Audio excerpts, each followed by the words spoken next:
Before him stood a round bronze mirror with a silver surface, reflecting the youthful, rosy-cheeked, and handsome face of a teenager.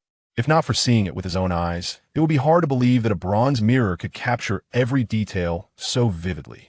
But that wasn't the point. The real issue was that Zhao Hao realized the face reflected in the mirror was no longer his own. Staring fixedly at the boyish face, likely around 14 or 15 years old, with neatly tied-up hair secured by a silk ribbon adorned with pearls, Zhao Hao finally came to terms with the fact that he had traveled through time. After a long while, he tore his gaze away from the mirror and surveyed his surroundings. He found himself in a spacious, Ming-style room. The ceiling was adorned with intricate carvings, and beneath him lay a soft carpet. Scrolls of calligraphy and paintings hung on the walls. Ancient jade artifacts were displayed on antique shelves. A table near the wall was covered with an embroidered Suzhou silk cloth, holding potted plants and decorative vases. Embroidered hangings and screens were scattered throughout, making the room both opulent and tasteful. He had become a teenage boy living in Nanjing during the Ming Dynasty. This boy shared his name, Zhao Hao. But compared to his previous life, ordinary and somewhat bumpy, this young Zhao Hao's life was nothing short of blessed. Zhao Hao's grandfather, Zhao Liben, hailed from Xiaoning County in Huizhou. After passing the imperial examinations in the 17th year of the Jiajing era, he served as the magistrate of Changsha and later as the provincial judicial commissioner of Zhejiang. Now, he held the position of vice minister of revenue in Nanjing, overseeing the issuance of salt permits, a lucrative post considered one of the most profitable in the empire. Though this boy lost his mother at a young age, he was deeply loved by his father and grandfather, living the indulgent life of a pampered nobleman. He had 4 personal maidservants, 2 nursemaids, and several attendants, a total of about 10 people, all dedicated solely to accompanying and serving him. This is like living the life of Jia, but you so decadent, so corrupt. Zhao Hao feigned moral disapproval, but his lips couldn't help curling into a smile. In truth, young Zhao Hao's misfortune stemmed from overindulgence.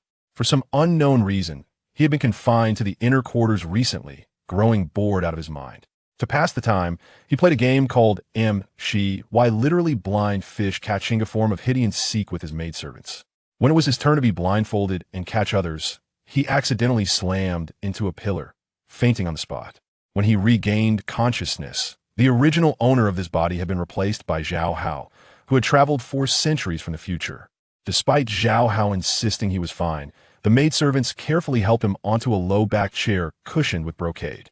They placed a soft pillow behind him, allowing him to recline comfortably. The lead maid took a delicate golden spoon, scooped a bit of green ointment from a porcelain jar, and gently applied it to the bruise on Zhao Hao's forehead using her slender, ring finger. A soothing coolness spread, easing the slight sting. Another maid stood behind the chair, massaging his temples with her soft, seemingly boneless fingers.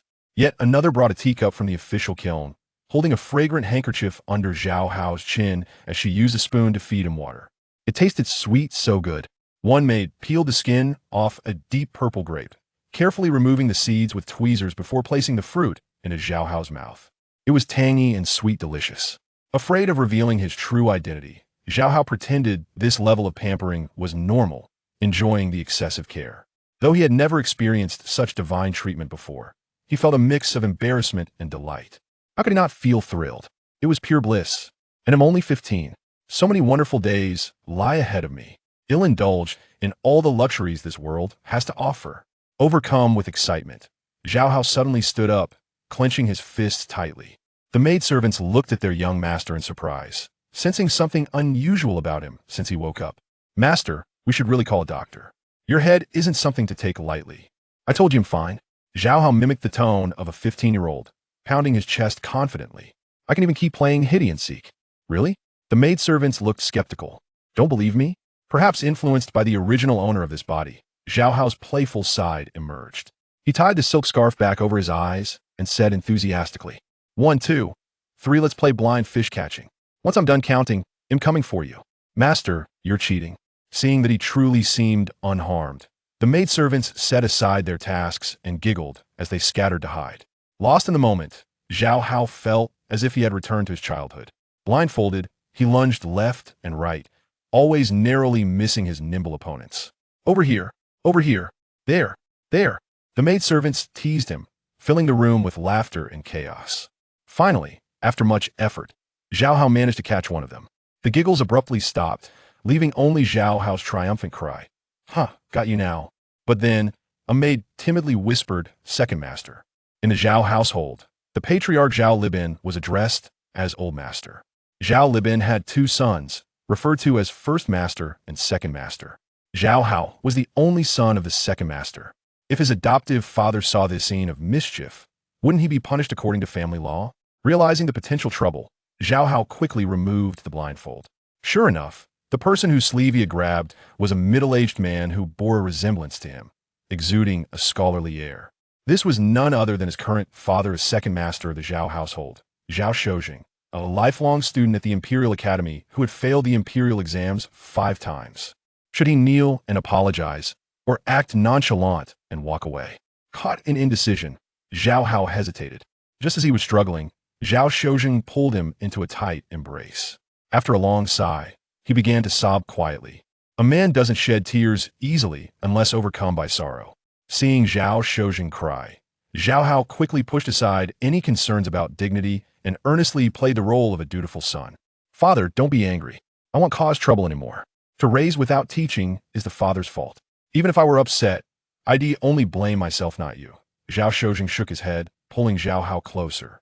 Besides, I'm not angry, I'm heartbroken. Zhao Hao felt suffocated by the tight embrace, but didn't dare move, forcing out the question, what's wrong?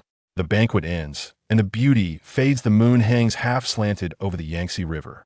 Zhao Juzheng recited a melancholy poem, then murmured, my son, moments of joy like these will never happen again. Zhao Hao froze, as did the maidservants. None of them understood what was happening. Finally, Zhao Juzheng released Zhao Hao and turned to the 4 bewildered maidservants. Go to the courtyard. My elder brother has something to say to you. Yes, the maidservants obediently filed out, closing the door behind them. Only Zhao Hao and Zhao Juzheng remained in the room. Zhao Hao studied his father's despondent face, sensing that something significant regarding his fate was about to unfold. What happened? Zhao Hao asked nervously. Sigh.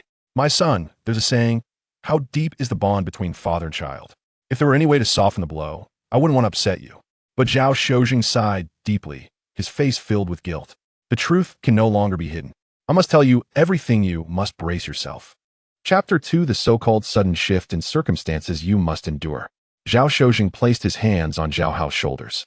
His face filled with compassion as he gazed at him. A pang of anxiety gripped Zhao Hao's heart. And he couldn't help but wonder, could it be that I am not his biological son? His mind was in chaos when he suddenly heard a series of sobs emanating from the courtyard outside, both male and female voices, as if they had received some dreadful news. Fortunately, Zhao Juzheng refrained from using complex language and instead conveyed the current situation to Zhao Hao in the simplest terms. Your grandfather has encountered a grave disaster during the court investigation in the capital and has been detained in the Nanjing Supervisory Court for 3 full days. Your uncle has been seeking help everywhere and finally met with the minister. Minister Guo informed him that if we can repay the deficit of 100,000 taels within 3 days, we might find a way to conceal this matter. Zhao Juzheng, despite being a privileged gentleman, had never experienced such a drastic upheaval in his life and was now filled with anxiety and uncertainty. If we cannot repay it, then all hope is lost. So? Zhao Hao asked vacantly, still clinging to a final thread of hope that this would not significantly disrupt his life. Therefore, your uncle has decided to sell our family estate, including our land and this residence.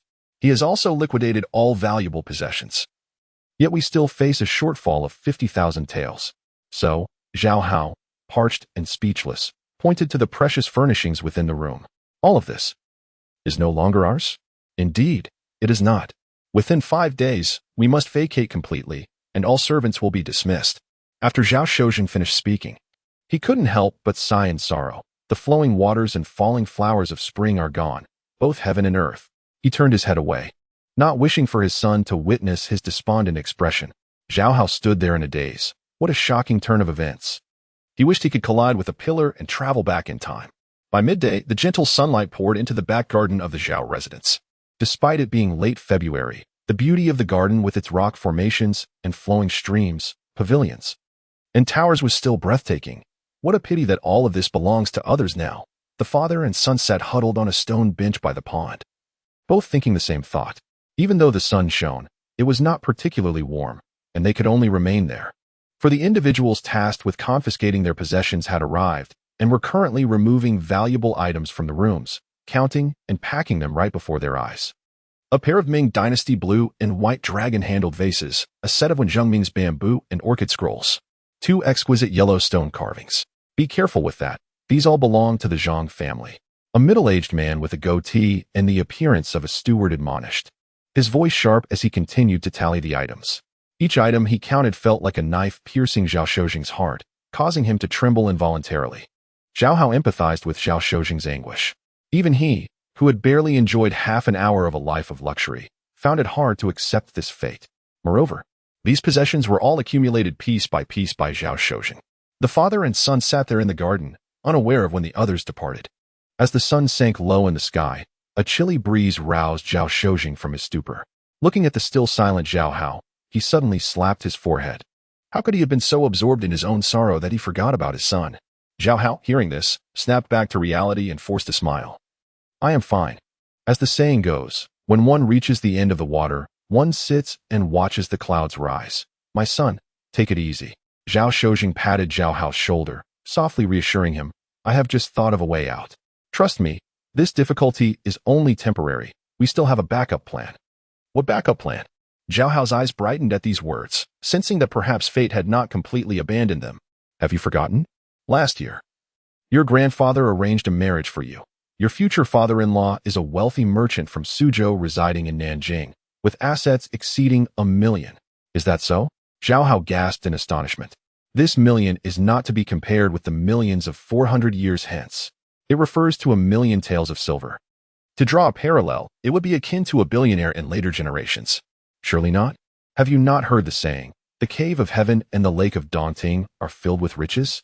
Your future father-in-law is the vice president of the Suzhou Donglin Merchant Association, a magnate who can stand shoulder to shoulder with our Huizhou merchants. Ah, Zhao Hao marveled, not realizing his future father-in-law was so formidable. However, upon further reflection, his grandfather was a dignified assistant minister of revenue, wielding considerable power. It seemed their family background was indeed superior, rendering it less surprising. I shall urge your father-in-law to hasten the wedding. The dowry for your bride will surely be substantial. And then as a couple, my son shall have nothing left to worry about. Zhao Shozheng earnestly plotted for his son, seemingly unashamed of the prospect of his son living off his wife. But our family has encountered a calamity. Can they still accept this marriage? Zhao Hao found himself contemplating the feasibility of this matter. Indeed, one cannot truly understand another until they have walked in their shoes.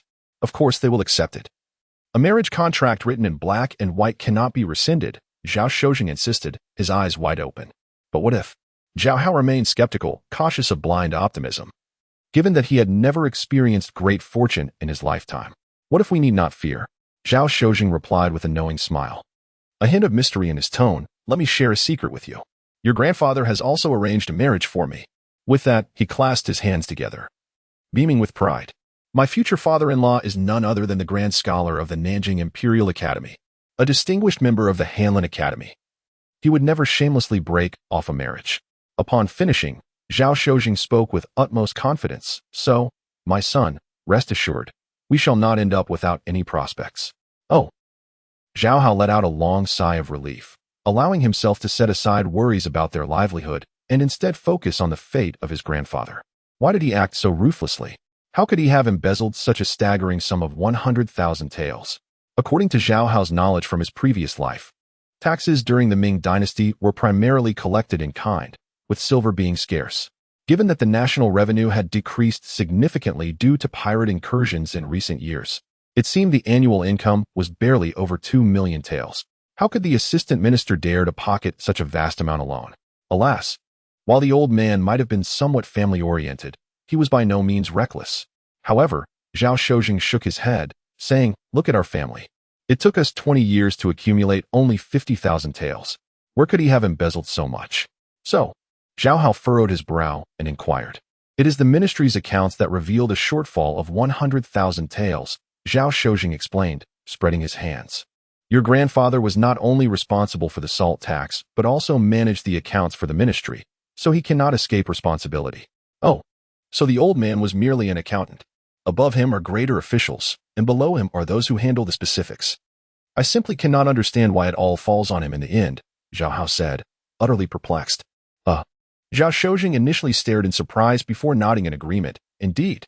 Above him are the minister and the left assistant minister, and below him are numerous clerks. Each of them is seeking to profit by any means. Yet, now they place the blame solely on your grandfather. It is truly outrageous. Zhao Shojing, incensed, kicked a nearby rock formation, wincing in pain as he clutched his foot. Don't tell me you only just realized this. Zhao Hao looked at Zhao Shojing in disbelief. Even he, a newcomer, could sense the discrepancies. Could it be that this native-born official's son had never thought to question it? You know, your father devoted himself entirely to studying the classics and has never been involved in family matters, Zhao Shojing admitted, feeling somewhat ashamed as he replied softly. I am not very clear on the particulars. So did grandfather simply accept this? Zhao Hao mused, considering that Zhao Shojing had spent 30 years in the bureaucracy. Surely, he must have seen through it all. Alas, do not mention it. Zhao Shojing's face was etched with worry as he said, after the incident. Your grandfather has been confined in the Duke Yuan. Neither your uncle nor I have had the opportunity to see him. Oh? Zhao Hao could not help but sit up straight, crossing his arms in contemplation. Indeed, Zhao Shojing was exceedingly indulgent towards Zhao Hao. Noticing his pretense of deep thought, he refrained from urging or interrupting, quietly standing by. Suddenly, a heavy sound of footsteps approached from the direction of the Huamen. Chapter 3. A grandson selling his grandfather's land without regret. Zhao Shojing turned around and beheld his nephew, Zhao Xian, the eldest grandson of the Zhao family, approaching with a listless expression. Second uncle, my father requests your presence. He wishes to discuss an important matter.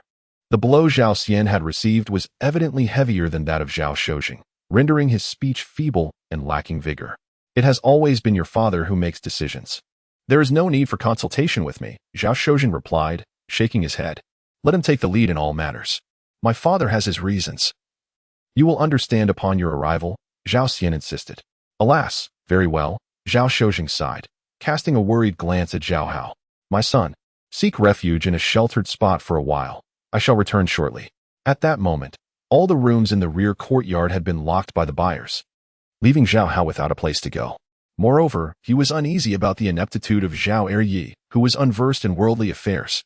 After all, they were all in the same predicament. Thus, he chose to follow, hoping to provide Zhao Shojing with some caution.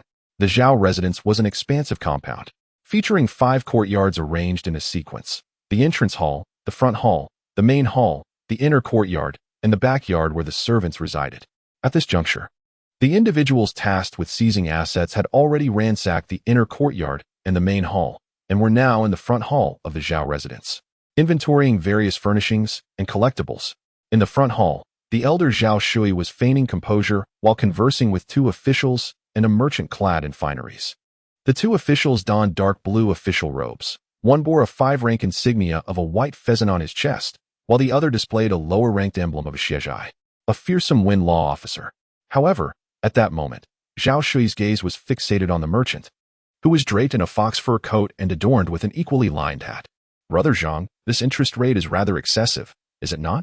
Zhao Shui, despite his comfortable attire, was a dignified 6th-rank official, yet he spoke to a merchant with a tone of subservience. I have not haggled over the items in your possession. Perhaps we could negotiate a more favorable loan? Regrettably, Zhao Darren, I cannot compromise the integrity of our business for your family, the merchant replied, reclining in his chair. His rotund form comfortably settled as he casually patted the rosewood armrests. Moreover, while your household possesses numerous items, how many truly hold value? We at the Hung Tang are only reluctantly offering you 20,000 taels, out of respect for Guo Butong. Why should it seem like a bargain for your family?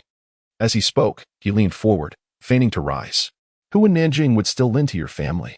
If you find our terms unsatisfactory, feel free to seek someone else. How long might that take? Interjected the 5-rank official, his impatience palpable. Our department awaits a response. Do not rush, Dr. G, the official said, attempting to placate him. If Brother Zhang is unwilling, so be it. Let us expedite this. The stern-faced inspector interjected. We require a report every 5 days. It must be submitted by tomorrow, or none shall escape accountability. Upon hearing this, the minister from the Ministry of Revenue exchanged a glance with Brother Zhang, with a finger pressed firmly against the table. Brother Zhang slid a pre-prepared loan note toward Zhao Shui. Zhao Darren, please sign promptly. Such a substantial sum requires time for us at the Hung Tang to prepare. Very well, I will sign, Zhao Shui replied, his mind fraught with anxiety, fixated on the need to extricate his father and restore their lives to normalcy. As the three pressed him, his composure completely unraveled. Witnessing his red-rimmed eyes, trembling hand, and the ink barely drying as he signed the loan note, the three men exhaled in relief. However, before Brother Zhang could collect the note, Zhao Shui halted him. Wait. Such a significant matter requires my younger brother to sign as well. Very well, the three exchanged knowing glances, aware he was safeguarding against potential future disputes among siblings regarding this immense debt. Yet, at this moment, he is not entirely foolish, they mused silently. Before long, Zhao Shojing and his son, alongside Zhao Xian, entered the front hall. Brother, come quickly and sign, Zhao Shui urged as he greeted the officials. Of course, elder brother. Zhao Shojing replied, taking the pen, prepared to sign alongside his brother's name. Zhao Hao, initially mindful of his standing, hesitated to attract undue attention. Yet, unable to contain himself, he discreetly tugged at Zhao Shojing's sleeve, whispering, let us first ascertain what it is.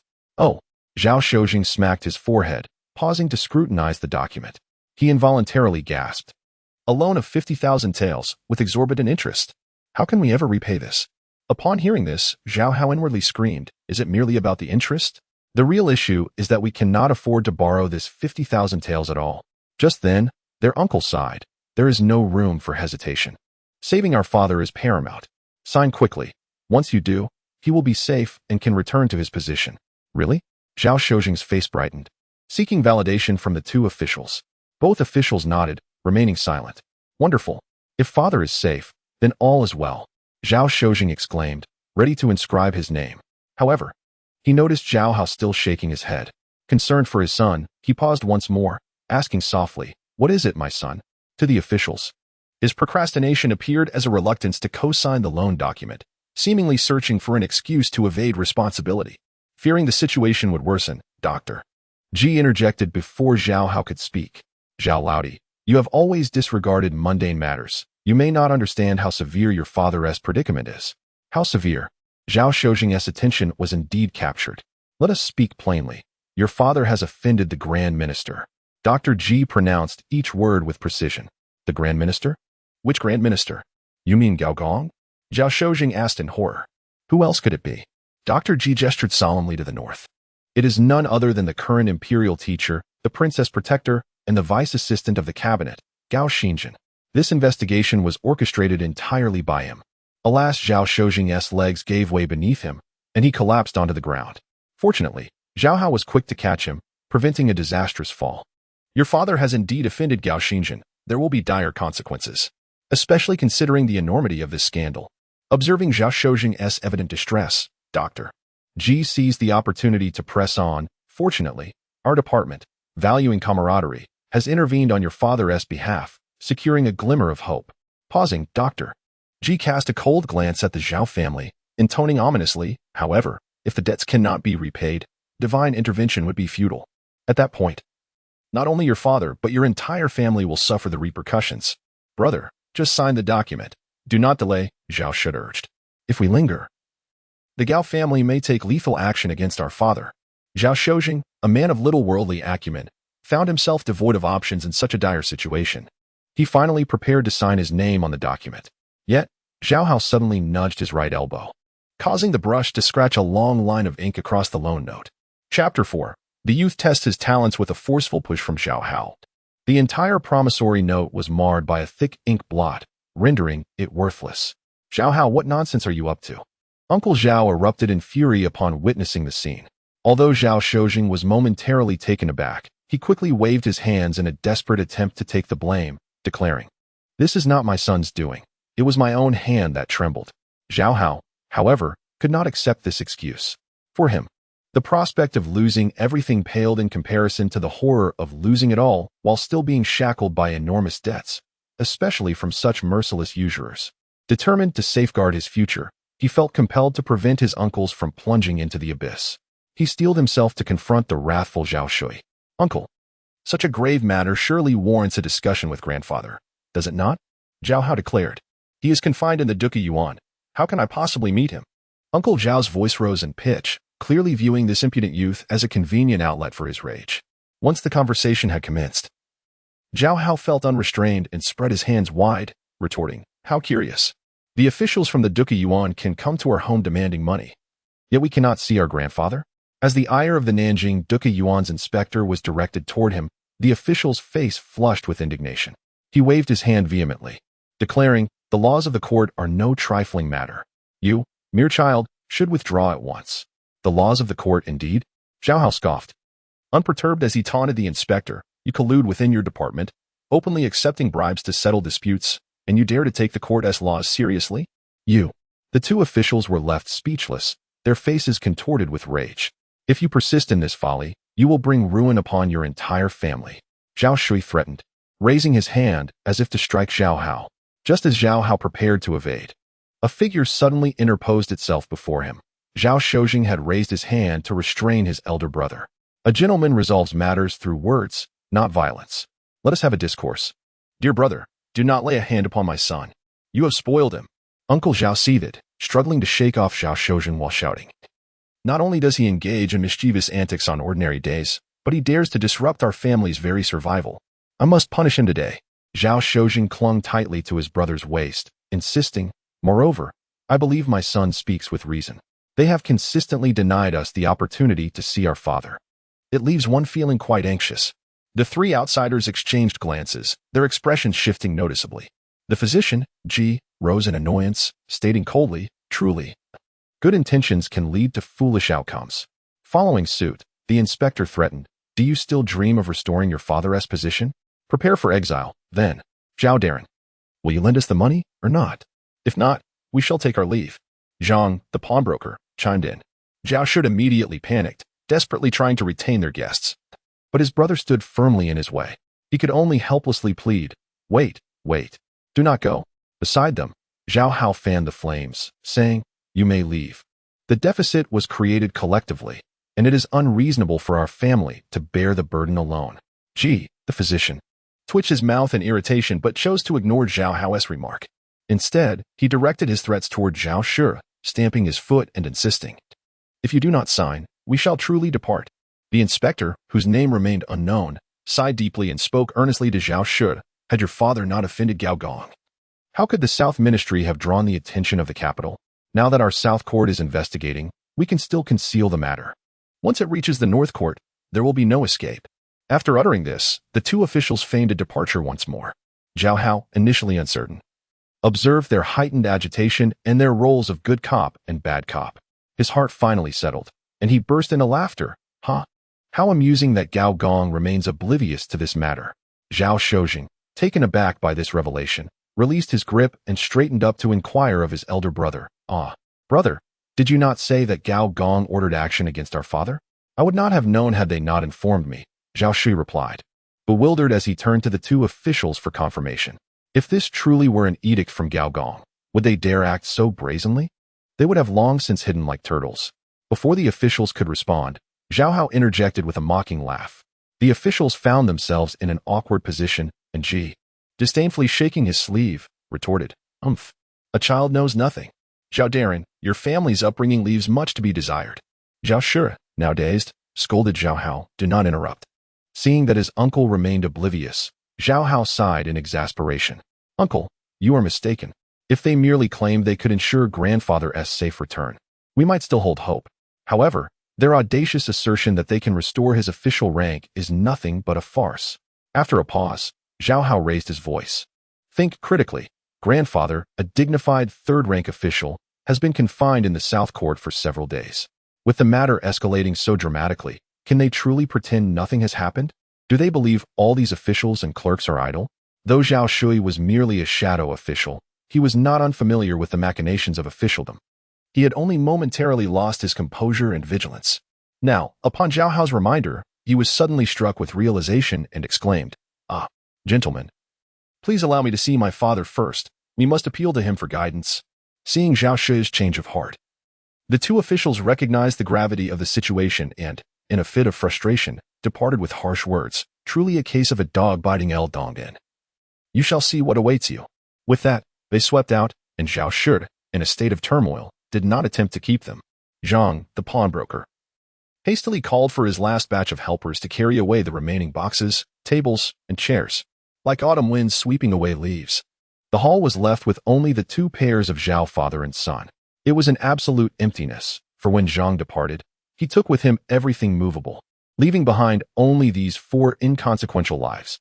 Zhao Shojing, perplexed, scratched his head and murmured, "Ah, why did they leave? What shall we do now?" Zhao Shui, feeling a tumult of emotions, pointed at Zhao Hao and shot a glare at Zhao Shojing, spitting, "Ask your good son, if anything befalls our father. I shall not spare you too." With that, he stormed away, dragging the still-dazed Zhao Xian with him. Zhao Shojing, somewhat intimidated by his elder brother, waited until Zhao Shui and his son were gone before attempting to comfort Zhao Hao. "Son, your uncle is merely venting. Do not take it to heart." Lowering his voice, he spoke lightly to Zhao Hao. "He currently has not a single servant. What harm can he do to us?" Zhao Hao could only manage a bitter smile. Chapter 5. Grandfather's return. Although the residence had changed ownership, the buyer was benevolent enough to allow the Zhao family a few more days of stay. However, the front rooms had all been locked, leaving the two pairs of fathers and sons to temporarily reside in the servant quarters. With the dismissal of the servants, they were compelled to manage everything on their own. As dusk approached, the flicker of flames illuminated the kitchen, where the Zhao family was preparing their dinner. Zhao Xian squatted before the stove, expressionless as he added firewood to the hearth. Zhao Shui, wearing an apron, skillfully added rice and vegetables to the large pot. Meanwhile, Zhao Shojing and his son lounged on the doorstep, eagerly awaiting the meal. They had transitioned to 2 meals a day, subsisting solely on porridge. The bowl of thin rice soup they consumed that morning had long since vanished. The two were ravenous as they anticipated their meal. The current situation was a far cry from the initial days of their arrival. However, Zhao Hao had managed to calm himself. After all, the fleeting nature of wealth had left him unscathed, as he had never truly possessed it. What astonished him was the remarkable resilience displayed by his uncle and father. Nearly 2 or 3 days had passed, and they were still eating and drinking without any signs of collapse. He wondered from whom they had inherited such fortitude. "Brother, add more rice," Zhao Shojing remarked, noticing that his elder brother had only added a couple of handfuls and had stopped. "We're eating for free and still think it's too little." Zhao Shi, however, remained unfazed, shooting him a glance and retorting, "You only know how to stand by and enjoy the fruits of others' labor while making so much noise. Then let me do it," Zhao Shojing exclaimed, rolling up his sleeves to rise. The others, however, regarded him with alarm, and Zhao Shui disdainfully replied, "Go away. What you cook, even pigs wouldn't eat." "But you ate 2 large bowls of it the day before yesterday." Zhao Shojing shot back, eyes wide. "Get lost," Zhao Shi snapped, tossing another handful of rice into the pot, silencing Zhao Shojing. Zhao Hao squatted there, eyes vacant as he observed the adults, thinking to himself, "What kind of people are these? It seems I've fallen into a deep pit." Once the porridge was ready, the 4 Zhao family members each took a bowl and squatted side by side in the corridor, drinking heartily by the light of the stove. After filling their stomachs with warm porridge, Zhao Shi sighed again. "It's already the 4th day. Why is there still no news? I fear for grandfather's safety." "Don't worry, brother, it will be fine," Zhao Shojin replied, chewing on pickled vegetables. "This radish is quite crunchy. I'll pickle some more tomorrow." Zhao Shi ignored the food enthusiast, casting a glare at Zhao Hao. "How could I have been so foolish to listen to your nonsense? If you truly borrowed those 50,000 taels, grandfather would surely never return." Zhao Hao curled his lip. Although his uncle was a minor official, surely he had seen enough of the world to possess some common sense. "Listen to yourself. Is that even a reasonable thought? A dog cannot speak of ivory." Zhao Shi, incensed, took a large mouthful of porridge. "Have you heard what people are saying? Your nephew is a dog. What about you, brother?" This time, Zhao Shojin was displeased. "You just keep protecting him. Once grandfather dies because of you two, his ghost will return to settle the score. In order to extend his life." Zhao Shi decided not to engage in further argument with the father and son. As he stood up to fetch another bowl, he pondered. "Perhaps tomorrow we should don mourning attire, carry a coffin to the Daziyuan, and create a scene to see if they would release him. Are you trying to get me killed?" An angry voice suddenly rang in his ears. "Father, I was trying to save you," Zhao Shui muttered reflexively. Before he could finish, he received a kick to his backside. "It's me, your father. You think you can scare me with ghosts?" "Father, grandfather has returned," Zhao Xian softly reminded him from the side. Zhao Shui turned around, clutching his behind, and beheld a furious old man standing at the door, still poised to kick. It was none other than his father, the esteemed official Zhao Liban. Casting a furtive glance at his own shadow, Zhao Shui finally felt relieved and joyfully exclaimed, "Father, how did you come back?" "What? Were you hoping for my demise out there? Zhao Libin glared at his sons and grandsons, who were squatting in the corridor with their bowls, and his anger intensified. It's only been a few days since I left, and you've already fallen to such depths? Before he could finish, a rumbling sound emanated from his stomach. The family turned to look at Zhao Libin's belly. I've been hungry for days. Can't my stomach make a noise? Zhao Libin blustered, his old face flushed with indignation. What are you all standing around for? Serve me some food. In a moment, the 5 of them squatted in the corridor, slurping their porridge once more. See, my suggestion to cook more was not in vain, was it? Zhao Juzheng proudly glanced at his elder brother. Get lost, Zhao Shui grumbled, ignoring him, and turned to Zhao Libin to inquire. Father, how did they release you? They detained me to extort money from you. If you had paid, would they still keep me until the new year? Zhao Libin glanced around the darkened residence, shivering with pity and asking, what happened to bring you to this state? How much did they force you to pay? They demanded 100,000 taels. I sold all my possessions and only managed to gather half. Zhao Shui replied honestly. There are still 50,000 taels remaining, and I intended to borrow the rest. But that little scoundrel Zhao Hao messed it up. As he spoke, he noticed Zhao Libin's face turn ashen and quickly asked, Father, did you suffer a lot while inside? To his surprise, Zhao Libin erupted in fury, repeatedly slapping Zhao Shui on the head, scolding, You foolish pig. Are you trying to drive me to my grave? I have a department head above me and a left assistant minister. Just giving them 30,000 taels would suffice. And you added another 20,000? After all my hard work, you've squandered it all. If it were not inconvenient to kick while squatting, he would have unleashed his fists upon his eldest son. I only wanted to get you out sooner, Zhao Shui protested, shielding his head and feeling aggrieved. You don't understand how urgent the situation was. It was as if they were going to execute you if I didn't pay immediately. Fool, can't you see they were deceiving you? Such matters are always shared among everyone. How can it be just one family, Asperton? You're not even as wise as a child. You are inferior to my son. Zhao Juzheng smirked at his elder brother. Enjoy your moment, bookworm. Zhao Libin shot a disapproving glance at Zhao Juzheng. Yet his expression gradually softened. After reprimanding his eldest son, he turned to Zhao Hao, patting his shoulder gently. Good grandson, please serve me another bowl. Sure. Zhao Hao replied, stunned as he accepted the empty bowl. He finally realized that the source of the Zhao family's peculiarities lay right here. Chapter 6. A sleepless night. Zhao Libin, having consumed 3 bowls of porridge, finally sat contentedly on the doorstep, cradling his belly and refraining from scolding his eldest son any further. It was then that Zhao Juzheng mustered the courage to tentatively inquire in a hushed voice, Father, they say you have offended Gao Gong. Could it be that you are deceiving us? Not at all, Zhao Libin replied with a sardonic smile, his tone imbued with a sense of desolation. I truly have gravely offended that man with the surname Gao. Who would have imagined that with such a foul temperament, he could ascend to the position of vice minister in the cabinet? Zhao Hao trembled at the mention. Gao Gong was indeed a formidable figure during the Longqing reign. Given that it was only February of the first year of Longqing, how could the old man expect to find a way out now? Yet, he continued, this matter does not concern the surname Gao at all. They merely use me as a scapegoat. With a vehement spit, Zhao Libin declared, otherwise. How could it be that when you resolutely refused to pay, they promptly gathered the silver to release me?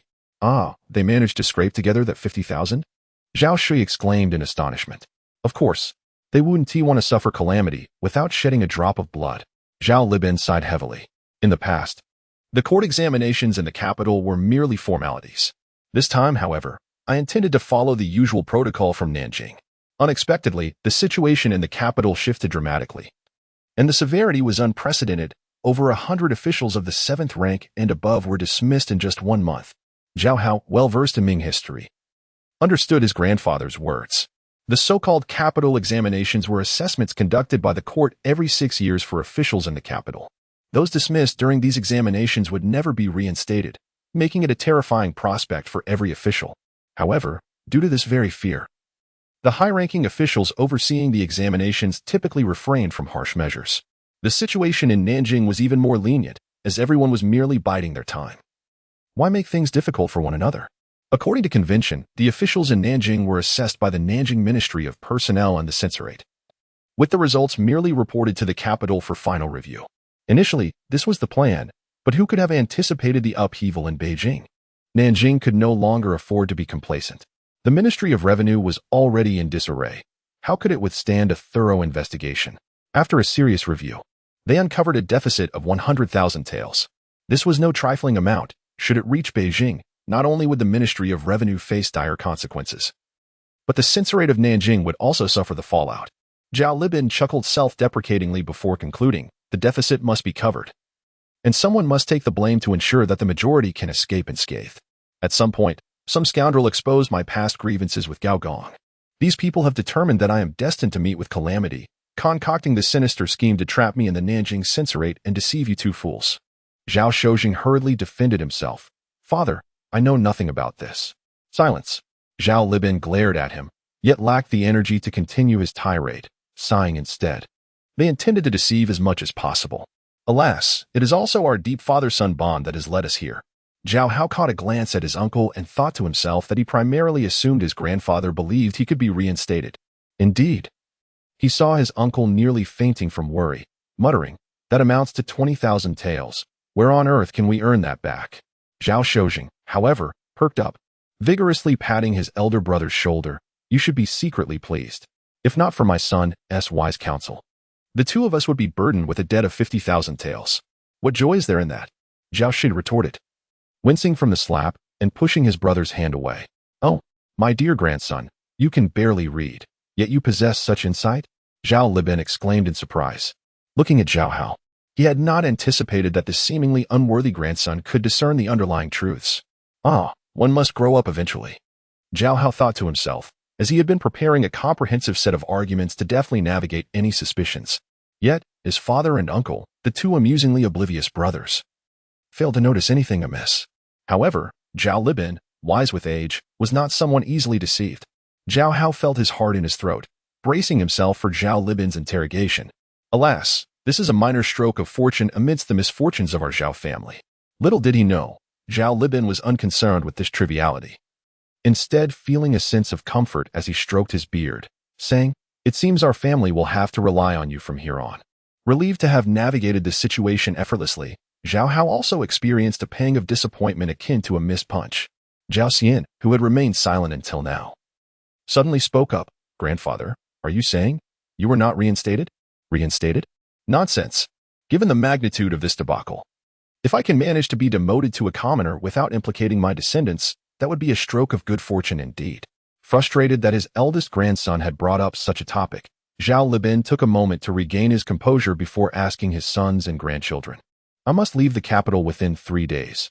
You should consider whether to accompany me or stay behind. The brothers, Shui and Shojing, exchanged glances. The elder of the two spoke first. Father, since the court has not dismissed me, I fear I cannot return home with you. Why bother with such a trifling position? If you choose not to leave, then stay. Zhao Libin scoffed, feeling a twinge of bitterness that he had been reduced to a common citizen. Zhao Shojing, however, found himself in a quandary. He looked at his son, and seeing that Zhao Hao remained silent, he whispered, it matters not. We can wait until later to discuss it. Very well, Zhao Libin nodded, refraining from discouraging him. As the Zhao family concluded their conversation, the drums outside had already sounded twice. Let us retire early, lest we awaken hungry in the middle of the night, Zhao Shui advised with experience. Am I to sleep here? Zhao Libin rose, pointing at the still warm kitchen. All right. Zhao Shi winced, as this was meant to be a place for him and his father to rest. I will fetch a quilt for you. Zhao Shojing went to a nearby room to bring his father a blanket, settling him comfortably before returning to sleep. That night, Zhao Hao and his father lay side by side under a single quilt on the creaking wooden bed left by the servants. Both tossed and turned, increasingly restless. Zhao Shojing endured until the third watch, listening to the thunderous snores from the next room, before sitting up and whispering to his wide-awake son, Son, are you still hungry? Yes, Zhao Hao replied with a wry smile, nodding. Dinner had been meager, and with his grandfather having consumed 3 bowls, he certainly had not eaten his fill. Look what I have. Zhao Shojing magically produced an oil paper package from his bosom, gently unwrapping it to reveal a golden, roasted duck leg before Zhao Hao's eyes. Where did this come from? Zhao Hao gasped in surprise. Shoo, eat quickly. Zhao Shojing hastily gestured for silence, whispering, I snuck out to buy it at noon. Hurry, don't let your uncle catch a whiff. His nose is sharp. Let us share it. Zhao Hao swallowed hard, having grown weary of the vegetable porridge he had consumed daily. You're still growing. It would be wasteful for me to eat, Zhao Shojing replied, swallowing his own saliva but decisively placing the duck leg into his son's hands. Chapter 7. Specializing in benefiting others while conveniently benefiting oneself, Zhao Hao felt a surge of emotion as he divided the duck leg in half, tasted a bite, claimed it was too salty, and then forcefully handed half to Zhao Shozheng. Zhao Shozheng, pleased, affectionately ruffled Zhao Hao's hair and accepted it without further protest. The two of them enjoyed the meal together, with Zhao Shozheng inevitably reciting a few sentimental verses, reminiscent of "In the chilly spring, the heavy door is closed. The fragrant duck lingers while the fire is still warm." Zhao Hao found it rather fitting and quickly finished his half of the duck leg, sucking the bones clean of any morsel, before tossing it aside and reclining comfortably on the bed. How had his grandfather offended Gao Gong? This question puzzled him endlessly. Zhao Shozheng also polished off the duck leg, then picked up the bone that Zhao Hao had discarded, carefully wrapped it in oil paper, and stuffed it into his boot, intending to dispose of it the next day. As he eliminated the evidence, he casually replied, "Before that day, I hadn't heard a whisper about it.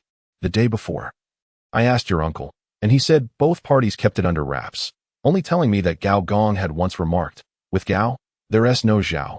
With Zhao, there's no Gao.' When pressed further, your uncle merely quoted something vague about the harshness of human relationships, which left one perplexed.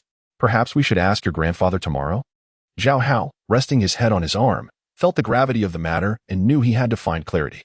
"Your uncle repeatedly cautioned me not to inquire with your grandfather, saying it was a wound that could not be touched, one that would provoke a furious reaction." Zhao Shozheng sighed. "Discussing this is futile now. With the current fortune of Gao Gong, our Zhao family cannot hope to rise again anytime soon." He intended to say, "There will be no chance of resurgence," but refrained to spare his son despair. "Well, all right." Zhao Hao nodded resignedly, realizing that the matter concerning his grandfather was unlikely to improve. Next door, his uncle and cousin were not sleeping soundly either. Zhao Shud suddenly sniffed and poked Zhao Xian beside him. "Son, do you smell something?" Zhao Xian sniffed hard and nodded. "It smells salty and fragrant." Suddenly, his expression changed. "Father, you didn't wash your feet again? Get lost." Zhao Shi kicked Zhao Xian out of bed, but then couldn't help but lift his own foot to take a whiff. Ugh, he retched involuntarily. In Zhao Hao and his father's room, the two remained silent for a long time.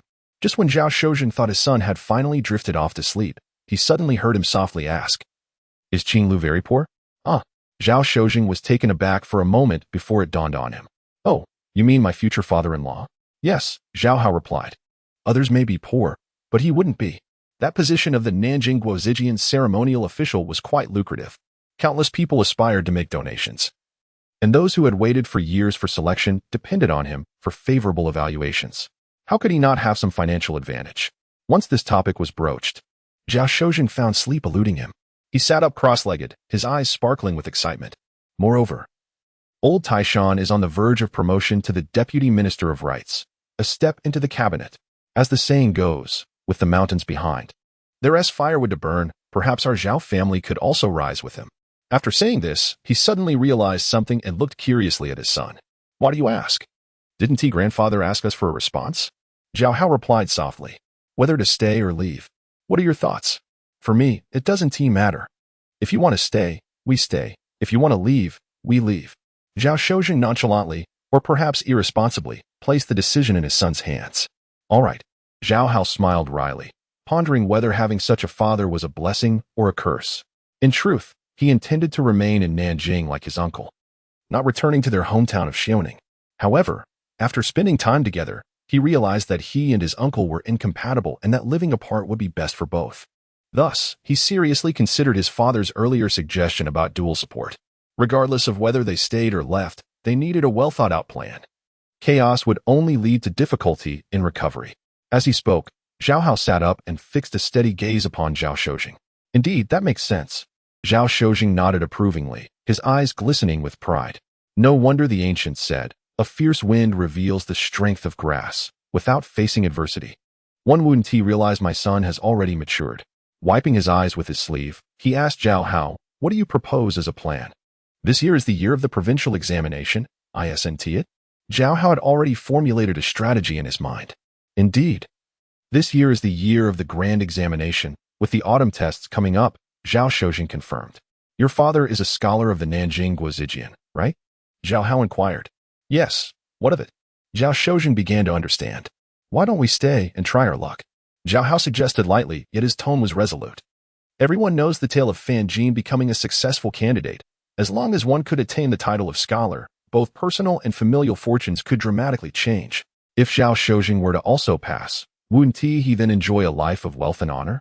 Yet, Zhao Shozheng sighed, "Ah, my son. I do not mean to boast, but I am quite confident in failing the exam." After a pause, he added despondently, "Since the 31st year of Jiajing, I have failed 5 times. I think we should find another way." Zhao Hao, however, insisted, "Fortunes turn with the tides. Perhaps this time we will succeed." He was determined to persuade Zhao Shozheng to participate in the upcoming provincial examination. Before he could elaborate further, Zhao Shozheng nodded, conceding, "Well, all right." "Oh, just like that?" Zhao Hao was taken aback, experiencing once again the frustration of an empty punch. "My son is 10 times smarter than I, now that he understands. With diligence in his studies, success will surely come easily," Zhao Shozheng declared seriously. "As the sage said, teaching by example is essential. How could I not set a good example for you?" "Oh, I truly fear I cannot." Zhao Hao waved his hands dismissively. "Modesty. At such a young age, displaying such humility will surely lead you to greatness." Zhao Shozheng continued to extol his son with boundless enthusiasm. Cough, cough, cough. Zhao Hao's face flushed with embarrassment, and he coughed repeatedly. Zhao Shozheng hurriedly patted his back. It seemed the duck leg had indeed been salty. Zhao Hao felt both amused and exasperated. He knew his own limitations.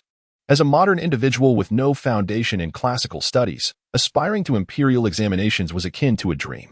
Moreover, the original Zhao Hao was utterly uneducated. Although Zhao Libin claimed he barely recognized a few characters, it was an exaggeration. After 7 or 8 years of education, he couldn't even memorize the Analects. How could he possibly hope to attain scholarly status? Was he truly expected to endure 20 years of arduous study? Good heavens, he was here to enjoy life. After all, it would be better for Zhao Shozheng to take the examinations. Besides, Zhao Hao had a secret weapon. His research subject for his thesis in his previous life was none other than the successful candidates of the 2nd year of Longqing. This cohort was renowned in the history of the imperial examinations, producing 7 grand scholars, 18 ministers, and 52 third-rank officials. Not only was it a remarkable achievement during the Ming Dynasty, but it also represented an unparalleled phenomenon in the entire history of the imperial examination system. He had spent over a year writing that thesis, sifting through millions of characters for research, and to this day, he vividly remembered the examination questions from that year's provincial tests. This knowledge was his greatest source of confidence since arriving here. Unfortunately, the original Zhao Hao was uneducated, and was not even a student yet, thus eliminating any possibility of participating in this year's provincial examination. Moreover, he had no idea what the next examination would entail. This was a true opportunity not to be missed, one that would not come again. For the sake of their livelihoods in the latter half of their lives, it was imperative to assist Zhao Shozheng in passing this examination. Chapter 8. Father and son in battle early the next morning, after the 5 of them finished their porridge. Zhao Libin began to scold Zhao Shud. "You wasteful child, can't you save a bit for the family? Now your father has no money even to return home. Am I to beg my way back?" Zhao Shui, aware of his wrongdoing, silently scrubbed the pot without retorting. After finishing his scolding, Zhao Libin noticed that Zhao Shozheng and his son were dressed and seemed ready to leave. "Where are you going?" Zhao Libin asked irritably. "Are you planning to run away?"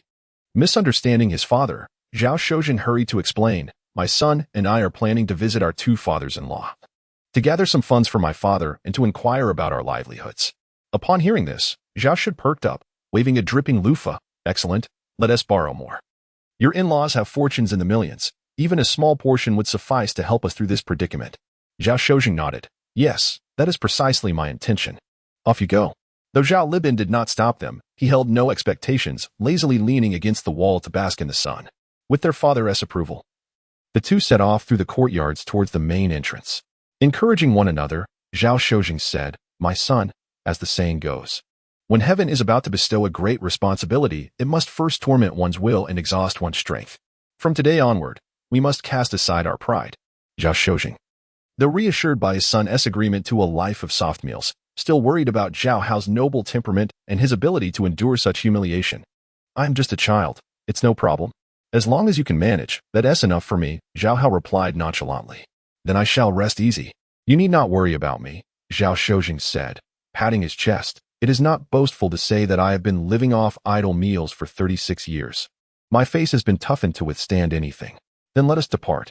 Zhao Hao nodded emphatically. Onward. The father and son, invigorated by the morning sun, boldly pushed open the tightly shut door, nearly colliding with two visitors. Since the Zhao family's misfortune, their home had been deserted. So it was surprising to see two guests arrive so early in the day. To their astonishment, it was indeed their fathers-in-law arriving together. True friendship revealed in times of hardship. Zhao Juzheng, upon recognizing them, felt a surge of joy, thinking to himself that this spared them the need to seek help. Zhao Hao, seeing the two for the first time, noted one was a frail old man with white hair and a wrinkled face, looking even older than Zhao Libin. He must be his future father-in-law, the esteemed Minister Zhou of the National University. The other was a robust gentleman in his 40s, well-groomed and resembling a wealthy merchant. Who could only be his future father-in-law, Lu Yuanwei, vice president of the daunting Chamber of Commerce in Suzhou. The saying goes, when seeking a favor, one must be humble. Zhao Hao obediently followed his father to greet the two fathers-in-law. Their sedan chairs were parked far down the street, without attendants, seemingly wishing to avoid being seen. They exchanged awkward smiles, and Lu Yuanwei said, "Let us go inside to talk." Certainly, Zhao Juzheng and his son hurriedly made way, courteously welcoming the two into their home. In the back room, Zhao Libin was still lounging against the wall in the sun. Upon seeing his son usher in the two fathers-in-law, he slowly stood up. Forcing a smile, "There is no room inside. Perhaps you can sit in the courtyard and enjoy the sun." "No problem, it's a rare sunny day," Minister Zhou said, bowing slightly to Zhao Libin. Being a junior and not an official, Lu Yuanwei naturally followed Zhou's lead. At that moment, Zhao Hao and Zhao Xian brought over two dirty long benches and a rickety square table, placing them in the courtyard. Zhao Juzheng found a brick to stabilize one of the table legs, enabling them to place items upon it. Minister Zhou and Lu Yuanwei reluctantly sat on the same bench. Zhao should serve tea, but it was merely water. Zhao Libin smiled faintly. "I apologize for the lack of hospitality." "Don't mention it. Who has tea faced hardships?" Minister Zhou waved his hand, smiling to indicate it was no trouble. "Indeed, my dear father-in-law, rest assured, there are no insurmountable obstacles. With everyone's support, we can certainly get through this," Lu Yuanwei added. Hearing such words from the two, Zhao Libin felt immensely grateful. He sat on another bench, took a sip of water from his cup, and habitually closed his eyes to savor it. After exchanging a few pleasantries devoid of substance, Minister Zhou pulled out an envelope from his sleeve and presented it to Zhao Libin. "As you prepare to return home, I have prepared a small token of my appreciation." Lu Yuanwei hastily produced a similar envelope and handed it to Zhao Libin as well. Zhao Libin examined the two envelopes, then opened one to reveal a receipt for 500 taels of silver. The Zhao family members behind him brightened at the sight. This was not mere paper money. It was a genuine receipt from the Huizhou merchants, worth exactly 500 taels of silver. Zhao Juzheng exchanged a proud glance with his son, as if to say, "See, soft meals can indeed be earned." Zhao Hao nodded in agreement, fully aware that his own father-in-law's contribution would likely be even greater. Zhao Shi and his son were equally pleased. As a family that had not split, they would surely receive their share of the bounty. Amid their joy, Zhao Shi couldn't help but lament for his son, thinking, "It's a pity my late father-in-law left no inheritance, depriving my son of a soft meal." While the Zhao family appeared to be without ambition, Zhao Libin's expression darkened, revealing no trace of joy. With a flick of his finger, he pulled out a red slip of paper from under the receipt, which bore Zhao Juzheng's birth year. What could this mean? Zhao Libin sneered, and the Zhao family members stood frozen in shock. The birth year was a token given to the Zhou family at the time of the engagement, and now it had resurfaced in the Zhao household. Surely it couldn't have been an accidental inclusion? Zhao Hao, with a bitter smile, glanced at Zhao Juzheng. Was he had said that his father-in-law was a man of integrity? Where had that integrity vanished? As for the other envelope, it was unnecessary to look. If the esteemed Minister Zhou was willing to annul the engagement, how could a mere merchant named Lu be trusted? Seeing that the truth was laid bare, Minister Zhou and Lu Yuanwei had nothing left to conceal. Minister Zhou exchanged glances with Lu Yuanwei, signaling him that he had initiated the conversation and now it was his turn. "Please forgive me, elder," Lu Yuanwei cleared his throat and said somberly. "The journey to Xiaoning is long and arduous, and my daughter is frail. It may be difficult for her to follow." Unexpectedly, Zhao Juzheng interjected, "Do not worry. My father and I have made up our minds to stay in Nanjing. If it's not feasible, we can marry in Suzhou without issue." Lu Yuanwei was taken aback. He never expected a scholar like Zhao Juzheng to be so willing to let go of pride, leaving him speechless. Zhao Hao nearly lost his composure. "Marrying in Suzhou? Would that not make him a son-in-law? What a disgrace. Chapter 9. Your grandfather is still your grandfather in front of the back room. The atmosphere was exceedingly awkward. Zhao Libin had navigated the treacherous waters of the political world for decades and had long since cultivated a refined temperament, not prone to the childishness of his descendants. When Zhao Hao and his son departed earlier, he harbored no expectations. The old gentleman was well aware that the two marriages he had arranged for his descendants were based on mutual benefit, now that he had been ousted. With no hope of revival, it was unreasonable for others to share in his misfortunes. However, voicing such sentiments would only dampen the mood, so Zhao Libin refrained from speaking. Moreover, one could never predict the unpredictable. What if they managed to procure some silver? That would indeed be delightful. Yet, upon seeing these two unfamiliar individuals arrive together in the morning, he sensed that no good would come of it. With a dark expression and arms crossed, he cast a cold gaze at Zhou and Lu. The scrutiny of a high-ranking official carried considerable weight. The two men, acutely aware of their disadvantage, were rendered speechless. Lu Yuanwei could only hope that Zhou Jizhao could hold his ground. Zhou Jizhao, being of Hanlin descent and seasoned in worldly affairs, managed to maintain his composure under Zhao Libin's intense gaze. Ah, esteemed elder, let us speak candidly. Gao Xinjun is the imperial tutor, and the new ruler relies upon him. A mere flick of his finger could crush us. We humbly beseech you to show mercy and spare us. Such jesting. Zhao Libin feigned ignorance, deliberately provoking Zhou Jizhao. As a mere commoner now, what virtue do I possess to grant you leniency? Alas, you feign ignorance. Zhou Jizhao understood that Zhao Libin was compelling him to utter those two shameful words. He opened his mouth several times but could not bring himself to speak. Naturally, it was the dissolution of the engagement. Lu Yuanwei, however, lacking the lofty ideals of the Hanlin, uttered it out loud for Zhou Jizhao. Dissolution of the engagement? Zhao Libin snorted coldly, mocking the two. I return home, and you follow promptly to annul the engagement? Truly, it is a matter of necessity.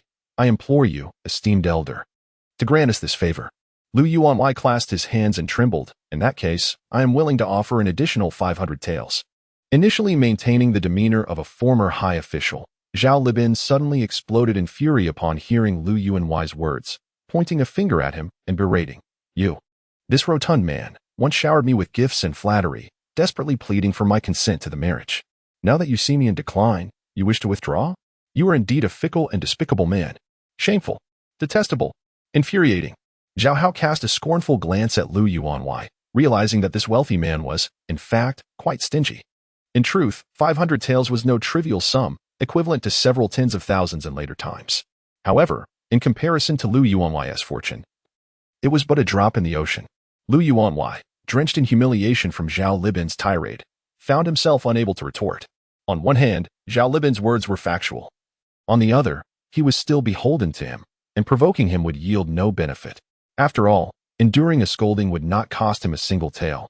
So he bowed his head, silently hoping that Zhao Libin would exhaust his anger and toss the engagement papers at him. Zhou Jizhao, however, was of a different temperament. As a celebrated official of integrity, he had never been subjected to such open ridicule. Old Zhao, he interjected. Let's not forget that our marriage was agreed upon after considerable effort, gifts, and your insistence. He slammed his palm on the table and glared at Zhao Libin. Once agreed, you cannot go back on your word. Zhao Libin, unashamed, retorted with unwavering conviction. Pa, you claim to be of integrity. If news of this spreads, who shall regard you as such? Zhou Jizhao felt the sting of his words, sitting back down in dismay. Let us focus on the immediate matter. If I offend Gao Xiang, my career shall be forever stunted. In that moment, his eyes reddened, and he choked back tears, pleading, Old Zhao, consider this a favor. Spare me. I was 41 when I finally passed the imperial examination. Securing a position is no easy feat if I offend the High Minister. My career shall end at the 4th rank. A gentleman's word is his bond. There shall be no retraction. You shall not reclaim the engagement papers. Zhao Libin remained resolute, tossing the 2 envelopes back at them, leaving no room for negotiation. Begone, esteemed elder, this is rather ungracious. Lu Yuanwei protested, reluctant to take his leave. Leave, or I shall have you thrown out. Zhao Libin erupted in anger, kicking over the table and bellowing at his descendants. What are you standing there for? Fetch me a stick. Let us go. Zhou Jizhao, sensing the dire situation, wisely retreated. Lu Yuanwei, not forgetting to pick up the 2 envelopes, hastily followed Zhou Jizhao. casting a last remark. Should your circumstances worsen, we can discuss this again. Once the two departed, Zhao Shui could not help but chide his father. With such a commotion, what is the point? It would have been better to agree to the annulment and exchange it for some silver. You know nothing. This concerns the dignity of the Zhao family. Do you think a mere handful of silver can resolve it? Zhao Libin glared fiercely at his ineffective eldest son. Zhao Shojing, however, was moved to admiration. One cannot be subjugated by power, nor can one be swayed by poverty. Father indeed possesses integrity. They must increase their offer. Zhao Libin added ominously. The courtyard fell silent. After a moment, Zhao Shud finally asked, how much must they add for you to be satisfied, father? At least 10,000 taels, Zhao Libin declared without hesitation, revealing his psychological price. This was evidently a significant discrepancy from the offer made, explaining the elder's fury. Father, have you lost your senses? Zhao Shud gasped, taken aback. He had sold off the family's valuables and only managed to amass around 20,000 taels. For his father to demand such a sum for a clearly failed engagement was outright extortion. Indeed, I am extorting. What of it? Zhao Libin sneered. Producing 2 red papers, the coveted engagement letters that Zhou Jizhao and Lu Yuanwei had desperately sought. He had anticipated their visit today and knew it was merely a matter of insufficient compensation. He handed the 2 letters to his second son, saying coolly, you mentioned wanting to remain in Nanjing. As I am now empty-handed, I leave these 2 letters with you for protection. He fixed his gaze on Zhao Hao, making it clear that his words were intended for his grandson. In the future, they shall surely come seeking you. Remember, without adequate payment, do not yield. Understood. Zhao Hao and his father replied in unison, acknowledging the lesson. Sighing, Zhao Libin patted their shoulders, chuckling, after all, you are both aging. What does it matter if you delay marriage for another 10 or 8 years? The burden lies with them. Remember, the longer the delay, the greater the benefits. Zhao Shi, feeling inspired, could not resist chiming in. Father, how about old 2, and I split the burden? Get lost. Zhao Libin kicked him playfully. Chapter 10. The elderly are still fiery. The next day marked Zhao Libin's return to his hometown. Coincidentally, the buyer had also chosen this day to collect the house. Early in the morning, the 5 members of the family, burdened with their belongings, exited the imposing gates of the Zhao residence. Standing beside the majestic stone lions, they watched as the buyer's servants set up a ladder to remove the Zhao residence plaque from the vermilion door frame. The Zhao family felt a deep sense of loss. Zhao Libin, overcome with emotion, shed tears and lamented, having served in the bureaucracy for a lifetime, I now face such a fate. It truly feels like a dream from which I cannot awaken. His children and grandchildren shared in his sorrow, shedding tears until their emotions were steadied. Zhao Shojing then spoke up. Father, my son and I have discussed it and believe it best to send you home first. We can return to Nanjing later. Zhao Shui chimed in. Yes, father, let the second brother take you home. After all, he and his son have little else to do. However, Zhao Libin waved his hand and, feigning nonchalance, declared, I arrived empty-handed and shall leave just the same. The world is vast, and I must not burden you. I am still strong enough to make the journey on my own. You should all pursue your own paths. Allow me a moment alone. After saying this, he slowly sat down in front of the shadow wall, gazing blankly at the grand door now devoid of its plaque. Zhao Libin was known for his resolute nature, and the Shui brothers dared not oppose him. They bowed to their father before departing, turning back to glance at him multiple times as they walked towards the street corner. Once they turned the corner and could no longer see their father, Zhao Shud halted and said to his brother, second brother, I can only reside in the official residence for now. It is cramped and unfamiliar. It would not be suitable for you to stay there. Do you have any place to go? Zhao Shojin replied honestly, I still have a bit of scattered silver. We can rent a place to stay. Zhao Shud sighed, alas. As a mere 6th-rank official, my meager salary cannot support you. He wished to cut off any suggestion of borrowing from his brother. However, Zhao Shojing seemed oblivious to this and nodded earnestly. Indeed, father has served for half a lifetime to secure this position. The eldest brother must uphold it. After enduring 9 years, promotions will surely come. Zhao Shud sighed again, feeling ashamed of his own petty thoughts, and quickly changed the subject. But second brother, do you hold any hopes for remaining in Nanjing? Zhao Shojing glanced at his son. It is the year of the great examinations. I must try once more. Zhao Xian, overhearing this, couldn't help but snicker. Zhao Shud shot a glare at his son, but shared the same lack of hope for his brother's ambitions. Let us not waste time. I will help you find an inn to stay in. It will at least provide for you and your son. Suddenly, Zhao Hao interjected, "Uncle, it's more practical to give some silver for immediate relief." Zhao Shui felt a pang of pain but, with his nephew's words weighing heavily, reluctantly produced 2 ingots of silver. After a moment's hesitation, he retracted 1 ingot, saying, "Once your aunt and sister return, I will need to find a place to rent for them. I can only spare this much." The Zhao family was not entirely composed of unmarried gentlemen. Zhao Shui had a wife and daughter. But once the old gentleman's situation was revealed, they had returned to her family. Fearing Zhao Shui would change his mind, Zhao Hao quickly accepted the ingot of 5 taels.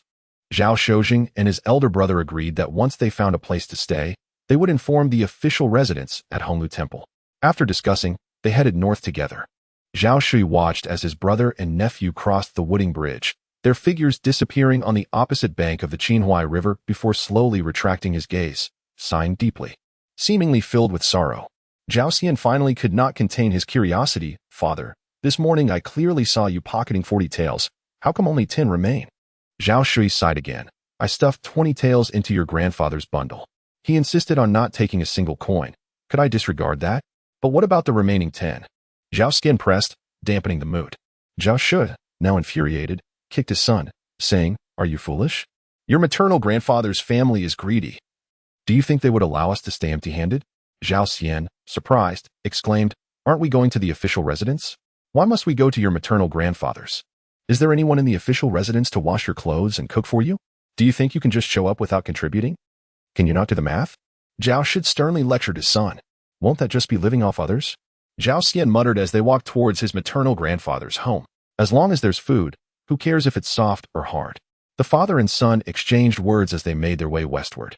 Once the eldest son and his child vanished from sight, Zhao Libin emerged from the alley, having discreetly followed them and overheard their conversation. Is soft living truly so appealing? None of them possess any backbone. Zhao Libin sighed, feeling a sense of failure in his role as an educator. Amidst his musings, a luxurious yet understated carriage came to a halt beside him. The curtain was drawn back slightly, releasing a delicate fragrance. A graceful woman smiled and beckoned to Zhao Libin. Dressed in a green silk robe, the coachman opened the carriage door, and a maid adorned with hairpins descended, preparing a brocade stool for Zhao Libin. Without showing any sign of hesitation, Zhao Libin straightened his posture and stepped onto the carriage. Once he boarded, the maid closed the door and took her place in the following carriage, leaving the two inside undisturbed. The 2 carriages glided slowly along the banks of the Qinhuai River. Inside the carriage, a soft carpet was laid, adorned with a small sandalwood table displaying exquisite fruits and a silver square box. Once Zhao Libin settled onto the couch, the woman in her 40s gracefully bowed, her eyes brimming with delight. "I apologize for making you wait. I instructed you to wait outside the city. Why did you not heed my words?" Zhao Libin, however, did not mince words, sternly reprimanding her. "What if my sons were to see you? How would I explain that?" The noble woman, seemingly unfazed, replied with even more warmth, "I was merely concerned for your well-being. Upon hearing of your recent misfortunes, I hurried here. And only upon arriving in Nanjing did I learn you were safe." Zhao Libin scoffed, slightly lifting his chin, having navigated the corridors of power for many years. "What situation cannot I resolve without your concern?" "Indeed, I misspoke. I admire your confidence above all else," the woman said, her eyes filled with admiration. Zhao Libin sighed, finally softening as he reached out to her. She opened the silver box, revealing a steaming cotton handkerchief. Though she appeared noble and dignified, she now acted like a servant, personally attending to Zhao Libin's needs. "I see that the Zhao residence has changed hands, and it seems your 2 sons are at a loss. Why not allow me to arrange something for them?" The woman leaned down to remove Zhao Libin's boots, replacing them with a pair of soft-soled silk shoes. "You are meddling," Zhao Libin retorted, ungratefully. "They have lived in comfort for decades, becoming utterly useless. I intend to use this opportunity to discipline them." The noble woman's expression shifted to one of realization, and she nodded earnestly. "I see now. Your intentions are indeed noble, as expected of you."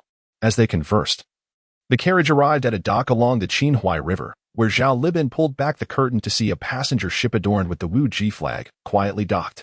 The vessel boasted 3 levels, exquisitely decorated, rivaling even the luxurious boats of nobility traversing the river. Upon disembarking, Zhao Libin and the woman found the dock completely deserted, for even this dock belonged to the noble woman exclusively.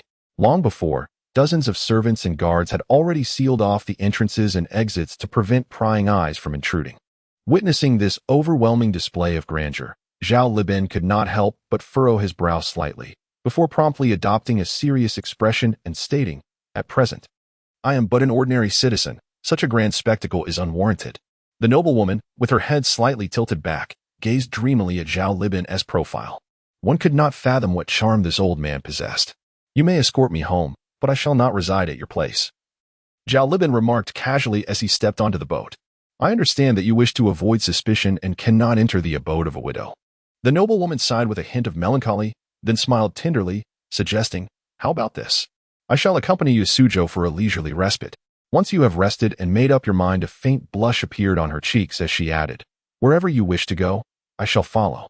Zhao Liben, satisfied, nodded in agreement, a fleeting glimmer of contentment crossing his face. "Now, that is more like it."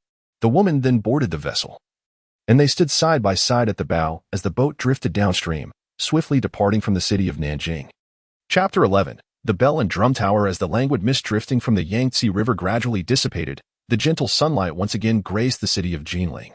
Nanjing, a metropolis of resplendence, is adorned with the vestiges of 6 dynasties, the Jiang and Examination Hall, and the elegant Qinhuai River, all contributing to its grandeur and vibrancy, a crown jewel of the southeast, unparalleled in literary finesse throughout the realm.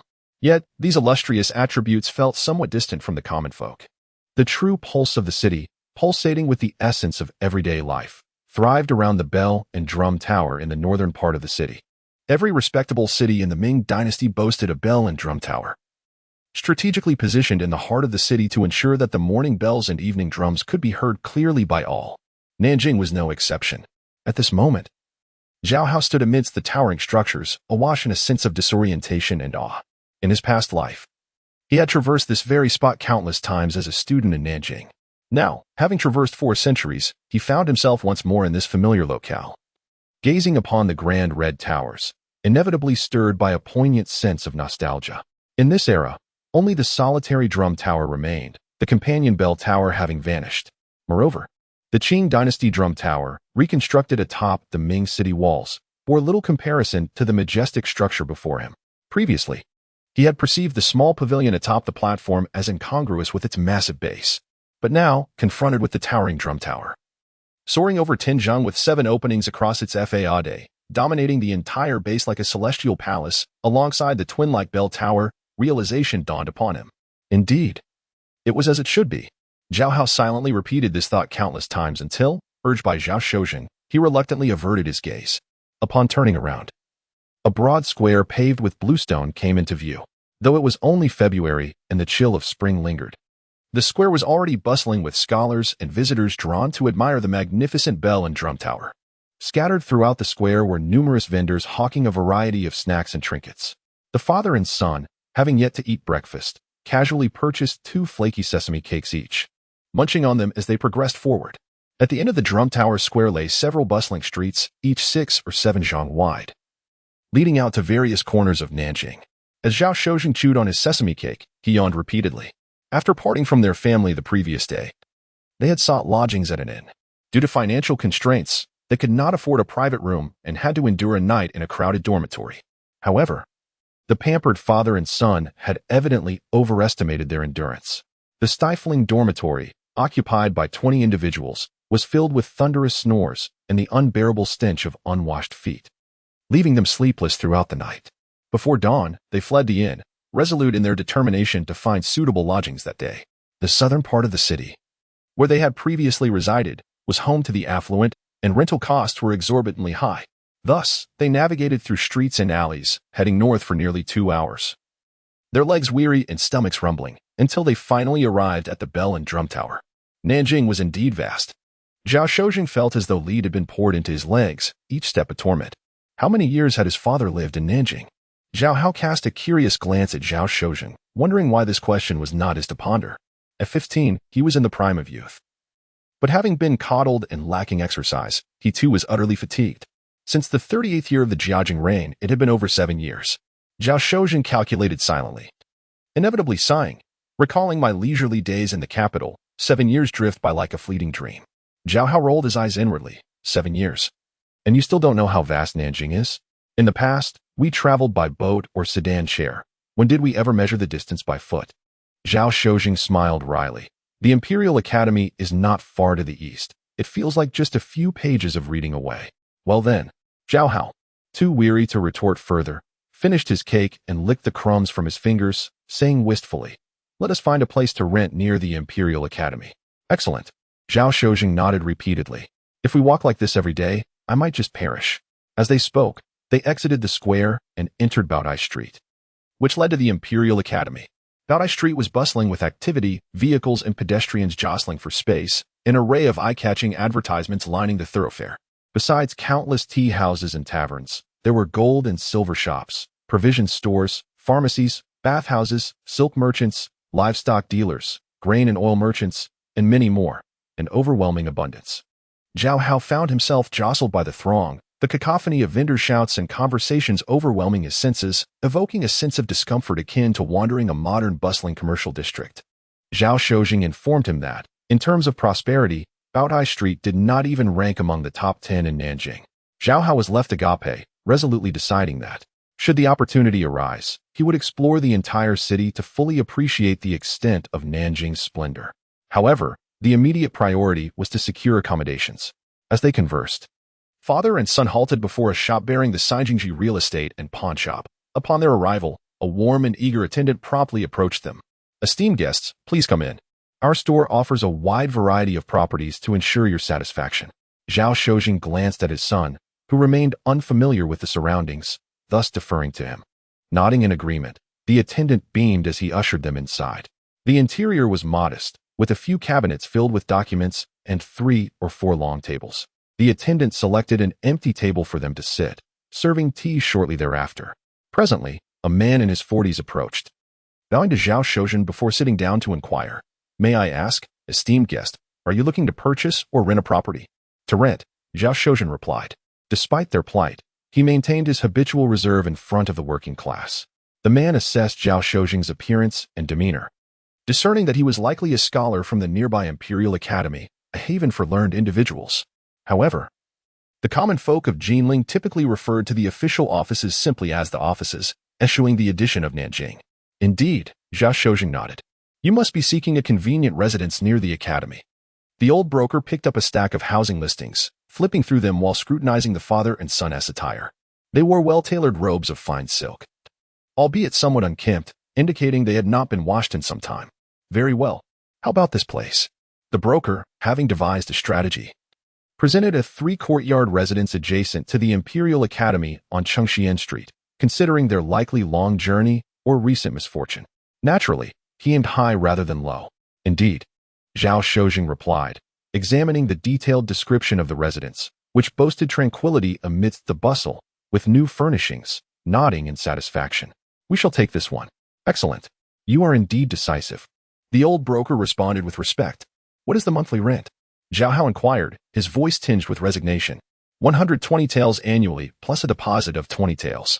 Hiss. Upon hearing the broker's response, both father and son inhaled sharply, realizing that even if they sold themselves, they could not afford such an exorbitant rental. Chapter 12. The virtue of my character in the real estate agency, the seasoned broker presented 2 more affordable properties, only to discern that the father and son remained silent, indicating their financial constraints. Subtly, he tucked away the property listings and inquired nonchalantly, "It appears my recommendations do not meet your expectations?" "They are all quite commendable," Zhao Shojing stammered, awkwardly adding, "Alas, our family is in dire straits. September garments remain unaltered." "Excuse me, what do you mean?" The broker was baffled, unable to comprehend the reference to September in this second month of the year. "My father means to say we lack sufficient funds to rent a more expensive dwelling," Zhao Hao explained with resignation. "Oh, I see." The broker shook his head, feeling a twinge of disdain for these impoverished scholars who clung to their pride, articulating their poverty in such peculiar terms. He picked up another listing and handed it to the father and son, stating, "This property is as affordable as it gets. Please peruse it at your leisure." With that, he excused himself, heading to the back for tea. "What an attitude!" Zhao Shojing muttered discontentedly. Such disregard from someone who usually ignored them was astonishing. "Just get used to it," Zhao Hao consoled, as he meticulously examined the stack of listings. Zhao Shojing, a man of leisure, diverted his gaze and enjoyed his tea, quickly forgetting his displeasure. After some time, Zhao Hao made a decision, pointing to one of the listings. Let us visit this one. An hour later, the broker drove the father and son in a horse-drawn carriage to Caijiao Lane, situated 10 miles from the Guozijian. Upon disembarking, they followed the broker into a narrow alley and soon arrived at a dilapidated courtyard. This is it. The broker retrieved a key and approached the rusted lock on the door. Observing the weathered, drafty entrance and crumbling earthen walls, both men grimaced. At last, the broker managed to unlock the door, creaking it open. Come in and see how spacious this courtyard is. Reluctantly, the father and son stepped inside, only to be greeted by a scene of withered branches and leaves scattered about. The house was bereft of windows and tiles, allowing the elements to intrude. In a state of ruin beyond imagination. Can anyone actually reside here? Zhao Shozhen coughed, astonished as he addressed the broker.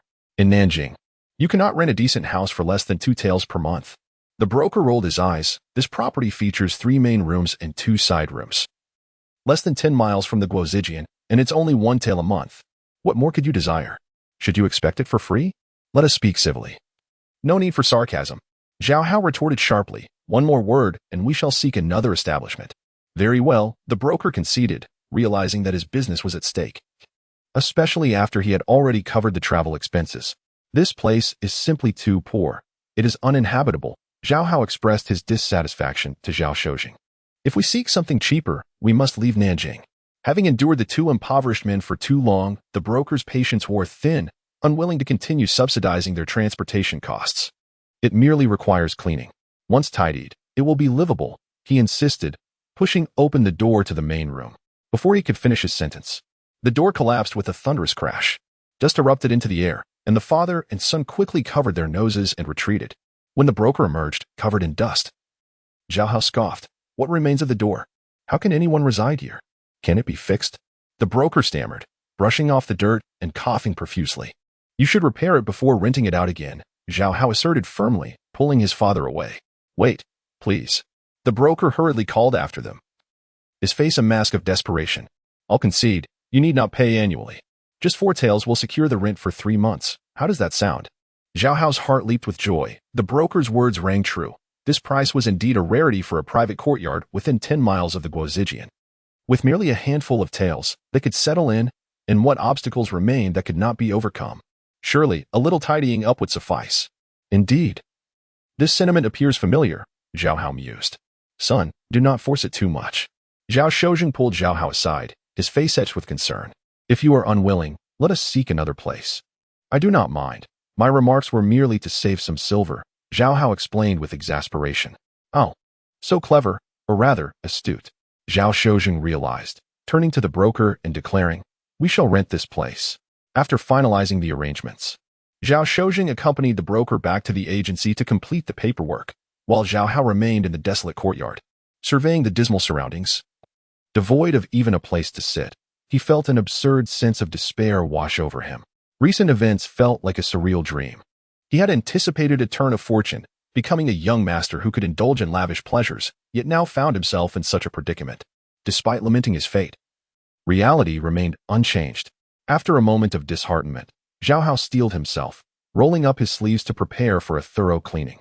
However, upon searching the various rooms, he discovered there was not a broom in sight. Observing the 3-legged chairs and 2-legged beds, he felt utterly defeated. It was evident that from Nanjing to Beijing, the quality of goods had diminished. This property was likely unmarketable, prompting the broker to make concessions. Recalling a blacksmith shop at the alley's entrance, Zhao Hao resolved to borrow some tools. Upon arriving, he found the shop's forge extinguished and tools hanging on the wall, suggesting it was closed for business. Yet, he heard the unmistakable sound of a cough from within, indicating someone was present. After a brief hesitation, Zhao Hao stepped inside and called out, "Is anyone there?" Before he could finish, a heavy curtain parted, revealing a burly man with a fierce demeanor, escorting a doctor dressed in a long coat, who carried a medicine box. "Alas, your father's illness may be beyond remedy," the doctor said solemnly, stroking his goatee as he spoke quietly to the burly man. The man, taken aback, stammered, "Can a mere ailment take a life? Alas, it has lingered too long."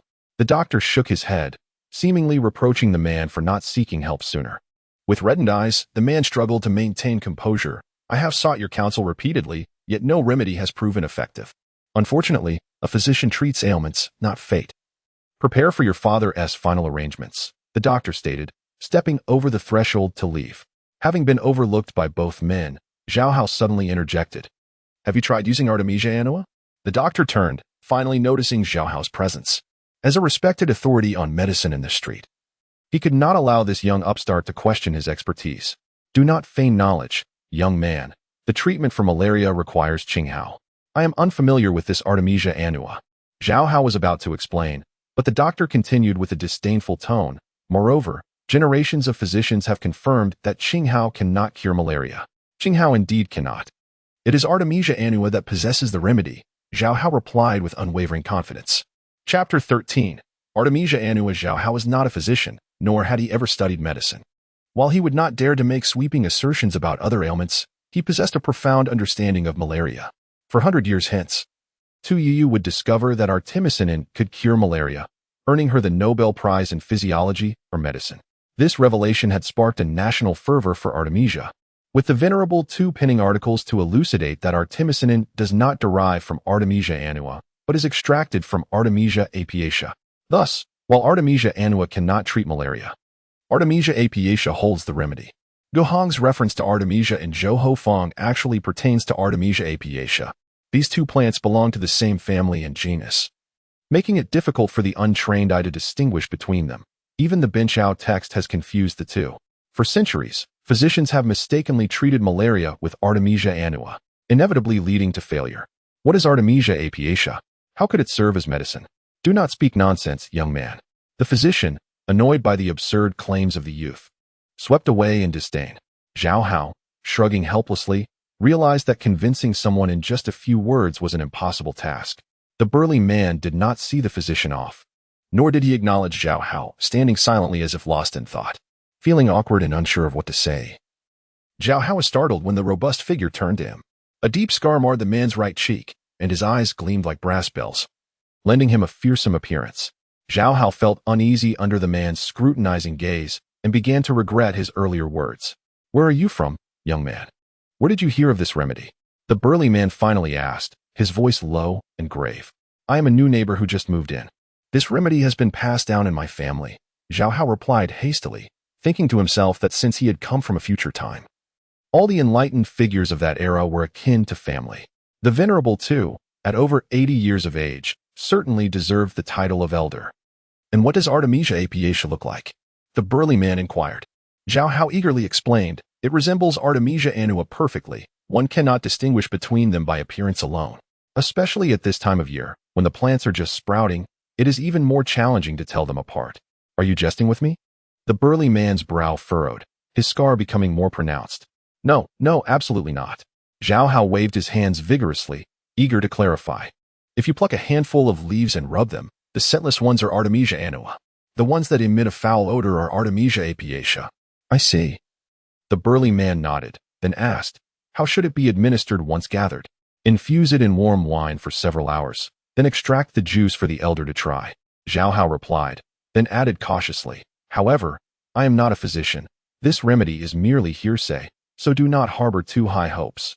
Oh, one must always try any available method, the burly man reassured him. Do not worry, I will not hold it against you, regardless of the outcome. It seemed that the burly man was quite reasonable, having sensed Zhao Hao's apprehension. That was precisely the assurance Zhao Hao had been waiting for, and he promptly took his leave. Upon returning home, he realized he had been so preoccupied with escaping that he had forgotten to borrow a broom and dustpan. Truly, the forgetful often forget, Zhao Hao lamented inwardly, unwilling to face the imposing burly man again. Fortunately, although Kai Family Lane was not bustling, there were still a few vendors selling daily necessities. He purchased a broom and a bucket from an elderly woman for 30 coins and sweet-talked her into giving him some scraps of cloth to use as rags. Once back in the dilapidated courtyard, he selected the cleanest rag to cover his mouth and nose, then brandished the bamboo broom, sweeping the fallen branches and leaves into a corner of the yard. As the debris was cleared away, the uneven yellow earth was revealed. To Zhao Hao's delight, he discovered a basin-sized well hidden in the southeastern corner of the yard. He tossed a stone into the well, and it produced a dull splash. This discovery filled him with joy, and he bounded out of the courtyard to the street to purchase a bundle of hemp rope. He secured the bucket and lowered it into the well. Planting his feet firmly, he alternated his efforts to hoist the heavy bucket up. It contained only half water, the rest being dead branches and leaves. How remarkably clean. Zhao Hao felt tears of gratitude welling up as he found no plastic bags or mineral water bottles. He poured the water from the bucket onto the courtyard floor and continued to draw water until he finally retrieved a bucket of crystal-clear well water. With a sigh of relief, Zhao Hao rubbed his aching arms and sore back, savoring the refreshing taste of the well water, which was sweet and invigorating. What a delight! He exclaimed, washing his face with the well water, feeling as though the burdens of recent days had finally lifted. Revitalized, Zhao Hao resumed his efforts to clean this place he would dare to call home. He sprinkled water and scrubbed diligently, all while silently contemplating his situation. This was not the life he desired. He had traversed 4 centuries not to endure the hardships of a commoner. Even if he could not indulge in lavish comforts, he ought to at least have his needs met without toil. Otherwise, it would be a disservice to himself and the heavens that had brought him here. Standing on tiptoe with broom in hand, he swept away the cobwebs from under the eaves, transforming them into gray puffs akin to cotton candy. To turn this situation around, the key lies in ensuring Zhao Hao becomes a successful scholar. From now until the autumn examinations in August, this must be the utmost priority. With this crucial issue in mind, the next steps became crystal clear. First, I must create a conducive environment for my father to focus on his studies, freeing him from any distractions. Additionally, he must receive proper nourishment: milk, walnuts, dried fruits, and sea fish. None of these can be overlooked.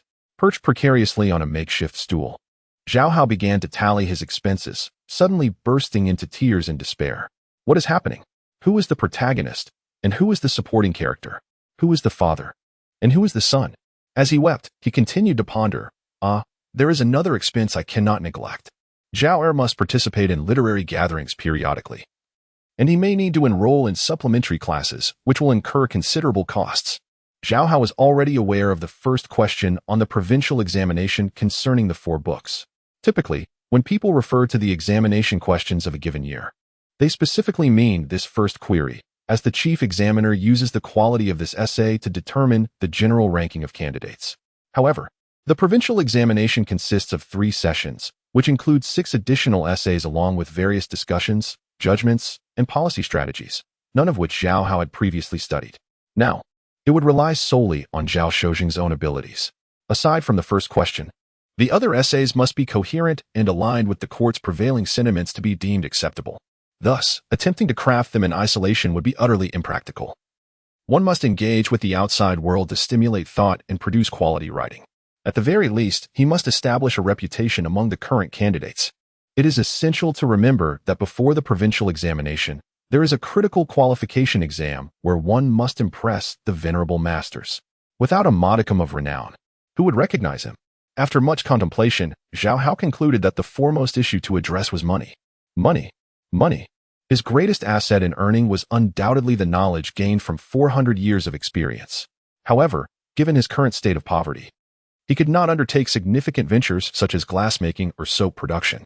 Other methods required market cultivation or substantial investment. In short, despite racking his brain, he could not identify any low-cost, immediate avenues for profit. Alas, perhaps I should be more pragmatic. I will venture out another day and see if there are any more realistic options. With a sigh of resignation, Zhao Hao returned to his cleaning efforts. Unbeknownst to him, as dusk fell, he had finally tidied up the eastern room where he and his son would sleep.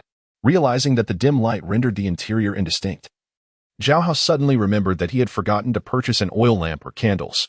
Just as he was about to step outside, he heard the voice of Zhao Shuzheng calling from beyond the door. Son, your father has returned. Chapter 14. The lantern lighter upon hearing his father's voice. Zhao Hao hurried outside. The courtyard was considerably brighter than the interior of the house, revealing Zhao Shuzheng empty-handed but accompanied by 2 porters laden with various packages. Just leave them here, Zhao Shuzheng instructed, directing the men to place bedding, wash basins, rice, and flour in the main room. After paying them, he sent the 2 away. Zhao Hao rummaged through the heap of belongings and finally unearthed 2 candles, but was at a loss as to what to do next. Could it be that I've forgotten how to do this? I can still light a fire, if I may say so myself, Zhao Shuzheng remarked with a proud smile. Producing a paper packet from his sleeve, unwrapping it revealed a wooden stick, about the length of a tiger's mouth. Zhao Shuzheng bit down on one end of the stick and, with a magician's flourish, retrieved flint, tinder, and a fire steel. He placed a small piece of tinder in the indentation of the flint and struck it vigorously with the fire steel. Sparks flew and ignited the tinder, which glowed red but did not flame. It seemed impossible to light the candles. However, the next moment left Zhao Hao astounded. Zhao Shozhen gently blew on the glowing tinder, and suddenly a flame erupted at the end of the wooden stick. It's just like lighting a match, Zhao Hao thought, wide-eyed. Zhao Shozhen set the flint aside, took the flaming stick, and lit both candles, illuminating the main room. Noticing Zhao Hao's fixation on the wooden stick, he declared with satisfaction, "This is called a lantern lighter. In the north, it is also known as a fire starter. It conveniently transforms dark fire into bright fire." Zhao Hao picked up the lantern lighter and examined it closely under the candlelight. He noticed that one end was coated with a green substance, which emitted a pungent sulfurous odor upon closer inspection. "Isn't this a match?" he mused, bringing the stick near the candle flame, where the green substance ignited instantly, producing a bright light. Indeed, it seems that the Ming Dynasty has developed a primitive match. With further refinement, true matches could be produced. As these thoughts occupied his mind, he suddenly caught a whiff of a tantalizing aroma. Coming back to reality, he saw his father bringing out plates of dishes from a food box, arranging them on the rickety square table. Zhao Hao then recalled that he had only eaten 2 small flaky pastries all day. Engrossed in his tasks, he hadn't felt hungry, but now, the enticing smell made him utterly ravenous. "My son, you must be starving," Zhao Shozhen said, tearing off a juicy chicken leg and shoving it into Zhao Hao's mouth. "What are you waiting for? Eat." Nodding vigorously, Zhao Hao began to feast, gesturing for Zhao Shozhen to join him. Zhao Shozhen, naturally, did not hold back.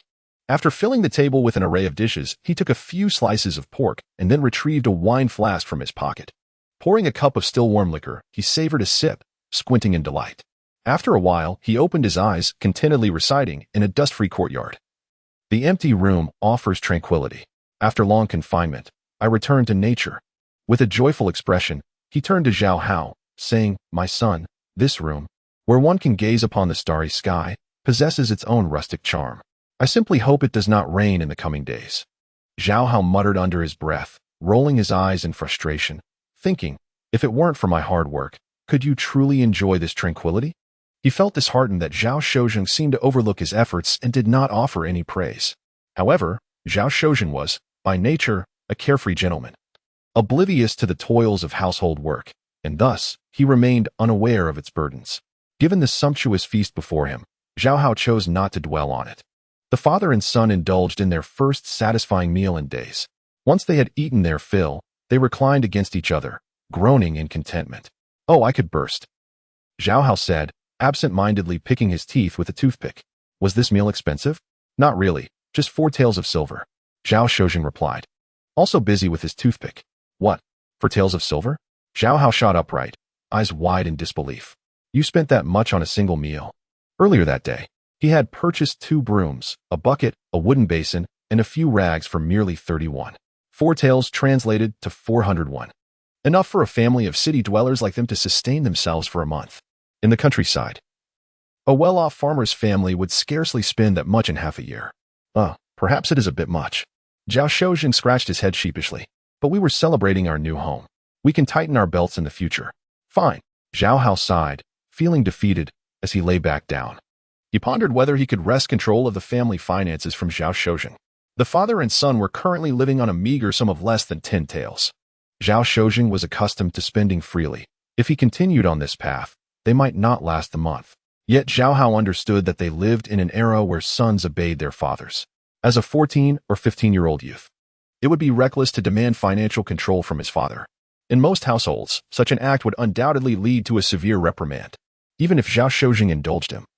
Zhao Hao worried about hurting his father's pride. After much contemplation, he resolved to make an attempt. "Father." "Yes, my son. What is it?" Zhao Shozhen, feeling drowsy, forced himself to open his eyes. "From tomorrow on, focus solely on your studies," Zhao Hao proposed, seizing the moment while his father was in a daze. "Rest assured, what I say will come to pass," Zhao Shozhen nodded. "And the second half of that saying is?" Zhao Hao asked casually. "It is, turning a deaf ear to matters outside the window," Zhao Shozhen sighed. "My son still needs to study more." Zhao Hao took this opportunity to suggest, "Why not leave the household chores to me from now on? That would be quite." Zhao Shozhen instinctively began to agree but paused, shaking his head. "No, My son, though you are wise beyond your years, how could I bear to let you shoulder such burdens at your young age?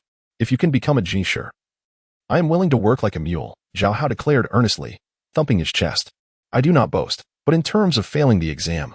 Zhao Shojing began to self-deprecate with a rueful smile. I say you can succeed, and you will. Zhao Hao interrupted, thumping his chest emphatically. Ah, my son. Zhao Shojing felt a sense of guilt swell within him, realizing the lofty image he held in his son's eyes. But how could he bear to disappoint him? He swallowed his long-standing insecurities and thumped his chest, declaring, I shall ensure you become a geisha, and you will once again enjoy the comforts of wealth. Zhao Hao moved, applauded enthusiastically, then slyly shifted the narrative, saying, then it's settled. While you study, I shall manage the finances. Agreed. In the thrill of the moment, Zhao Shojing nodded vigorously, sealing their pact with a hearty slap of hands. Afterward, however, he felt a nagging sense that something was amiss. Hadn't they just agreed that he would pursue fame and fortune? How had he so carelessly relinquished control of the family finances? Chapter 15. Proving this is not a monk script, Zhao Shojing willingly relinquished his financial authority, much to Zhao Hao's astonishment. However, what followed was even more surprising. When Zhao Shojing solemnly handed over the pouch containing the entirety of their family fortune, Zhao Hao felt an unsettling lightness.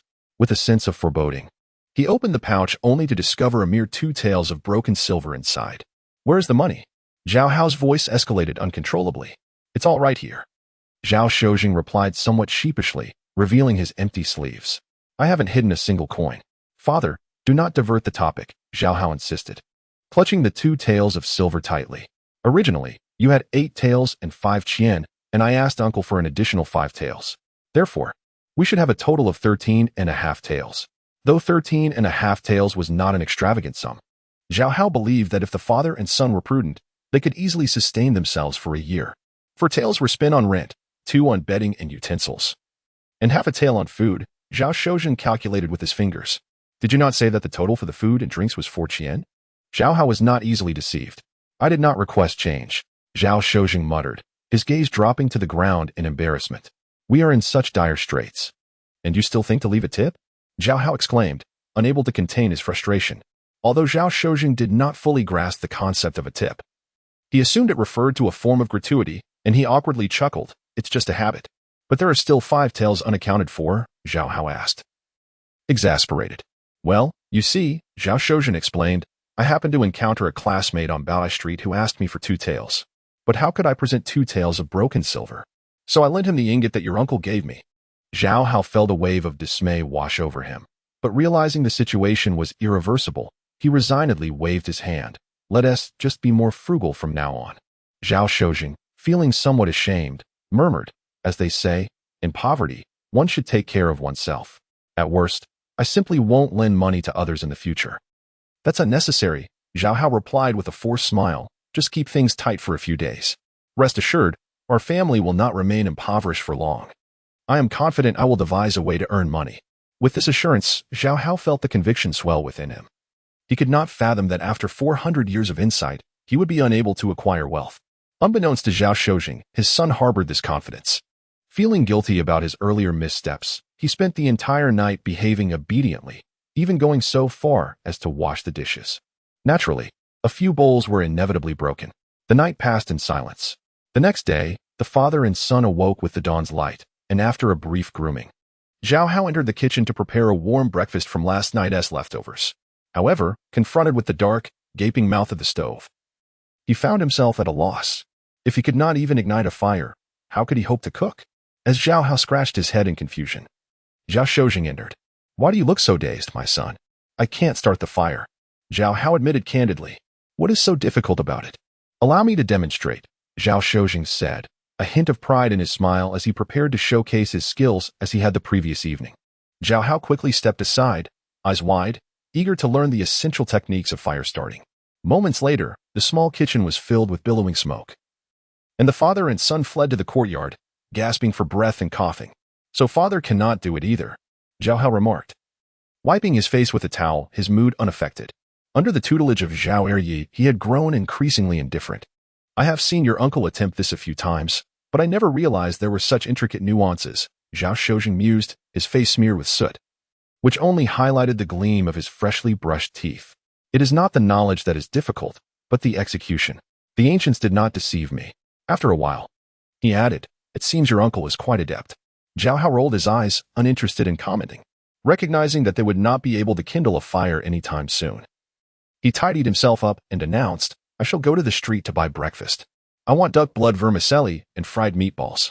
Zhao Shozheng immediately placed his order. How delightful. Zhao Hao scoffed, ignoring his father's wishes. Whatever is available, let it be. Yesterday, when purchasing a broom, Zhao Hao had noticed a breakfast stall sign hanging at the bridge's head. Upon stepping outside, he found that indeed, a rough cloth awning had been set up at the bridge's entrance, beneath which steam billowed, creating a lively atmosphere. Following the enticing aroma, Zhao Hao approached, discovering a modest stall with only 4 low tables. At that hour, only a few patrons lingered over their breakfasts. On the opposite side of the awning stood 2 pots, one large pot topped with 3 stacked steaming bamboo baskets and a smaller pot bubbling with oil. The stall owner, a man in his 40s with graying hair, deftly fried oil cakes using a long pair of chopsticks. This delicacy, passed down through 400 years, had been a staple during Zhao Hao's school days. With closed eyes, he inhaled the unique aroma of the scallion and radish pancake, igniting a deep sense of nostalgia within him. How delightful, it still has that authentic flavor.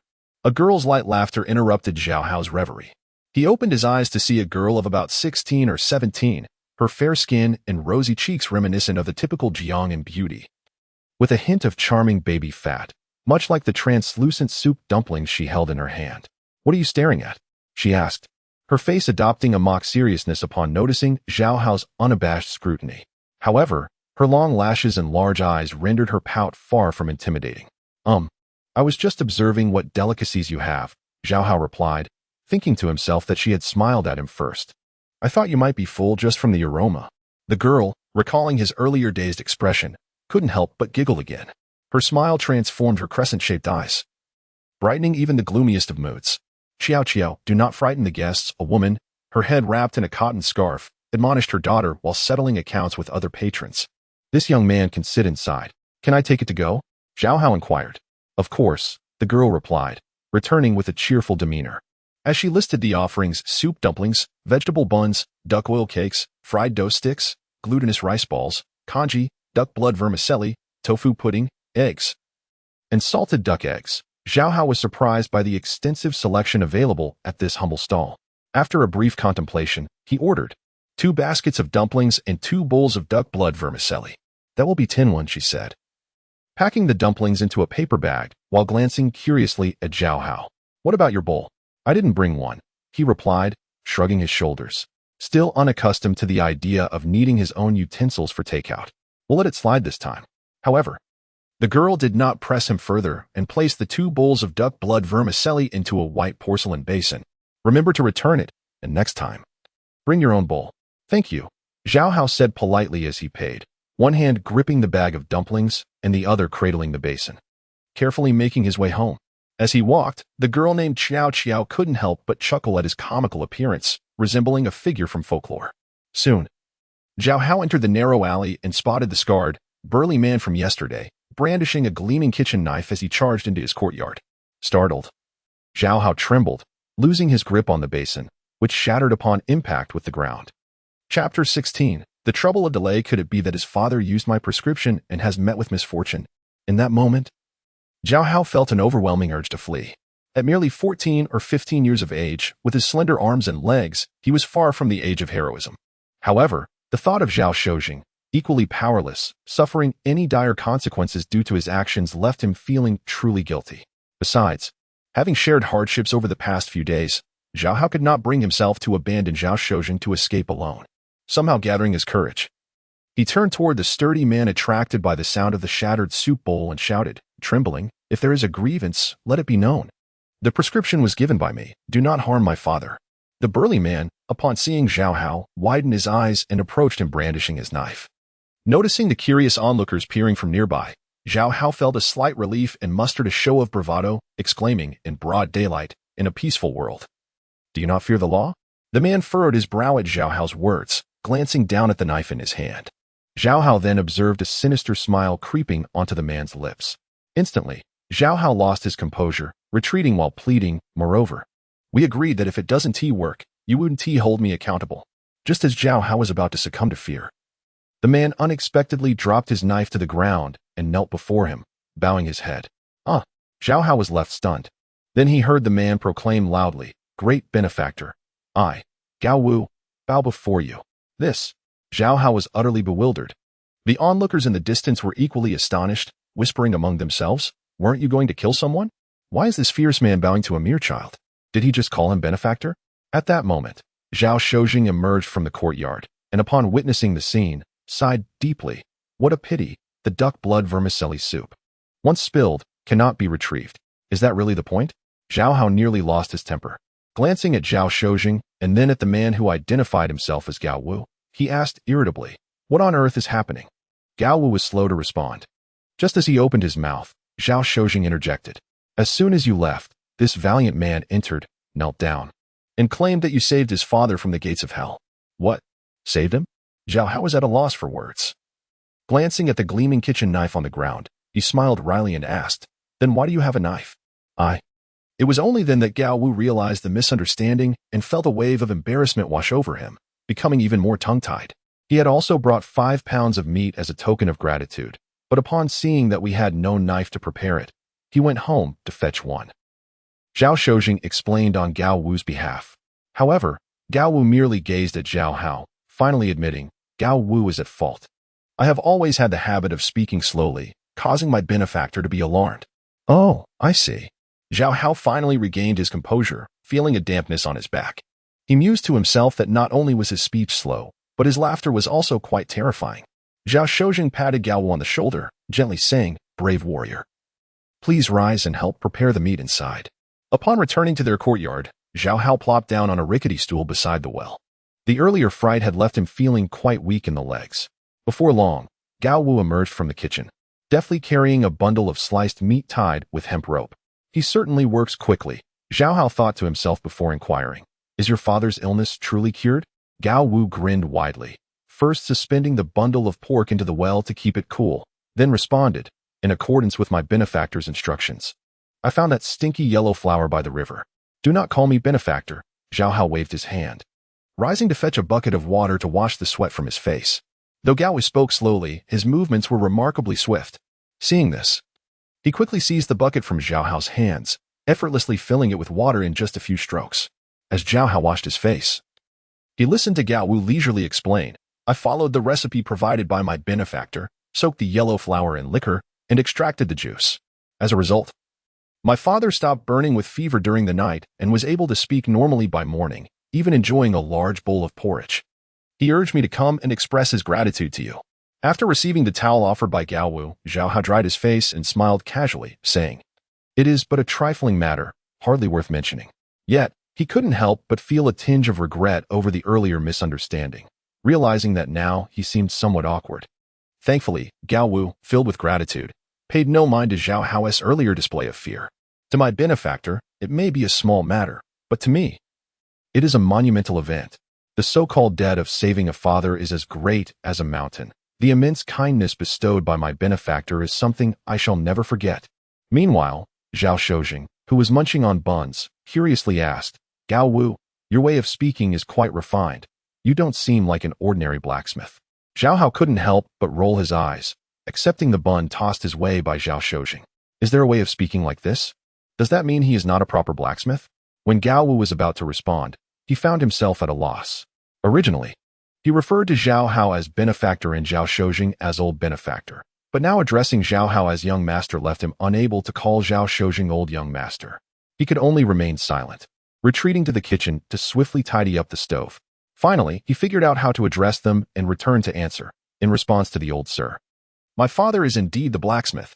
I once served as a squad leader in the Qijia army, where the general commanded us to learn literature. I can recognize quite a few characters." "Oh, the Qijia army?" Zhao Hao's eyes lit up upon hearing this. The Qijia army was not only renowned 400 years later, but was already a formidable force at this time. It is no exaggeration to say that the Ming Dynasty's victory against the Japanese pirates owed a significant debt to Qi Jiguang and his Qijiao army. Zhao Shojing, intrigued, asked, "Didn't I hear that General Qi was promoted to deputy commander of the Divine Machine Camp, and that the Qijiao army headed north to Jizhou at the beginning of the month? Why didn't you go with them?" I was indeed supposed to go north, but while passing through Nanjing, I saw my aging father alone. Gao Wu spoke without delay this time, evidently having prepared his response beforehand. I pleaded with the general to let me return home to care for my elderly father. And now I am just an ordinary citizen. Ah, I see, a true filial son, Zhao Shojing remarked, casting a meaningful glance at Zhao Hao. What are you looking at me for? Zhao Hao mumbled through a mouthful of steam buns, his words muffled. In a group of 3. There must be a teacher for me. You should learn from Gao Wu, Zhao Shojing admonished earnestly. Gao Wu, concerned for his father, exchanged a few words with Zhao Hao and Zhao Shojing before hurriedly returning home. Upon entering, he found his father could sit up. His complexion improved compared to when he had left. Why has it taken you so long to bring a kitchen knife? The blacksmith, Gao Tai, inquired. After tidying up the disordered room, Gao Wu replied, seeing how the benefactor and his son spoke and acted. They must be wealthy young masters who have fallen on hard times and ended up in our humble abode. Oh, I see. Gao Tai was accustomed to his son's way of speaking and nodded. Then you should help them out more. Your strength is boundless. I understand. After I finish my work this afternoon, I will go, Gao Wu replied without hesitation. Chapter 17. Mao's brother after finishing breakfast. Zhao Hao prepared tea and ground ink for Zhao Shojing, setting everything in place for studying. He then earnestly advised, Father, please focus on your studies at home. As a family of modest means, it is best not to wander outside unnecessarily. Zhao Shojing, seated on a rickety chair, scratched his head while holding a copy of the Analects with commentary. There is indeed a matter. I must visit the Imperial Academy tomorrow to handle my re-enrollment procedures. I haven't attended school for the past 2 years, and I fear my student status may have been revoked. If there is something to attend to, it must be addressed. For now, focus on your studies today, Zhao Hao said, concerned like a devoted parent, leaving him some money for lunch before announcing his intention to stroll through the streets. You're telling me to study at home while you go out for a wander, protested Zhao Shojing, but his objections fell on deaf ears. Zhao Hao's excursion was not intended for leisurely wandering. The thought that their family was down to merely 2 taels of silver, and that any unexpected event could lead them to the brink of starvation, left him no time to spare. He needed to seek opportunities to alleviate their pressing financial situation. Initially, he planned to head to the bustling area around the Qinhuai River and Confucius Temple, but upon inquiring about a carriage, he discovered it would cost 21, a sum that made him wince. 20 li away, and if I return without passengers, this trip will leave me at a loss. The surly coachman replied. Surely I wouldn't allow you to suffer a loss. Zhao Hao chuckled, retracting his purse into his sleeve. I shall not go after all. Impudent lad, just here to mock. The coachman grumbled as Zhao Hao walked away, but he paid no heed. However, he lacked the stamina to traverse the 40 li on foot. Recalling the vibrant streets near Zhonggulu, he decided to change his destination. The further south he walked, the more prosperous it became. Crossing the Lion Bridge and entering the outer street of the Drum Tower, the lively scenes he had witnessed the previous day reappeared before him. With no particular plan in mind, he wandered from shop to shop, marveling at the commercial vibrancy of Nanjing. He was genuinely awestruck by the wealth of goods and the sheer volume of commerce, an experience that surpassed his previous cursory glance. He noted that within less than a mile of the broad street before him, there were no fewer than 100 distinctive shop signs, each more eye-catching than the last. Beyond the usual taverns and tea houses, there were diverse establishments such as Lu Zhaoping's General Goods, Zhou's Currency Exchange, Chongming Seafood, and Rui Xiong Silk Store, among many others, showcasing a plethora of businesses. The variety and abundance of goods in these shops exceeded anything he had previously imagined. Entering the South Wazi Cloth Store, he was astonished to find a vast assortment of fabrics displayed on the counter.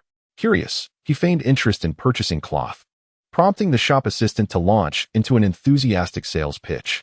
We have Jiaxing S Shitong cloth, Suzhou S green cloth, Songjiang S blue cloth, Nanjing S blue cloth, Guazhou S blue cloth, red cloth, green cloth, Songjiang S large and small shuttle cloth, Huguang S Xiaogan cloth, Linjiang cloth, Xinyang cloth, Dingtao cloth, Fujin S raw cloth, Anhai raw cloth, Jiyong cloth, coarse linen, bookshop raw cloth, and lacquer cloth. Zhao Hao, thoroughly entertained, could not help but applaud.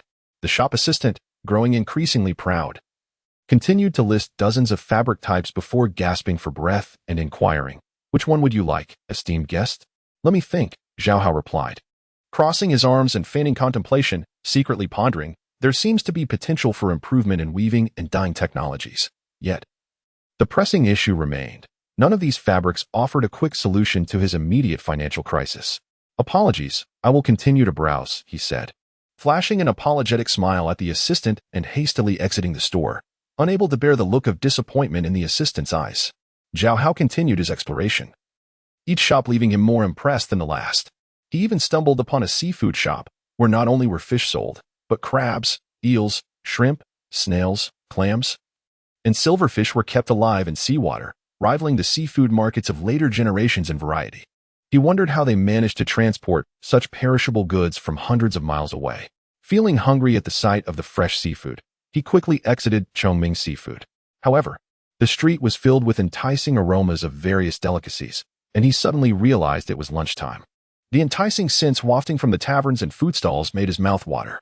Braised dried tofu, osmanthus duck, pan-fried buns, braised pig trotters, and even fried knife fish, meatballs, roasted chicken, and stinky tofu. How can even stinky tofu smell so good? Zhao Hao found himself unable to restrain a sniffle, swallowing hard as he touched the 2 remaining taels of silver in his pocket, feeling the cruel reality of his situation. "I just had a basket of buns for breakfast. I shouldn't be hungry," he repeatedly reassured himself. "It's just an illusion. I am not hungry, merely craving." Yet, he could not help but silently vow that once he became prosperous, he would indulge himself thoroughly. Zhao Hao endured his hunger and continued browsing until he entered a shop with a yellow sign reading Tang's Southern Goods. Southern Goods, of course, referred to specialties from the south. Inside, the shop was filled with Jinhua ham, Shaoxing yellow wine, dried seafood, and various nuts from regions like Jiangsu, Zhejiang, and Guangdong. "Another food shop," Zhao Hao muttered, about to leave when he inadvertently caught sight of a shelf outside the door, neatly arranged with dozens of coarse porcelain bowls filled with either dark brown or reddish-brown pastes. "What is this?" Zhao Hao inquired, intrigued. "Young master does not recognize brown sugar and red sugar?" The shop assistant chuckled. "I've never seen it served in bowls before," Zhao Hao replied, shaking his head as he picked up a bowl of red sugar to examine its rough, sandy surface adorned with snowflake-like patterns. "Remarkably beautiful. How much for this?" "Brown sugar is 30 won per bowl, and red sugar is 1 tael of silver per bowl," the assistant smiled. "Would you like to try some?" "What about white sugar?" Zhao Hao asked casually. "White sugar." The assistant hesitated, seemingly unfamiliar with the term. However, Zhao Hao distinctly remembered having white sugar water upon his arrival. Moreover, in his memories, young Zhao Hao had frequently enjoyed white sugar, so it certainly existed. "Are you referring to powdered sugar?" the assistant inquired cautiously. "That seems likely," Zhao Hao thought, realizing they were merely different names. He nodded and asked, "Do you have any?" "We do have some." The assistant retrieved a delicate wooden box from behind the counter and opened it for Zhao Hao to see. Indeed, it contained white sugar. Instinctively, Zhao Hao reached out to pinch a bit for a taste, but the assistant, as if facing a grave threat, swiftly closed the lid with a snap, nearly pinching Zhao Hao's fingers. "You, esteemed guest, must not be so careless. Such a precious item cannot be sampled lightly. It's just white sugar. How expensive can it be?" Zhao Hao replied, somewhat irritated. 1 tael of silver for 1 tael of sugar. Are you jesting?" the assistant exclaimed, his eyes wide with disbelief. "What? 1 tael of silver for 1 tael of white sugar?" Zhao Hao was utterly astonished.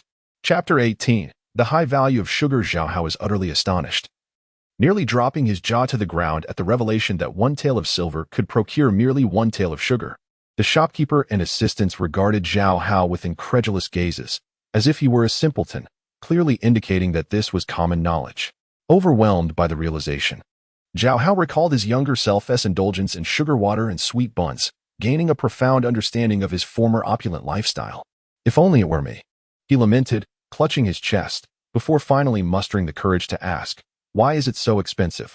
At that moment, a jovial, middle-aged man clad in a dark blue silk robe and wearing a black cap emerged from behind a curtain, addressing Zhao Hao with a smile. "Young sir, Nanjing is the foremost city, wealthy beyond compare. Only a mere 200 jin of sugar enters the market each year. Would you not consider that expensive? Even if one were to purchase it all, it would only amount to 2,000 or 3,000 taels of silver. With so many affluent individuals in Nanjing, how could they possibly refrain from indulging?" Zhao Hao remained puzzled. It wasn't a matter of affordability. It was simply that even the wealthy could not attain it. The rotund shopkeeper, likely the owner, handed a teapot to an assistant and casually picked up a wooden box to present to Zhao Hao. "Look closely. What does this sugar frost resemble?" "Of course it resembles frost," Zhao Hao thought, feeling exasperated by such a foolish question. Indeed, this is a thin layer of frost that forms on the surface of red sugar after it is boiled and cooled. It takes 1,000 gene of red sugar to yield just one tael of this. The shopkeeper chuckled. Throughout the entire Ming Dynasty, less than 500 gene is produced annually, with a portion reserved as tribute for the palace. Thus, even wealth cannot guarantee possession. As the shopkeeper continued his monologue, Zhao Hao found himself trembling, not from fear, but from overwhelming excitement. Gazing at the precious sugar frost cradled in his hands, and then at the casually piled red sugar outside the shop, he inwardly exclaimed, "This is it."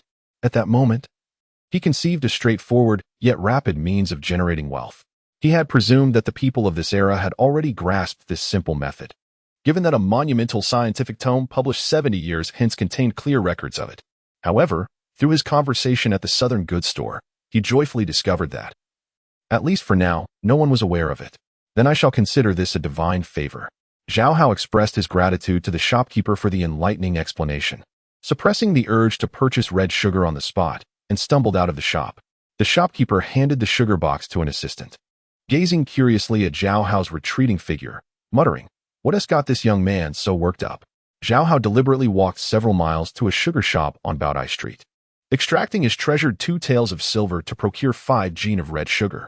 He then proceeded to a neighboring grocery store, negotiating with the shopkeeper to use his remaining coins to buy a large wooden funnel for brewing alcohol, and hurried home with a buoyant spirit. By the time he returned home, dusk had already descended, and he could hear a clattering noise emanating from the courtyard. Upon entering, he saw Gao Wu, with Zhao Shozheng's assistance, reinstalling a fallen door back into its frame. "Father, look who's here," Zhao Shozheng exclaimed with a smile. Gao, our esteemed neighbor, came over after midday to help repair the doors, windows, and furniture, even fixing the broken bed in the East Room. "Brother Gao, I am immensely grateful to you," Zhao Hao said, nearly moved to tears, relieved that he would no longer have to share a bed with Zhao Shozheng and endure his snoring. Gao Wu, finishing up with the last few nails, remarked, "Strength is inexhaustible. It's no trouble at all. It's getting dark, so let us leave the roof repairs for tomorrow." As Gao Wu began to pack his tools to head home, Zhao Hao wished to offer him a meal, but neither he nor his father knew how to cook, leaving them with nothing to serve. Thus, he took out 2 large chunks of red sugar from his paper bag and pressed them into Gao Wu's hands. "This isn't worth much, but give it to your father for tea. It should suffice to bolster his health." Gao Wu initially declined, but Zhao Hao insisted until he reluctantly accepted. After bidding farewell to Gao Wu and turning back inside, Zhao Shozheng had already prepared 2 bowls of red sugar water. "Alas, this is somewhat bitter and not very pure," he remarked, tasting it with a discerning shake of his head before gulping down a bowl. "If it were truly delicious, you'd have devoured the bowl itself," Zhao Hao said with exasperation, tightly clutching the remaining red sugar. After finishing his bowl, Zhao Shozheng looked at Zhao Hao curiously and remarked, "Why the long face? Drink some sugar water to ease your spirits." "I didn't buy it for drinking." Zhao Hao rolled his eyes. "This is for generating wealth." "My son, I do not wish to discourage you," Zhao Shozheng said, perplexed. "This trivial thing. We never consumed it before. How would it bring us riches?" Zhao Hao, considering that he would need to perform astonishing feats in the future, concocted an excuse to placate his father. He cleared his throat and said, "Lately, I've been having dreams where someone speaks to me, imparting various pieces of wisdom, including methods for profiting from red sugar." Zhao Shozheng immediately became anxious, reaching out to touch Zhao Hao's forehead. "My son, you may be afflicted by hysteria. You must see a doctor immediately." Zhao Hao brushed his father's hand aside and strode purposefully towards the kitchen. "Let us get started. We shall see if it's hysteria soon enough." Zhao Shozheng followed him into the kitchen, though he remained baffled by Zhao Hao's intentions. Yet, he had always been compliant with his son and naturally allowed him to proceed. Inside the kitchen, a fire blazed vigorously, thanks to Gao Wu's earlier assistance and the instructions he had given Zhao Shozheng on how to stoke it. This alleviated one of Zhao Hao's major concerns, as what he intended to do tonight could not be executed without the stove. The responsibility of tending to the fire fell to Zhao Shozheng, who added firewood while observing Zhao Hao pour all the red sugar into a large pot. "Ah, I understand now. You wish to make syrup to sell?" "Yes," Zhao Hao replied absent-mindedly, his focus entirely on the pot of sugar. If it were to burn, he would have no means to procure more for a redo. "Spring chill brewed by wind and rain. Let us taste the syrup and apricot gel," Zhao Shozheng recited, captivated by the poetic imagery. My son, once you've prepared the syrup, I shall join you at the market. Mind the fire. Zhao Hao nearly toppled into the pot. Sensing his son's rare seriousness, Zhao Shojing felt a wave of pride and promptly fell silent, concentrating on the fire. Before long, the red sugar in the pot transformed into a viscous paste under Zhao Hao's constant stirring. Without allowing it to continue melting, he swiftly employed both a wooden ladle and a spatula to transfer the entirety of the sugar paste into the funnel, which he had preemptively sealed with grass and positioned over a water bucket. Zhao Hao instructed Zhao Shojing to watch over the remaining 3 gene of sugar paste in the funnel, cautioning him to ensure that no cats, dogs, or anyone else spoiled it. My son, if you suspect I might steal a taste, you need not be so subtle, Zhao Shojing muttered. Squatting beside the water bucket and fixating intently on the funnel, Zhao Hao stepped outside for a while before returning with a wooden basin. He placed it on the stove and approached Zhao Shojing to check on the sugar paste solidifying in the funnel. Only then did Zhao Shojing notice that his son's clothes were speckled with yellow mud, prompting him to ask, "Have you been playing in the dirt?" "Indeed," Zhao Hao replied, squatting beside the water bucket and reaching toward the funnel. "Wait!"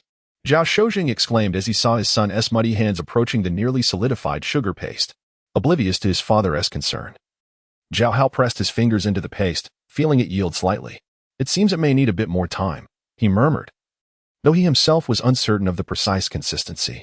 With that, he cautiously removed the grass obstructing the funnel's opening, but no sugar paste flowed out. "It should be ready by now. If it gets ruined, it would be better for me to consume it myself." Zhao Shojing sighed in helplessness, his gaze inadvertently landing on the wooden basin atop the stove, nearly widening his eyes in astonishment. "Have you truly gone and played in the mud?" In the basin lay a substantial amount of yellow mud water. "Never mind, it matters not." Yet, Zhao Hao had already entered a state of oblivion. Engrossed in his own musings, as long as it is somewhat adequate, it shouldn't be overly fastidious. With that, he lifted the basin of yellow mud water, ready to pour it onto the funnel. "Wait!" Zhao Shojing suddenly called out, halting him. Zhao Hao looked at him in confusion, only to see Zhao Shojing dig vigorously into the funnel with his finger. While savoring the syrup, Zhao Shojing gestured for his son to proceed.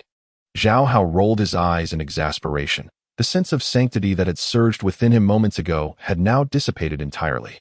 With a resigned tilt of his hands, he gently poured the yellow mud water from the basin onto the syrup. Chapter 19. The setting sun. The mouth of the funnel was quite small and clogged with syrup, preventing the yellow mud water from flowing down smoothly, causing it to accumulate within the funnel until it soon overflowed the syrup. It appeared that the entire funnel had transformed into a thick yellow soup. Zhao Shojing smacked his lips, ready to express his thoughts, but noticed Zhao Hao staring intently at the funnel, seemingly fixated. He swallowed his words and chose to remain quietly by his side. The father and son gazed at the funnel, unaware of how much time had passed, until they finally heard the rhythmic dripping of water. Cautiously, they lifted the funnel to discover black liquid seeping from its mouth, slowly dripping into the bucket below.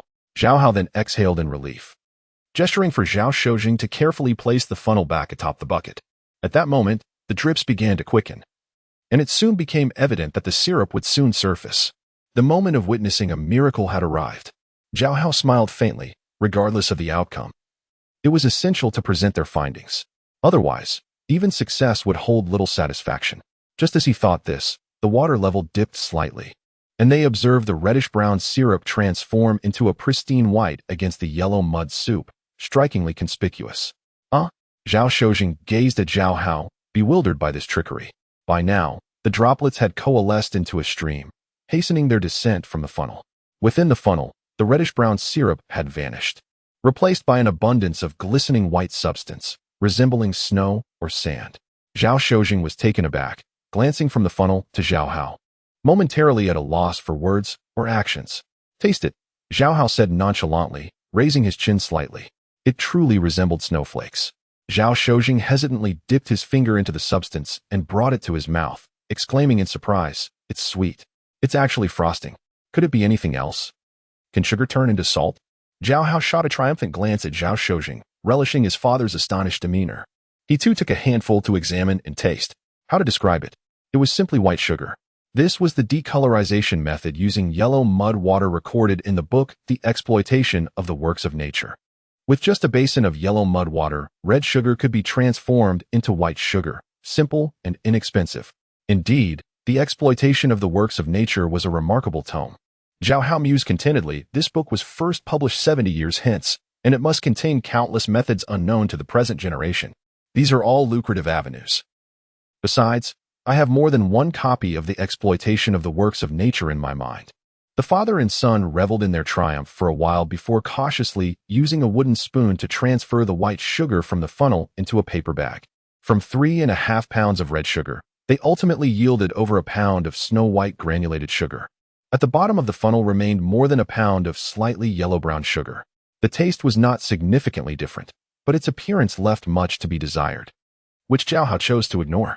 Just then, the distant sound of the fourth watch drum echoed, followed by the crowing of a rooster. The father and son finally realized they had toiled through the night. They hurriedly washed up and returned to their respective rooms to sleep. However, despite feeling exhausted and sleepy, Zhao Hao tossed and turned, unable to find rest due to his excitement. He placed the bag of white sugar on his bedside and soon reached out to touch it. Fearful of rodent thieves, remembering the possibility of vermin, Zhao Hao rose again and hung the bag from a beam with twine, finally feeling at ease. Now it certainly won't be lost. Zhao Hao lay back down, contentedly planning to sell it the next day for 20 taels, using all of it to purchase red sugar, which he would then convert to white sugar, then sell the white sugar, buy red sugar to make more white sugar, and sell that again. Zhao Hao repeated this in his mind until he finally succumbed to deep slumber. In his dreams, he became the king of sugar production, the wealthiest man in the Ming Dynasty, and eventually invented insulin, which left Zhao Hao grinning from ear to ear. It was not until he was blinded by the dazzling golden light that he awoke from his reverie. Was it merely a dream? Zhao Hao wiped the drool from the corner of his mouth, squinting at the sunlight streaming in through the roof, realizing it was already noon. Rubbing his sleepy eyes, he instinctively glanced down at the beam, only to be struck with horror. The hemp rope he had hung was still there, but the bag of sugar was nowhere to be found. Did a rat become sentient? Zhao Hao exclaimed inwardly, then shouted, "Father, have you seen my sugar yet?" No one answered him. Without bothering to put on shoes, he bolted barefoot to the east room, only to find the bedding in disarray, resembling a dog's nest, with no sign of Zhao Shozhen. In a frenzy, he searched the house inside and out, even checking the well, but to no avail. If not for the fact that the sugar wasn't worth much, he might have suspected that Zhao Shozhen had absconded with it. As Zhao Hao contemplated whether to report the incident, Gao Wu arrived, carrying a ladder and tools. He first set the ladder against the eaves before asking, "Is the young master searching for old Master Zhao?" "Indeed, have you seen him?" Zhao Hao inquired. "I saw him head south along the street early this morning," Gao Wu replied as he climbed onto the roof, removing broken tiles. "Oh." Zhao Hao suddenly remembered that Zhao Shozhen had mentioned yesterday his intention to go to the Imperial Academy to restore his academic status so he could qualify for the provincial examination. It was highly likely that he took the bag of sugar with him. Zhao Hao's mind settled somewhat as he assisted Gao Wu in repairing the roof. The two worked tirelessly until evening, and it was then that Zhao Hao realized he had not eaten for over a day. He informed Gao Wu, changed into a cleaner outfit, and headed out to buy dinner. As he walked down the street, he noticed that the breakfast stall at the bridgehead was surprisingly still open in the evening. Remembering that their buns, though mediocre in taste, were generously filled, Zhao Hao approached the stall. Only the mother and daughter duo were present, guarding several large steamers of buns covered with quilts. There were no large pots or tables set up for dining. The girl, Xiao Qiao, donned in a cloth headscarf, was busy serving buns to customers. Noticing Zhao Hao's approach, her eyes lit up with curiosity. "Hey, why did you come empty-handed?" Zhao Hao was momentarily taken aback, recalling that he owed her a bowl for the soup. "Sorry, I broke it," he said apologetically, smiling as he reached into his sleeve for his purse. "How much do I owe you? I'll pay for it." "Forget it. Forget it." Xiao Qiao waved her hand dismissively. "It's so old, it's hardly worth a few coins." Zhao Hao froze, suddenly recalling that he had spent his last copper coin yesterday. He discreetly withdrew his hand and clasped it in front of Xiao Qiao, saying, "Thank you. I'll take my leave now." With that, he turned and walked away. "I can't even afford a meal," Zhao Hao thought, a tinge of melancholy rising within him. Echoing the sentiment of "as the sun sets, the heartbroken wanderer roams the world." After taking a few steps forward, he suddenly heard the girl calling from behind, "Wait." Zhao Hao turned around, puzzled as he watched her catch up, breathless, and without further ado, she thrust a paper bag into his arms. "I'm closing up. If I don't sell them, they'll go to waste. Please help yourself," she said, not waiting for Zhao Hao's response. Without looking back, she hurried away toward the bridgehead. In the fading sunlight, her shadow stretched long behind her. Chapter 20. Deheng Tang as the sun set. Zhao Hao gazed at the bun in his hand, his heart filled with mixed emotions, and his nose tinged with a hint of sorrow. Lost in thought, he was suddenly jolted by a pat on his shoulder. Turning around, he discovered that Zhao Shojing had returned, though he was unsure when. "Oh, having buns again?" Zhao Shojing said, reaching for the paperback. Zhao Hao instinctively sidestepped, clutching the bag to his chest, his eyes reddening as he inquired, "Where's my sugar?" "Oh, I gave it away," Zhao Shojing replied, oblivious to the gravity of the situation. "What?" Zhao Hao exclaimed. Although he suspected the sugar would not meet a good fate, hearing it confirmed by Zhao Shojing left him speechless with anger. "Did I not tell you I needed it for my studies at the Guozijian?" Zhao Shojing, noticing his son's displeasure, hurried to explain. "I asked you this morning before I left, and you just hummed in response." "Did I?" Zhao Hao rubbed his forehead, feeling dejected. "If I did, it must have been in a dream." No, I certainly asked you," Zhao Shojing insisted, aware of his own fault, quickly trying to smooth things over. "That fellow Zhou looked down on us and thought he could use the sugar to belittle you. Wasn't that akin to a meat bun hitting a dog?" Zhao Hao glanced at the meat bun in his hand, suppressing the urge to throw it at Zhao Shojing's face. "You should have seen his expression," Zhao Shojing exclaimed. His spirits lifting, he believed the Zhao family had fallen, never expecting I could present such a valuable item. It nearly made his eyes pop out. Truly, it was a moment where laughter turned into ashes. I had planned to sell that for capital. Zhao Hao lamented, his voice heavy with despair. It seems I completely forgot." Zhao Shojing smacked his forehead, then burst into laughter, attempting to reassure his son. "But fret not, my son.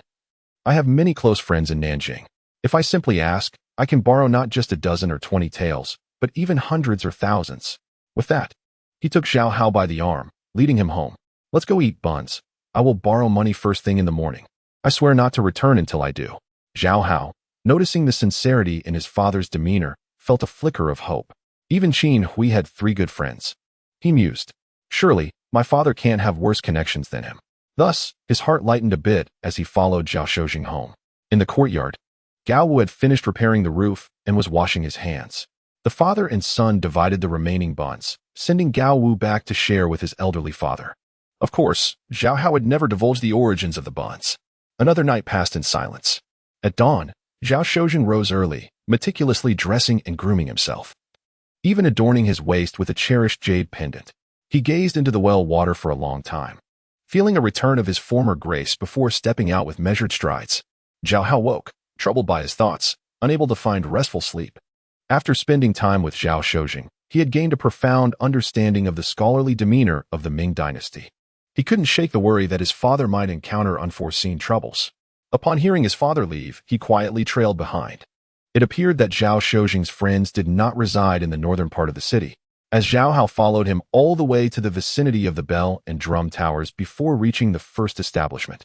He hid behind a wall, watching as Zhao Shojing adjusted his attire and took a few deep breaths before knocking on the gate.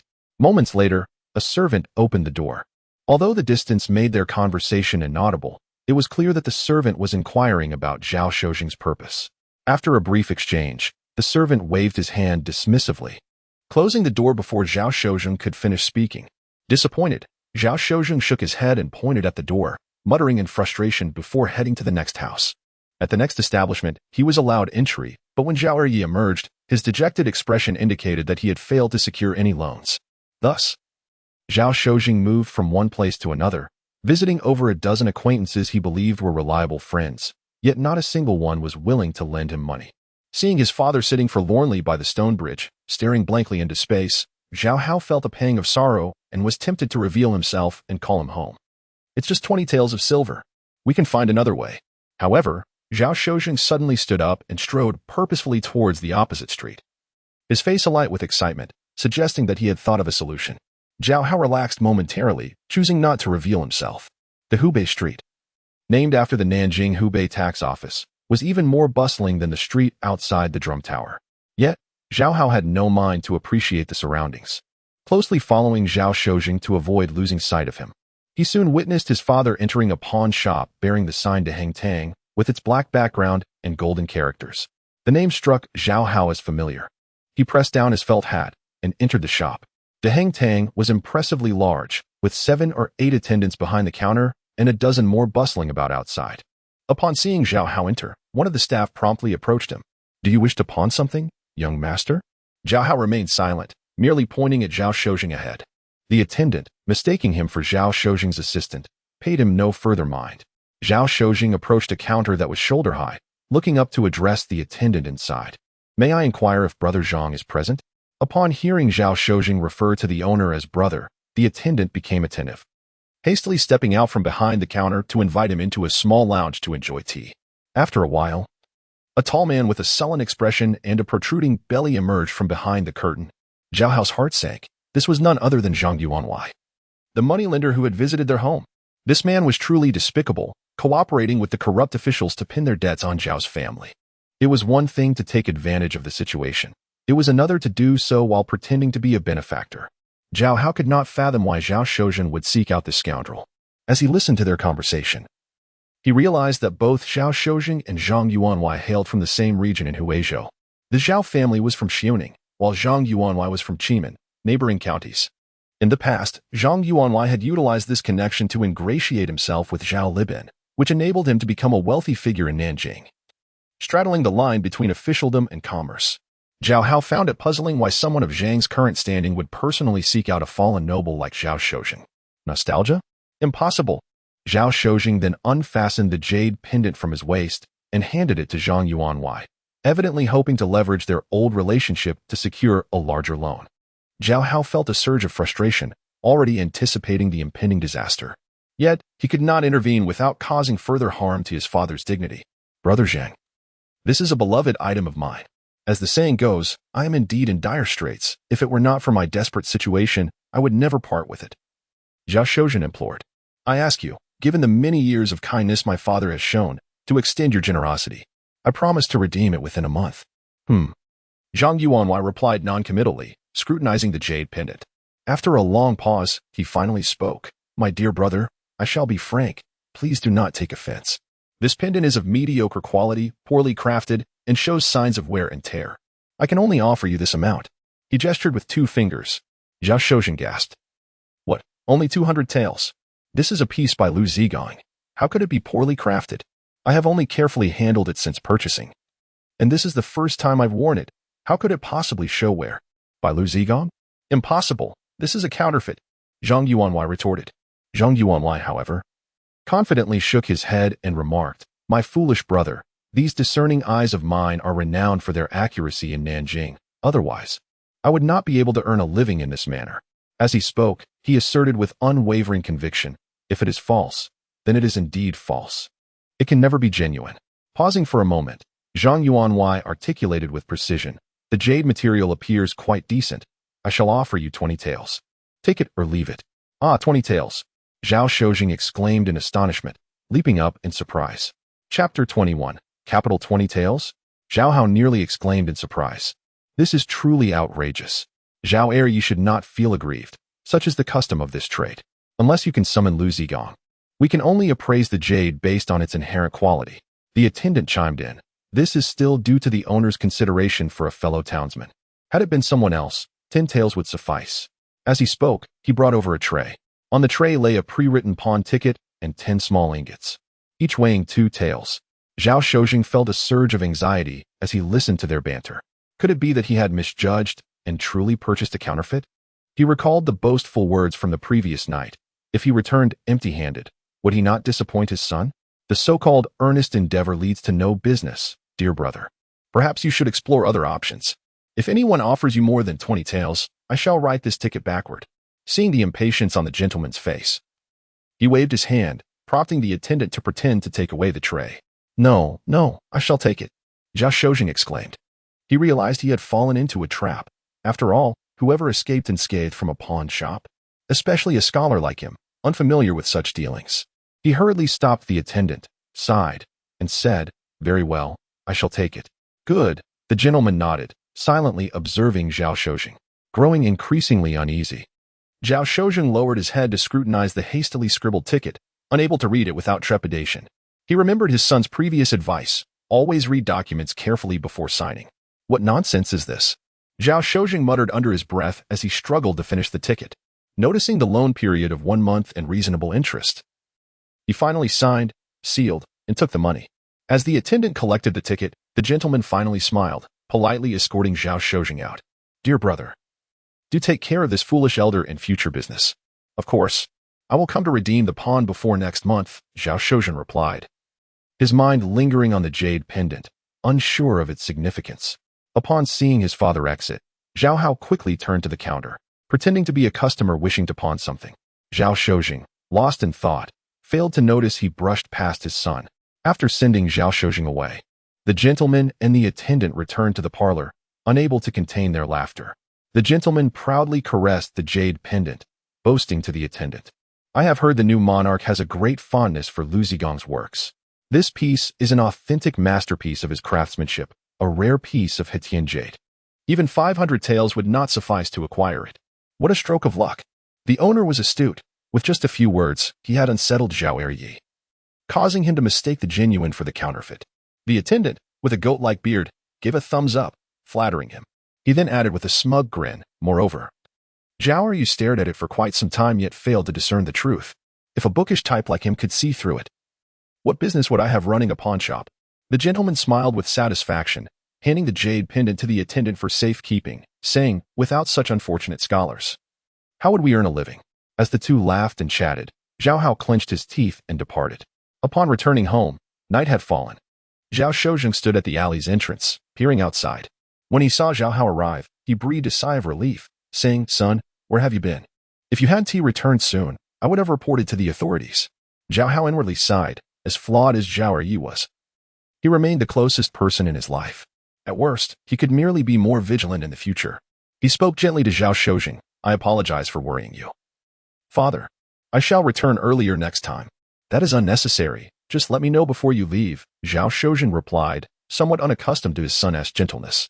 He hurriedly fetched water for Zhao Hao to wash his face, saying, You've had a rough few days. I'm sorry for putting you through this. Yes. Zhao Hao nodded, washing his hands and face before sitting at the square table upon his father's urging. The table displayed 3 dishes and a soup, a mix of meat and vegetables, though significantly more frugal compared to their previous meal. Zhao Hao's gaze, however, fell upon the 10 small silver ingots beside the dishes. Zhao Shozheng handed his son the chopsticks, beaming with pride. What do you think? I haven't exaggerated, have I? It was quite easy to gather these. Another classmate not only invited me for drinks but also gifted me 100 taels. However, following Zhu Ziyan's principle of moderation and avoiding greed, I declined the additional silver. But worry not. If you think this is insufficient, I will seek more from him another day. Zhao Shozheng spoke animatedly, gesticulating as if he almost convinced himself. Zhao Hao felt a pang in his heart, silently pouring his father cup after cup of wine, wishing for him to become intoxicated quickly. Please, do not force yourself to maintain this charade. It must be painful. Fortunately, Zhao Shozheng had a low tolerance for alcohol and soon became thoroughly inebriated. In the main room, Zhao Hao carefully stored away the 20 taels of silver, then turned to assist his father, guiding him to the eastern chamber. Once drunk, Zhao Shozheng had lost his inhibitions, stumbling into the room while shedding tears. Lu Xiong. Oh Lu Xiong, when your father was gravely ill, who helped you seek medical treatment? When you had no money for burial, who offered you 100 taels? Now that I am in trouble, you refuse to lend even a single tael? Feng Laodi. Oh Feng Xianbei, you have consumed my hospitality for years.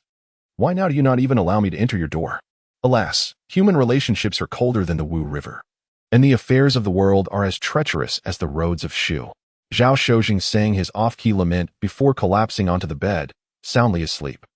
Zhao Hao realized that his father had not truly cared about the jade pendant, but was instead saddened by the scorn he had faced earlier, when Zhao Shozheng was prosperous. Many classmates had called him brother, taking advantage of his generosity. Now that he had fallen, none of them paid him any mind. Such contrasts are difficult for outsiders to comprehend. With a sigh, Zhao Hao bent down to remove his father's boots, and then his robe. The pawn ticket, issued by De Heng, fluttered to the ground. Zhao Hao picked it up, scrutinizing the scrawled words. Holder Zhao Shozheng, in urgent need, pawns his item for 20 taels. This loan is to be repaid in cash, with monthly interest of 9%, for a duration of 1 month. Should the term expire, the shop is authorized to sell the item. The owner consents to this. This ticket serves as proof. At first glance, nothing seemed amiss. However, having overheard the conversation between the gentleman and the attendant, Zhao Hao sensed there was more to the ticket than met the eye. He examined it carefully for some time before realization dawned upon him. The character for month in 1 month had notably short legs, suggesting it should have been day instead. Yet, the month in monthly interest appeared entirely normal. Thus, when read sequentially, one would not think to link it to day. It was evident that the ticket preserved at the pawnshop would display the day character more accurately. This was the trick the attendant referred to when he claimed a live pawn had turned into a dead pawn. Such a blatant and reckless scheme. But upon reflection, considering the opponent's connections to the Nan Hubu and Zhao Shozheng's current status as a repeatedly unsuccessful impoverished scholar, it all seemed rather logical. Alas, Zhao Hao shook his head, carefully putting away the pawn ticket and seething. Zhang, you dare to swindle the Zhao family's money? I shall ensure you repay it 1,000-fold. Chapter 22. Is it your person that is rare? The following day, before dawn, Zhao Hao rose early to reheat the leftovers from the previous night's meal. After preparing the washing water, dental tools, and soap for Zhao Shozheng, he called him to get up. Groggy from a hangover, Zhao Shozheng rubbed his aching head, unable to recall anything from the previous night. Father, perhaps you should drink less in the future, Zhao Hao advised while serving him rice. Your mind isn't particularly sharp, and drinking too much will hinder your chances of passing the imperial examinations. Zhao Shozheng could only nod in agreement after a moment of silence. After finishing breakfast and carelessly tossing the bowls into the basin, Zhao Hao eagerly pulled Zhao Shozheng out the door. Today, they lacked the leisurely spirit to stroll, moving briskly until they reached the main street outside the drum tower in just over half an hour.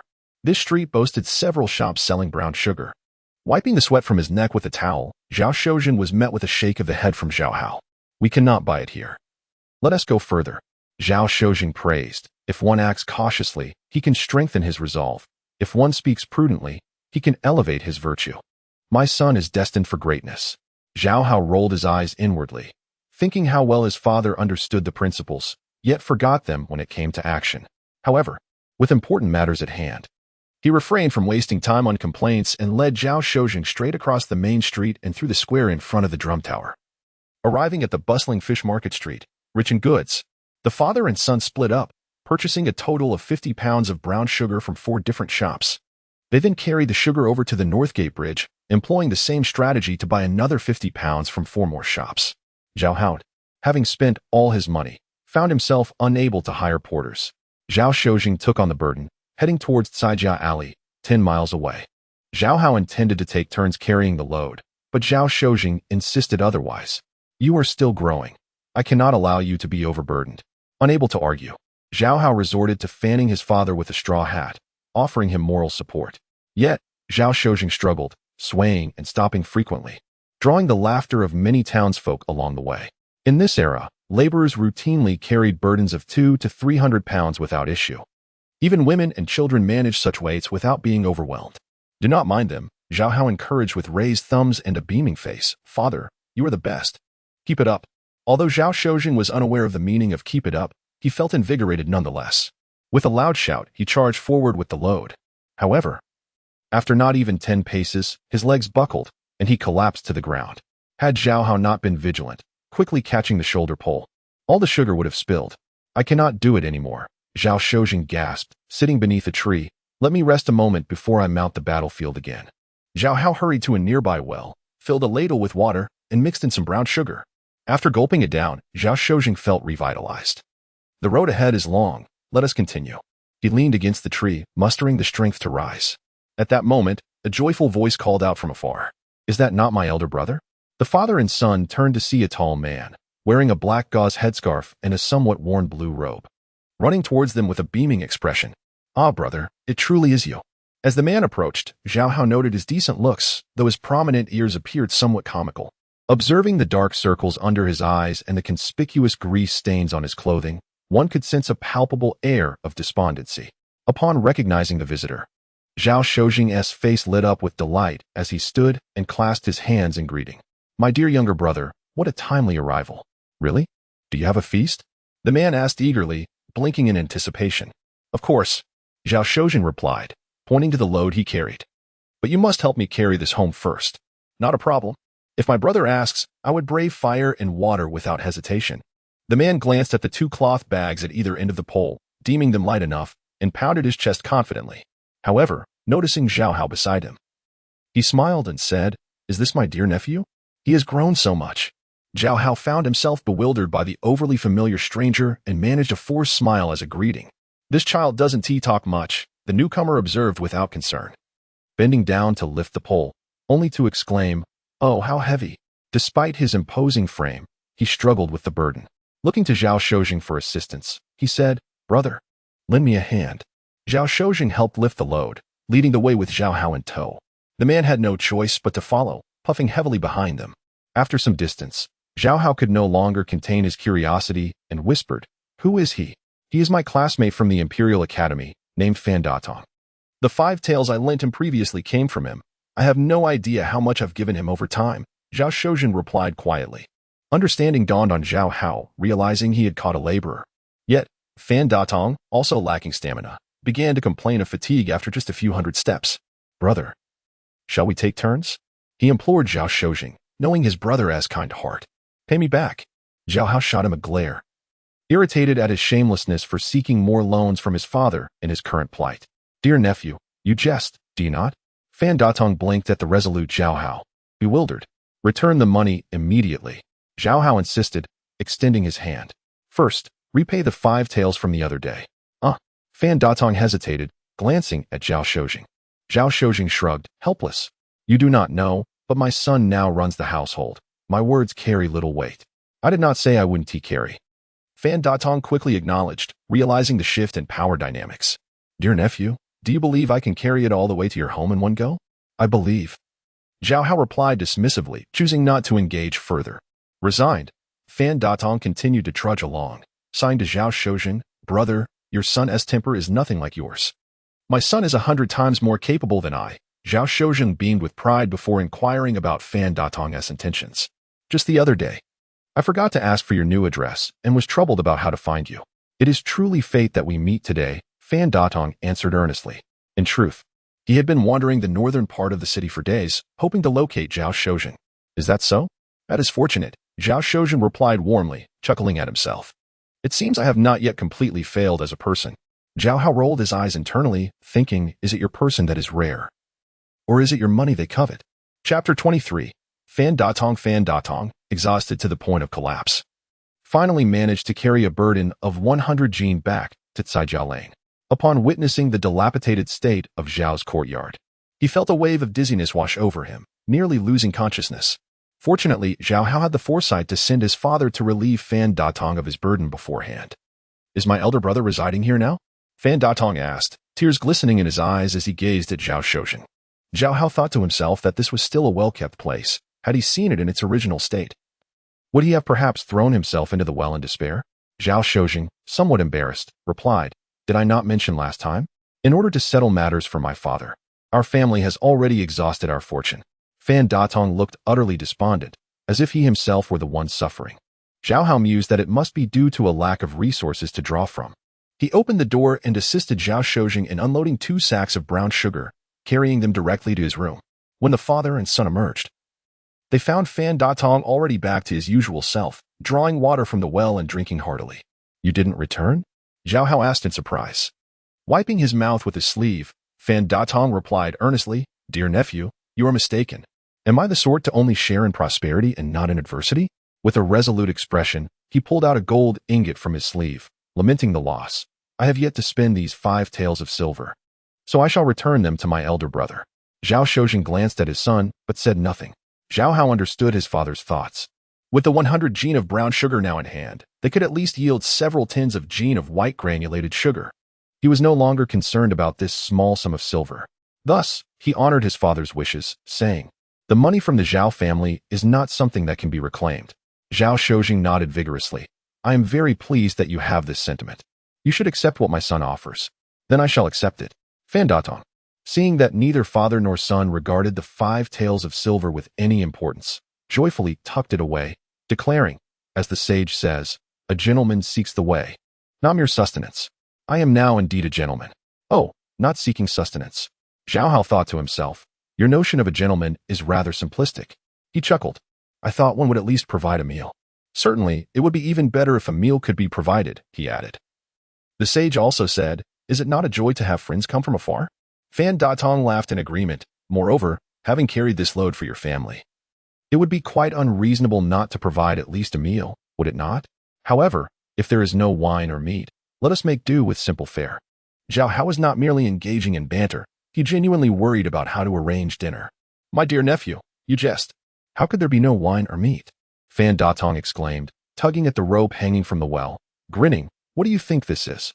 Zhao Hao slapped his forehead, realizing, I had forgotten about this.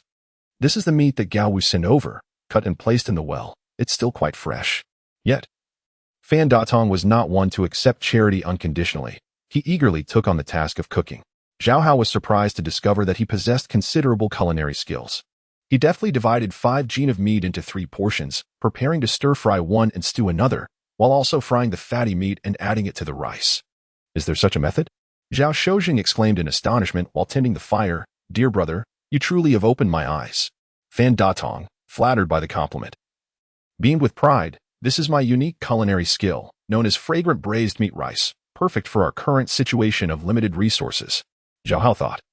So he too is without a wife. Wait, why did I say to? Once the meat was stewed to perfection, Fan Datong presented it to Zhao Hao with a flourish. Zhao Hao took a piece of meat and sipped the broth, his eyes lighting up. Indeed, your skills are impressive. Of course, I have dined at all the major restaurants in Nanjing. Fan Datong began to boast. But he was interrupted when Zhao Hao carried the entire pot of stewed meat outside. Oh, dear nephew, one should not eat alone. Fan Datong suddenly became anxious. He had used his secret stash of Southeast Asian spices in the dish, which were quite valuable. Ah yes, this meat was gifted from the front courtyard.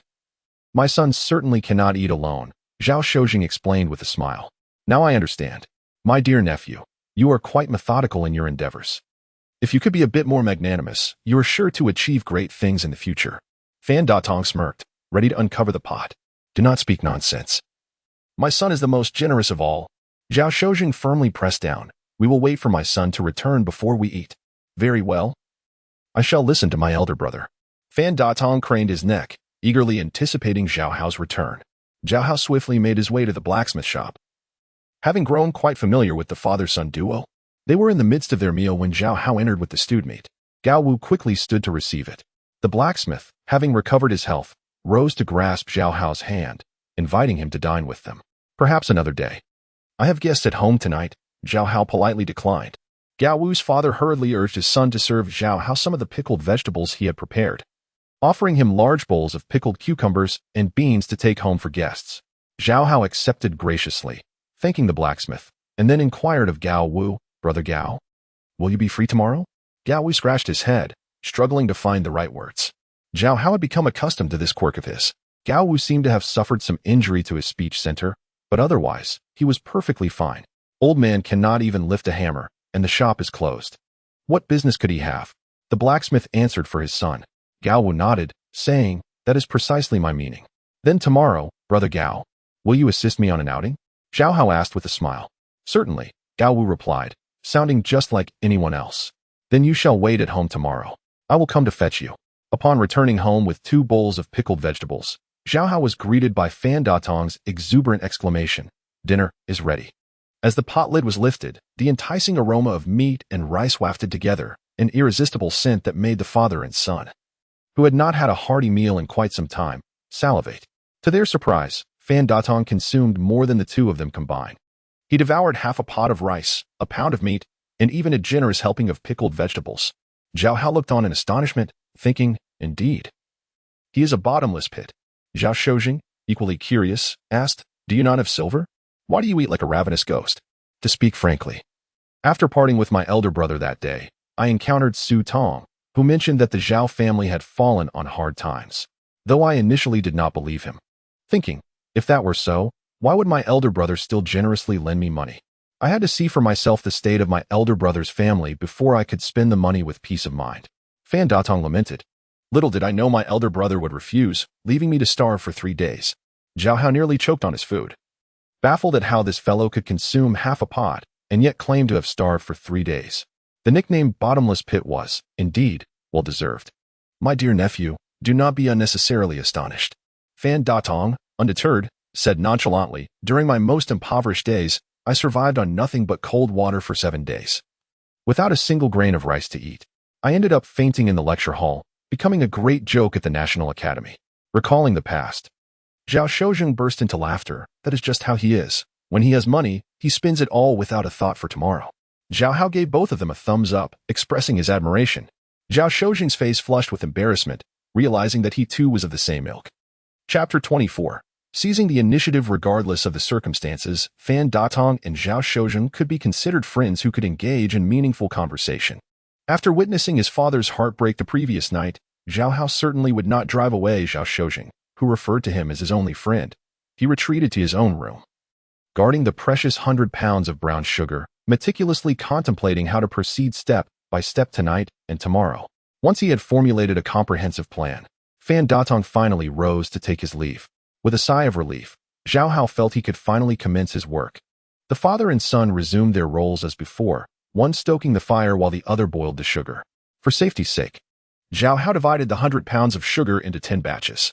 Even if one batch went awry, the loss would not be significant. However, this meant that the two of them were destined to work through the night. As they mechanically toiled, they engaged in casual conversation. Zhao Hao found his father's friend to be quite indescribable. Initially, he thought this man lacked shame and only sought to benefit from others. However, he was surprised to learn that he had been scouring the world for money owed to Zhao Juzheng. Fan Xiandi is actually a good person, Zhao Juzheng remarked, adding fuel to the fire as he slowly shook his head. In the past, his family had considerable assets and spent generously on us. But where is his money now? Did he gamble it away? Or is it the same as us? Zhao Hao curiously inquired. Can a good person really gamble? Zhao Juzheng said with rare seriousness, son, you can pursue anything in the future, but you must never engage in gambling. Understood, understood, Zhao Hao nodded helplessly. If Zhao Juzheng began to ramble on, there would be no peace for the night. Let us talk about your Fan Xiandi instead. He is a pitiful man. His family had some assets, but he was never diligent in his studies. After his parents passed away, there was no one to guide him, and he spent his days traveling and studying with his peers. The firelight illuminated Zhao Juzheng's face, his eyes sparkling as he seemed to return to his youthful days filled with dreams. Zhao Hao immediately recognized that among those peers, there must be Zhao Yi without a doubt. What about later? He interrupted Zhao Juzheng's reminiscence. Later, his wife, having spent too long alone at home, became involved with the steward. They not only conspired behind his back, but also emptied his family fortune. They borrowed 2,000 taels of silver in his name and vanished without a trace. Zhao Hao clicked his tongue, reluctantly admitting, how tragic. Indeed. Since then he has been unable to rise again, becoming increasingly indulgent, seeking pleasure in every possible way. Money would be spent in an instant, and when he had none, he resorted to swindling. Zhao Juzheng sighed, expressing a hint of self-pity. It's quite similar to how I am now. Everyone avoids me. Quick, put out the fire, or the pot will burn, Zhao Hao suddenly shouted. After these days of practice, Zhao Juzheng had become adept at managing the stove, swiftly pulling out most of the firewood. The flames subsided considerably, and Zhao Hao hurriedly ladled out the cooked syrup, thus saving a pot of sugar. The father and son worked tirelessly until dawn, having burned through all the firewood, successfully converting the 100 pounds of brown sugar into white sugar. They carefully packed the white sugar into a cloth bag, and Zhao Juzheng waited, declaring that it's about 30 pounds.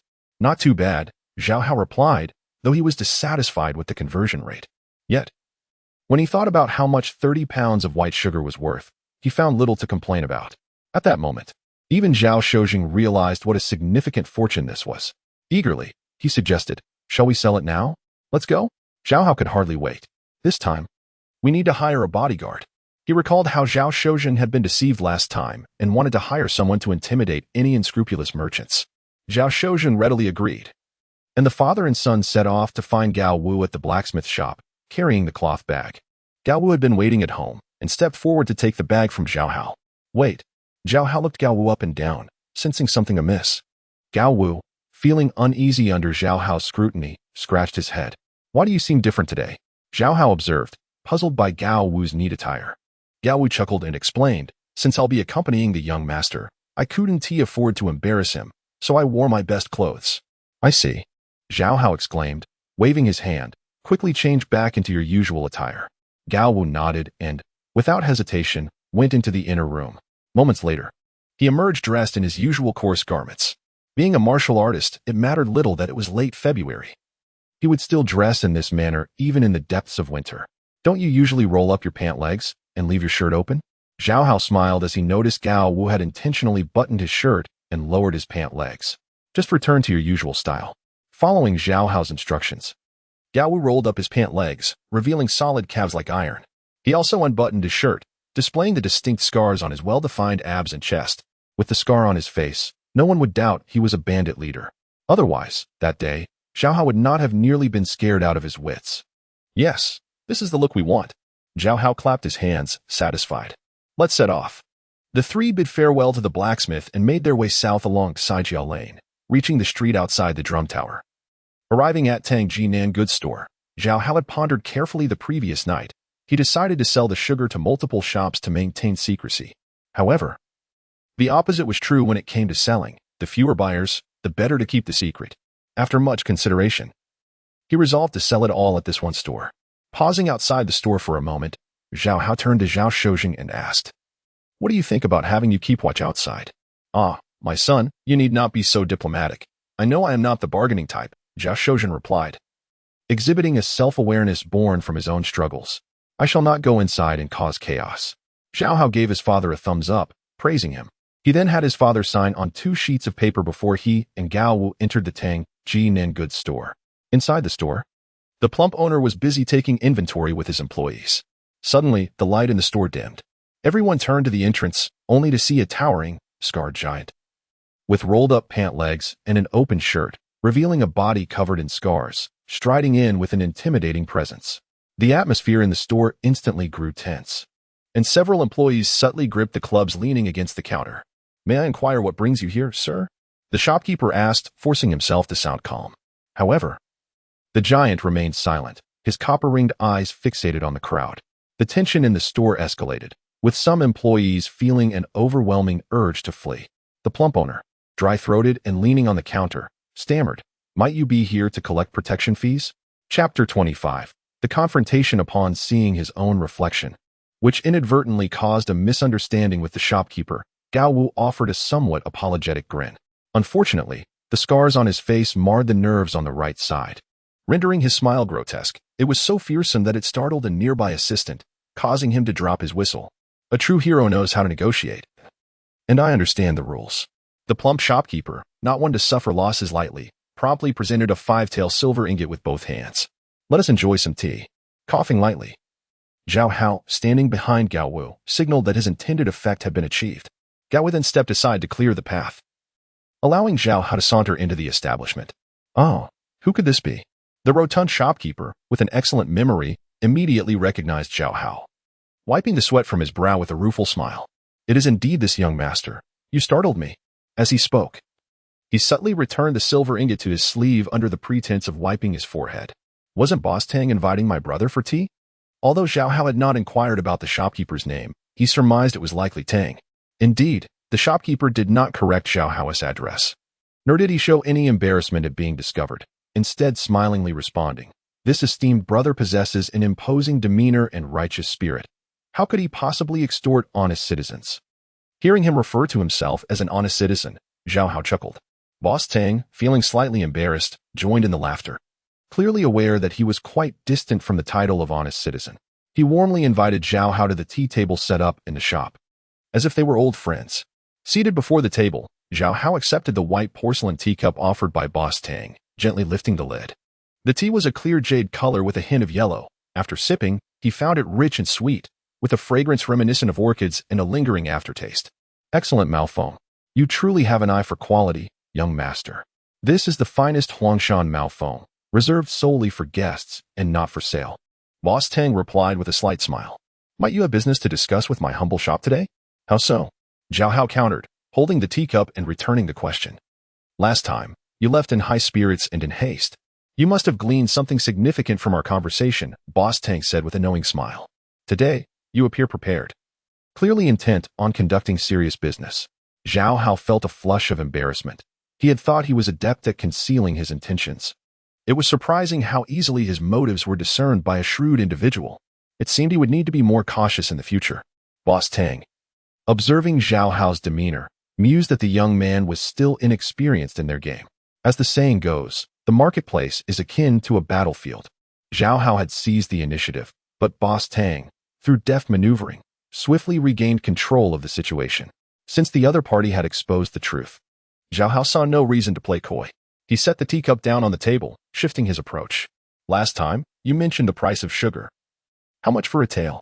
1 tael of silver for 1 tael of sugar, Boss Tang replied calmly, his smile widening as he cradled his teacup. I have some fine white sugar. Would you like to purchase it? Zhao Hao cut straight to the point. Just the right quality. I will take as much as you have. Boss Tang maintained his composed facade, firmly anchored in his position. With a snap of his fingers, Gao Wu immediately complied with the agreement, thumping a heavy sack down on the counter beside them. Boss Tang's eyes widened in disbelief as he stared at the bulging sack. Momentarily taken aback, he had assumed that Zhao Hao would only produce 3 to 5 pounds at most. After all, true sugar was rare, with only 100 pounds arriving in Nanjing each year. To anyone's eyes, if this young man could produce even that much, it would be a remarkable feat. However, the sound of the sack hitting the counter suggested there were at least dozens of pounds inside. After a brief moment of shock, Boss Tang's expression shifted to one of displeasure, his smile not reaching his eyes. Are you here to jest with old Tang? What do you mean? Zhao Hao's face turned stern, his displeasure evident. I thought to offer you a chance to profit. If you refuse the opportunity, then I must take my leave. With that, he stood, feigning intent to depart. Gao to go, let us go? Having come from the Qijiao army, Gao Wu was a man of principle and promptly lifted the sack, prepared to follow Zhao Hao out. Watching their retreating figures, Boss Tang's expression fluctuated. He suspected Zhao Hao was merely putting on a show. But whether it was a ruse would be evident with a glance. What if it were indeed a genuine opportunity? To ignore a falling pie from the sky would leave him the laughingstock among his peers. With that thought, he hastily set down his teacup and rushed after them. Catching Zhao Hao by the arm, "Young master, forgive me. I was simply taken aback and spoke out of turn. Please, do not take it to heart." Humph. Zhao Hao coldly snorted, remaining silent, yet standing his ground. Boss Tang quickly signaled to his assistant to take the sack from Gao Wu's grasp. Gao Wu glanced at Zhao Hao, who nodded, prompting him to release the sack. The assistant placed the sack back on the counter. Boss Tang opened it to find another layer of paper inside. Upon removing the paper, he was greeted by the sight of pure, glistening white sugar. He inhaled sharply, then frowned slightly. He could discern that this sugar was distinct from the powdered sugar in his shop. The former resembled granules, while the latter appeared more like fine powder. Objectively, the former was far more visually appealing. As Boss Tang silently contemplated, he reached out to pinch some of the white sugar to taste. Regardless of appearance, if the flavor did not measure up, all would be for naught. Just as his fingers were about to touch the paper, Zhao Hao intervened. Startled, Boss Tang soon realized Zhao Hao was retaliating for the previous incident when his assistant forbade him from sampling the powdered sugar. It was a misstep on my part, but I must verify the goods before making a decision. Boss Tang awkwardly chuckled. Rest assured, if the sugar proves satisfactory, I shall add an extra tael of silver to your payment. Zhao Hao, however, shook his head. I do not seek your extra tael. You must let me taste your powdered sugar as well. Boss Tang, observing Zhao Hao's youthful wisdom, genuinely praised him. You are indeed knowledgeable. He then instructed his assistant to bring forth the prized powdered sugar that was carefully preserved in his shop. Finally, Boss Tang had the chance to sample the white sugar. He pinched a few crystalline granules and placed them on his tongue, where they melted instantly, flooding his mouth with a refreshing sweetness. Boss Tang's eyes brightened. It was undeniably sweeter than powdered sugar, by a factor of at least 2. Zhao Hao, on the other hand, tasted the powdered sugar and found it rather bland, inferior even to brown sugar. This was entirely normal, as powdered sugar is merely a crystallized residue of brown sugar, lacking in true sweetness compared to the actual brown sugar itself.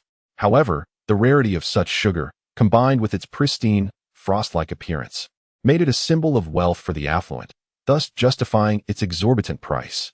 Chapter 26. The young master is quite irritated at this moment, Zhao Hao felt assured. Boss Tang still wished to savor the sweetness from earlier, but Zhao Hao snapped his fingers, prompting Gao Wu to secure the cloth bag. Boss Tang, with a wistful expression, withdrew his gaze. Zhao Hao fixed his steady gaze upon Boss Tang, who, with his head lowered and in silence, realized that all his previous efforts had been in vain. This had been an inherently unfair contest. Once Zhao Hao revealed his lethal weapon, no matter how skilled Boss Tang was, he could not escape being led by the nose. Coming to this understanding, he felt oddly liberated. After a brief moment, Boss Tang lifted his head, smiling at Zhao Hao and inquired, "How many pounds is this in total?" Zhao Hao replied gravely, 30 pounds. He had waited at the blacksmith's before coming. "I'll take it all," Boss Tang exclaimed, slapping his thigh with feigned bravado. Though in truth, he was rather shameless. "But young master must leave a little profit for my humble shop, right? How about 300 taels?" Zhao Hao turned to leave. "Young master, you can't be this furious in business." Boss Tang hurriedly grasped his arm. "You are quite the rogue," Zhao Hao retorted, youthful bravado evident on his face.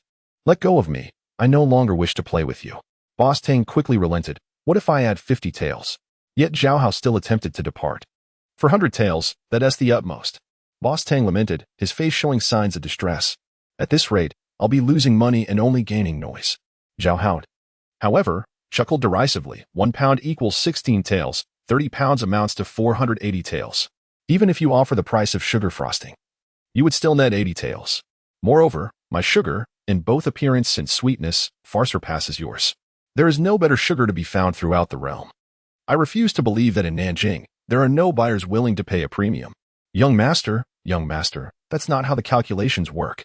Boss Tang, now sweating profusely, hastily explained, "This is, after all, an item that disappears once consumed. 1 tael per tael is already exorbitant, regardless of quality or flavor. It cannot be priced any higher. Furthermore, can we sell all this at once? The plum rain season is approaching, and we must account for some losses." Boss Tang's arguments were rational and quite convincing, yet Zhao Hao continued to shake his head vehemently, breaking free from Boss Tang's grasp as he walked away, covering his ears and chanting, not listening, a turtle reciting scriptures. As he neared the exit, Boss Tang, in despair, stamped his foot and exclaimed, "Then how much do you want?" Zhao Hao had been waiting for this very question. Standing at the door without turning back, he declared, 500 taels. That's my final offer. Speak another word, and I shall not look back." Boss Tang clutched his heart, supporting himself against the counter, appearing utterly devastated. Come back. Alas, let us consider ourselves friends." Hearing Boss Tang's words, Zhao Hao gestured a victory sign to his father, who was observing outside the shop. Zhao Juzheng let out a sigh of relief and gave his son a thumbs up before contentedly heading to a nearby tea stall, ordering a bowl of 8 treasure tea and sipping it with delight. Inside Tang's southern goods shop, with the price settled, the atmosphere became amicable once more. Several attendants cautiously inspected the goods and weighed them. Gao Wu and Zhao Hao stood anxiously by, closely monitoring them to prevent any foul play. "Rest assured, young master. My shop is a century-old establishment with branches throughout Nanjing. We would never tarnish our reputation." Boss Tang poured Zhao Hao another cup of tea, accompanying him as he stood nearby. "Oh, Boss Tang, is this a family business?" Zhao Hao casually inquired while watching the weighing process. "No. It was built from scratch by me," Boss Tang replied proudly. "Then where does the century-old shop come from?" Ambition. There are still 89 years to go," Boss Tang boasted shamelessly. Ahem. Zhao Hao couldn't help but gain a deeper understanding of this man's audacity. He pondered who would emerge victorious in a contest of wits between him and that Fan Datong. Unabashed, Boss Tang continued to engage in small talk. "From your accent, you must be from Huizhou, am I right?" "Oh, I haven't introduced myself yet. My surname is Tang, and my humble name is Yud, hailing from Shi County. I am Zhao Hao, from Xiaoning." He felt no particular kinship with this so-called fellow townsman, especially since that Yuan Wei was also from Huizhou, albeit a neighboring county. Boss Tang's eyes lit up momentarily. Then he scrutinized Zhao Hao, hesitatingly asking, "Young master, do you share a surname with the deputy minister Zhao?" "Indeed. He is my ancestor, though I must unfortunately add a former in front of the title," Zhao Hao replied with a somber tone. He had already planned to invoke his grandfather's name. Otherwise, he wouldn't be able to justify the source of such a large quantity of sugar. As the right deputy minister of the Ministry of Revenue in Nanjing, it was entirely reasonable for him to have dozens of pounds of sugar at home, even if he primarily managed salt. Tang Yud indeed displayed the appropriate expression of understanding, exclaiming, "No wonder the sugar is so swift. It turns out to be from a prestigious lineage." Zhao Hao modestly nodded, maintaining the facade of a down-on-his-luck young master. Once the attendants completed the inspection and weighing, it was confirmed to be exactly 30 pounds of unadulterated white sugar, no more, no less. This was a deliberate act on Zhao Hao's part. Earlier, when he waited at the blacksmith's, it had measured 31 pounds and 2 taels. Zhao Hao had taken the excess and entrusted it to Gao the blacksmith for safekeeping for his own use. Tang Yid then instructed the shopkeeper to draft a delivery document. Yet Zhao Hao produced 2 sheets of white paper that Zhao Shuzheng had pre-signed and said, "As a mere child, How can I sign my name? Let us use my father's name for the document. Tang Yud smiled, aware that there was likely more to the story, but chose not to object. After all, whether a document was signed or not mattered little to the buyer. The goods were in good condition and had already reached his hands. The document was prepared, and Tang Yud signed it as well.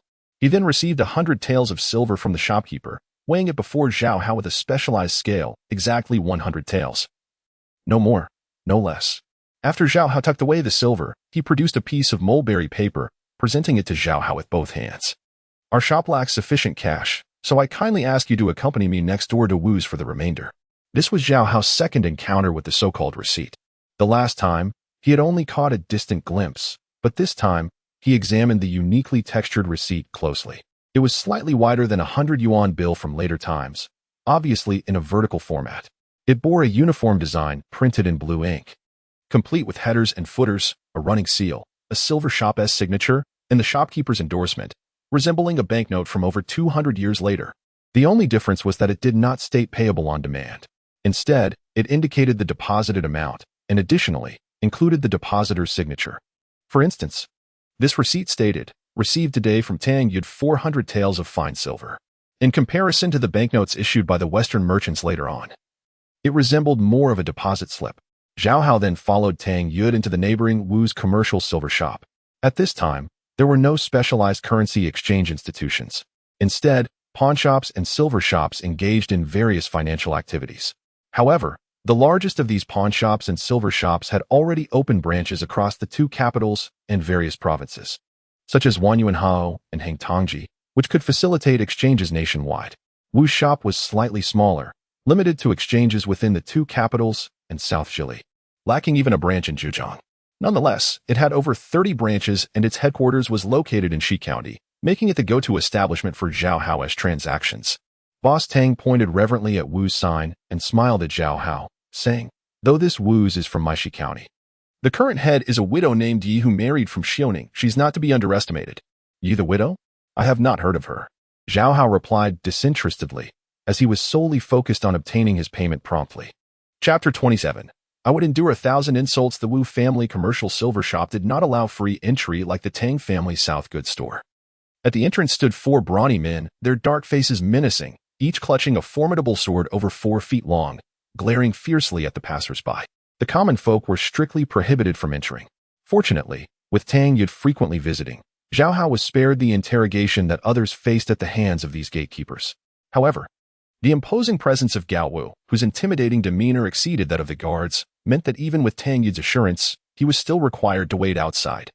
Casting a glance at the somewhat aggrieved Gao Wu, Zhao Hao followed Tang Yud into the silver shop. The layout of the shop mirrored that of a pawn shop. A tall counter was surrounded by sturdy bars. The clerk sat behind the counter, conversing with customers through small windows regarding the deposit and exchange of silver. Tang Yud, familiar with the establishment, led Zhao Hao directly to an unoccupied window without needing assistance. He casually greeted the clerk inside and clearly explained the business he wished to conduct. As this was Zhao Hao's first visit to such a place, he opted for silence, choosing to observe. Through the process between Tang Yud and the clerk, he discerned that the huipiao was indeed somewhat outdated compared to the later silver notes. While silver notes were paid upon presentation, huipiao required both the note and the identity of the depositor to withdraw funds. Moreover, Tang Yud informed him that withdrawals from different locations were not immediate. They required a waiting period for verification by letter before payment could be made. Though not convenient, it is certainly secure, Zhao Hao thought, feeling reassured, and began to appreciate the huipiao over silver notes. Following Tang Yud's suggestion, Zhao Hao opened an account at Wu family and personally carved a seal, using his own name this time. Tang Yud couldn't help but internally question why Zhao Hao had suddenly abandoned his previous reluctance. After opening the account, Zhao Hao deposited 400 taels, along with an additional 50 taels in cash, totaling 450 taels. Yet, not only did he earn no interest, but he also had to pay the silver shop an annual custodial fee of 4.5 taels, which caused him considerable distress. Still, safety was paramount. One must not skimp on necessary expenses. As it was Zhao Hao's first account opening, the entire process took him a good half hour. Surprisingly, Tang Yud remained by his side, displaying no impatience despite the completion of the transaction, which slightly altered Zhao Hao's impression of him. Once they exited the Wu family silver shop, they bid each other farewell. Zhao Hao expressed his gratitude for Tang Yu's assistance, who responded with a smile. Dear fellow townsmen, do you remember our shop when you seek sugar? Those were gifts given to my grandfather from the West, which we now sell after the family has fallen on hard times. As for whether there are any left at home, I will need to inquire with my grandfather. Zhao Hao felt he had deftly navigated the conversation. Oh, I see. No matter. Do visit often for tea when you have the time, Tang Yu said, showing no sign of disappointment as he bid Zhao Hao farewell. Once Tang Yu returned to the shop, Zhao Shojing approached, affectionately wrapping his arm around his son's shoulders, exclaiming, My son is indeed extraordinary. You have earned 200 taels in one go. Huh? What 200 taels? Zhao Hao was taken aback. Did you not signal me with 2 fingers? Zhao Shojing asked. Wide-eyed. Could it be 20 taels again? Oh. Zhao Hao realized, thinking that he had meant victory. He intended to share that he had actually earned 500 taels, but, recalling Zhao Yiri's debauched nature, decided to let the misunderstanding stand, smiling. Of course. It was 200 taels. That's settled then. How fortunate. Zhao Shojing, feeling a bit guilty, feared his son might inquire why he had used the word again. To deflect, he suggested. There's a delightful establishment on this street with a chef who excels in Huaiyang cuisine. Let us go celebrate. Gao Wu pondered for a moment before shaking his head. Lord Zhao and young master should go. We cannot leave our father unattended. We must return. Then let us all return. Zhao Hao, not wishing to complicate matters, felt he appeared suspicious with both silver and huipiao in hand. Alas, very well. Zhao Shojing reluctantly agreed, unable to hide his disappointment. It was only when Zhao Hao purchased 4 jin of huadiao wine and 2 packages of marinated delicacies that he regained his cheer, with a metaphorical bomb in hand. Zhao Hao was eager to return home. Being of a young master's disposition, he had no intention of walking when he had money. The trio reached the street corner and hailed a passing carriage. After some haggling, they paid 21 and boarded the carriage for home. The carriage was relatively spacious, and Zhao Hao comfortably leaned against the wall, stretching his legs and observing the pedestrians outside, exclaiming, Traveling by carriage is truly delightful. Zhao Shojing scoffed. What a wretched cart. There isn't even a cushion. It's like sitting on stones. Then you can walk. Zhao Hao rolled his eyes, laughing in that case. Gao de Ge and I could lie down. Hey, you little rascal, do you think your father is foolish? Zhao Shojing teased. Have you not heard? A little comfort is better than none. I have only heard. A gentleman does not settle for less. Zhao Hao playfully bantered with his father. And before he knew it, familiar surroundings began to appear outside the window. We're almost there, Gao Wu, who had been quietly listening, suddenly interjected. Ah, so soon? I haven't had my fill yet, Zhao Hao admitted, feeling a sense of longing. Indeed, fortune rides swiftly on the hooves of a spring breeze. The ancients did not deceive me. Zhao Shojing echoed this sentiment. After days of walking and even carrying burdens, they had grown weary of the road and felt they had not yet exacted their revenge on it. The carriage halted in front of the blacksmith's shop, and Zhao Hao paid the copper coins, asking his father to wait outside. He excused himself to collect the remaining sugar and followed Gao Wu into the blacksmith shop. By now, it was noon, yet the shop was eerily quiet. Gao Wu whispered to Zhao Hao, My father has a habit of napping.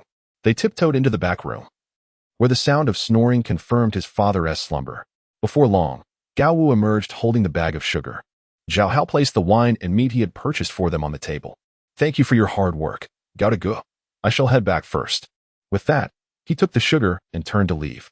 Wait, Gao Wu's voice cut through the air, startling Zhao Hao. Turning back, he saw Gao Wu had discovered the 2 ingots of silver, totaling 10 taels, hidden beneath the marinated goods. Huh, am I to make Gao de Ge run an errand for nothing? Zhao Hao chuckled awkwardly, thinking it was only right, yet puzzled by Gao Wu's intense reaction. However, Gao Wu's face flushed red, trembling as he clutched the silver, finally managing to utter, You look down upon me. Do not insult Gao Wu further. With that, he thrust the silver back at Zhao Hao. Zhao Hao refused to accept it, but Gao Wu abruptly hurled it out of the shop, then forcefully pushed Zhao Hao out the door, slamming it shut behind him. Zhao Hao stumbled, nearly falling, but Zhao Shojing caught him and bent down to retrieve the silver. Handing it back to his son, is this an insult? If this is an insult, I would gladly endure 1,000 more. Chapter 28. Erasing evidence, Zhao Hao gazed at the tightly shut door of the blacksmith shop, letting out a resigned sigh, his esteem for Gao Wu growing ever stronger. However, today was not suitable for a reunion, so he returned home with a heavy heart. Upon entering the courtyard, Zhao Hao retrieved 2 ingots from his pocket and tossed 20 taels of silver to Zhao Shojing. saying, "1,000 times is too much. Let us begin by insulting my father twice." "Well said, well said," Zhao Shozheng exclaimed, his face lighting up with joy as he examined the 4 ingots for a lengthy moment. "Old friend, why did I never realize how endearing you are?" Yet, after his admiration, Zhao Shozheng reluctantly returned the money to his son, saying, "During this time, I've come to understand that life must go on. Money in a father's hands vanishes in the blink of an eye. You should manage it, take it when needed." Zhao Hao was filled with gratitude, tears welling up in his eyes as a sense of comfort from his aging parents surged within him. Indeed, it is through adversity that one truly grows. "This is merely an allowance for you, father," he said, pushing the silver back into his father's hands with a smile. "After all, money is the courage of heroes. How can a man of stature act when his pockets are empty?" At last, Zhao Shozheng ceased his refusals, beaming as he accepted the silver. After their conversation, the father and son went about their respective tasks. Zhao Shozheng busied himself in the main hall preparing dishes, while Zhao Hao returned to his quarters. He forcefully pushed aside his rickety bed, lifting the blue bricks that supported its legs. Beneath them lay a small hole he had dug beforehand, containing an empty wooden box. This was all part of Zhao Hao's meticulous planning. He kept only 10 taels of silver on him for daily expenses, placing the remaining 20 taels along with a deposit slip into the wooden box before covering it with the blue bricks and resting the bed's legs on top. Finally, he let out a sigh of relief. When he returned to the courtyard, Zhao Shozheng had already prepared water for washing. "Wash up and let us eat," he urged with a cheerful smile. Although he wore a jovial expression daily, today he seemed to be truly at ease, smiling as carefree as in times past. Just as Zhao Hao was about to jest with his father, a loud voice from outside interrupted, "Don't start without me." Hearing that, Zhao Hao dropped the soap he was holding in surprise. Beyond the low wall, he spotted a large head with prominent ears, rushing towards the entrance. It was none other than Fan Datong, the notorious freeloader. Zhao Shozhen's expression shifted, clutching his purse. Could it be he can smell silver? Just as I have some money. He shows up? That's unlikely. We just returned home. How could he know? Zhao Hao shook his head, bent down to pick up the soap, and quietly advised his father he must have other matters to discuss. Just keep the money hidden from him. Zhao Shozheng hastily complied, tucking his purse into his boot.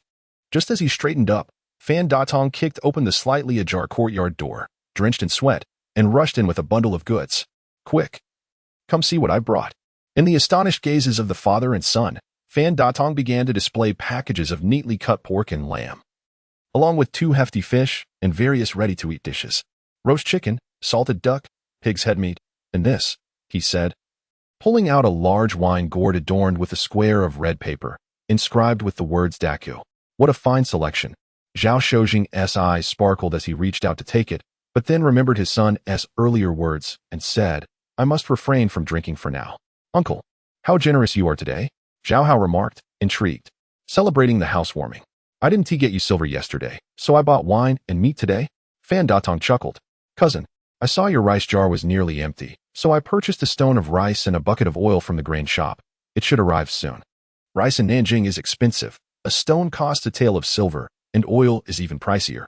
With the cost of the wine and meat, he must have spent half of the silver he had yesterday. Be careful with your spending. Don't waste it." Zhao Shozheng naturally began to lecture Fan Datong. "The sage says, thrift cultivates virtue." "Huh, how has my brother changed?" "You used to say, a fortune spent will return," Fan Datong replied, wiping his hands and tearing the succulent roast chicken into pieces, handing 2 chicken legs to the father and son while he devoured half a chicken himself. "How can spending money for my brother be considered wasteful? I intended to invite you both to the Gitmoon Tower to celebrate the housewarming, but I feared 5 taels wouldn't suffice." Zhao Hao nearly choked. His father and he had spent hardly a tael in their days here. Even including the half-tael Zhao Shozheng had wasted on a little indulgence. "This banquet is far too extravagant." "Dear cousin, do not be perplexed," Fan Datong replied nonchalantly. "You come from an official family. What does this little money matter? The fare on a boat on the Qinhuai River costs 50 taels. And Gitmoon Tower is a renowned establishment in Nanjing. 5 taels 1 tea by much." Indeed, Zhao Shozheng nodded, evidently familiar with such establishments. The question remained whether he frequented the 5-tael venues or the 50-tael ones. "Very well." Zhao Hao rolled his eyes, pondering why he had never experienced such a luxurious life for even a single day. He returned to the house, bringing out some marinated dishes to complement the feast Fan Datong had brought, and the trio began to feast heartily in the courtyard. Once Fan Datong had his fill, He picked at his teeth and asked, "Brother, what are your future plans for livelihood?" "You need not worry about that, my son." Zhao Shojing began to boast, but was quickly silenced by a subtle kick from Zhao Hao. He promptly corrected himself, "My son, let me take the imperial examination. The books contain a wealth of grain, and then we shall have no worries." Fan Datong internally chuckled, uncertain where Zhao Shojing derived his confidence. However, being a sycophant by nature, he would not utter a discouraging word. Instead, he raised his cup, smiling, "Then let me toast to your future success in the examinations." "To that, I must drink." Zhao Shojing, in high spirits, found Fan Datong particularly agreeable. The two shared laughter and songs, indulging in the merriment until Zhao Shojing, whose alcohol tolerance was poor, became somewhat inebriated after just 3 cups of daku. He threw an arm around Fan Datong's shoulder, slurring, "True friendship is revealed in times of trouble. Today, your visit and these gifts make you a friend worth having. As they say, sharing blessings together, come, as an elder brother. I must ensure you do not suffer losses." With that, he reached into his boot and produced 5 taels of silver, slapping it down before Fan Datong. "Take it and spend it." Fan Datong was taken aback, clearly not expecting Zhao Shojing to part with money. He glanced at Zhao Hao, hastily waving his hands. "This isn't appropriate. Brother, your circumstances have changed. I cannot." As he spoke, he watched Zhao Hao's reaction, only to see him remain unfazed. "I can't take this much. Just give me 2 taels." Fan Datong amended, "2 taels will suffice." Zhao Hao could not help but shake his head, smiling wryly. "Take it. No need for so much discussion. Just be prudent with your spending." Yet Zhao Shojing, in a fit of generosity, disregarded any objections and pressed the 5 taels into Fan Datong's embrace. "Huh, I cannot refuse such a generous gift from my elder brother." Fan Datong beamed, stowing the silver close. Fearing that Zhao Hao might suddenly change his mind and demand the silver back, he downed 2 more cups and hastily took his leave. After bidding farewell to the contented Fan Datong, Zhao Shojing, now sober, looked at his son with a hint of guilt. "You're not upset with me for giving him money, are you?" To which Zhao Hao shook his head, smiling. "It was meant to be your pocket money, so naturally, you can spend it as you wish." After a moment's pause, he softly remarked, "Did not my father assure that I would abstain from alcohol until the grand competition? Is today not a day of celebration? Let this be the last time." Zhao Shojing, with a forced smile, gestured with his fists and feet. "Moreover, I am not intoxicated. Observe how agile I am. Not intoxicated, you say? Come, lend me a hand." Zhao Hao, without hesitation, called for his assistance in transporting several dozen pounds of sugar residue from the kitchen to the backyard. The two then used a shovel to dig a substantial pit, into which they unceremoniously dumped the sugar remnants. It was regrettable. Had they sold it, it could have procured a month's worth of meat and wine. Zhao Shojing could not help but feel a pang of regret, recognizing that they had indeed progressed. If discovered, it would spell trouble. Zhao Hao, however, shook his head and explained, "Selling dozens of pounds of white sugar would be conspicuous. If someone were to learn that we purchased such a large quantity of brown sugar and subsequently disposed of all this residue, they might deduce that we possess a method of refinement." Upon hearing this, Shojing finally understood Zhao Hao's earlier caution and praised, "My son is indeed prudent. I merely spoke off-handedly, and naturally, I shall heed your counsel." Zhao Hao initially intended to bury the residue directly, but feared that the excessive sugar would attract a swarm of ants. Therefore, he ventured to the market to procure a large bucket of quicklime, which he mixed with water and poured over the remnants, ensuring complete obliteration before covering it with a thick layer of earth. Chapter 29. This young master is wealthy now, it is somewhat embarrassing to admit. Though Zhao Hao often urged Zhao Shojing to concentrate on his studies and refrain from distractions, he had recently been dragging his father around in search of a livelihood, leaving no time for Zhao Shojing to focus on his education. Zhao Hao had not forgotten the paramount importance of this year for their family. Now that their financial issues were resolved, he was determined to ensure that Zhao Shojing could dedicate himself entirely to his studies. That evening, the father and son convened once more to devise a comprehensive plan for the upcoming imperial examination. To qualify for the Tribute Academy in August, they first had to pass the examination scheduled for April. With the end of February upon them, only a little over 40 days remained before this critical qualifying test. This realization startled even Zhao Shojing, and the next morning, he hurried off to the Imperial Academy without even having breakfast. Before the examination, it was essential for Zhao Shojing to become somewhat familiar with the environment. A month of daily attendance at the academy might barely suffice. He could not afford to skip classes any longer. Zhao Hao, however, was not burdened with such worries. He slept soundly until well into the morning. Imagining Zhao Juzheng sitting attentively in a bright classroom, listening to the scholars of the academy recite their complex teachings, Zhao Hao felt immensely validated in his choices. As he brushed his teeth, he couldn't help but chuckle at the thought of Zhao Juzheng at his age, still diligently applying himself to his studies. The notion of taking the examination himself seemed far less agreeable than allowing his father to pursue it. After completing his morning routine, he instinctively made his way to the kitchen, intending to heat up the leftovers from the previous night's meal. But suddenly, he smacked his forehead and muttered to himself, "Now that I have money, why should I settle for leftovers?" He promptly extinguished the lamp, pocketed the loose change from his recent purchase of wine and meat skewers, locked the door, and swaggered out onto the street. He initially intended to find a respectable breakfast shop to indulge in a lavish meal. However, upon seeing the modest breakfast stall by the bridge, he changed his mind. One must not forget their roots, Zhao Hao mused as he walked directly towards the stall. To his surprise, the place was rather deserted, with only two elderly gentlemen leisurely enjoying their porridge. It was hardly surprising, by this hour. Who but the elderly had not yet partaken of breakfast? With business slow, the stall owner had taken a seat, and the woman was busy washing dishes by the river, leaving the young girl, Xiao, to tend to the stall. The girl, seemingly bored, was fiddling with the ends of her hair when she spotted Zhao Hao and greeted him with a smile. "Remembered to eat breakfast today?" At her words, Zhao Hao felt his cheeks flush. Since moving here, he and his father had been financially constrained, having bought breakfast only once. At other times, they either skipped meals or consumed the previous night's leftovers. He recalled that even during that solitary breakfast outing, they had broken a bowl and only managed to eat a few dusty buns. My past has indeed been arduous, Zhao Hao thought, his eyes misting as he reflected on his struggles. The girl, leaning closer over the bamboo steamer, whispered conspiratorially, "Out of money for breakfast again? Who says that?" Zhao Hao retorted, his face reddening. "I simply forgot to bring my money that day." As he spoke, he placed a piece of silver worth 4 or 5 coins beside the steamer. "For the porridge and buns. I'll pay you back in full. You can't break it," the girl said, surprised by the silver. She pouted, "This is a small business. We only accept copper coins. Don't worry about change. Just order whatever you like." Zhao Hao boldly took a seat at an empty table. The stall owner, now alerted, worried that the wealthy young man might be a troublemaker, quickly pulled Xiao aside and approached Zhao Hao with caution.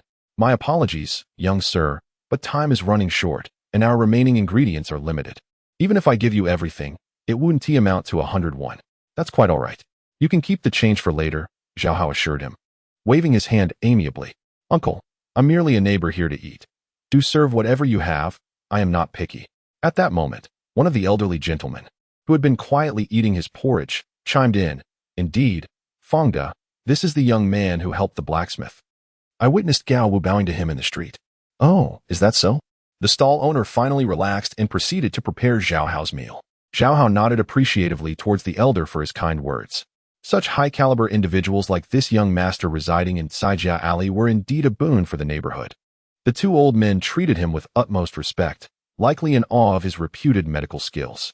If only they knew that Zhao Hao's medical prowess was merely a stroke of luck, they might think differently. He was merely a chance encounter with fortune, unworthy of the title of expert. Zhao Hao quickly downplayed the compliments, insisting, "I am not skilled in medicine. You are too humble, young sir." "Such humility is rare among young men today," one of the elders replied. "Indeed, the more capable one is, the more modest they tend to be," the other added. Zhao Hao felt increasingly uncomfortable under their praise. Fortunately, Xiao arrived with breakfast, providing a much-needed reprieve. "Fried meatballs, steamed buns, and those oil cakes you've been longing for. You can't leave until you've eaten everything." Though Xiao's words were fierce, her petite appearance provided no intimidation. "Who says I'm eating alone?" Zhao Hao replied, dividing half of his food and offering it to Xiao. "This is for the two elderly gentlemen." "No need. We're already full," they replied, smiling. "Yes, at our age. We can't handle greasy food," one added. "Just take it home for the children." Zhao Hao waved dismissively, as the saying goes. Distant relatives are not as valuable as close neighbors. I hope you two will continue to look out for my family in the future. Rest assured, with me as the neighborhood chief, no one will dare to bully your family in Xijia Alley, the elder who had spoken earlier assured him, happily wrapping up a portion of steamed buns. The other elder took home the oil cakes, also smiling, "With the chief backing you, if you ever need assistance, do not hesitate to ask." Sijia Alley is filled with strong men. Zhao Hao had not anticipated that a simple act of kindness would lead to acquaintances with the neighborhood chief. He was well aware of the Baojia system in the Ming Dynasty, where 10 households formed a unit, and 10 units formed a larger group for mutual protection and order. The chief served a role akin to that of a village head in later times. However, despite living here for some time, no one had introduced him to the chief or discussed the mutual support agreement, indicating that this system had become a mere formality over the past 2 centuries. After finishing his meal leisurely, Zhao Hao wiped his mouth with a cloth and strolled away. The stall owner and his wife watched him leave, astonished. In all these years, I've never seen anyone come to a roadside stall with such flair. He doesn't have much money, Xiao Qiao remarked nonchalantly, just putting on a brave front. But he certainly knows how to make an impression. He must be from a once wealthy family that has fallen on hard times. The stall owner sighed sympathetically, feeling a tinge of self-pity at her words. Chapter 30. He must not escape after breakfast, seeing that the day was still young. Zhao Hao ventured to a local shop to purchase matsutake tea, plum blossom cake, salted duck, and daku. With these 4 traditional gifts, commonly presented during visits in Nanjing, he made his way to the blacksmith shop to apologize to Gao Wu. Gao Wu was busy washing the floor when he spotted Zhao Hao entering, and he became awkward, unsure where to place his hands, his mouth opening and closing without uttering a word. It was Gao the blacksmith who gave him a kick and scolded. This rascal has the temperament of a dog, mistaking kindness for malice. Only then did Gao Wu awkwardly manage to speak. I was too impetuous yesterday. As long as you're not angry, that's enough. I absolutely cannot accept these gifts. They are not for you. Zhao Hao rolled his eyes, placing the items on the table and retorting, these are for the elder to strengthen his health, and they are none of your concern. With a stern expression, he added, if you wish to sever ties in the future, feel free to refuse again. Reluctantly, Gao Wu accepted the gifts. Gao the blacksmith held an innate fondness for this young man who had saved him and insisted on inviting Zhao Hao inside for tea. As Zhao Shojing would not finish school until dark, Zhao Hao, having nothing else to do, gladly agreed. Gao Wu set up a tea table in the shop, brewing tea for his father and Zhao Hao before returning to his work. Engaging in conversation was a task he would not partake in. However, Zhao Hao found himself in pleasant discourse with Gao the blacksmith. Through their conversation, he learned that Gao the blacksmith had originally worked in the iron mines of Yiwu. A few years prior, when the Japanese pirates wreaked havoc, the court conscripted blacksmiths to forge weapons for the anti-pirate army, leading him to Nanjing, where he became a craftsman for the Divine Machine Camp. After 7 or 8 years of service, Gao the blacksmith, growing older and unable to perform delicate tasks, retired from the military. However, due to his expertise in weaponry, he was prohibited from leaving Nanjing and had to reside near the military camp. With his savings, he opened a blacksmith shop on Saijiao Lane, making farming tools and kitchen knives just to make ends meet. Recalling a certain gleaming kitchen knife at home that nearly severed his own finger, Zhao Hao could not help but admire Gao the blacksmith's craftsmanship. After praising the old man, he turned his gaze to Gao Wu, who was busy working in the back, and inquired, so, how did you, brother Gao, join the Qijia army? The lad had originally come to Nanjing with Zhao Hao, but he was inherently restless and could not endure the constant clanging of metal. Gao the blacksmith shot his son a fierce glare, grumbling about the potential loss of his craft. To temper iron into gleaming weapons through countless forges and quenching is such a joy. Indeed, Zhao Hao quickly chimed in. Have you not seen the fiery smoke from the Kunwa ironworks, with its red glow and purple aura? A skilled craftsman, after mere years of toil, forges the famed Longquan sword. Wonderful, beautiful poetry. Although Gao the blacksmith did not fully grasp the nuances, he recognized it as praise for the swordsmith. The excited old man patted Zhao Hao's thigh vigorously, nearly wishing to kiss him in gratitude. However, that was a smith's arm, and Zhao Hao's slight frame could hardly withstand such treatment, causing him to grimace in pain. Gao the blacksmith quickly raised his hand in apology. Is everything all right, young master? He asked, still caught up in his delight. Quite all right, Zhao Hao replied, rubbing his sore thigh with a forced smile. Please, continue. Where was I? Gao the blacksmith scratched his head, recalling, yes. I was saying that he was unwilling to follow in my footsteps, always playing with knives and shouting about wanting to slay the pirates. When the Qijia army passed through Nanjing, he secretly joined the military. And that was 7 or 8 years ago. 8 years, Gao Wu interjected. Oh? Zhao Hao turned to Gao Wu, sensing he had finally gathered his thoughts. He listened as Gao Wu slowly recounted, though we were not among the earliest to join the Qijia army, we followed the commander, fighting from south to north. from Zhujiang to Guangdong, never missing a single battle. Zhao Hao harbored a natural admiration for the Qijia army and was keenly interested. Do tell. How did you slay the pirates? Gao Wu, with a deep and resonant voice, recounted their victories, the 13 battles with 13 triumphs. Slaying over 3,000 pirates in the grand victory at Taizhou, defeating more than 5,000 in the Fujin campaign, annihilating over 30,000 pirates, driving their leaders to the sea in the Guangdong anti-pirate operation. As he spoke of past glories, Gao Wu's spirits soared. He no longer needed to organize his thoughts. Clearly, those bloody battles were etched into his very being, ever present in his mind. He set down a teacup on the table, outlining the map of the Battle of Hengyu. In this battle, our Qijia army first sank the pirate ships with cannon fire and bombarded their main camp. Then, we launched an assault team to break through their formation and slay their leaders, achieving a splendid annihilation. What a splendid coordination of infantry and artillery. Zhao Hao clapped in admiration, wishing he could witness the Qijia army in all its glory. Gao Wu regarded Zhao Hao, holding back for a moment before murmuring. The coordination of infantry and artillery is well summarized. At that moment, Gao the blacksmith arrived with steaming dishes. Zhao Hao suddenly realized that in their engrossing conversation, they had failed to notice how long Gao the blacksmith had been away preparing the meal.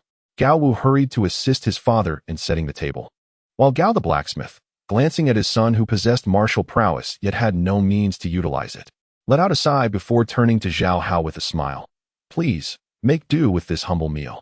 As he spoke, he produced a handful of coins and handed them to Gao Wu, saying, Go across to Old Ma S and get some cold cuts.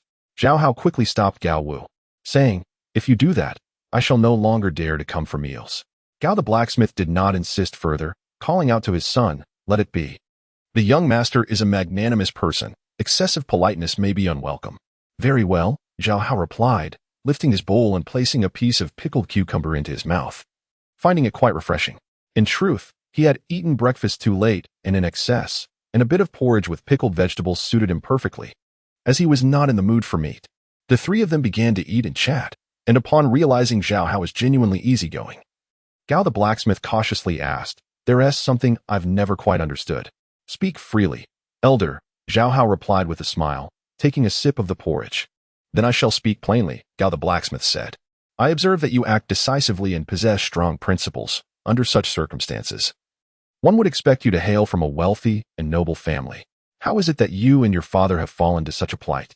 Zhao Hao sighed with a bitter smile. To tell the truth, my ancestor was the right assistant minister of the Ministry of Revenue in Nanjing.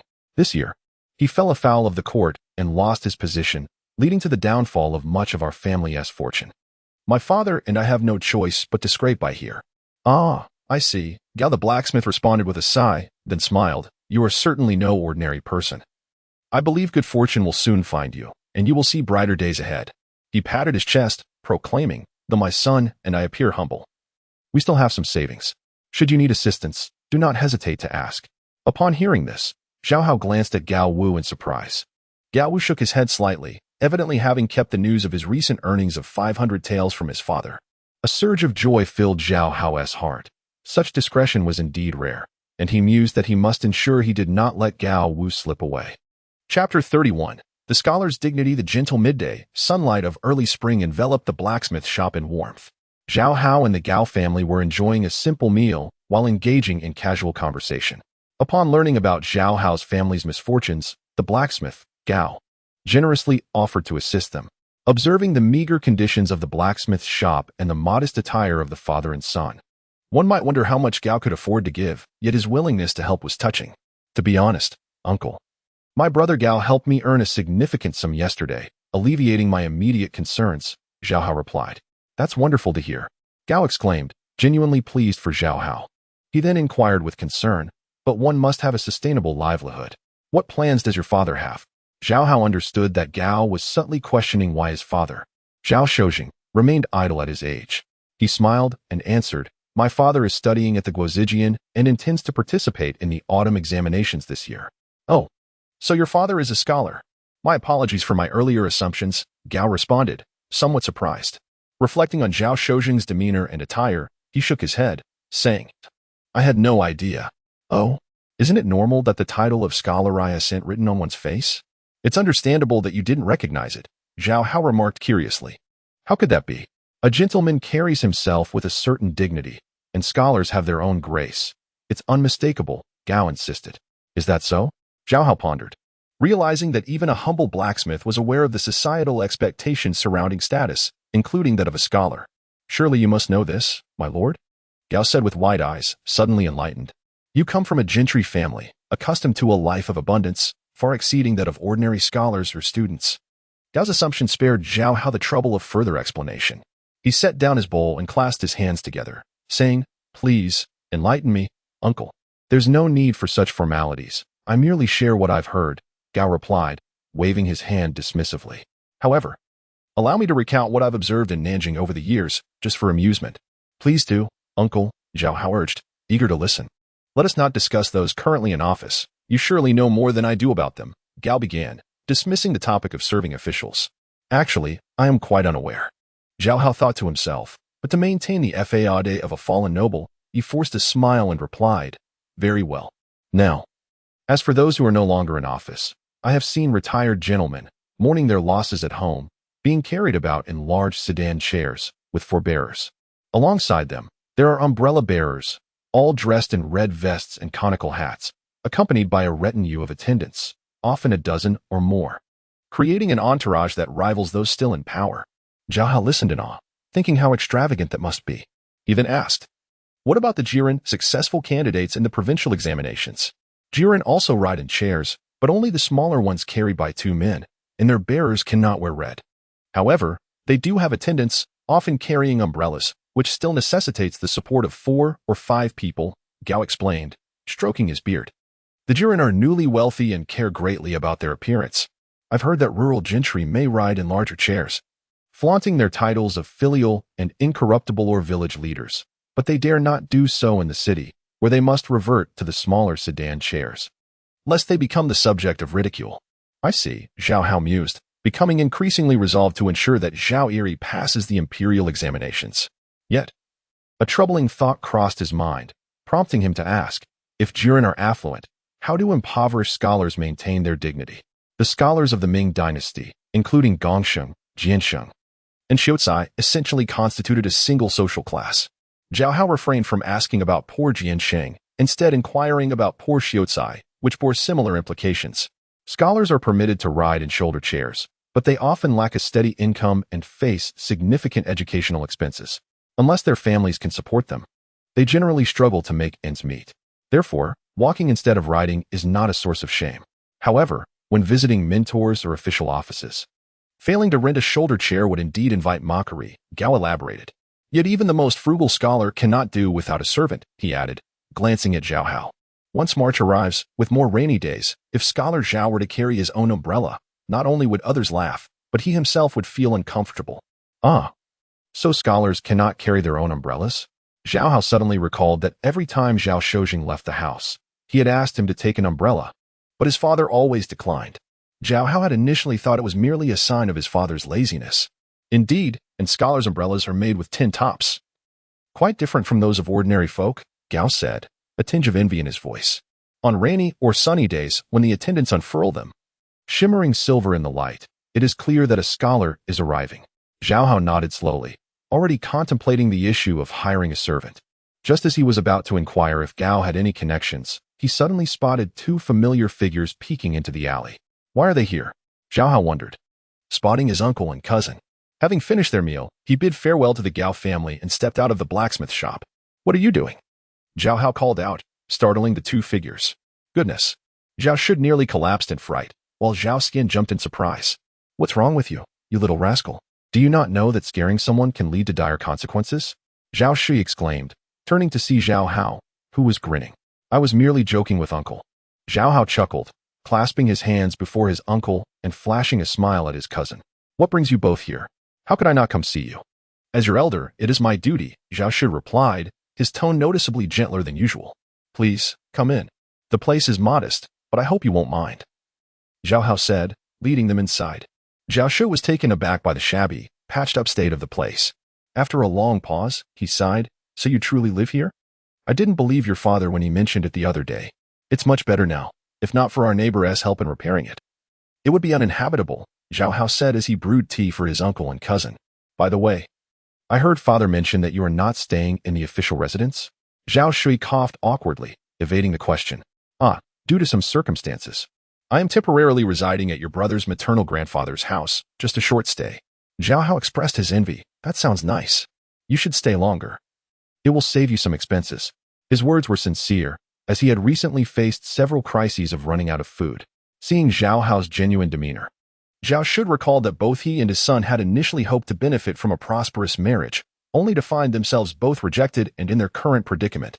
Feeling a sense of relief rather than embarrassment, he was comforted by the shared experience. Chapter 32. The soft rice that grates the teeth. Zhao Hao engaged in a desultory conversation with his uncle, while Zhao Xian sat silently beside them, enveloped in an aura of taciturnity. In Zhao Hao's recollection, after the family endured a significant calamity, Zhao Xian had transformed into a man of few words. Though it was unusual for him to go an entire afternoon without uttering more than three. Observing Zhao Shui, who had been informed of their father's detention at the Guozijian and that he would not return home until nightfall, one could not fathom why he insisted on waiting for Zhao Shojing. If this was a testament to brotherly affection, then why did he appear so distracted? Zhao Hao watched as Zhao Shui fidgeted restlessly on his seat, fearing that he would break the bench. The atmosphere felt peculiar, prompting him to directly inquire. If uncle has something to discuss, I am here to listen. Zhao Shui glanced at him, his lips moving as if to speak. But he merely shook his head, insisting, let us wait for your father to return. Very well, then we shall make do with dinner here, Zhao Hao declared. Glancing at the dimming sky, he seized the opportunity to excuse himself, claiming he needed to procure some vegetables, thereby escaping the oppressive environment that weighed heavily upon him. Once outside, he first visited the blacksmith, engaging in idle chatter and enjoying some fried pumpkin seeds. Once he estimated that Zhao Shojing would soon return, he meandered toward a tavern on the street, purchasing several meat dishes and a couple of pounds of liquor, remembering to bring a portion for the blacksmith's family. While he was in the midst of a polite exchange with the blacksmith, he spotted Zhao Shojing hastily making his way down the alley, cloth bag in hand. Father. Zhao Hao seized the moment to slip away from the blacksmith and followed closely behind Zhao Shojing. Oh, my son. Zhao Shojing's face brightened at the sight of the provisions Zhao Hao carried, and he tucked his bag under his arm, reaching for a chicken leg to stave off his hunger. I am starved to death. Wait, uncle is here. Zhao Hao quickly sidestepped to avoid him. Is that so? It seems he has not forgotten about me, Zhao Shojing exclaimed joyfully, disregarding his hunger as he rushed into the courtyard. How could one deny the bond between brothers who emerged from the same womb and shared a home for over 30 years? Blood is indeed thicker than water. Meanwhile, Zhao Shi and Zhao Xian waited in the courtyard, growing increasingly anxious as they did not see Zhao Hao return. Father, perhaps my brother has gone out to hide. Zhao Xian suggested gloomily. Hide? What good will that do us? Zhao Shi huffed, rising to massage his aching backside. Brother, why didn't you inform me in advance? I could have stayed at home to wait for you. At that moment, Zhao Shojing joyfully entered the courtyard. Zhao Shi finally felt a slight relief, forcing a smile as he said, I just happened to pass by and decided to drop in empty-handed. Family is family. There is no need for formality. Quickly. Zhao Xian, help Zhao Hao set the table. I wish to share a drink with your father, Zhao Shojing declared, his exuberance blinding him to his elder brother's unease. The candles were lit, the dishes arranged on the table, and the Zhao family of four sat down to feast. Come now, this marks our first gathering. Let the two young ones join in a toast, Zhao Shojing urged, seeing his uncle not only breaking his vow, but dragging him into it as well. Zhao Hao rolled his eyes inwardly but refrained from voicing his objections. Zhao Shojing filled his brother's cup, his smile radiant.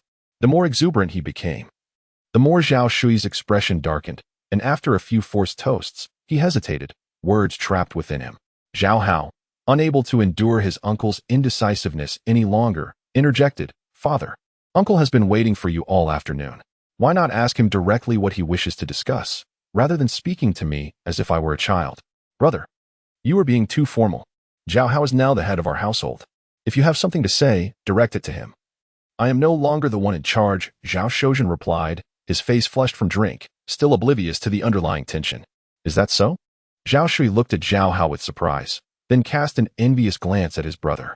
Previously, he had thought Zhao Shojing to be carefree and foolish, only living off the fruits of others' labor, yet now he found himself envious of his brother's seemingly carefree existence. Sigh, brother, I shall be forthright. After a lengthy moment, Zhao Shi finally steeled himself, releasing a heavy sigh. I find myself in a position where I must bow my head under the eaves. I have something to say, but please do not hold it against me. Did you not say to be forthright? Why the hesitation now? Zhao Shojing frowned, sensing the gravity of his brother's demeanor. Alas, it is truly difficult to voice, shameful to the core, Zhao Shui murmured, avoiding his brother's gaze.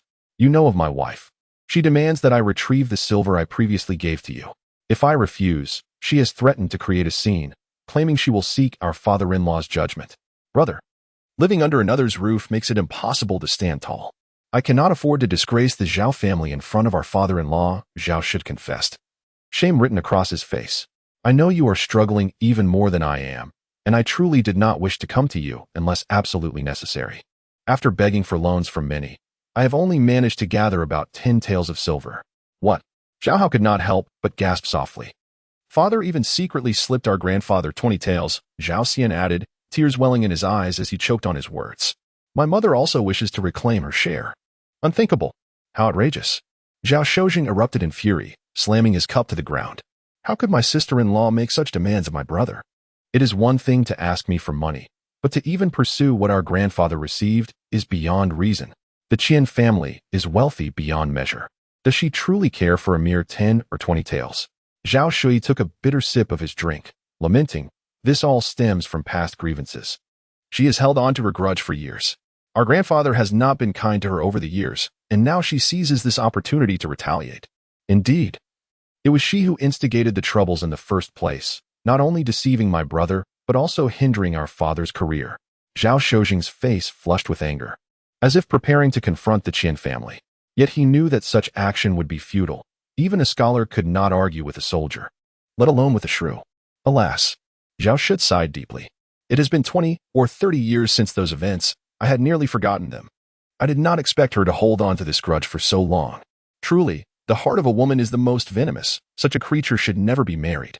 Zhao Shojing slammed his hand on the table, turning to Zhao Hao. Son, please fetch me another cup. Zhao Hao rolled his eyes inwardly. There were only 4 cups in total, and where could he possibly find another? Instead, he pushed his untouched cup toward his father. After sharing a few more cups of sorrowful liquor with his brother, Zhao Shojing finally expressed empathy. Recently, I too have been met with closed doors. I did not realize, brother, that you have suffered similarly.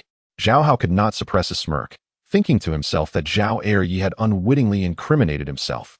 However, he had not anticipated that his uncle, a 6th-rank official, despite his lack of influence, would be in such dire straits.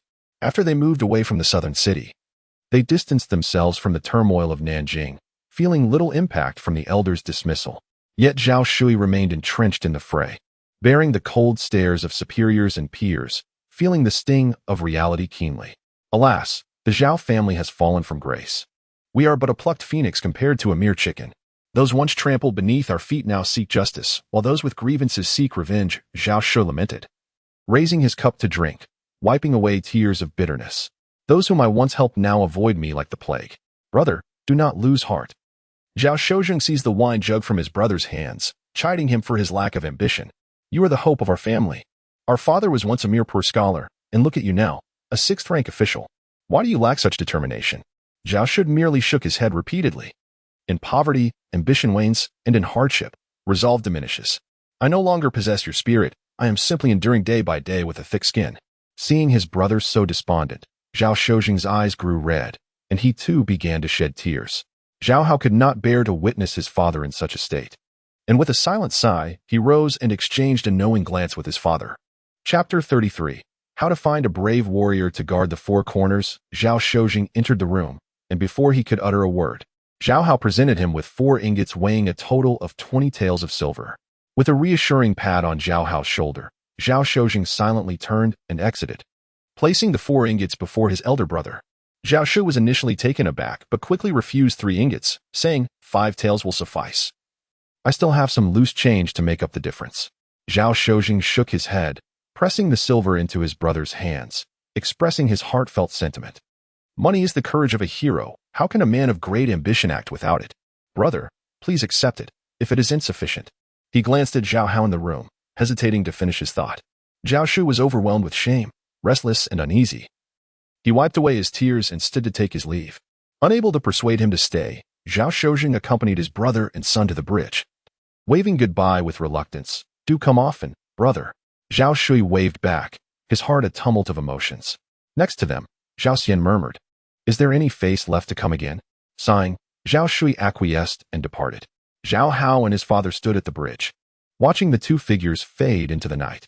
Zhao Hao sighed. "I hadn't expected uncle to be so dejected." "Indeed," Zhao Shozheng replied, feeling sorrow for his brother. Then added with apprehension, "Who would have thought that this soft living would be so difficult?" Zhao Hao wholeheartedly agreed. Yes, indeed. Both men were struck by a poignant thought. Had they truly managed to enjoy a life of ease, would uncle not be twice as despondent today? After a moment of reflective silence, father and son turned to head home. On the way, Zhao Hao curiously inquired about the animosity between Uncle Zhao Shu's wife and their grandfather. "Ah, that is a complicated matter. Suffice it to say, she brought it upon herself." Zhao Shozheng replied, reluctant to delve into the past. He briefly recounted how the Qian family had played tricks during his brother's wedding, causing their father substantial loss. Zhao Hao merely asked out of curiosity. Now that the family had split, they hardly saw one another, and thus, there was no lingering resentment. Feeling melancholic, Zhao Shozheng retired to bed and fell asleep. Zhao Hao tidied up the dishes and cleaned the main room before going to wash up and sleep as well. However, after lying down, he tossed and turned, finding no respite in slumber. Just as he was pondering this, he heard a faint sound from the distant bell tower announcing the hour. Zhao Hao focused intently, realizing it was merely the first watch. "It is only 7:24. No wonder I cannot sleep," he reflected. Today, he had awoken only after the sun had risen high, indulging in a day of idleness, and thus, he certainly felt wide awake. Typically, he either spent sleepless nights working or went to bed early to save on dinner. Yet he had not realized how arduous the long night could be. "It seems I must find something to occupy my time." Zhao Hao, feeling too lazy to light a candle, lay on his arm, staring at the dark ceiling, silently contemplating what to pursue after securing his sustenance. He lost track of time in his musings until he was just on the verge of slumber when he suddenly heard a soft click in the stillness of the night. That sound was particularly jarring. Instantly alert, Zhao Hao lay still, straining to listen as the door to the main room creaked open. Meanwhile, in the eastern room, Zhao Shozheng was soundly asleep, snoring like thunder. "There's a thief." Zhao Hao's hair stood on end, and he quickly reached for the iron rod resting on his pillow, an item he had procured from the blacksmith for self-defense. He then slipped out of bed, barefoot, and approached the door to the west room, peering through the curtain into the main area. His eyes had adjusted to the darkness, and he could make out a shadow rummaging through their meager belongings. Oh no, the father and son were so impoverished they didn't even own a chest, let alone a cabinet. Watching the intruder frantically search for something, Zhao Hao felt his blood run cold. Unsure whether the thief was armed, he dared not shout, fearing a desperate reaction that could endanger his life. At that moment, his only advantage was that the intruder was unaware he had awakened. With resolve, he gripped the iron rod tightly, holding his breath and waiting behind the curtain, ready to strike when the thief entered. However, the intruder unexpectedly moved towards the eastern room instead. Zhao Hao's heart raced in panic, realizing he had lost his chance for a surprise attack. Just as he was about to call out loudly to wake his father, he heard a sudden shout from the eastern room. "Brother, hit her." The thief froze, hands suspended at the curtain, hesitating for a moment before turning back toward the west room. Seeing this, Zhao Hao first felt a wave of relief. But then his heart sank again. He wiped the sweat from his palms, tightened his grip on the iron rod, raised it above his head, and held his breath, fixating on the gap in the curtain. The footsteps grew closer, and Zhao Hao's heartbeat quickened. Finally, the curtain was lifted, and a head cautiously peeked inside. With determination, Zhao Hao aimed for the intruder's dark head and swung down with all his might. To his dismay, the iron rod struck the doorframe instead with a resounding thud. The thief recoiled in shock, stumbling backward and landing on the ground. "Catch the thief!" Zhao Hao yelled with all his strength, swinging the rod again in the thief's direction. Zhao Shozheng, awakened by his son's cries, instinctively joined in the fray, shouting, "Catch the thief! Quickly, catch the thief!" Their cries pierced the roof, echoing throughout the neighborhood, rousing a cacophony of crows and barking dogs. The intruder, paralyzed with fear, scrambled backward, only to be struck in the back by Zhao Hao's blow, eliciting a pain scream. Ouch! Fortunately, Zhao Hao was still young and lacked strength. The thief managed to endure the pain and staggered to his feet, fleeing just ahead of Zhao Shozheng's attempt to block his path. Watching the thief escape, Zhao Hao's legs went weak, and he collapsed onto the ground. "Do not pursue a desperate thief," Zhao Shozheng admonished himself, abandoning the chase and rushing to check on his son. "Are you hurt, my child?" Zhao Shojing examined Zhao Hao closely. "I'm fine, just exhausted," Zhao Hao replied, trying to push himself up but finding his arms too sore to lift. While the father and son conversed, a sudden scream echoed from the street. Zhao Shojing, disregarding the commotion, helped his son onto a bench and fumbled to light a candle. Once he confirmed that Zhao Hao was unharmed, albeit pale, he finally relaxed. Just as Zhao Hao was about to speak, heavy footsteps sounded outside. He turned to see a robust figure entering the courtyard. Recognizing Gao Wu, both Zhao Shojing and his son felt a wave of relief wash over them. Zhao Hao took in Gao Wu's bare torso and bulging muscles, instantly feeling secure. Gao Wu tossed an object he held onto the ground with a thud. As father and son focused on it, they realized it was none other than the fleeing thief. Throughout his journey, Gao Wu had been composing his words and wasted no time in explaining. "We were sleeping when we heard Zhao Laoi and the young master shouting for help. As soon as we stepped out, we encountered this scoundrel trying to flee. A swift kick from us, and he was knocked out cold." "Brave warrior Gao Wu," Zhao Shojing exclaimed, raising his thumb in praise. "How fortunate we are to have such a hero safeguarding our corners." Chapter 34. The Crisis Management of Boss Tang. Zhao Hao inwardly rolled his eyes, pondering the absurdity of such poetic misuse. After expressing his gratitude to Gao Wu, he strode over and delivered a forceful kick to the rear of the thief. That gave me quite a fright, though the miscreant had lost consciousness. He still felt the pain and turned around in response to the blow. Upon seeing the thief's face, Zhao Hao was momentarily taken aback and signaled Zhao Shojing to bring over the candlestick. "Could it be that my son recognizes this scoundrel?" Zhao Shojing mused as he crouched beside Zhao Hao, who was scrutinizing the thief's features. Zhao Hao, however, looked towards Gao Wu, who nodded slightly, evidently recognizing the rascal as well. At that moment, neighbors armed with sticks and shovels rushed over to investigate, though the elderly village chief had yet to arrive. Likely due to his age, Zhao Shojing quickly approached the concerned neighbors, expressing his gratitude. Noticing that the blacksmith was also present, Zhao Hao asked him to inform the village chief that he would handle the matter and that there was no need to disturb the old man. The blacksmith readily obliged, dispersing the curious onlookers before heading off to deliver the message. Zhao Hao closed the courtyard gate once more and glanced at Gao Wu, who had already fetched a bucket of well water. He poured it over the thief's head. The thief, lying on his back, was jolted awake by the icy water, choking and coughing violently. After recovering from his fit of coughing, he attempted to feign unconsciousness, but Gao Wu splashed another bucket of water, prompting the thief to open his eyes and scramble to his feet, pleading for mercy. "You are an employee of Tangji," Zhao Hao declared as he approached the thief, who was seated on a stool. Recognizing his predicament, the thief did not deny the accusation. "Why did you come to steal?" Zhao Hao demanded, his voice firm. "Speak the truth to avoid a beating." Gao Wu cracked his knuckles beside him, providing an overwhelming aura of intimidation. I was sent by my master to see if your household had any white sugar left." The thief stammered, glancing around nervously. Zhao Shojing, upon hearing this, was incensed. How can merchants in the Ming be so unscrupulous? Gao Wu, equally furious, made to confront Tang Yud, but was halted by Zhao Hao's call. Gao Wu looked at Zhao Hao in confusion, though he refrained from questioning him. Through their interactions over the past few days, he had come to understand Zhao Hao's meticulous and astute nature, which far surpassed his own experience as a former commander. He knew that Zhao Hao must have his reasons. "How did you know my family's whereabouts?" Zhao Hao began to interrogate the thief. "After Master sold the sugar that day, I secretly followed him to Kai Family Lane." "How did we return that day?" "You three took a carriage, so I had to hire one to keep up," the thief replied. Zhao Hao nodded slightly, asked a few more questions, then crossed his arms and regarded the thief with a disdainful glare. "You now have two choices. Be sent to the authorities or to Boss Tang." The thief's eyes darted around, and he turned to the seemingly benevolent Zhao Hao, pleading.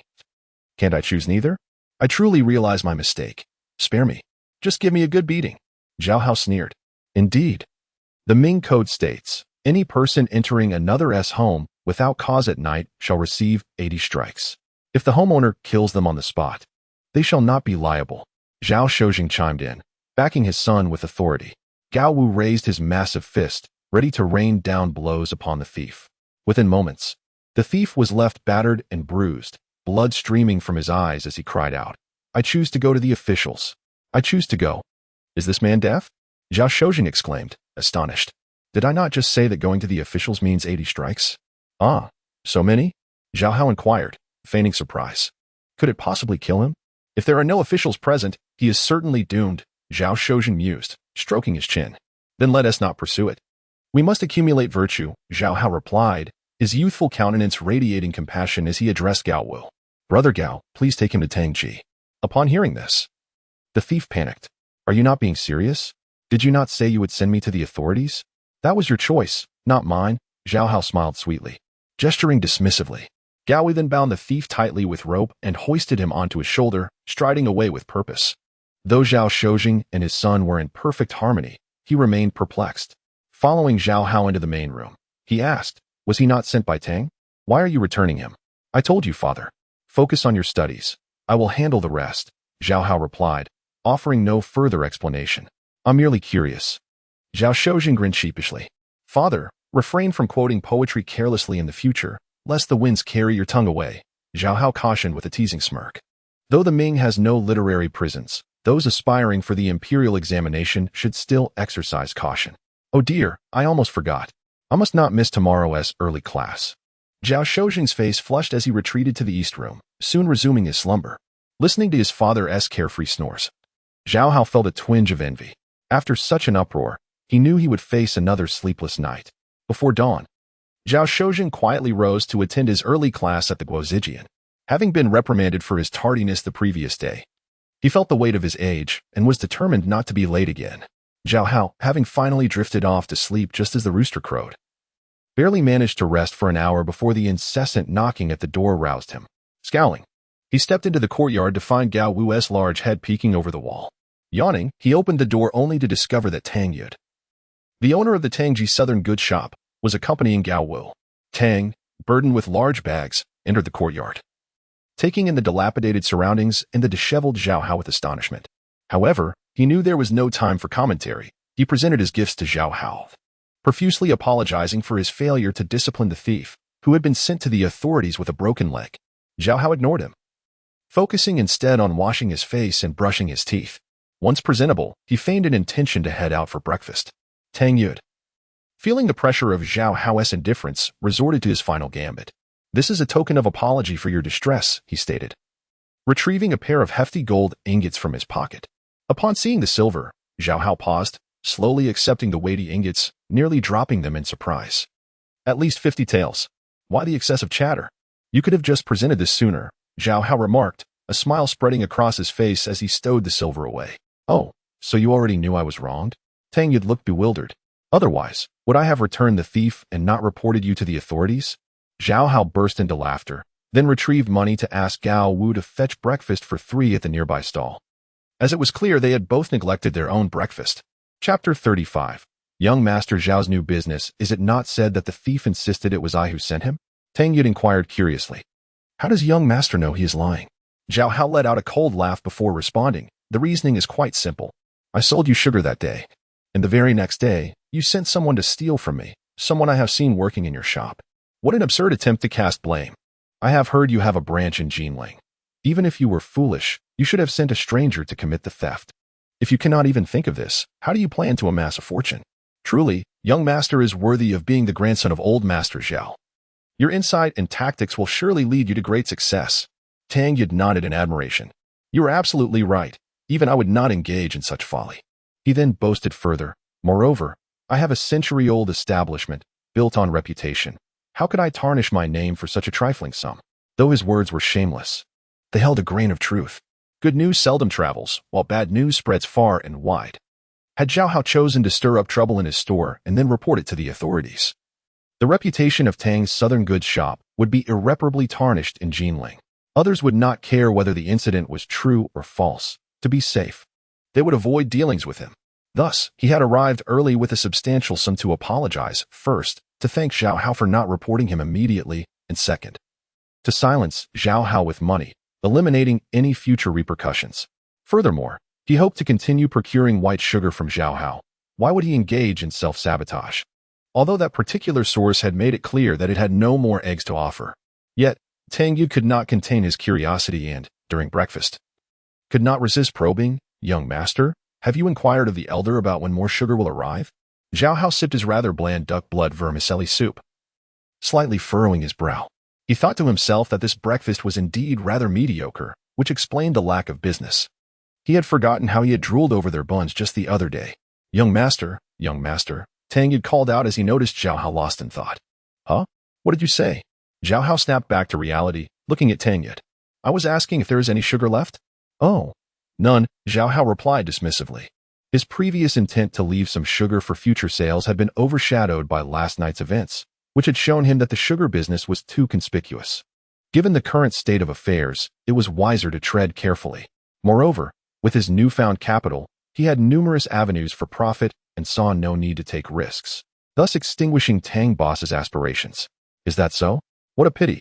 Tang Yud could hardly mask his disappointment, finding the taste of the buns increasingly dull. Had Zhao Hao not been treating him, he would have spat it out on the floor. He forced himself to wash down the bun with some millet porridge and then forced a smile, saying, "These buns merely fill the stomach. Another day. I shall invite you to Yangxiang Garden to sample what true soup dumplings taste like." As if this young master had never tasted anything good. Zhao Hao chuckled coldly at the comment. Oh dear, young master, do not nitpick. I did not mean it like that. Tang Yud suddenly remembered that Zhao Hao was a fallen noble, sensitive to such provocations. He quickly offered a smile. What I meant was, with your insight and abilities, you will surely rise again soon. When that time comes, shall we be neighbors after you move out of Saijia Lane? Whether they would truly become neighbors remained uncertain. But Zhao Hao indeed intended to rise again. He deliberately displayed a self-satisfied demeanor, which piqued Tang Yud's curiosity. What method of earning money does young master have? Is there a way to involve me as well? He inquired eagerly. Zhao Hao had been waiting for this question. However, he chose not to respond immediately, continuing to sip his vermicelli soup leisurely. You are trying to keep me in suspense, Tang Yud said with a mix of amusement and exasperation. Just give me a straightforward answer. If you truly have a good opportunity, I will fully invest. Business does not operate in such a manner. Zhao Hao gently scooped the noodles in his bowl, shaking his head with a smile. If it is a venture that does not require my capital, you may rest assured that I am more concerned about your reliability. Young master. Tang Yud was taken aback. He had not anticipated that this 14 or 15-year-old youth would possess such astute discernment. After a moment, he clapped his hands in admiration. Indeed, young master is well educated. And the legacy of your ancestors is truly inspiring. What does that have to do with the old man? These insights come from my own past experiences. In truth, it was no trouble to share. Zhao Hao set down his spoon and picked up a napkin to wipe his mouth. I am preparing to acquire raw silk. What? Tang Yud's face, once filled with anticipation, deflated like a punctured balloon as he slumped back against the bench. Acquiring raw silk? Indeed, Zhao Hao nodded nonchalantly. Alas. Young master, I advise you to change your line of business while you still can, Tang Yud said, waving his hand in disappointment, trying to dissuade Zhao Hao. You see, the world has changed. In the days when the Five Peaks shipowners dominated the seas, raw silk was indeed a lucrative trade. But now that the Qiqiao army has wiped out the pirates and the court has strengthened the navy with strict maritime prohibitions, our Ming Dynasty is now a situation where no ships dare to set sail. The market for raw silk and silk has vanished overseas. Especially with Japan cut off, the prices have plummeted. Plummeting prices are a good opportunity to buy low and sell high. Zhao Hao glanced at the proud Gao Wu, unable to suppress a smile. He then told Tang Yud, if you prefer not to be involved, I shall proceed on my own. Tang Yud scrutinized Zhao Hao intently. Young master, are you serious? Zhao Hao's expression turned serious. When it comes to money, I never jest. Is it possible that your esteemed ancestor has received some insider information? Tang Yud probed cautiously. Think as you like.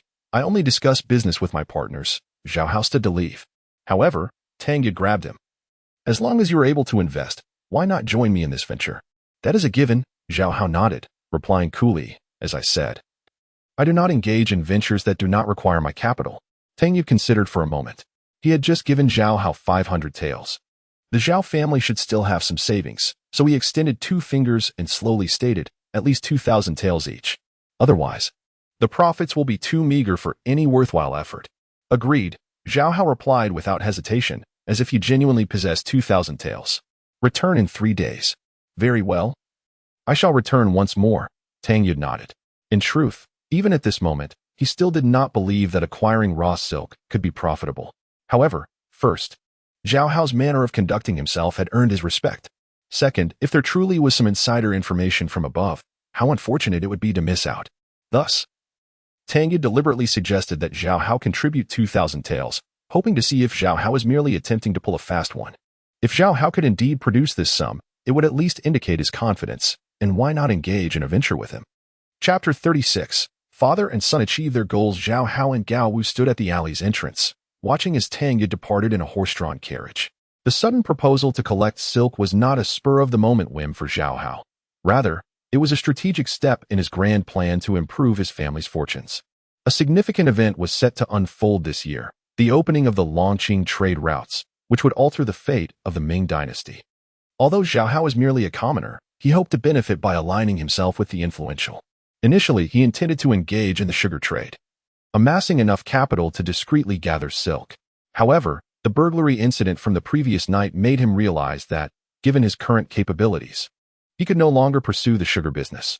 More importantly, this event served as a stark reminder that, as a solitary child without manpower or connections, he was ill-equipped to accomplish much on his own, even if he managed to overcome numerous obstacles to gather silk. The logistics of transporting and storing it without attracting attention posed insurmountable challenges. Alas, he felt his own weakness keenly. With a resigned sigh, Zhao Hao lamented that it was indeed a misfortune for Tang the Fat. Gao Wu silently accompanied him until Zhao Hao regained his composure and headed towards the blacksmith shop. Only then did Gao Wu follow quietly, not questioning the reason for their visit. Upon entering the blacksmith shop, they noticed that the blacksmith, Gao Taijian, was not in the front. Following the sound, they discovered him in the courtyard, diligently sharpening a rusty hammer by the well. "Young master has arrived?" Gao Taijian exclaimed with a bright smile. "Has everything been resolved? You need not worry about Jia Zhang. He will feign ignorance." In this era, the system of local governance was rather perfunctory. If the commoners did not raise an issue, the officials would not intervene. The thief had already been handed over to others for justice. Sitting on the well's edge, Zhao Hao explained with a grin.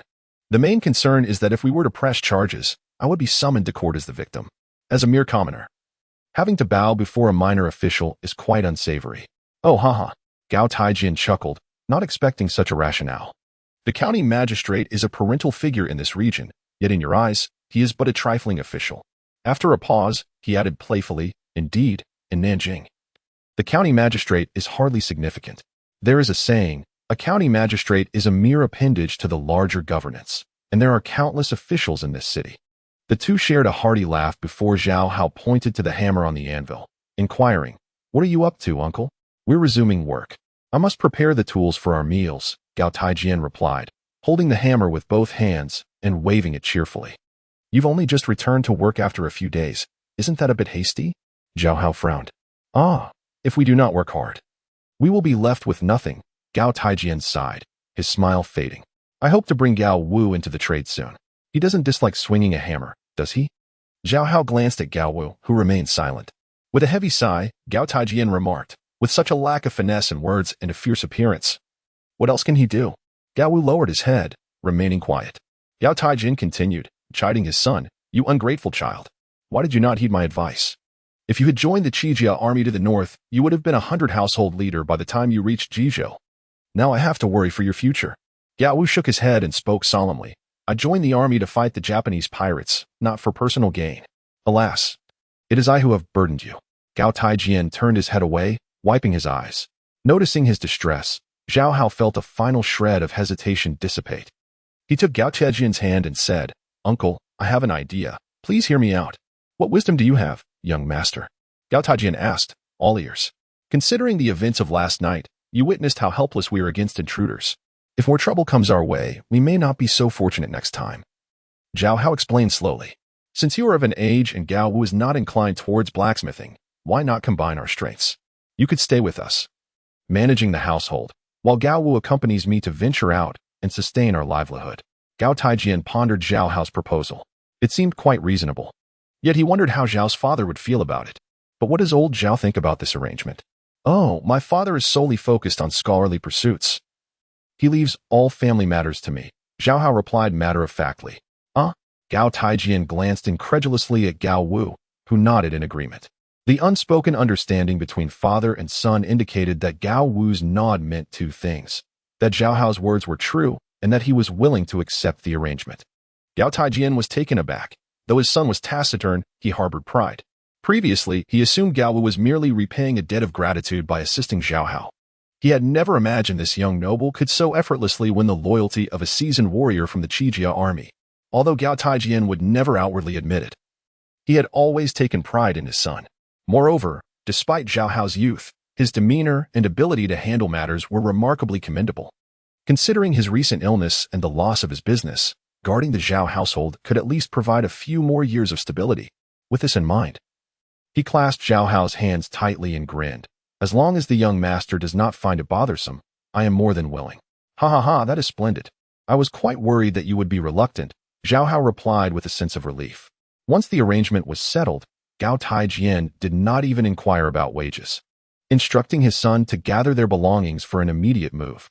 No need to rush, uncle. My 2 spare rooms have no windows. Let us have you stay here for now until Gao Wu and I can prepare the space properly. Zhao Hao smiled, stopping Gao Taijian. Very well. Let Gao Wu move in first. When you step out, I will come over to keep watch. Gao Taijian agreed with a nod. The harmonious nature of the father and son duo was comforting, prompting Zhao Hao to put forth effort to include both of them in his plans. Gao Wu, maintaining his military habits, rolled his belongings in a blanket and tucked it under his arm as they exited the blacksmith shop. As they walked down the alley, Zhao Hao suddenly halted and posed a question. Gao Wu, why do you trust me? Gao Wu struggled to articulate an answer, feeling at a loss for words. Perhaps he could ponder it until dawn and still find no answer. I was mistaken. This question is far too difficult, Zhao Hao realized. Patting Gao Wu's strong arm and smiling up at him, rest assured, I will not let you down. Gao Wu nodded, returning a fierce smile. Chapter 37. Why so fresh? Gao Wu moved with remarkable agility, having tidied up the east wing by noon. He returned to the blacksmith shop, carrying his heavy wooden bed under his arm, adjusting its position as he cautiously entered the room. Zhao Hao, wishing to lend a hand, was met with a shake of Gao Wu's head, perhaps out of fear of being a hindrance. Thus, Zhao Hao stood by, observing Gao Wu as he busied himself arranging the clumsy yet robust pine bed against the wall. Suddenly, it struck him that the rickety bed he shared with his father also warranted replacement. He noted the yellow earth both inside and outside the house, realizing that daily watering and sweeping were essential to maintain a livable space. With the incessant spring rains in Nanjing, the courtyard would soon turn into a quagmire. How could anyone reside there? Perhaps it was time to invest in some floor tiles? Furthermore, even if the dilapidated windows and doors were repaired, they would still be quite uncomfortable to use. And those walls, perpetually shedding dust, had long been an eyesore. They needed a fresh coat of paint. Initially, he could endure the lack of funds, but now that he was slightly more affluent, he found himself yearning to renovate the entire residence. The dilemma was that this was not his house to begin with. Zhao Hao mumbled under his breath, brushing the dust off his shoulder, and decided to purchase the property outright. While it would be simpler to relocate, Zhao Hao surmised that given the current state of the residence, acquiring it would not require a significant sum. After a bit of refurbishment, its value would undoubtedly multiply. To pass up such a lucrative opportunity would be a disservice to the old broker who had brought him here. Moreover, having just settled into his new surroundings, it would be unwise for any parent to uproot their child before an important examination. Everything would be done to ensure the examination preparations remained undisturbed. Zhao Hao silently agreed, feeling increasingly attuned to the mindset of a student's parent. With this thought in mind, he said to the industrious Gao Wu, "Let us inquire at the pawnshop about the selling price of this house." Gao Wu, after fetching water from the courtyard and washing his face, replied slowly, "There is no need for such trouble. My father can speak to the head of the guild directly, which will save us some money." "Oh, that would be excellent," Zhao Hao exclaimed joyfully. "I don't wish to send another coin to that pawnshop." However, there was no hurry to buy a house just yet. With noon approaching, the two prepared to head to the blacksmith shop for lunch. Just before stepping out, Zhao Hao smacked his forehead, recalling, did that rotund Tang fellow bring gifts this morning? He had grasped the art of conversing with Gao Wu, learning to pose questions that required minimal contemplation to maintain a fluid dialogue. "Yes," Gao Wu confirmed, this time without delay. "Let us have a look." Gao Wu then brought out 5 or 6 elegantly adorned boxes bearing the Tang brand. Zhao Hao eagerly opened them one by one in the courtyard, discovering they contained various southern delicacies from Tang's shop, dried fruits from Lingnan, Nanhai dried scallops, Jia soy sauce, Jinhua ham, and Zhoushan yellow fish jerky, all of considerable value. Quite generous, Zhao Hao nodded in satisfaction, reserving the dried fruits for Zhao Shozhen as brain food, while carrying the rest to the blacksmith shop. With the kitchen in disrepair, Zhao Hao handed Gao Teqiang 2 taels of silver. deciding to have meals prepared at the blacksmith's for the time being. Although the old man could only cook basic dishes, it was certainly an improvement over the culinary skills of Zhao Hao and his father. Upon entering the shop, they found Gao Tietjiang had prepared a meal featuring both meat and vegetables, along with soup and rice. The old man was perceptive and, without needing Zhao Hao's reminder, understood the importance of serving a proper meal to his new employer. As he accepted the boxes from his son, he hesitantly addressed Zhao Hao. "I'm not a skilled cook. You may find it unpalatable." "Don't be so modest, old man. I've dined with you before," Zhao Hao said with a smile, washing his hands and taking a seat at the table. "If I've enjoyed it in the past, why would I not now? It's different now, quite different."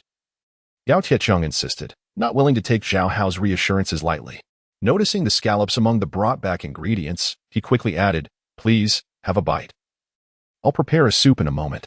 Zhao Hao insisted it was unnecessary, but Gao Tietjiang was determined, so he acquiesced, inviting Gao Wu to join them. Zhao Hao remarked with a wry smile, "It seems we must find someone to cook soon. The old man shouldn't have to bear this burden." Gao Wu nodded, quietly finishing his half bowl of rice before muttering, "My father's cooking is quite unappetizing." Zhao Hao shot him a glance as if to say, "I know." Halfway through their meal, Gao Tietjiang brought in a steaming bowl of scallop soup. The unique aroma of the scallops invigorated Zhao Hao, and he quickly ladled a bowl to taste, his eyes sparkling with delight. "Truly fresh," Zhao Hao exclaimed, gesturing for Gao Wu and his father to partake. They both echoed his sentiments, with Gao Wu even exclaiming, "Fresh, indeed fresh." Listening to their praises, Zhao Hao suddenly had an epiphany, giving Gao Tietjiang a hearty slap on the thigh, exclaiming, "Eureka! What is it, young master?" Gao Tietjiang inquired, aware that such moments of inspiration often demanded silence. "Much like when one chokes during a meal. Let me keep you in suspense for now," Zhao Hao replied with a mysterious smile. "Let us not touch the remaining scallops.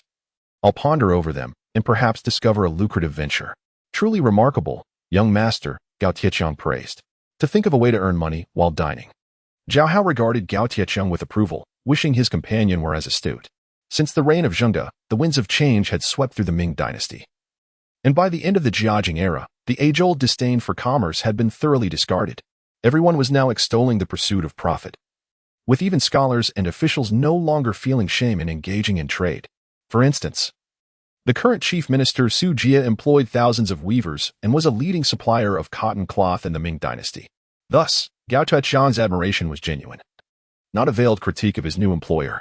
"Well, whether my idea is sound remains to be seen. Let us not celebrate too early," Zhao Hao chuckled, savoring the compliments while enjoying his meal even more.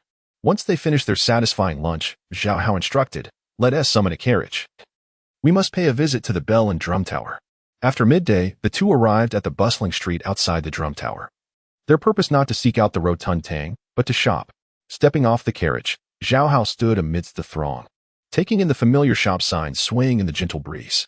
The warm spring air reminded him of his earlier vow, and he marveled at how just days later, he returned with a fortune in hand.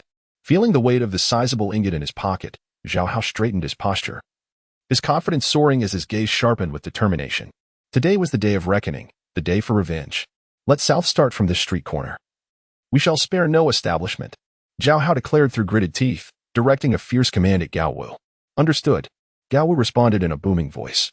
His loud exclamation startled the surrounding crowd, who mistook him for a local ruffian threatening to wreak havoc. The people, alarmed, quickly parted to create a path. Gao Wu scratched his head in embarrassment, but Zhao Hao relished the effect, strolling with his hands behind his back, head held high, and striding into the nearest shop. Chapter 38. Young Master Zhao's ruthless shopping spree. Why must one speak so ferociously when merely purchasing an item? It left onlookers feeling utterly disillusioned. The shopkeeper, with a fawning demeanor, escorted the two laden with bags out of the store, causing the curious citizens to disperse in disappointment. Throughout the afternoon, Zhao Hao and Gao Wu meandered along the bustling street, indulging in various delicacies and wares. Just the acquisition of exquisite stationery cost nearly 10 taels of silver, with Zhao Hao purchasing over a dozen brushes of varying sizes and 5 types of paper, including Xian paper, bamboo paper, Xianda paper, and Songjiangtan paper, all stacked thickly in a bundle. He also procured a tin umbrella, a writing box, and a water flask, completing a full set of high-quality stationery, with the ornate stationery box alone costing 1 tael of silver. The hired cart followed closely, with the driver, old Shin, assisting Gao Wu in transporting items to the cart. As the cart filled to the brim, Zhao Hao clapped his hands, expressing a desire to tailor some fine clothing and buy supplementary books for his father, but decided to wait until the next time to invite him along. Old Shun, known as Shun Laoyao, a resident of Kai Family Alley, was well acquainted with the impoverished residents of the street. Witnessing the day's events left him inwardly astonished, wondering when Kai Family Alley had produced such a wealthy patron. Although the cart was now full, Zhao Hao's shopping enthusiasm remained undiminished, prompting him to casually enter a furniture store. He selected 2 elegantly simple pine-frame beds, an entire set of 8 immortals tables, official hats, tea tables, stools, and even requested a comfortable recliner. While settling the bill, Zhao Hao's gaze lingered on the exquisite Wanli furniture displayed prominently in the center of the shop, swallowing hard at the sight.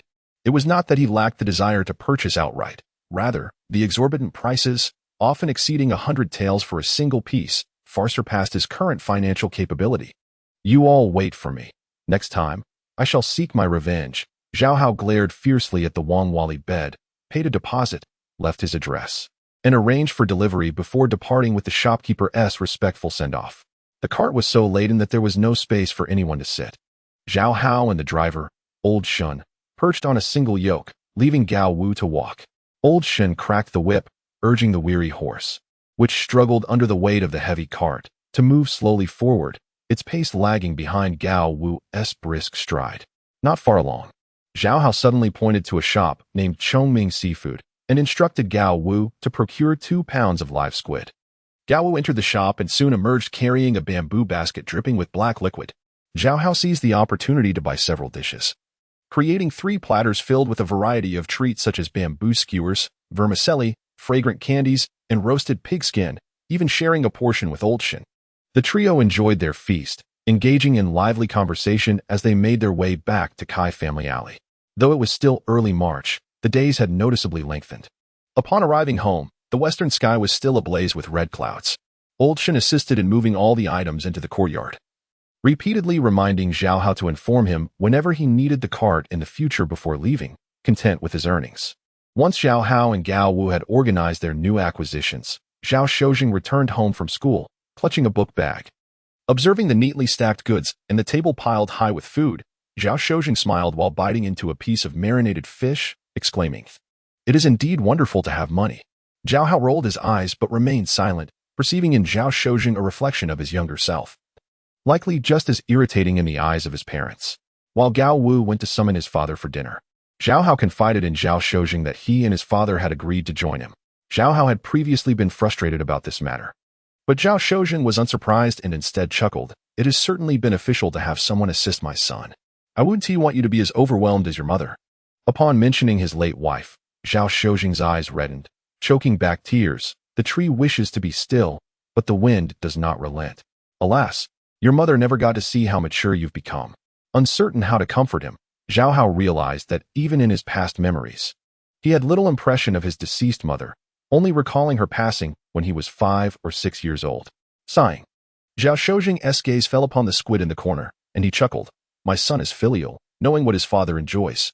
He swallowed hard, saying, "Stir-fried with chives. It's a delicacy with drinks." Zhao Hao almost retorted that it was not meant for him, but recalling he had no desire for squid meat, he changed his tune. "Before you indulge, I need you to assist me with something." "Of course," Zhao Shojing replied, already half satisfied with what he had sampled. At that moment, the blacksmith and his son arrived, respectfully greeting Zhao Shojing. The latter, having always been humble, was even more amicable after facing hardship, warmly engaging in conversation with the blacksmith. Meanwhile, Zhao Hao and Gao Wu set to work on the squids. He placed a bowl on the ground and stood back, instructing Gao Wu to squeeze the ink from the squid into it. Gao Wu gripped the squid firmly, applying pressure, and with a splatter, black ink sprayed all over him. "Be gentle," and it won't spray so fiercely. Watching Gao Wu covered in ink, Zhao Hao couldn't help but smirk. After wiping his face with his sleeve, Gao Wu followed the advice and indeed managed to control the mess this time, yielding only half a bowl of dark ink after squeezing all the squids. Zhao Hao directed the blacksmith to prepare the emptied squids for stir-frying with chives for Zhao Eryi, while he carried the squid ink and beckoned Zhao Shojing into the east room. The eastern room served as Zhao Shojing's sleeping quarters and was furnished with a rickety 3-legged table, which Zhao Hao repurposed as a writing desk.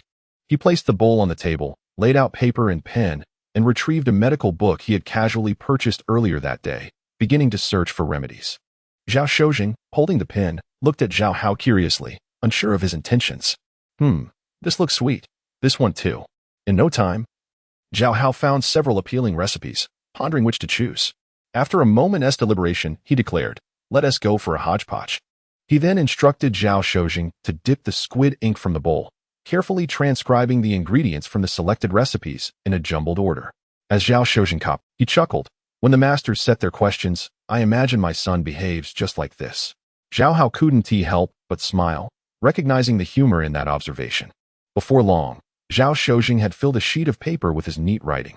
Zhao Hao was pleasantly surprised to discover his father had developed a beautiful calligraphy style over the years. Zhao Shozheng admired his own handiwork, suddenly exclaiming, "This squid ink is even darker and more lustrous than Hui ink. It seems to make the writing clearer and more elegant." He glanced at Zhao Hao, enthusiasm evident. "Has my son discovered a lucrative opportunity? This ink should fetch a high price. Just wait for the lawsuits," Zhao Hao scoffed, disregarding Zhao Shozheng's lamenting gaze as he poured the remaining squid ink out the window. Chapter 39. The vengeful young master Zhao. Once Zhao Hao had dried the ink, carefully folded the paper, and stored it away, Zhao Shozheng extended his hand with a fawning smile and said, "My son, would you indulge your father with a little more humiliation?" Zhao Hao, taken aback, exclaimed, "Do I need to pay you for your writing?" "Not at all."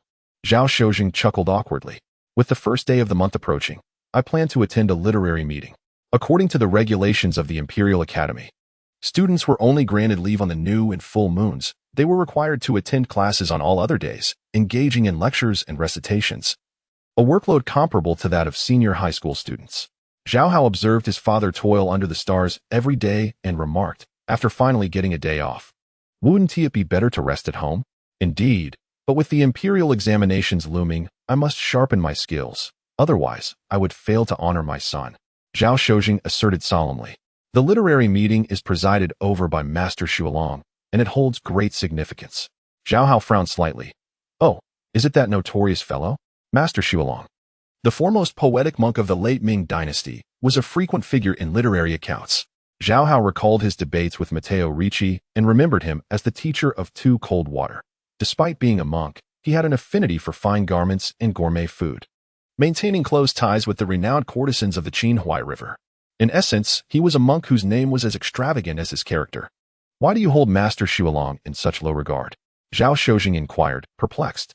Though he hails from a wealthy family, he willingly took vows and devoted himself to Buddhism. By the age of 18, he had mastered the inner scriptures and was appointed as an assistant lecturer, becoming a prominent master of the Huayan sect. If he were a serious monk, would he host a literary meeting? Zhao Hao countered. "Well, that is understandable," Zhao Shozheng admitted, clearly admiring Xuelong. He continued, "Recently, the great Baoyuan temple was struck by lightning. Although the glazed pagoda remained intact, many halls and galleries were damaged. Master Xuelong vowed to restore the temple, and this literary meeting is intended for fundraising." As he spoke, he became somewhat wistful. Not only does Master Xuelong delve deeply into Buddhist teachings, but he also commands the literary scene of Nanjing, associating only with the elite. Were it not for the fundraiser, a humble student like me would have no chance to approach him. And yet, you call him a serious monk?" Zhao Hao scoffed, seeing Zhao Hao's skepticism. Zhao Shozheng conceded, "Then I shall not attend." He then brightened. A chance to sleep in is indeed wonderful. Before he could finish his thought, Zhao Hao placed 2 tin-tail silver ingots on the table. "Ah, I knew my son cherished his father." Zhao Shozheng chuckled, reaching for the silver.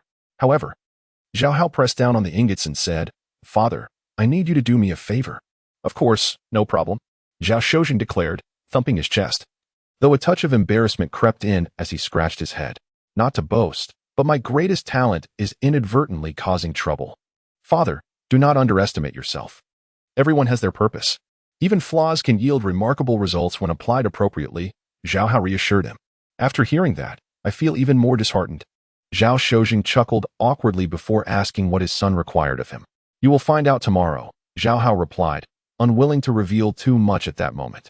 "We will be going somewhere, but I still have to attend the academy tomorrow." Zhao Hao paused in thought. "Perhaps you should ask Uncle Fan to help you take a leave of absence." "I'm quite well." "Oh?" Zhao Shozheng hesitated, then suddenly realized. "You want me to take a day off?" That's fine, but I've already missed too many classes. That strict teacher Gua is bound to note it down. Don't worry. You can return to the academy in the afternoon and just cough a few times during class, Zhao Hao suggested. Not only will teacher Gua not reprimand you, but he may even appreciate your attentiveness to his words.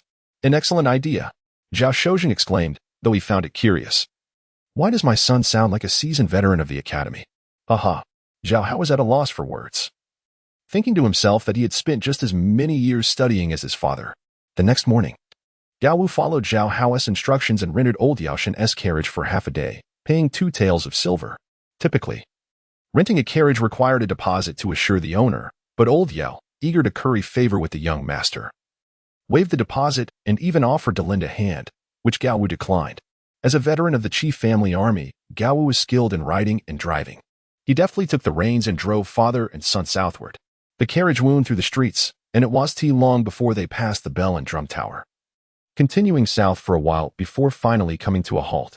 Zhao Shozheng disembarked and, spotting the familiar stone bridge, curiously asked, "Are we headed to Hobu Street?" "Indeed." Zhao Hao nodded, leaping down to stretch his limbs. "We are going to that place your father visited last time." "You mean to hang?" Zhao Shozheng replied, his face flushing with embarrassment. "So you knew about it all along?" "Ha," Zhao Hao deflected, handing a sealed envelope to Zhao Shozheng. "This is what I need you to take care of." "You little rascal, so secretive." Zhao Shozheng took the unsealed envelope, unfolded the paper inside, and became even more. "Isn't this just the jumbled nonsense you had me transcribe last night?" "Yes," Zhao Hao affirmed, his gaze fixed on the 3-story pawnshop that stood out on Hobu Street. The memory of his father's earlier misfortune there remained vivid, and he still felt a pang of resentment. For days, he had been contemplating how to settle the score. Zhao Hao stated firmly, "Father, take this to pawn. Today, I will reclaim enough money from that Zhang fellow using this worthless scrap of paper to relieve my resentment." "This scrap of paper? It's hardly fit for wiping." Zhao Shozheng chuckled incredulously. "I fear I may be thrown out." "With this, you won tea," Zhao Hao replied, accepting a paper box from Gao Wu. Zhao Shozheng opened it to find a bag of white sugar inside. He recalled having instructed Zhao Hao to leave over £1 when they were at the blacksmith's shop, surmising that this must be it. As he weighed the bag in his hand, he noticed a document pressed beneath it. "What is this?" Zhao Shozheng inquired. "This is the settlement document from my prior transaction with Tang Ji," Zhao Hao explained. "Ah, why is my name signed here?" Zhao Shozheng exclaimed as he unfolded the document and saw his name clearly labeled as the seller, complete with his signature. "My father truly has a tendency to forget." Zhao Hao rolled his eyes in exasperation, understanding now why he had waited until they arrived at the pawnshop to explain. He feared that if he had revealed too much earlier, his father might have overlooked vital points and made a fool of himself. It was only upon Zhao Hao's reminder that Zhao Shozheng smacked his forehead, recalling, "You did have me sign on 2 blank sheets before you entered Tangji." With that, Zhao Shozheng unabashedly proclaimed, "Clearly, my scholarly pursuits have led me into a state of forgetfulness." Chapter 40. The moment of commencement beside the Grand Stone Bridge. The very spot where Zhao Shozheng had been lost in thought last time. Upon entering, his father firmly asserted that this was the secret formula bequeathed by their grandfather for his revival. Zhao Hao pointed to the paper filled with characters, declaring, "With this document and some white sugar, there is no reason for that Zhang to be skeptical." This assertion indeed held some merit. Zhao Shozheng nodded in agreement, astonished. Does it mean that if Brother Zhang believes this formula to be authentic, he would be willing to part with his money? While strolling through the market yesterday, I specifically inquired at another establishment. Pawnshops do accept merchants' exclusive secret formulas as collateral, Zhao Hao replied, evidently prepared. He continued with a smile. They simply do not accept outright pawns. Consider it as a form of a secured loan. Zhao Shozheng, though somewhat bewildered, nodded again. Very well. I shall give it a try. How much does my son wish to acquire? 10,000 taels. Zhao Hao held up a finger. Ah. Zhao Shozheng gasped, nearly teetering off the bridge. Just go ahead and state 10,000 taels. Zhao Hao explained in detail. Brother Zhang will undoubtedly drive a hard bargain. But remember, 2,000 taels is the minimum. If it dips below that, you will have no pocket money left before the new year. Ah. Zhao Shozheng's cry grew even louder, his face contorted in distress. Tomorrow is only the first day of the 3rd month. There are still 10 full months left in the year. My son is indeed ruthless. Thus, for those 20 taels of silver, and for future pocket money, it is imperative that you succeed in this endeavor, Zhao Hao said, gazing at Zhao Shozheng with a smile. Answer me, can you redeem our family's honor? Yes, absolutely. Zhao Shoujing pounded his chest, filled with excitement. But then his expression fell. But how is that possible? Do not fret. If you follow my instructions, it will surely be fine. Zhao Hao meticulously instructed Zhao Shoujing on how to initiate the conversation, respond, and negotiate. When the pawn ticket is drawn up and requires your signature, you must emphasize the gravity of the matter and examine it closely. Remember, it must state a term of 6 months and not half a year. Finally, Zhao Hao solemnly cautioned, if the other party still agrees, you shall sign. Zhao Shoujing's eyes widened in inquiry.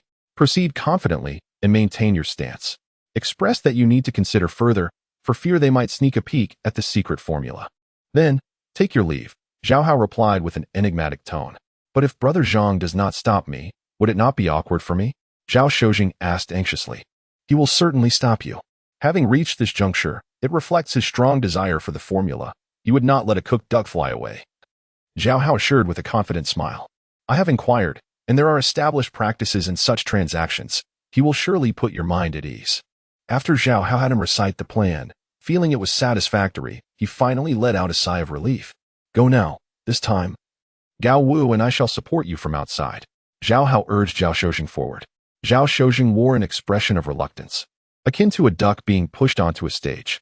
He was apprehensive about dealing with Brother Zhang and feared disappointing his son by failing in this endeavor. Father, just relax. Be yourself as you usually are. There is no need to act differently. Zhao Hao encouraged, massaging Zhao Shoujing's shoulders. If you succeed, I shall reward you with 100 taels of pocket money. Is that so? Zhao Shoujing's eyes sparkled at the mention of the reward, suddenly invigorated, declaring, though 1,000,000 may stand against me, I will proceed. I shall go. Go forth, and upon your triumphant return, we shall celebrate your success. Zhao Hao waved his arms. Watching Zhao Shoujing stride confidently into the Deheng pawn shop, Gao Wu, who had been quietly observing, could no longer contain his curiosity. Young master, you are adept at navigating dealings with unscrupulous merchants. Why must you put the master through such trials? This is a task I cannot accomplish, nor can you. Zhao Hao shook his head, speaking with an air of contemplation. Only my father can achieve this. Gao Wu scratched his head, even more perplexed. Upon entering Deheng pawn shop, they were greeted by a screen made of yellow rosewood, upon which was inscribed a large golden character, pawn. Turning past the screen, they encountered a tall counter encircled by iron railings. To the west of the counter, a tea room separated by a beaded curtain was prepared for esteemed guests. As Zhao Shoujing stepped inside, the goateed attendant behind the counter brightened at the sight of him, grinning widely. Greetings, Master Zhao. It is a pleasure to see you again, supporting our business. As he spoke, the attendant hurried around, instructing a servant to inform the owner and warmly inviting Zhao Shoujing to take a seat. They even served him tea and the finest malfoam. Amidst the flattery and attentiveness, Zhao Shoujing found himself reminiscing about the days when he served the noble sons. The previous discomfort from pawning the jade pendant faded away. Of course, they treated him warmly. Recently, rumors had circulated in the capital that the newly enthroned Emperor Wanli held a great fondness for Lu Zigong's works, perhaps one day inviting him to the palace to craft for the royal family. Regardless of the veracity of the rumors, Lu Zigong's creations were being snatched up, with genuine masterpieces selling at exorbitant prices. Just a few days prior, someone had offered 600 taels for the jade pendant, while Zhao Shoujing had only received a meager 20 taels. Which pawnshop would not revere such a valuable piece? Sure enough, it was not long before Brother Zhang arrived, radiating enthusiasm as he clasped his hands in greeting. Dear brother, it feels like an eternity since we last met. I have missed you dearly. Brother Zhang is too kind. I have come to trouble you once more, Zhao Shoujing replied, adhering to Zhao Hao's instructions, and began to recite the script. However, as it was his first time engaging in such dealings, he felt somewhat awkward. Yet, the more he fumbled, the more at ease Brother Zhang appeared, gripping Zhao Shoujing's hand tightly, as if afraid he might flee, and said warmly, we are like flesh and blood. To say you are troubling me is too formal. With that, he glanced at the attendant and added, I was actually worried that Brother Zhao would not come to trouble me. Indeed, the attendant chuckled, his goatee quivering with mirth. Once the pleasantries were over, Brother Zhang got straight to the point. What brings you here today, my dear brother? Brother, please take a look at this, Zhao Shoujing said, handing over the paper box to Brother Zhang. Let me see, Brother Zhang replied, taking the box and opening the paper bag, revealing fine white sugar within. Oh, Brother Zhang furrowed his brow slightly and whispered something to the attendant, who promptly scurried to the back room and returned with an exquisite redwood box. Opening the box revealed a porcelain cup from Ming Dynasty, wrapped in red silk, both the box and the cup bearing the Tang Ji trademark. Brother Zhang carefully lifted the porcelain cup, removing the lid to discover it contained the same white sugar. He tasted both samples, confirming they were indeed identical. Drawing on his experience, he concluded that both batches of sugar must belong to the same lot. Weighing the paper bag, he was astonished to find it weighed over a pound. To think, the box in his hand contained merely 3 taels of sugar, yet cost him a full 10 taels. The bag brought by Zhao Shozheng, however, was worth at least 50 taels, and here it was stuffed into a flimsy paper bag, spilling everywhere. Brother Zhang, while feeling the pinch of such a loss, could not help but inwardly marvel at Zhao Libin's seemingly boundless wealth. No matter how much was taken, it seemed there was always more to be had. Chapter 41. Here should resound thunderous applause in the pawnshop business. To flourish and grow, one must possess extensive knowledge. Otherwise, how could one engage in pricing and bargaining with customers? Particularly for a large establishment like Deheng, they are always the first to grasp the value of commodities, current trends, depreciating items, and those that are outdated in Nanjing. For instance, the white sugar in Zhang Yuanwai's possession had caught his attention after hearing that Tang Ji, a well-known store outside Galu, had procured a substantial supply of exquisite Western sugar. He hastily sent someone to purchase a sample for examination. However, the cost was exorbitant. Although the box was quite sizable and beautifully packaged, it contained merely 3 taels of sugar, priced at 10 taels of silver per box. Were it not for his professional obligations, Zhang Yuanwai would certainly refrain from investing in such a dubious item. Yet upon inspection, he had to concede that the high price had its justification. Compared to powdered sugar, this granulated sugar was crystalline and appealing, with a taste that far surpassed its predecessor. Tang Yud even bestowed upon it an elegant name, Frost Turns to Snow. As the name implies, it resembled sugar refined into snowflakes, justifiably more expensive than powdered sugar. Understanding the psychology of the affluent residents of Jinling who craved novelty and enjoyed comparisons, Zhang Yuanwai was confident that this product would sell remarkably well. In the elegant chamber of Deheng, suppressing his astonishment, Zhang Yuanwai pointed to the package of sugar and inquired, "Did you purchase this Frost Turns to Snow from Tang Ji?" "Frost Turns to Snow? What is that?" Zhao Shozheng muttered under his breath, yet complied with Zhao Hao's instructions, replying, "It was not bought. It is produced in-house." "Do not jest, my humble brother," Zhang Yuanwai retorted with a cold smile. "I am not so ignorant as to have never seen this Western sugar in the Ming Dynasty." "So, it is indeed self-produced?" Zhao Shozheng replied honestly, "Yes, and it was sold to Tang Yud." As he spoke, he handed over the delivery document to Zhang Yuanwai. Upon receiving it, Zhang Yuanwai's expression shifted to one of shock. The document clearly stated that Zhao Shozheng had sold 30 pounds of white granulated sugar to Tang Ji for 500 taels of silver, with both money and goods exchanged.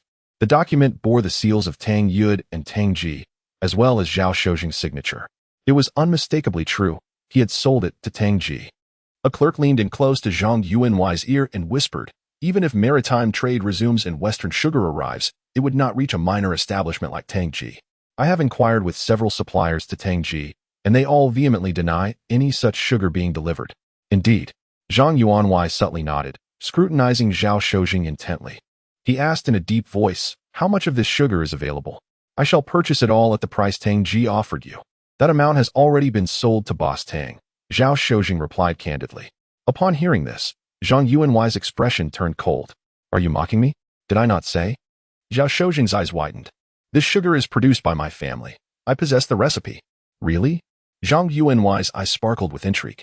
"My father granted this recipe to my elder brother, and since we were not in need of funds, it has merely been stored beneath my writing desk." Zhao Shozheng recited the information as he retrieved the envelope, stating, "This is the foundation upon which my father and I will rise." He then waved half of the recipe before Zhang Yuanwai. This was Zhao Shozhen's strength. He understood that his reasoning often lacked completeness, thus he refrained from making arbitrary decisions, adhering strictly to Zhao Hao's directives. Zhang Yuanwai was nearly consumed with desire, wishing to snatch the recipe for himself. He swallowed hard and said, "Truly, this is not a gift from a senior regarding Western goods?" Zhao Shozheng spread his hands in earnest. "Whether my family had such sugar is unclear to others. But surely you are aware?" That indeed was the case. All of Zhao's assets had been taken over by Deheng. and the clerk accompanied by over 100 assistants had thoroughly searched the Zhao residence, finding no trace of such white granulated sugar. Then, how much would you sell this recipe for, my dear brother? Zhang Yuanwei inquired tentatively. This was passed down from my father. Without his permission, I dare not sell it. Zhao Shojing replied, returning the recipe to the envelope. Why not consider producing the sugar yourself? You would earn significantly more, Zhang Yuanwei urged, contemplating a partnership if Zhao Shojing refused to sell. Oh, do not mention it. After selling sugar just once, it drew the gaze of thieves, Zhao Shojing remarked, a look of trepidation crossing his face. If I continue, I fear I may earn money but lose my life. I shall wait until I am a successful scholar before making further plans. Zhao Hao's strategy was ingenious, cleverly blending truth and fabrication, allowing Zhao Shojing to remember the scheme effortlessly while ensuring that no suspicions arose on the other side. Zhang Yuanwei showed no sign of doubt, even sharing a knowing glance with the clerk, evidently skeptical about Zhao Shojing's chances of success in the examinations. The expenses of the examination are quite considerable, and one must also acquire property and hire servants. A few hundred taels are hardly sufficient. Zhao Shojing, rambling on, clarified his intentions. Thus, I wish to treat this as a loan to my esteemed brother, to be redeemed in 6 months. Zhang Yuanwei's heart leapt with joy, maintaining a composed faade. He gazed at Zhao Shojing and asked, how much do you wish to borrow? Gathering his courage, Zhao Shojing stated, I seek 10,000 taels. Zhang Yuanwei pondered momentarily before revealing a dismissive smile. My dear brother, are you jesting? You wish to obtain 10,000 taels from me based solely on this unverifiable piece of paper? Do you think my money grows on trees? In this regard, Zhao Hao had not instructed Zhao Shojing on how to negotiate. He had merely provided a bottom line, allowing Zhao Shojing to navigate the rest on his own. This was a predicament for Zhao Eryi, as negotiating was akin to torture for someone of his disposition. Zhao Shojing stammered, well, 8,000 taels should be acceptable, but considering that the recipe is worth at least 20,000 taels. Zhang Yuanwei resolutely shook his head. In my line of work, secret recipes are not something clerks readily entertain. Indeed, the clerk chimed in, a secret recipe ceases to be a secret once revealed. Hence, it cannot be verified beforehand. Even if our store were to take a few, they would be acquired at a very low price from reputable shopkeepers. Oh, I see. Zhao Shojing rose in disappointment, realizing that he had misjudged the situation. They were not interested in acquiring the recipe. Observing Zhao Shojing's genuine belief, the clerk thought to himself that this might backfire, and quickly turned to Zhang Yuanwei. What does the boss suggest? Since the young master has made an offer, should I allow him to leave empty-handed? Zhang Yuanwei, in perfect harmony with the clerk, swiftly redirected the conversation. Business is but a matter of human relations. Do you not understand? Yes, you are right, the clerk acknowledged, then turned to Zhao Shojing. Zhao Eryi is fortunate to have a generous friend like my boss. It truly makes one envious. Indeed, Zhao Shojing mused to himself, my son is indeed astute. They have successfully detained me. With newfound confidence, he pressed on. Then how much is my esteemed brother willing to offer? Zhang Yuanwei once again extended 2 fingers. Chapter 42. An eye for an eye, 2 more. Another 20 taels? Zhao Shojing immediately sprang to his feet, exclaiming with indignation, even if it were 200 taels, it would not suffice. If I can't retrieve 2,000 taels, I shall have no pocket money for an entire year. How am I to survive? I am referring to 2,000 taels of silver. Zhang Yuanwei sighed helplessly, a pained expression on his face. My foolish brother is quite generous, isn't he? Zhao Shojing was taken aback, his mind racing. This formula was hastily concocted by Zhao Hao, and he had merely copied it without care. Yet, to his astonishment, it had indeed been valued at 2,000 taels? My son is truly a reincarnation of Shenhuan-san. Zhao Shojing marveled inwardly. Seeing Zhao's expression akin to that of someone in distress, Zhang Yuanwei assumed it was due to the sum being insufficient. He gritted his teeth and relented slightly. For the sake of the family elder, I shall add 500 taels. Zhao Shojing was dumbfounded, never expecting Zhang to willingly increase the amount. I will give you a maximum of 2,500 taels, without deducting the interest for the first month. Noticing a hint of concession in Zhang's demeanor, he closed his eyes and offered his final compromise.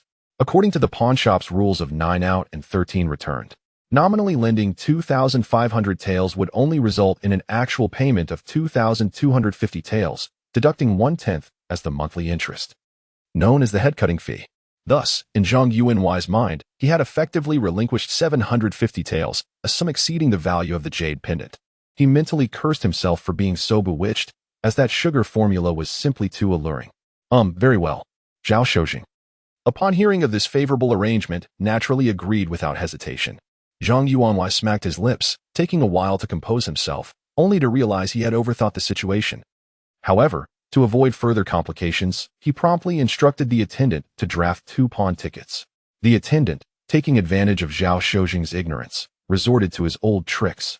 Writing current half-year as current 6 months, the character for month still sported a pair of adorably short legs.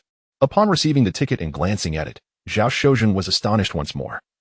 Pondering whether his son was indeed a reincarnation of Zhu Guoliang, how could he have anticipated their alteration of half a year to 6 months? This further solidified his confidence in Zhao Hao, and he meticulously stated, "Did we not agree on half a year? How did it become 6 months? Is there a difference?" The attendant looked at Zhang Yuanhuai. "Half a year means half a year. How can it be changed to 6 months?" Zhao Shojing retorted, his eyes widening. "Today is the last day of February. Are you suggesting it counts as a month? Change it, quickly." His words left Zhang Yuanhuai at a loss. At this moment, his greatest concern was Zhao Shojing reneging. He hurriedly commanded the attendant to make the correction. The attendant, frustrated, obediently reissued the pawn ticket. Fearful of the bookworm raising further objections.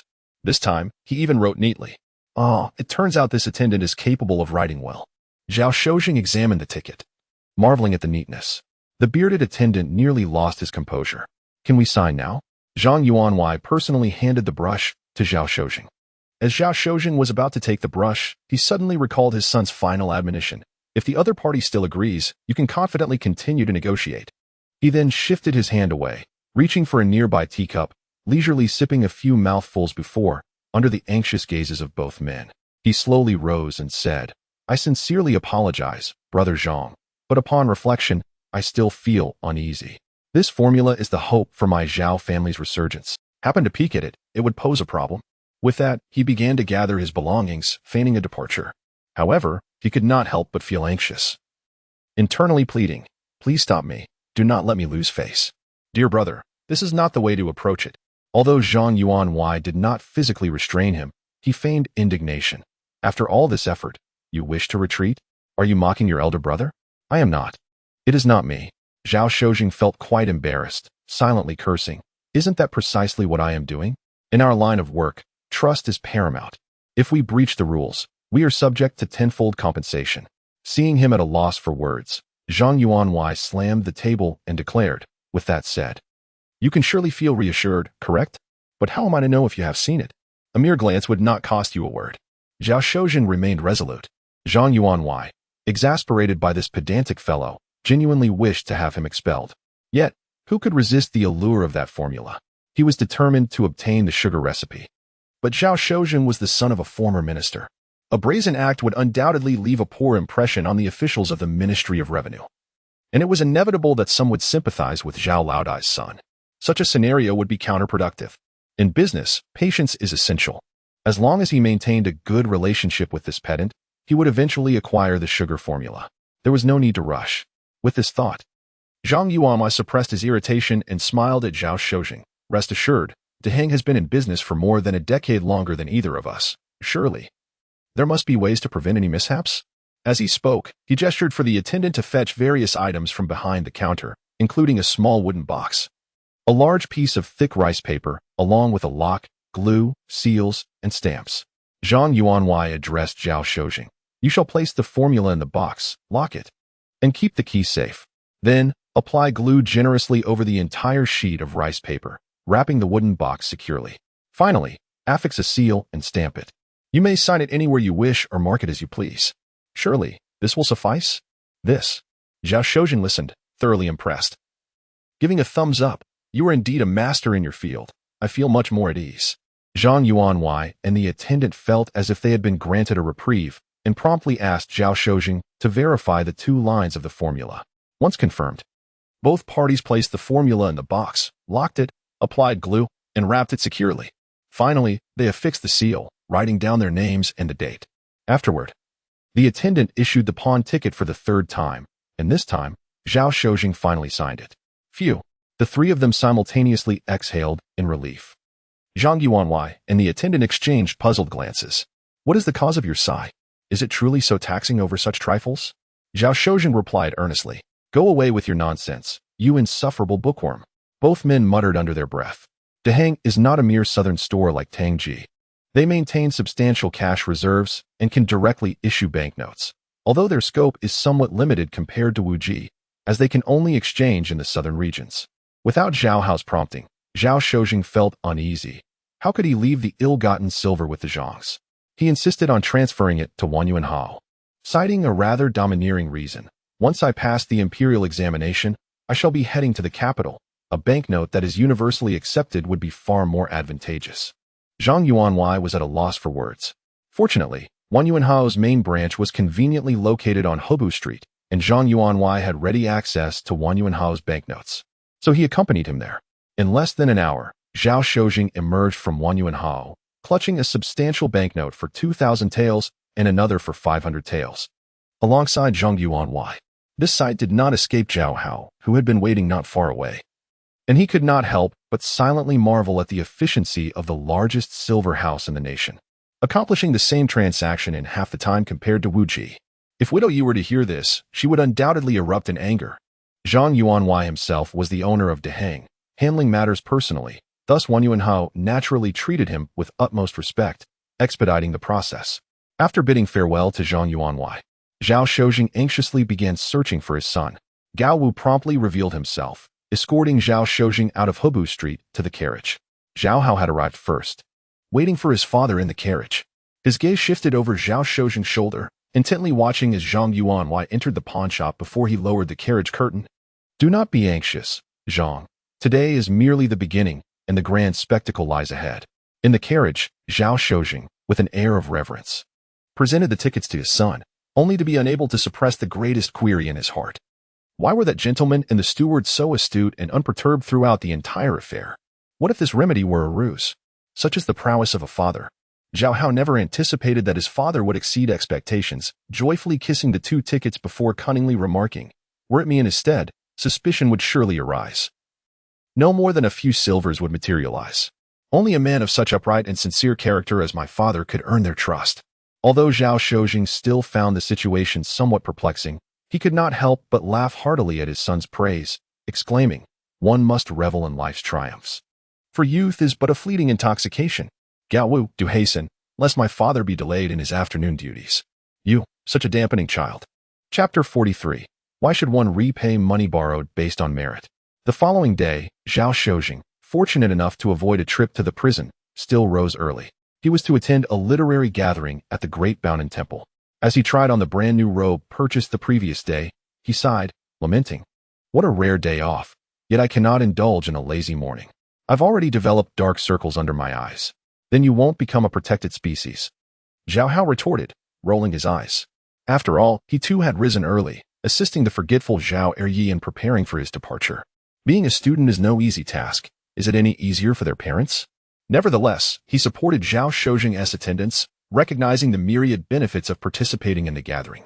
Not only was it an opportunity for mutual exchange of knowledge, but more importantly, it was a chance to enhance one's reputation. The more prestigious the literary gathering, the easier it was to elevate one's standing. Based on past experiences, well-known candidates were seldom dismissed by the masters during examinations, unless marred by infamy. After all, the master, being the provincial examiner, would take pride in the talents emerging from his province. To block a renowned scholar from the examination hall would cast the master in a light of petty jealousy. Hence, reputation holds paramount importance in the examination process. Even if the autumn examination were merely a matter of rote copying, if one's literary style were already familiar to the public, it would still yield significant advantages. Of course, for Zhao Eryi, a rather dull scholar, this was a hope best left unrealized. He placed the promised 100 taels of silver before Zhao Shozhen. Here, take it and spend it. Generous indeed. Truly spending lavishly with boldness, Zhao Shozhen exclaimed, but upon recalling the latter part of that line, his expression faltered. And he shook his head, saying, my son, that 2,500 taels from yesterday must be repaid with interest. Do not squander it carelessly. 20 taels will suffice for me. Zhao Hao felt a surge of emotion, secretly pleased that Zhao Eryi was becoming increasingly sensible. Yet, the more Zhao Shozhen insisted, The more extravagant Zhao Hao felt, pushing the 100 taels back towards his father. Why should money borrowed based on merit be repaid? Father, spend freely. If anyone dares to demand even a single coin from me, I'll write my name backward. He was practically a man of the Ming Dynasty now. Naturally hesitant to jest with his ancestor's surname. Then you might as well change your name to Zhao Ling, which sounds rather unpleasant, akin to shielded turtle. Zhao Shojing frowned. Oh, is that character even real? Zhao Hao exclaimed, eyes wide, suddenly feeling uneducated. Zhao Shojing dipped his brush in tea and inscribed the character Ling on the table, explaining earnestly. This character is pronounced Gui and also serves as a surname. In the later Han Dynasty, there was Qingyang Jianheng, who was executed at the end of the Han. He had 4 sons. One guarded the grave and kept the surname Jian. Another fled to Shuzhou and took the surname Ling. One settled in Yuzhou and bore the surname Gui, and the last resided in Huayang with the surname Quebec. Zhao Hao covered his ears in despair, feeling that the world was full of bookish dullards. Brother, can you rise now? Fortunately, at that moment, Fan Datong's voice echoed from outside the courtyard, saving him from further torment. Zhao Hao quickly slipped 80 taels of silver beneath his father's quilt and fled. Oh dear, this child. I finally managed to impart some knowledge, yet he grows impatient. Zhao Shojing shook his head helplessly and followed him into the courtyard. Have you had breakfast yet? Zhao Shojing asked, clad in his new boots, smiling at Fan Datong. I suspect he has, Zhao Hao replied, rummaging through the east wing, where they had stored a newly purchased tin umbrella. Cousin, you guessed wrong, Fan Datong grinned. But do not worry, today I won't impose on your family for a meal. Oh, what brings this on? Zhao Hao was taken aback, instinctively opening the umbrella, its silver surface dazzling in the sunlight. Heh, cousin, you may not know, but the temple's vegetarian meal is a renowned delicacy in Jinling, Fan Datong said, swallowing hard. I've been anticipating this meal for 3 days now. Are you attending the literary gathering or simply seeking a free meal? Zhao Hao asked, retracting the umbrella and offering it to Zhao Shojing. Father, what do you think? Is it suitable? Yet, Zhao Shojing shook his head in distress. An umbrella like this should not be used by oneself. I understand, Zhao Hao replied with a smile. I'll quickly find a student for you.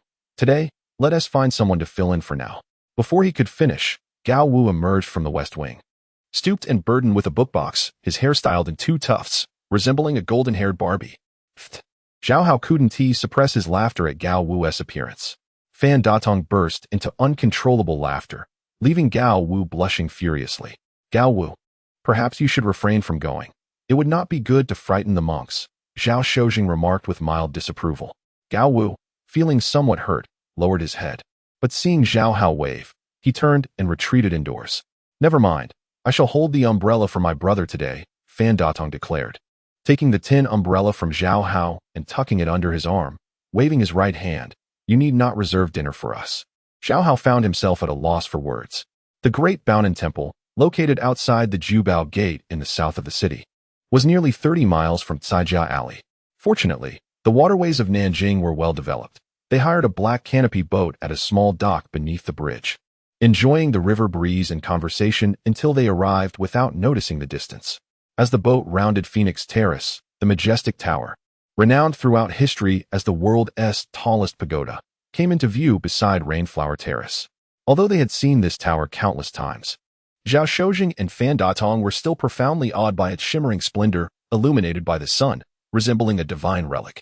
This 9-story, 8-phase celestial glass pagoda, towering over 26 or 7 zhang high, was commissioned by the founding emperor to honor his birth mother, the concubine Gong. He summoned 100,000 craftsmen and soldiers, investing nearly 20 years and 250,000 taels of silver in its construction.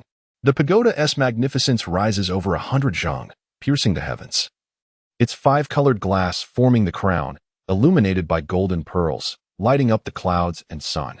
Zhao Shojing was entranced, shaking his head and reciting.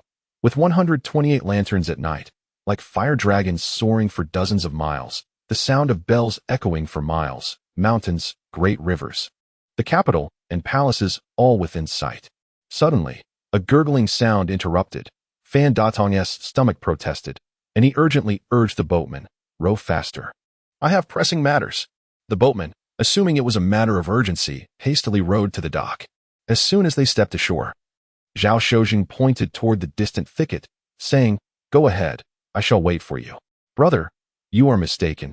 "It is my stomach growling, not a need for the latrine." Fan Datong replied with a sheepish grin, glancing at the sun high in the sky.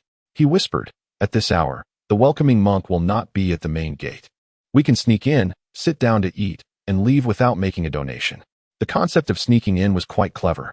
Could they truly pull it off? Zhao Shojing admired Fan Datong's resourcefulness, realizing the hardships of life and the value of saving. After all, that was 20 taels of silver, with so many paying. "If we eat for free, who would notice?" Fan Datong said, leading the way to the entrance of the great Baonan temple. Indeed, the temple doors were wide open. Apart from a few young monks playing, there were no welcoming monks to bar their path. Fan Datong winked conspiratorially and whispered, "If anyone stops us inside, I'll handle it." "All right," Zhao Shojing replied, lowering his head with a guilty conscience. This was his first time engaging in such an act. Chapter 44. Poem of the Pagoda. As the conversation flowed, the two individuals arrived at the pagoda courtyard of the Baonan temple. There, at the entrance, a square table was set with a guest book and writing materials. Two attendant monks stood by a merit box, engaged in quiet conversation. Zhao Shojing felt his heart racing, while Fan Datong maintained his composure and sauntered over. The attendant monk glanced up but had yet to speak when Fan Datong pointed toward the guest book and calmly stated, "We are merely stepping out for a moment." The monk, suspecting nothing amiss, returned to his hushed exchange, and Fan Datong exchanged a sly wink with Zhao Shojing as they entered the pagoda courtyard. The Baonan temple pagoda was adorned with 108 golden bells, and as the spring breeze swept through, their melodious chimes echoed throughout the temple. Beneath the towering pagoda base, hundreds of meditation cushions and low tables were arranged, gathering the young talents of Jinling City, including several notable poets, gentry, and officials. These individuals had come primarily due to the reputation of the poet monk Xuelong. Although Xuelong had only recently emerged from obscurity and had yet to achieve widespread acclaim, the throngs of attendees, fully aware of the fundraising purpose, still flocked to the event, underscoring his burgeoning influence. At least in Nanjing, it was undeniably significant. Upon entering, Zhao Shojing and his companion found a young monk, resplendent in an ornate embroidered robe. Seated in the host position, his visage was like a jade crown, eyes akin to bright stars, and he radiated a refined elegance that seemed otherworldly amidst the mundane. A gentle breeze stirred countless begonia petals, and the poet monk Xuelong, basking in the floral shower, joyfully addressed the eager guests, "Your warm enthusiasm compels me. I shall reluctantly present another humble offering." The crowd erupted in applause, seizing the moment while all eyes were drawn to the monk's polished head. The two friends searched for vacant seats.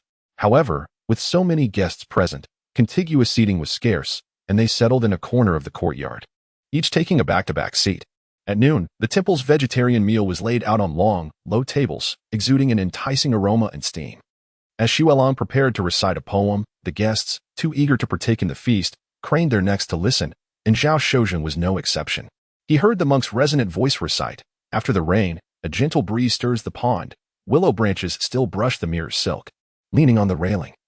I share the scene with fish and fowl, only the moon beneath the water knows its own light." The hall erupted in cheers, with everyone praising the performance. Yet, Fan Datong seemed indifferent, lowering his head as he hastily devoured dishes of fragrant mushrooms, gluten, matsutake, and assorted vegetables.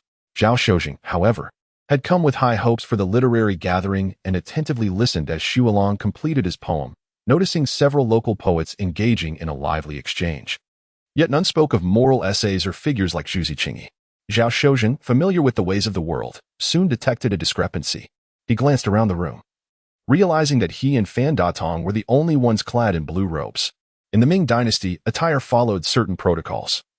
And although societal norms had deteriorated in recent years, with even merchants donning silks and satins, the dress code for a literary gathering focused on scholarly discourse remained intact. Students wore blue gowns, while scholars donned black round-collared robes.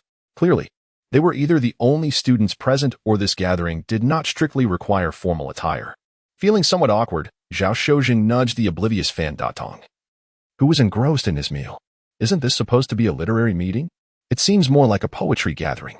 The latter hardly holds the same prestige. Were it not for the fundraising, we wouldn't even qualify to attend.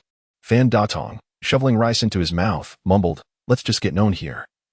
We'll meet again at future gatherings and be looked upon more favorably." Zhao Shojing, who held a deep admiration for Xuelong, nodded in agreement. "You do have a point. Let us make ourselves known." In his haste to eat, Fan Datong carelessly choked and quickly grabbed the wine jug, gulping down the temple's special brew. Zhao Shojing felt a twinge of embarrassment. With a family fortune of 400 to 500 taels, his previous bravado seemed diminished. Slow down, you might choke, he quietly advised. Unfazed, Fan Datong continued to reach for distant dishes, muttering to himself, who knows when the next meal will be. Better to fill up now. Observing his gluttonous display, Zhao Shojing sighed inwardly, reflecting on the sage's words. A full granary leads to knowledge of propriety, which rang true. Though Zhao Shojing was unconcerned with Fan Datong's table manners, their fellow diners found it increasingly intolerable. Having sat since morning, each was starved, yet restrained by their status. Watching Xuelong and his companions revel in poetic enthusiasm without touching their chopsticks. Moreover, the meal was complimentary, but everyone had contributed upon entry. Suddenly, a middle-aged man dressed in a black brocade round-collared robe and a large hat, strikingly a Jiren, slammed his hand on the table, pointing at the blue-clad Fan Datong, and bellowed, "Who let this glutton in? He defiles the purity of the Buddhist temple with his gluttony." Nearby diners turned to witness the spectacle, and seeing a black-robed scholar berating a blue-gowned student, they wore expressions of delight. Others at the table joined in, calling for a novice monk to remove this impostor. Fan Datong retorted, "Who says I'm an impostor? Hick. Is poetry so difficult? As if anyone could not do it. Then let us hear you." The Jiren sneered, seething with frustration at being relegated to a corner, seated beside this apparent fool. Most attendees had come merely for entertainment, eager to see chaos unfold. And thus they urged Fan Datong to compose a poem. Fully sated, Fan Datong wiped his mouth and declared boldly, "What difficulty lies therein? Allow me to compose an impromptu poem of the pagoda." The assembly fell silent, the Jiren's heart raced with trepidations. Wondering if he might encounter an unexpected talent, would he become a stepping stone to another's fame? Just as he contemplated this, Fan Datong began to recite with rhythm and flair. From afar, the pagoda shines bright, broad at the base, tapering to a point. If the pagoda were turned upside down, the top would be broad, the bottom a point. An awkward silence enveloped the room for a moment before erupting into uproarious laughter. The Jiren clutched his belly, pounding the table, tears streaming down his face as he gasped for breath. This glutton's doggerel actually rhymes. Nearby tables echoed with laughter, drawing the attention of even more distant guests, who curiously inquired about the source of the mirth. Soon, the laughter spread like waves in the wind, resonating throughout the entire courtyard. Even Xuelong, the monk, found himself doubled over in laughter, gasping for breath for quite some time. Chapter 45. The troubled poet Zhao Shojing. Although Fan Datong was merely a student who had gained his position through monetary donation, the 10 years he spent in this capacity did not prevent him from producing such poetry.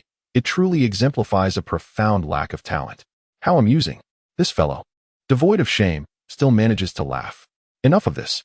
Zhao Shojing could no longer tolerate the mockery and rose abruptly, defending Fan Datong. "If my virtuous brother cannot compose poetry, can you do any better? In the 2 centuries of the Ming Dynasty's poetic landscape, is there a single piece that can rival the works of the Tang and Song dynasties? It is merely a case of the pot calling the kettle black." Instantly, the room fell silent. Even the poet monk Xuelong displayed an expression of discomfort. Zhao Shojing's words, though somewhat exaggerated, contained a kernel of truth. For while Yangshin's Lin Jiangxian does not pale in comparison to the best of Song lyrics, such masterpieces are indeed rare, and when compared to the Tang, Song, or even Yuan dynasties, the Ming poetry scene is undeniably mediocre. Zhao Yiri, too, possessed a temper befitting a gentleman, yet instead of targeting just the scholar, he unleashed a broadside against all. Consequently, no one dared to compose poetry. Although it was an undisputed fact that the current dynasty's poetic achievements were few and far between, one should not speak of it openly. Otherwise, how could the poetry gathering continue? After all, Xuelong the monk still needed to raise funds. Seeing the atmosphere grow tense, the scholar first panicked, but upon noticing Zhao Shojing's blue robe, he sneered disdainfully, "You must be companions. I suppose you are also a talentless donor. Do you know what constitutes rhyme and meter? Do you understand how to use and transform classical references?" He sought to belittle Zhao Yiri's status before arrogantly proclaiming, "Among so many esteemed scholars, why should a mere student like you presume to offer critique?" At once, others chimed in, "Indeed, if you are so capable, why not compose a poem for us? You might just be another crude poet." They pressed, "Compose a poem that adheres to rhyme and meter, and let us see if you have the qualifications to judge us." The spotlight now turned entirely on Zhao Yiri. Fan Datong, incensed, could tolerate others belittling him, but not the disparagement of his elder brother. He placed a hand on Zhao Shozheng's shoulder and declared loudly, "What difficulty is there? My brother possesses unparalleled talent. He can compose poetry effortlessly." A collective gasp resonated among the crowd, leaving them uncertain of Zhao Shozheng's capabilities. They wondered if he truly was a master sent to disrupt the gathering. "Brother, show them your talent for composing poetry and silence these scornful onlookers," Fan Datong encouraged. His gaze filled with anticipation. Yet, Zhao Shozheng wore a troubled expression and murmured, "I cannot compose poetry." "Ah, but the poems you recite daily." Fan Datong was taken aback. "Those are verses by ancient masters. Only a fool like you would mistake them for my own work." Zhao Shozheng replied with a wry smile, revealing the truth. The Ming Dynasty's imperial examinations did not evaluate poetry composition, having dedicated himself to his studies. Zhao Shozheng had not achieved distinction and thus had not invested effort in poetry. However, the adage "one who reads 300 Tang poems will unconsciously compose poetry" was not without merit. He could produce verses if pressed, but at this moment, he was acutely aware that it would be wiser not to attempt it. Given the current atmosphere, only a truly remarkable piece could silence the crowd. Mediocre works would surely be subjected to scrutiny. Could Zhao Eri produce such a masterpiece? Clearly not. He understood that should he force a composition, any misstep in rhyme or reference would invite ridicule. Fan Datong's poem would soon circulate widely in Jinling, and Zhao Shozheng had no desire to become a laughingstock, undermining his prospects in the examinations. Alas, Fan Datong realized he had inadvertently placed his brother in a predicament. What? Is it not said that poetry can be composed in 7 steps? If necessary, a few more steps would suffice. The scholar sensed Zhao Shozhen's vulnerability and pressed his advantage even further. "My virtuous brother is unaware. I possess no innate talent for poetry." Zhao Shozheng resolved firmly that he would not compose poetry today, brazenly stating, "I am of the bittersweet school." Laughter erupted among the crowd, though they restrained themselves from becoming as boisterous as before. The bittersweet school was a significant poetic movement founded by the revered poet, later championed by Jia Dao and Ming Jiao. The innate poetic genius capable of spontaneous composition in 7 steps is exceedingly rare. Most poets require an exceedingly meticulous approach, painstakingly refining each word and phrase through relentless practice. The saying 2 lines might take 3 years to perfect, and tears flow with each recitation encapsulates this reality.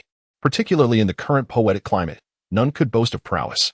Even Xu Guangqi, included, prepared meticulously for poetry gatherings, often spending days selecting verses, embodying the essence of the bittersweet school. Yet, the scholar was not about to relent. He sneered at Zhao Shozheng. "You dare call yourself of the bittersweet school? I suspect you are merely using it as an excuse for your inability to compose poetry. Believe what you will, I have no words for you," Zhao Shozheng retorted, shrugging his shoulders and rolling his eyes. Seeing Zhao Shozheng regain control of the situation, Fan Datong seized the opportunity to mockingly suggest to the scholar, "It appears you are not of the bittersweet school. Why not compose a poem on the spot so we may learn from you?" The scholar, lacking poetic talent himself, instinctively panicked but soon regained his composure, retorting angrily, "Do not attempt to divert the conversation." The 2 parties remained locked in a standoff. Unable to bear the tension, Xu Guangqi, being the host, felt it inappropriate for guests to feel uncomfortable. He approached with a smile, diffusing the situation. "No matter, the poetry gathering will span 3 days. This gentleman may return tomorrow or the day after, be it for poetry or lyrics, and we shall indulge in a more thorough exchange." "Very well. I shall return tomorrow to enlighten you all." With the opportunity to retreat, Zhao Shozheng quickly offered a polite remark before departing with Fan Datong. Meanwhile, inside Jiao Lane, Zhao Shozheng attended a literary gathering, while Zhao Hao was preoccupied with numerous matters. At noon, the furniture and tiles he had ordered were set to arrive. Before that, he needed to express his gratitude to old Jia. That afternoon, the carpenter relayed that old Jia had informed him the property owner had left Nanjing long ago and entrusted him to sell it. The price was merely 50 taels. This price was a remarkable stroke of fortune. Real estate prices in Nanjing were exorbitant. A house of similar size along the Qinhuai River would easily fetch 800 taels. Even inside Jiao Lane, a slightly newer house would still command over 100 taels, and none could compare in spaciousness. Had the owner been present or the house in better condition, such a price would have been unattainable. Now that Zhao Hao had accumulated some wealth, he promptly produced 50 taels of silver, instructing the carpenter and old Jia to complete the property transfer at the magistrate's office. Upon returning home the previous evening, the carpenter presented Zhao Hao with the finalized property deed. Zhao Hao was taken aback by the speed of the transaction. He had anticipated it would take at least 3 to 5 days. With the furniture on the way, failing to express his gratitude to old Jia would surely invite gossip. Having ample supplies at home, he selected a few gifts to visit old Jia. Old Jia lived across the bridge, and Gao Wu led the way with the offerings. Just as they approached the bridge, Zhao Hao spotted old Jia enjoying porridge at a breakfast stall. He quickly approached, smiling. "I was just about to pay you a visit to express my thanks, and here I find you. Old Jia?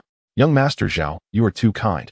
Old Jia responded with even greater courtesy than before, rising to invite Zhao Hao to join him for breakfast.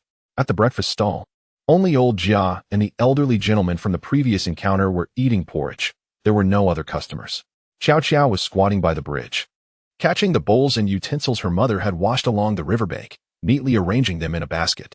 Upon seeing Zhao Hao approach, she initially stood up, filled with joy to greet him, only to find Zhao Hao was entirely focused on old Jia, oblivious to her presence.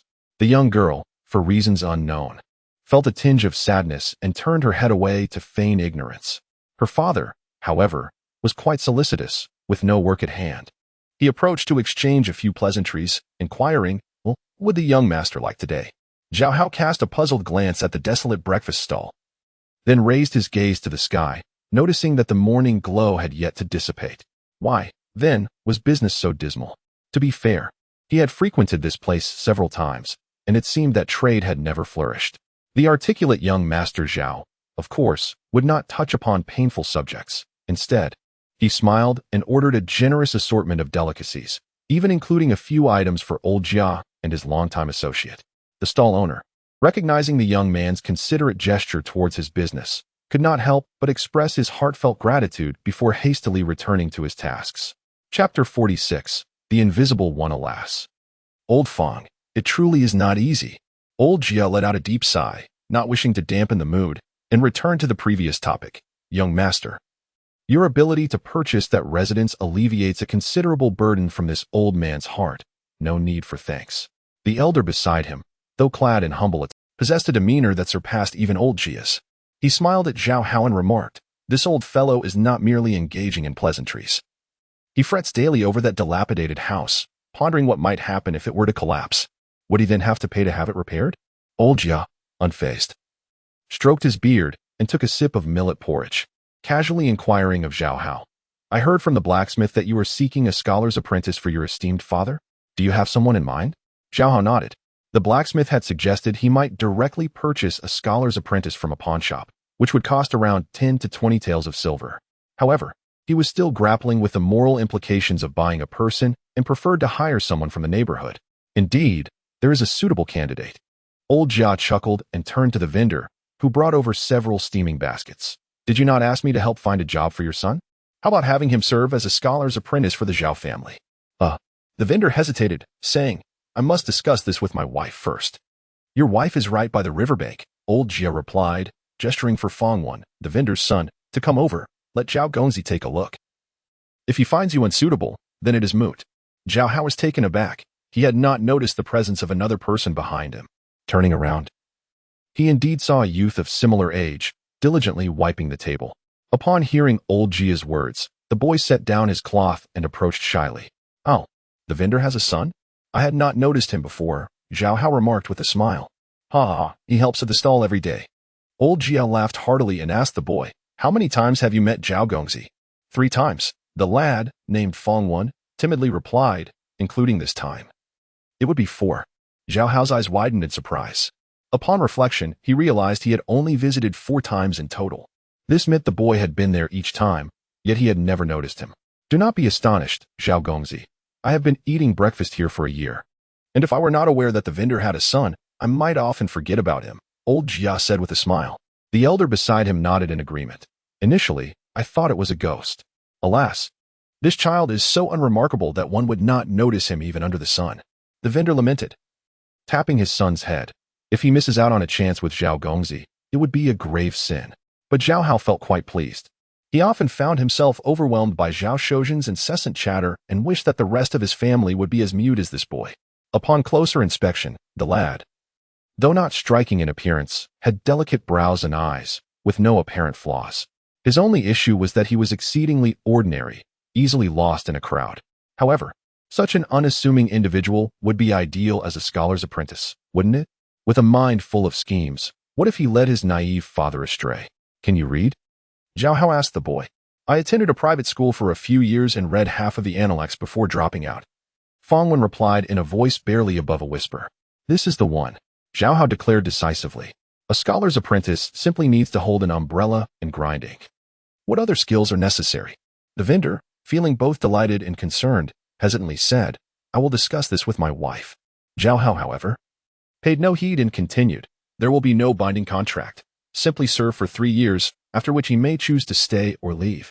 The vendor visibly relaxed upon hearing this, as his greatest fear was the prospect of a binding contract that would render his son a servant for generations. Zhao Hao had no such intentions. If it were merely a 3-year term, even if it only covered food and shelter, he could consider it.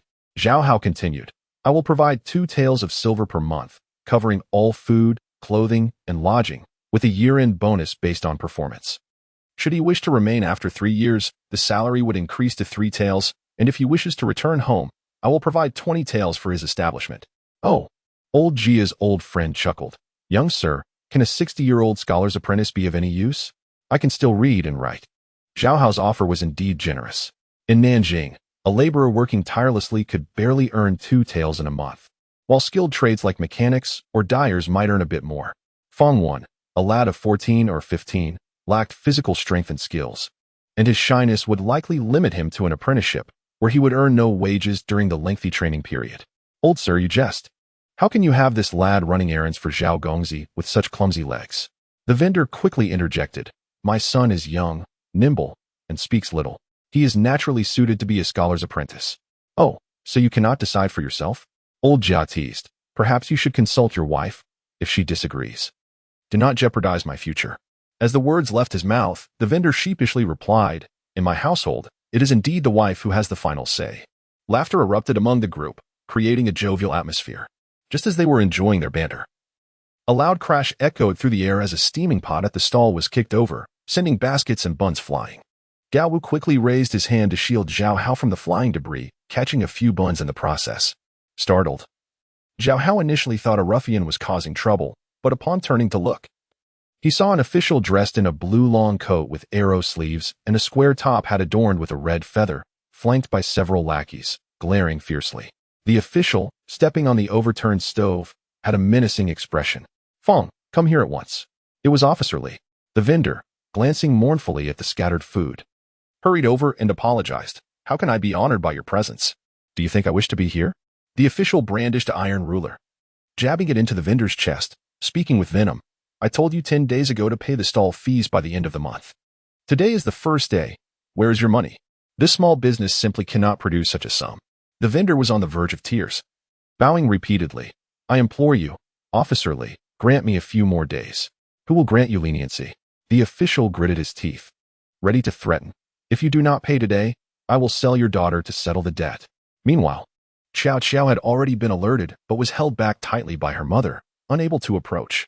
Hearing the official's foul words, Xiao Xiao could no longer contain herself, her eyes reddening as she pointed at him and scolded. Li Jiutian, is that how you speak? Why not sell your own daughter instead? Chapter 47. Zhao Jin, you insolent girl, do you think I am jesting?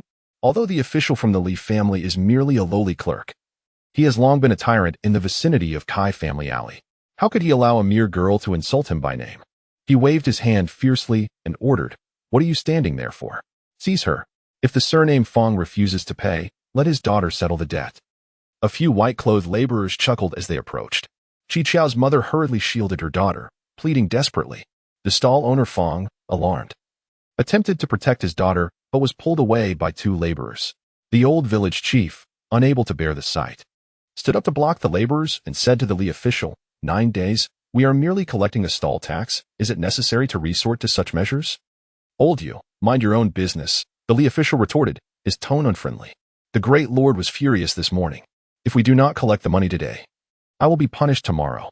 Despite carrying the title of chief, The old village chief wielded no power or influence. The official's disrespect left him feeling awkward as he stood there. This tax should not be collected from him.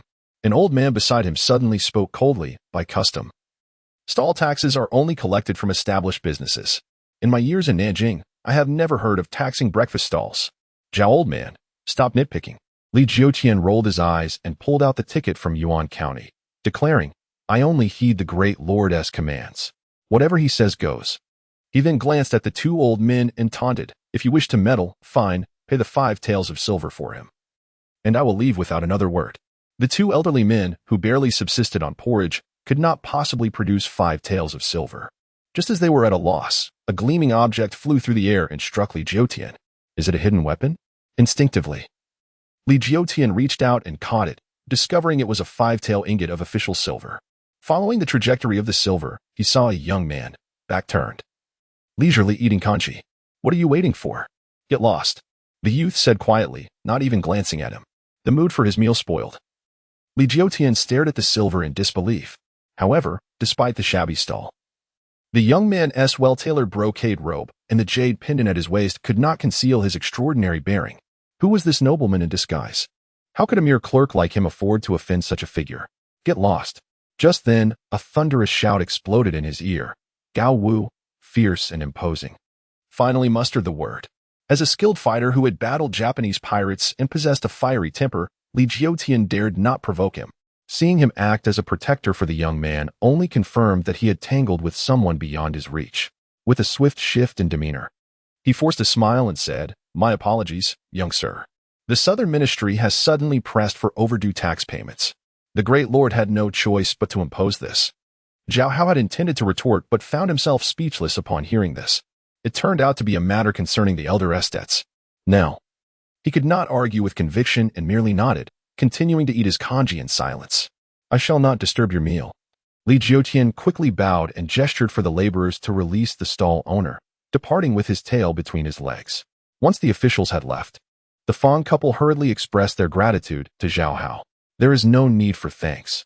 This is merely an advance on Fong Wen's wages. Zhao Hao replied with a serene smile, standing up to address the woman. Earlier, the stall owner agreed to let your son serve as a scribe for my father for 3 years. The woman, somewhat taken aback, quickly leaned in, and Fong whispered to her. Her face instantly brightened, and without hesitation, she had her son bow to Zhao Hao. That will not be necessary. As he is not my scribe, Zhao Hao stepped aside, declining their excessive gratitude. The Fong couple then thanked the old village chief and the old man for their righteous words. The old village chief awkwardly remarked, We are just 2 old fools trying to assert our age. If they refuse to listen, we can only stand by helplessly.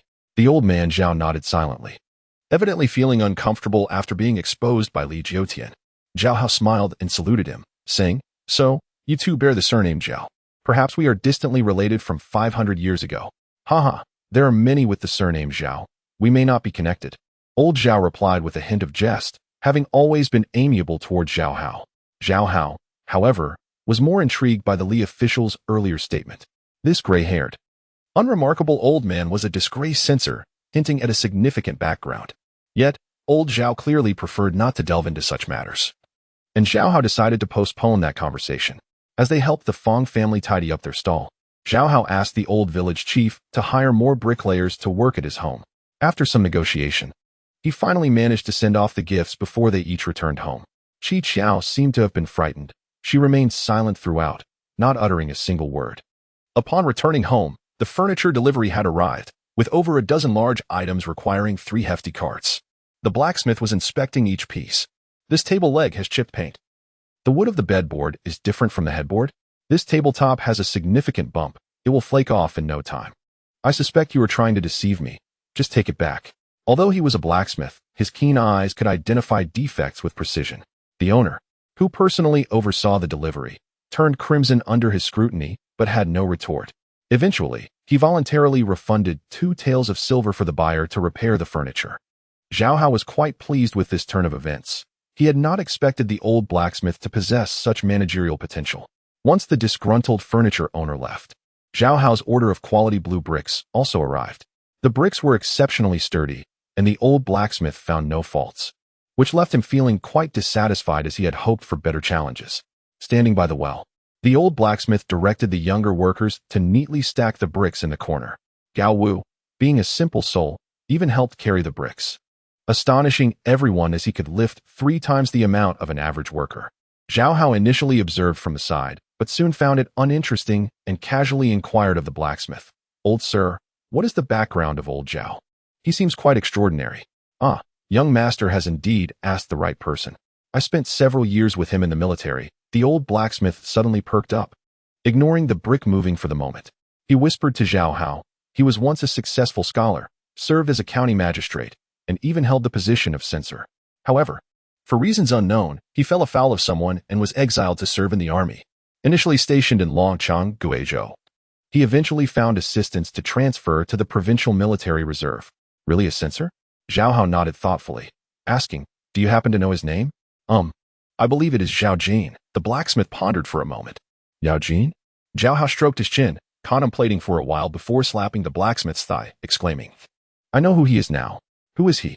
the blacksmith inquired with curiosity. "He is Zhao Jin." Zhao Hao blinked and smiled enigmatically. Chapter 48. The wealthiest in Sijia Lane. Zhao Jin, the youngest direct disciple of Wang Shouren, became a successful scholar in the 23rd year of the Jiajing era. On New Year's Day of the 33rd year, he leveraged a solar eclipse to impeach Yin Song, resulting in his imprisonment and exile to military service, a fate that has persisted for 13 years. In the first year of the Longqing era, he was vindicated along with other officials wronged by the previous regime, and he was restored to his former position in April of that year. Within a year, he ascended 8 ranks, from the 7th grade of inspector to the 3rd grade of left deputy minister, serving as the governor of Guizhou. He later held positions among the Grand Councilors, continuing until he passed away at the age of 76 while still in office. Zhao Hao is utterly astonished to discover such an exceptional individual residing in Sijia Lane. More intriguingly, today marked the first day of the 3rd month in the Longqing year, and in just over a month, Zhao Laozhong would once again bask in the light of day. Zhao Hao could hardly contain his joy, almost bursting into laughter. Could there truly be such an immediate and advantageous opportunity? The nearby blacksmith, noticing the youthful exuberance on Zhao Hao's face, expressed concern. Though Zhao Laoang is currently permitted to reside outside the camp due to his advanced age, he remains a convict. "It would be wise for you, young master, to avoid getting too close to him, lest it affect your future." The elder's words did not sit well with Zhao Hao. He replied with conviction, "I perceive Zhao Laozhong to be a man of integrity, surely a victim of wrongful imprisonment. Such a noble elder, who stands for the people, has long been someone I admire. I am determined to befriend him." The blacksmith, feeling ashamed, regarded Zhao Hao with renewed respect. "It seems I am too worldly. I appreciate your concern for my well-being." Zhao Hao offered him words of comfort, feeling his own perspective elevated. As the brick delivery concluded, Lao Jiao arrived promptly, accompanied by a crew of 20 laborers.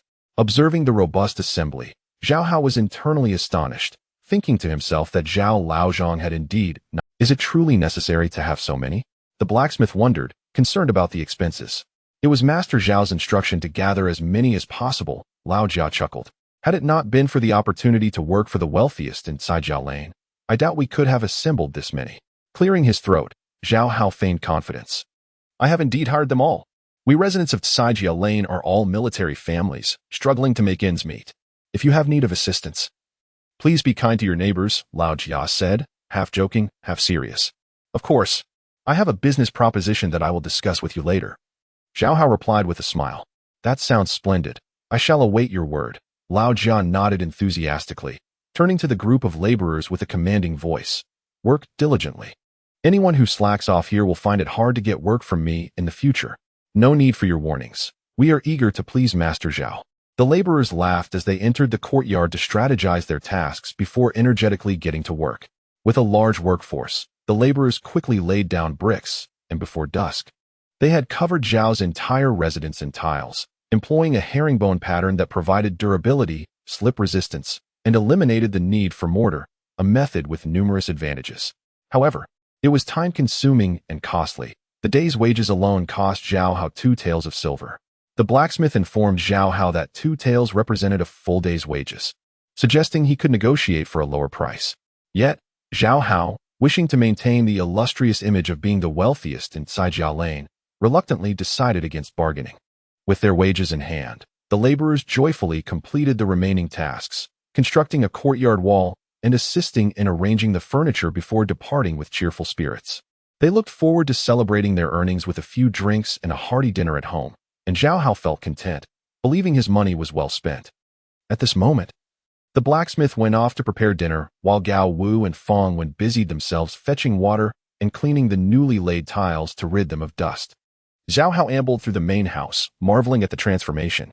The hall was adorned with new cypress wood furniture, including an 8 table and 4 matching chairs, all imbued with the fragrance of freshly applied tung oil, leaving Zhao Hao utterly enchanted. All of this is earned by my own hands, he mused. Moving to the eastern room, Zhao Shoujing's bedroom, which also boasted freshly laid blue bricks and furnished with a pine wood bed, wardrobe, and a redwood desk and chair. This set was more expensive than all the other furnishings combined, a testament to Zhao Hao's hope for his father's success. Finally, returning to his own quarters in the west, which mirrored Zhao Shoujing's room but lacked the redwood furniture, Zhao Hao felt both a pang of regret and a desire to inspire Zhao Yu to study diligently. Nevertheless, he was overwhelmed with happiness, lying on his soft mattress covered with a cotton sheet, chuckling with delight. Once I paint the crumbling walls and replace the broken doors and windows, this little abode will finally resemble a home. Just then, Zhao Shoujing's voice called out, "Oh, what a change." Zhao Hao jumped up, smiling as he stepped outside. "Father, did you not expect this?" "Indeed, I did not. It is completely transformed." Zhao Shoujing surveyed the surroundings, offering a few compliments, though his reaction lacked the usual surprise, leaving Zhao Hao somewhat taken aback. However, with so many witnesses present, he refrained from questioning it. Soon after, the blacksmith returned with the meal, setting the table. Zhao Shoujing then addressed Zhao Hao. "Did you not mention that Uncle Fan would not be joining us for dinner? There is no need to set a place for him." "Actually, it is for my father's attendant." Zhao Hao coughed lightly, glancing around. "Fong Wen, where are you hiding?" The timid boy emerged from behind Gao Wu. Bowing to the esteemed Zhao Xingong. "Where did he come from?" Zhao Shoujing inquired, puzzled. "How did I not see him when he entered?" "He was watering the courtyard and already bowed to you." Zhao Hao chuckled, glancing at Fong Wen, who seemed to possess an uncanny ability to blend into the background. "Oh, is that so?" Zhao Shoujing squinted to get a better look at Fong Wen, determined to remember his face. This boy is a hidden gem. He will surely achieve great things. Zhao Hao could not help but roll his eyes inwardly, thinking to himself, "So you proclaim greatness for anyone you meet." Chapter 49. Please call me Young Li by after dinner. The blacksmith, Gao, washed the dishes while Zhao Hao directed Gao Wu and Fong Wen to tidy up the cluttered west wing. They then set up the rickety bed where Zhao Hao had previously slept, which would serve as Fong Wen's temporary quarters. This west wing, connected to the kitchen, was already quite cramped. In recent days, Zhao Hao had acquired several items, all piled against one wall.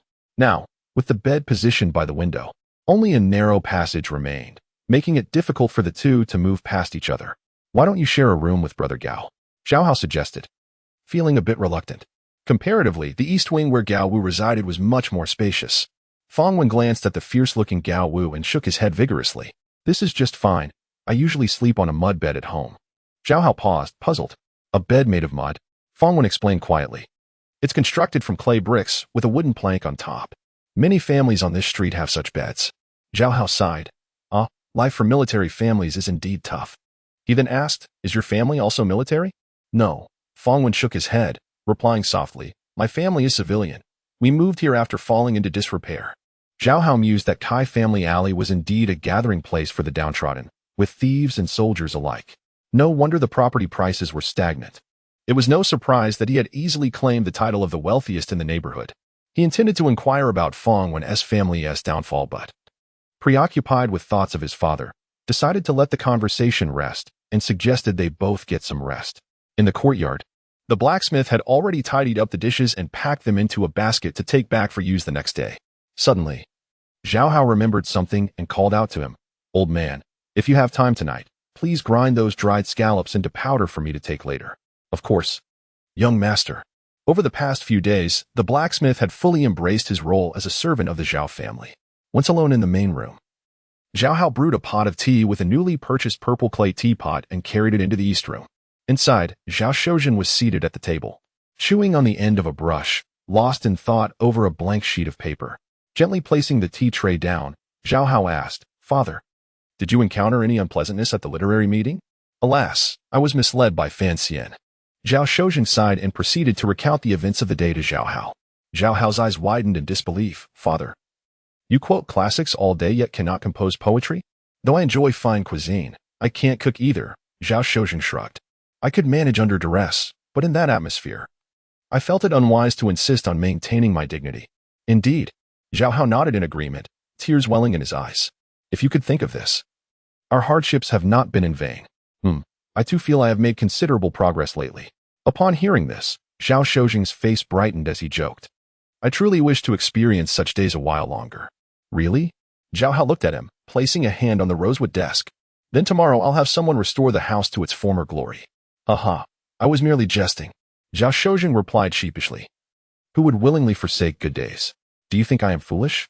The father and son shared a hearty laugh, and then Zhao Hao's expression turned serious. Those scoundrels dare to look down on you. Let me show them how it's done. Son, that is a royal temple. We must not act rashly. Zhao Shozhen hastily waved his hand. Besides, they are all people of status. We cannot afford to provoke them. Who said I would act rashly? Zhao Hao raised an eyebrow. Did they not ask you to compose poetry?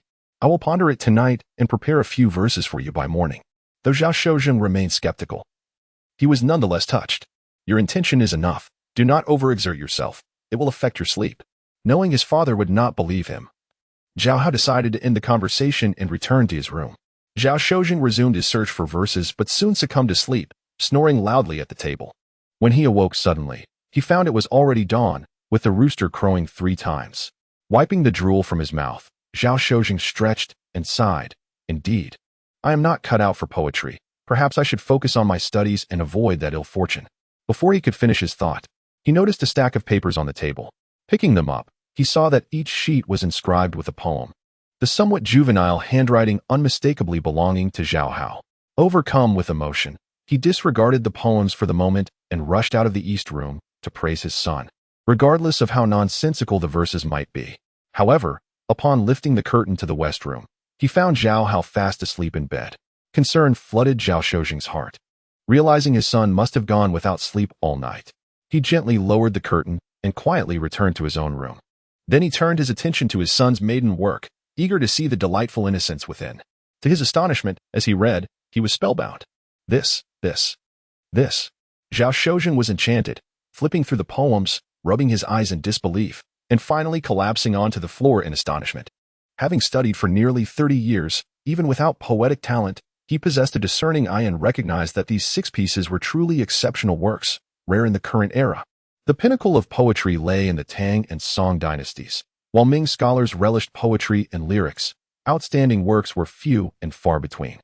Zhao Shozhen felt that each of these 6 poems represented the zenith of Ming poetry. Tears streamed down Zhao Shozhen's face as he trembled with excitement. Rising unsteadily from the floor, he longed to rush in and embrace his son but restrained himself, recalling that Zhao Hao needed rest. Instead, he quelled his emotions and quietly exited the main room. In the courtyard, Gao Wu was energetically practicing martial arts. Upon seeing his master emerge in tears, he quickly halted his movements and cast a concerned glance.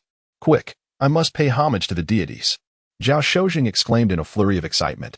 I must thank my ancestors in heaven for granting me my little Li Bai. But where in his home were there altars?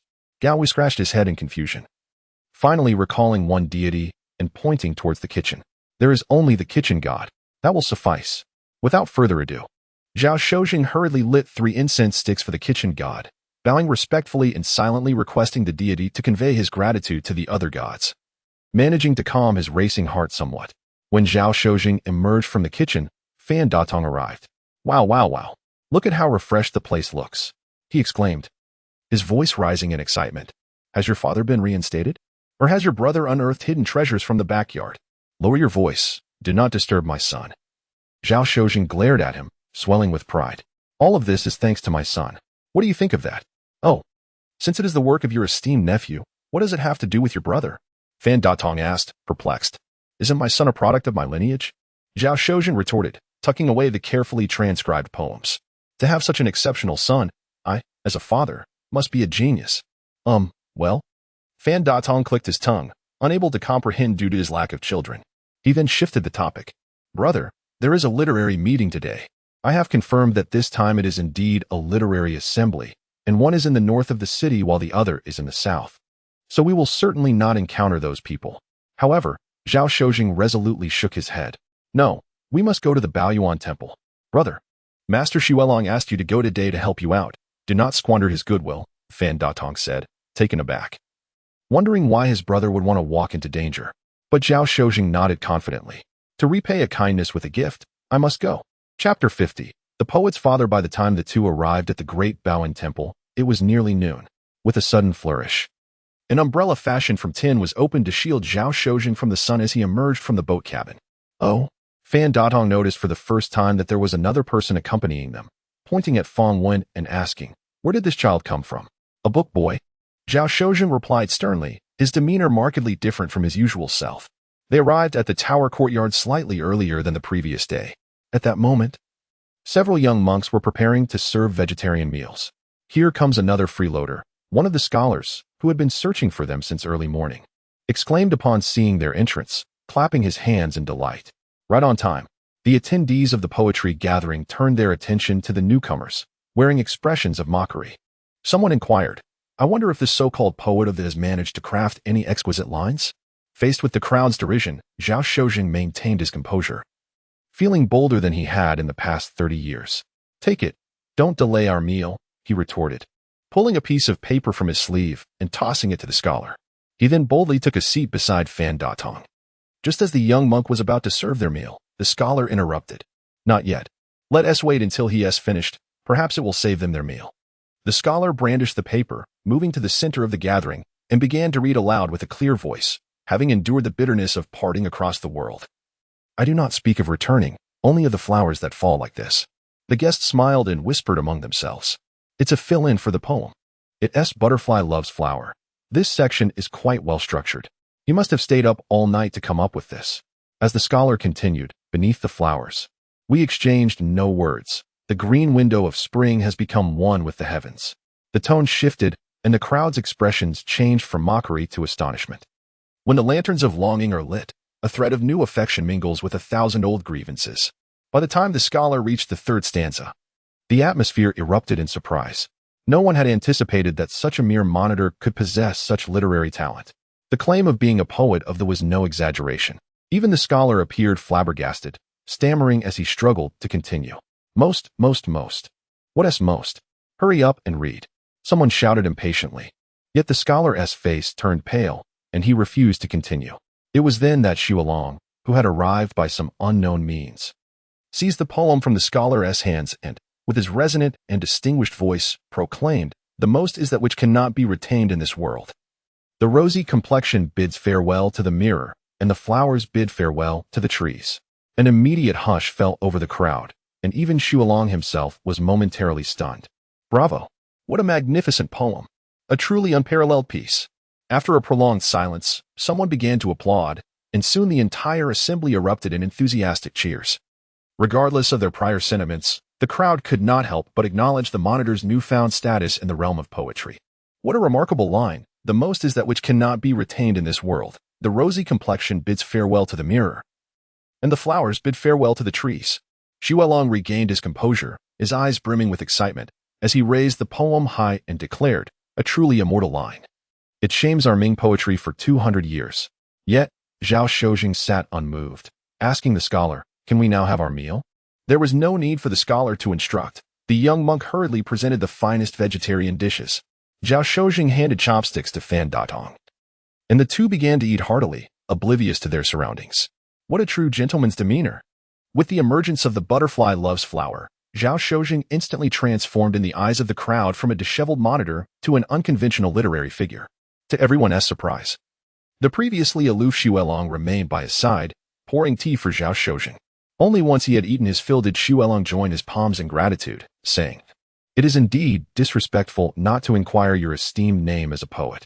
Zhao Shojing, wiping his mouth with a handkerchief, leisurely shook his head and replied, I am not a poet, I am the father of a poet.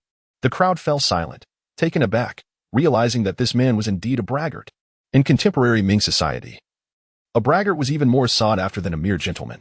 Figures like Yixinin, Li Ji, Su Wei, and even earlier luminaries such as Wang Shouren, Yuan Hongdao, Wang Jin, and the current poet monk Xuelong were all prominent stars of their time. In this era, Adhering to conventions led only to a mundane bureaucratic existence. To sway the currents of society, to lead trends, and become a focal point, one had to embrace the path of eccentricity and unrestrained spirit. However, even in his audacity, one should not speak so brazenly, for even Xu Guangqi, who belonged to this very ilk, wore a pained smile on his handsome face. With your poem, you might indeed merit the title of poet's father, yet one must still exclude venerable figures like Lu, Su, O, Jiang, Xian, and Li. Zhao Shozheng shook his head again, looking earnestly at the monk's shaven head. You misunderstand. I meant that this poem was written by my son. Everyone's expression shifted once more, their faces darkening as they assumed the braggart was casting veiled insults. Xu Guangqi, unable to believe his ears, shook his head with a laugh. Surely you jest. You must be no more than 30, and your son, even if he had started composing poetry in the womb, could not possibly possess such refined skill.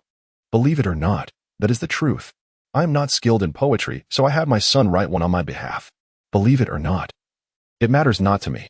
Zhao Shozheng shrugged, preparing to leave. He was a man of integrity, feeling content with having regained his honor. However, Fan Datong, ever the instigator, would not let the matter rest. He pointed at the scholar hiding in the crowd and laughed. Scholar, can you compose such a poem? The scholar awkwardly shook his head, unable to utter a word after hearing that final line. Fan Datong continued, then you are even inferior to my classmate's son. This was undoubtedly an insult. Yet, with the weight of butterfly love's flower backing him, the normally haughty scholar dared not retort against a mere monitor. Instead, he slipped away into the crowd, wishing only to remain an anonymous handsome figure. This poem would undoubtedly soon spread throughout Jinling and even the entirety of Jiangnan. The scholar had no desire to be the villain in a tale that would earn him scorn from all. Zhao Shozheng and Fan Datong had regained their dignity, satisfied after their meal, and triumphantly made their way home. As they exited the great Baoyin temple, Fan Datong held his head high, resembling a victorious general. Yet Zhao Shozheng continued to sigh deeply. Brother, why the long face after such a delightful day? Fan Datong inquired, puzzled. Alas, I did not anticipate that this poem would cause such a stir, Zhao Shozheng lamented. Had I known, I would have chosen another piece, allowing my son to bask in the limelight. Ah, was this poem truly composed by your nephew? Fan Datong's eyes widened. Though he acknowledged Zhao Hao's brilliance, maturity, and decent appearance, he could not fathom that the 14 or 15-year-old boy could craft such an astute poem akin to those of the Song dynasty. Of course. How can you not believe it? Zhao Shozheng exclaimed, agitated. Luo Bin Wang wrote his ode to the goose at 7, and Wang Bo composed in Wang Go at 14. My son is even a year older than Wang Bo. How could he not have written this butterfly loves flower? All right, you make a valid point, Fan Datong quickly yielded. Your nephew may indeed be a genius. Is that satisfactory? What do you mean, May? He is a genius, Zhao Shozheng replied proudly, lifting his chin as he boarded the boat with Fong Wen's assistance. Oh, where did this child come from? Fan Datong exclaimed in surprise once more. As the boatman pushed off from the dock with his bamboo pole, a voice called from afar, Master, poet's father, please wait. Chapter 51. The secret formula of young Master Zhao. As the sun rose to its zenith, Zhao Hao lazily stretched and stepped out of the main hall. In the courtyard, the Gao family was busy observing the carpenter as he measured the dimensions for the doors and windows. The trifles of replacing doors, windows, and repainting walls no longer required Zhao Hao's concern. Noticing that the young master had risen early, the old man Gao hastily prepared the washing utensils while laughing. My lord mentioned that you composed poetry all night and would not rise until noon today. Zhao Hao replied vaguely, for in truth, he had retired to bed earlier than usual and was now wide awake. The poetry was not of his own making. It merely flowed from his mind, consuming only a brief moment. The notion of staying up all night was merely a fabrication of Zhao Shozheng's imagination. Though Zhao Hao had no aspirations of gaining fame through poetry, he chose not to argue the matter with the old man. After completing his morning ablutions with scented soap and fine tooth powder, the old man Gao presented breakfast. Zhao Hao glanced at the table laden with duck blood vermicelli and steamed buns, feeling a sense of familiarity. This was sent by Miss Qiqiao this morning. She mentioned she would prepare breakfast for us from now on, the old man Gao said joyfully, pleased to save money for the young master. However, he noticed Zhao Hao picking at the noodles with little appetite. Is it not to your liking, my lord? The old man inquired perceptively. If so, we can change to another place. Did you bring the powder I asked you to grind yesterday? Zhao Hao set down his chopsticks and looked at the old man. Would I dare neglect your orders, my lord? The old man Gao quickly produced a fist-sized rough porcelain jar from his pocket, presenting it like a treasure. Zhao Hao accepted it, uncorked the jar, and an enticing aroma wafted toward him. Tilting the jar, he poured a bit of powder into his palm, noticing that the dried scallop powder was significantly finer than his white sugar. How could it be ground so finely? First, it was cut into small pieces, then ground slowly with a small stone mill. The old man worked through most of the night, he replied modestly. You are truly meticulous in your craft, Zhao Hao praised. Giving a thumbs up, the old man had once fashioned bird guns, striking the barrel 100,000 times. Such diligence was hardly remarkable in comparison. Chuckling to himself, Zhao Hao thought that had the old man not been a gunsmith, he would not have valued him so highly. As they spoke, he poured the powder into the soup bowl, stirred it with a spoon, and took a sip, producing a long, delightful sound of appreciation. This is the essence. My lord, does this mean the flavor is transformed with this addition? Seeing Zhao Hao blissfully slurp several spoonfuls, the old man Gao asked curiously. Try it for yourself. Zhao Hao offered the spoon to him. The old man wiped his hands and accepted the spoon, taking a mouthful. He was astonished to find that the duck blood vermicelli soup he was accustomed to had transformed into a flavor so exquisite it nearly brought him to tears. This is simply too delicious, the old man exclaimed, trembling with excitement, eager for more but hesitant to reach for the bowl. Finish it, Zhao Hao gestured with his hand. Picking up a bun to eat, he mused that dried scallop powder was no trifling matter. It was a natural flavor enhancer surpassing chicken essence. A healthful umami that would stand the test of time. The old man, feeling that the soup he had consumed should not be shared with the young master, took the bowl and drank it eagerly, his eyes sparkling with delight, proclaiming, how could such unparalleled deliciousness exist in this world? The old man will never forget this flavor. Hush, keep your voice down. Zhao Hao glanced at the carpenter busily working outside, whispering, a secret is a secret, if others learn of it. It is no longer a secret. The old man Gao felt a pang of worry. The old man and I are family. Of course, there is no harm in sharing. Zhao Hao said with a warm smile, adept at winning hearts. My lord can rest assured, the old man will keep this secret locked away in his heart. Not even Hai Wu will be told, the old man Gao fervently assured, feeling a rush of warmth. The entire afternoon, Zhao Hao immersed himself in the kitchen of the blacksmith's workshop, collaborating with the old man Gao to refine the final formula, in pursuit of achieving the optimal result. He even contributed the last pound of sugar from his household, which had been intended for Zhao Shozheng's previous trip to Daheng. As the elder Zhao had brought back some sugar out of displeasure with Zhang Yuanwei, consuming a few more taels in the last couple of days, recalling his previous life, Zhao Hao instructed the old man to add a touch of ginger juice, white sugar, and wine to marinate the scallops before steaming and grinding them into powder, enhancing the flavor while eliminating any fishy odor. They also experimented with adding mushroom powder, shrimp shell powder, and seaweed powder, aiming to enrich the flavor while concealing the true components of the seafood powder. The two men tirelessly explored and compared various ingredients until nightfall, eventually achieving a formula that was twice as flavorful as using only dried scallop powder. Not one to burden himself, Zhao Hao felt satisfied and washed the spices from his hands, instructing the old man, tomorrow morning, I will provide you with 20 taels of silver to procure the finest ingredients. Replicate this process exactly. Pausing, he smiled, of course. You may continue to experiment and see if you can further enhance the flavor. Understood, young master. The old man Gao's spirits lifted, as if the sense of duty he once felt while crafting guns to resist the Japanese invaders had returned to him. By the way, is this shop rented or purchased? Zhao Hao inquired. It was originally rented. Later, with the earnings from crafting gun barrels and the money earned from fighting off the pirates, I spent 300 taels to buy it, the old man Gao promptly replied. Zhao Hao silently marveled, realizing why the old man had once suggested that if his family were in need, they could seek assistance. He had assumed it was mere politeness, but it turned out the old man had genuine means. Considering the dilapidated courtyard behind his house that could fetch 50 taels, this two-story shop, with a rear courtyard, even in Saijia Alley, would command around 500 taels. The old man had likely rented for several years before the landlord needed money urgently, allowing him to acquire it at a bargain. Zhao Hao could scrape together 300 taels if necessary, but he would never take advantage of his own kin. As for the 2,500 taels borrowed from the pawnshop, he had other plans for it and could not touch it. My lord, should you have need, feel free to use it, the old man Gao offered when he saw Zhao Hao lost in thought. After all, this blacksmith shop is unfeasible. I am contemplating whether to sell it or rent it out. Have you considered investing directly with the shop? Zhao Hao asked. If you wish to use it, please take it without hesitation, the old man Gao insisted. It would not be proper to treat me as an outsider. Very well. I shall take charge of this matter. Rest assured, I will ensure you and your son do not suffer any loss. Zhao Hao, who despised procrastination, tossed the napkin to the old man and declared, no dinner will be prepared. Go to the tavern and order an exquisite feast to celebrate my father's accomplishments. Oh, understood, the old man Gao replied, though he felt somewhat puzzled, unsure of what achievement was being celebrated. When the dishes arrived and the table was set, Zhao Shojing and Fan Datong returned. Wow, it smells so good. Fan Datong exclaimed from outside before even stepping in. Zhao Hao grinned as he welcomed them into the courtyard, confidently clasping his hands and exclaiming, Congratulations, father, on your remarkable achievement.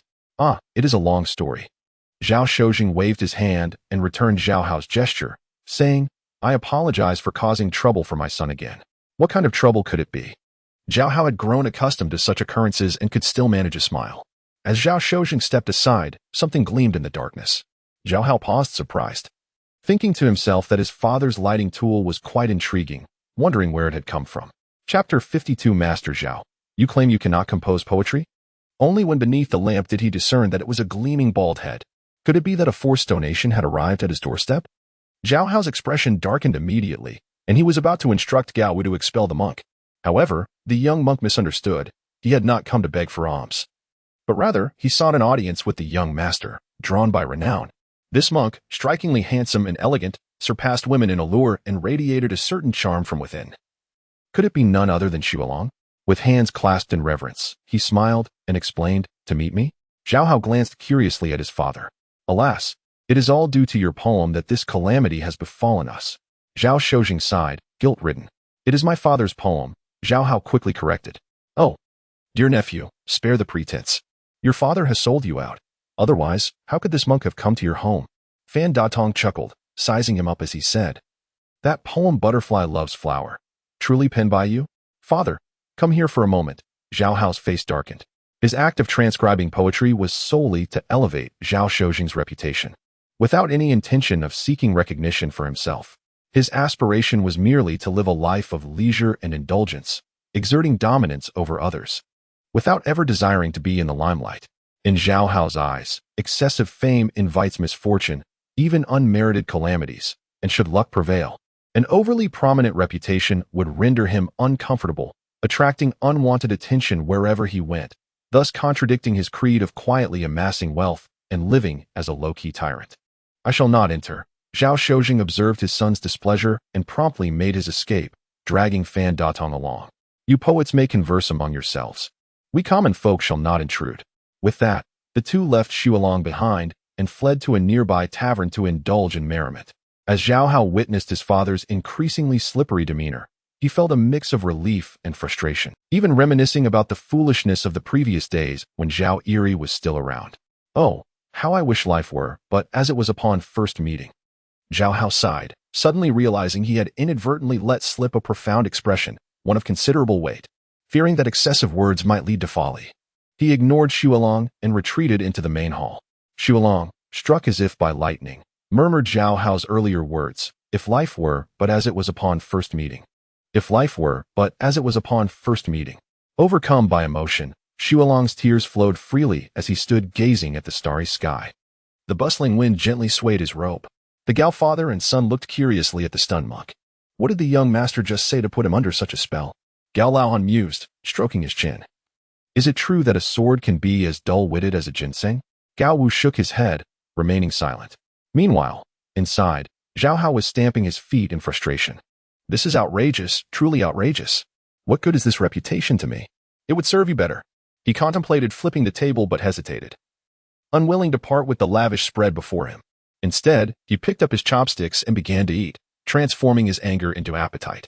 Only when Zhao Hao could eat no more did Xu Guangqi awaken from his stupor, entering the hall and clasping his hands in gratitude. Thank you, benefactor, for creating if life were but as it was upon first meeting, most cannot be retained in this world. To hear these two lines, I would die without regret. Your life or death is of no concern to me, Zhao Hao replied, annoyed, refusing to even glance at him. Those lines are not mine. Do not attribute a life to this young master. Then may I ask, who is the true author? Xu Guangqi inquired eagerly. I have forgotten from where I heard it. Zhao Hao retorted curtly. It seems it was someone with the surname Wang, or perhaps. What does it matter? Xu Guangqi, however, shook his head in disbelief. Though I am a man of the outside world, I have been infatuated with poetry since childhood and have perused the works of poets far and wide. I have never encountered that poem Butterfly Loves Flower, and even that line from Mulan Flower Order, though merely a single line, I firmly believe was not composed by anyone prior. Zhao Hao rolled his eyes. Monks should not speak falsehoods. You must know the ocean of knowledge is boundless. How can you assert its absence merely because you have not seen it? Your teachings are enlightening, Xu Guangqi replied, hands clasped in reverence and a gentle smile gracing his lips. However, our Huayan sect differs from the Zen sect. We focus on grand principles and utter countless words of wisdom daily. After a pause, he asserted, in any case, such illustrious lines cannot remain hidden. Seeing he could not out-argue the monk, Zhao Hao turned to leave the room. If I say it is not mine, then it is not mine. Xu Guangqi pursued him, earnestly pleading, benefactor, you must accept your fate. The poetry scene in our Ming Dynasty has waned for 2 centuries and desperately needs a talent like you to rejuvenate it. Madman! Zhao Hao raised his middle finger at him and shut the door of the newly arranged west room. Xu Guangqi knocked insistently, begging, benefactor, you cannot be so heartless and selfish.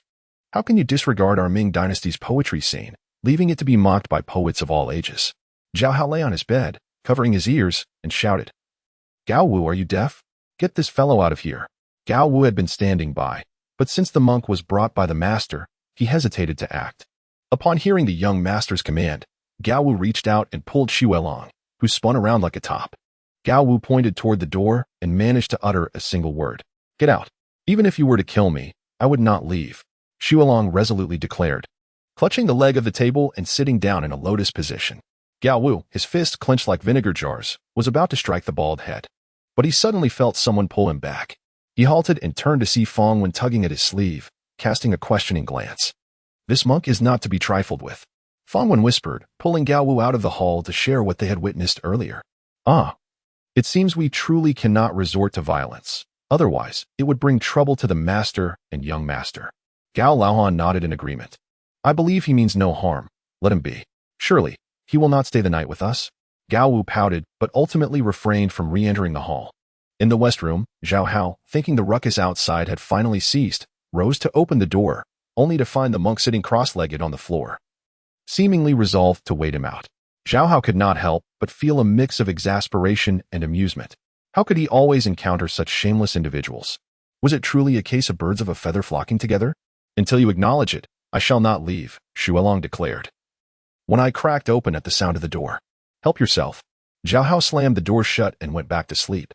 However, the force of the door closing sent a stack of paper flying from the long table, landing squarely on Xu Guangqi's bald head. He casually removed the papers, and upon examining them, he was instantly petrified. Li and Du's verses are recited by countless mouths, yet they now feel stale. Generations of talent emerge, each leading the trends for hundreds of years. The vast sorrow of parting under the afternoon sun, the whip points eastward towards the horizon. The fallen petals are not devoid of sentiment. They transform into spring mud, nurturing the flowers. Throughout the realm, vitality relies on wind and thunder. Yet a myriad of horses remain silent, which is truly lamentable. I urge the heavens to rally and not confine talent to a single mold. Alone, I stand against the dawn's breeze by the small bridge east of the stream. Only now do I realize the dream of the red mansion last night. Amidst a sea of peach blossoms, Immortal and Buddha both remain unformed, only knowing the restless night sings. The wind blows away the melancholic songs, while the mud clings to the names of the fickle-hearted. 9 out of 10 are deserving of scorn, while the scholar is but of little use. Do not let poetic scrolls become prophecies of sorrow. Spring birds and autumn insects make their own sounds. As the drum's beat echoed, Xu Guangqi pounded on Zhao Hao's bedroom door, tears streaming down his face as he cried out, Master Zhao.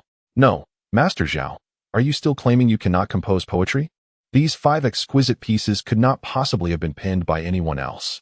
Chapter 53. The righteous snow wave monk, Zhao Hao buried his head deep within his quilt, resolutely ignoring the incessant knocking and shouting from the snow wave monk outside. It was only when Zhao Shozhen returned in the dead of night, after much coaxing and pleading, that he finally managed to persuade the hoarse-voiced snow wave to leave the premises. as Snow Wave was being escorted out by the Gao family. He shouted towards the western room, "Zhao benefactor, I know you shun empty fame, truly embodying the elegance of the Wei and Jin dynasties. Yet, for the sake of the Ming Dynasty's poetry scene, I shall not allow you to remain so low-key. I vow to elevate your name, to make it renowned throughout Jinling. Nay, throughout the entire Ming Dynasty." Tears streamed down Zhao Hao's face as he lamented, "O monk, do you think I do not desire fame?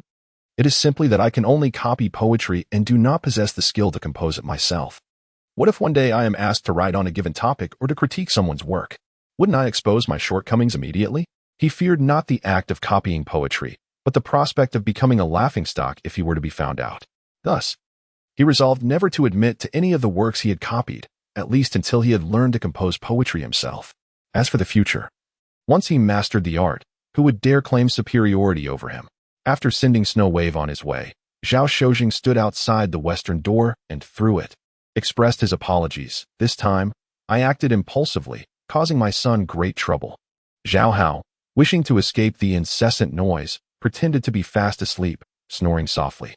"Alas, look how exhausted this child is, already snoring," Zhao Shojing sighed, feeling a pang of sympathy as he tiptoed back inside.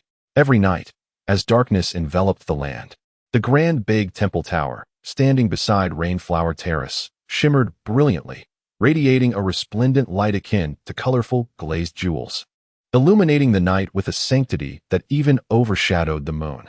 This 9-story, 8-sided glazed pagoda boasted 2 windows on each side, totaling 144 windows, all of which were covered with thinly polished clamshells known as Ming tiles, renowned for their exceptional transparency. Within the tower, 100 monks took turns keeping vigil, lighting the oil lamps behind each window at dusk, replenishing the oil, trimming the wicks, and cleaning the Ming tiles, to ensure the tower was brightly lit every night. Each lamp required 6 taels and 4 pennies of oil, summing up to a staggering total of 1,530 pounds of oil consumed monthly. Snow Wave stood quietly outside his hermitage, gazing at the illuminated glazed pagoda, and after a long moment, he sighed deeply.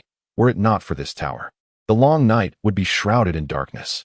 Were it not for Zhao benefactor, the poetry scene of our Ming dynasty would also be as dim as the interminable night.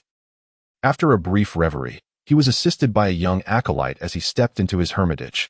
Inside, the furnishings were exceedingly simple, just a table, an incense burner, a painting, a cushion, a zither, and a bookshelf.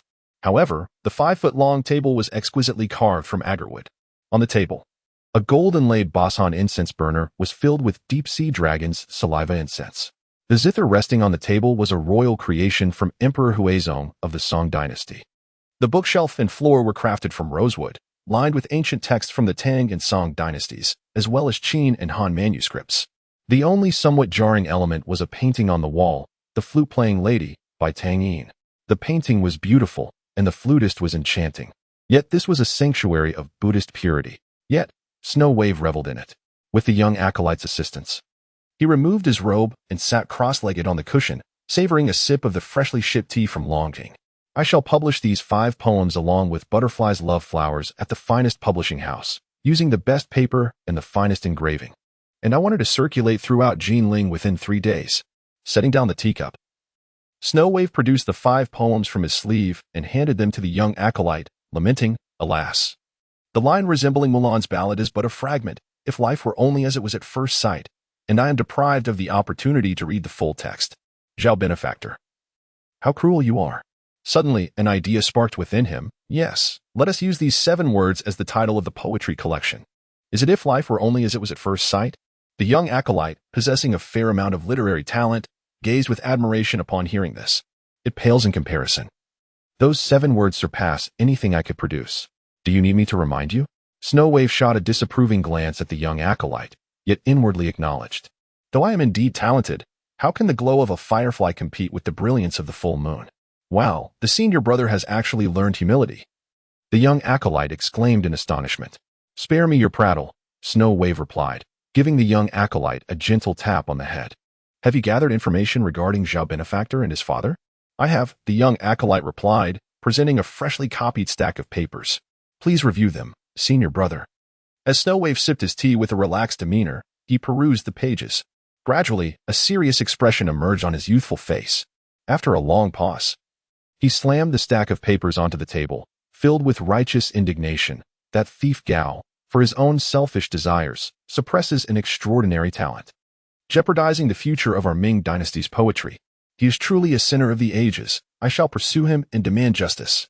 Senior brother has succumbed to anger again, the young acolyte remarked with a frown while wiping the spilled tea from the table. I understand, but what can be tolerated when such injustice occurs? Snow Wave retorted, pacing the sandalwood floor in agitation. I wondered why Zhao Benefactor remained so low-key, adamant about not claiming the poems as his own. It turns out he fears that excessive fame will invite retribution from Gao Xinjing. After a moment of contemplation, Snow Wave solemnly instructed, let us postpone the publication of this poetry collection to avoid causing Zhao Benefactor further trouble.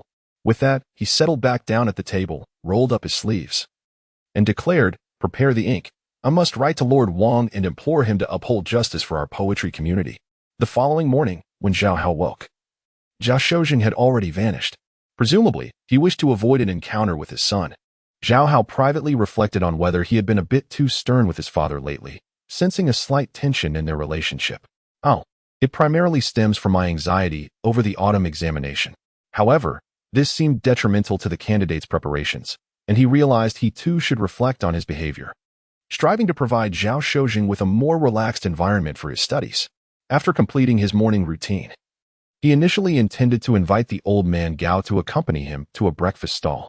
But suddenly, recalling that today was the day he had arranged to meet with Tang Yud, he decided against going out. Just as he was about to send Gao Wu to fetch breakfast, there came a knock at the door. The door is open. You may enter, replied old man Gao. And walked a young girl named Chao Qiao, clad in a simple green homespun dress and adorned with a wooden hairpin, carrying a heavy bamboo basket. Gao Wu quickly stepped forward to take the basket from her. Ah, Chao Qiao has come to deliver food again, old man Gao chuckled. Your brother has already gone with the master to the magistrate and won't be able to enjoy your meal. My father asked me to bring it. It's for anyone. Chao Qiao retorted, casting a playful glare at old man Gao, silently warning him to mind his words. You're too kind, Boss Fong. Zhao Hao greeted Chao Qiao with a smile. Would you care to join us? I am older than you. You should call me sister, Chao Qiao asserted earnestly while arranging the steaming steamer and soup bowl. Huh. Zhao Hao feigned ignorance, first reaching for a small porcelain bottle, pouring some peculiar powder into the soup bowl, and stirring it before taking a sip. Observing his elegant demeanor as he drank, Chao Qiao couldn't help but reminisce about the impoverished boy who couldn't even afford a bun. Do I have something on my face? Zhao Hao asked, lifting a soup dumpling and casting a curious glance at Chao Qiao. No, I must be going now, Chao Qiao replied, her cheeks flushing as she turned to leave. You need not deliver it again tomorrow morning, Zhao Hao called after her. Chao Qiao's expression paled. I will go to your house to eat, Zhao Hao added, further reddening Chao Qiao's cheeks. Chapter 54. Spinning like water observing the slightly flustered figure of Chao Qiao, Zhao Hao could not help but let out a sigh. What could she be thinking? Why did she not inquire about what I had added to the soup bowl? He had intentionally displayed the dried scallop vegetarian dish to her, hoping she would warm up to the idea before their meeting the next day. Ah, young master, save your efforts. Old Gao shook his head and remarked. The thoughts of a young lady are impossible to decipher. Indeed, Zhao Hao nodded in agreement, choosing to dismiss the matter from his mind.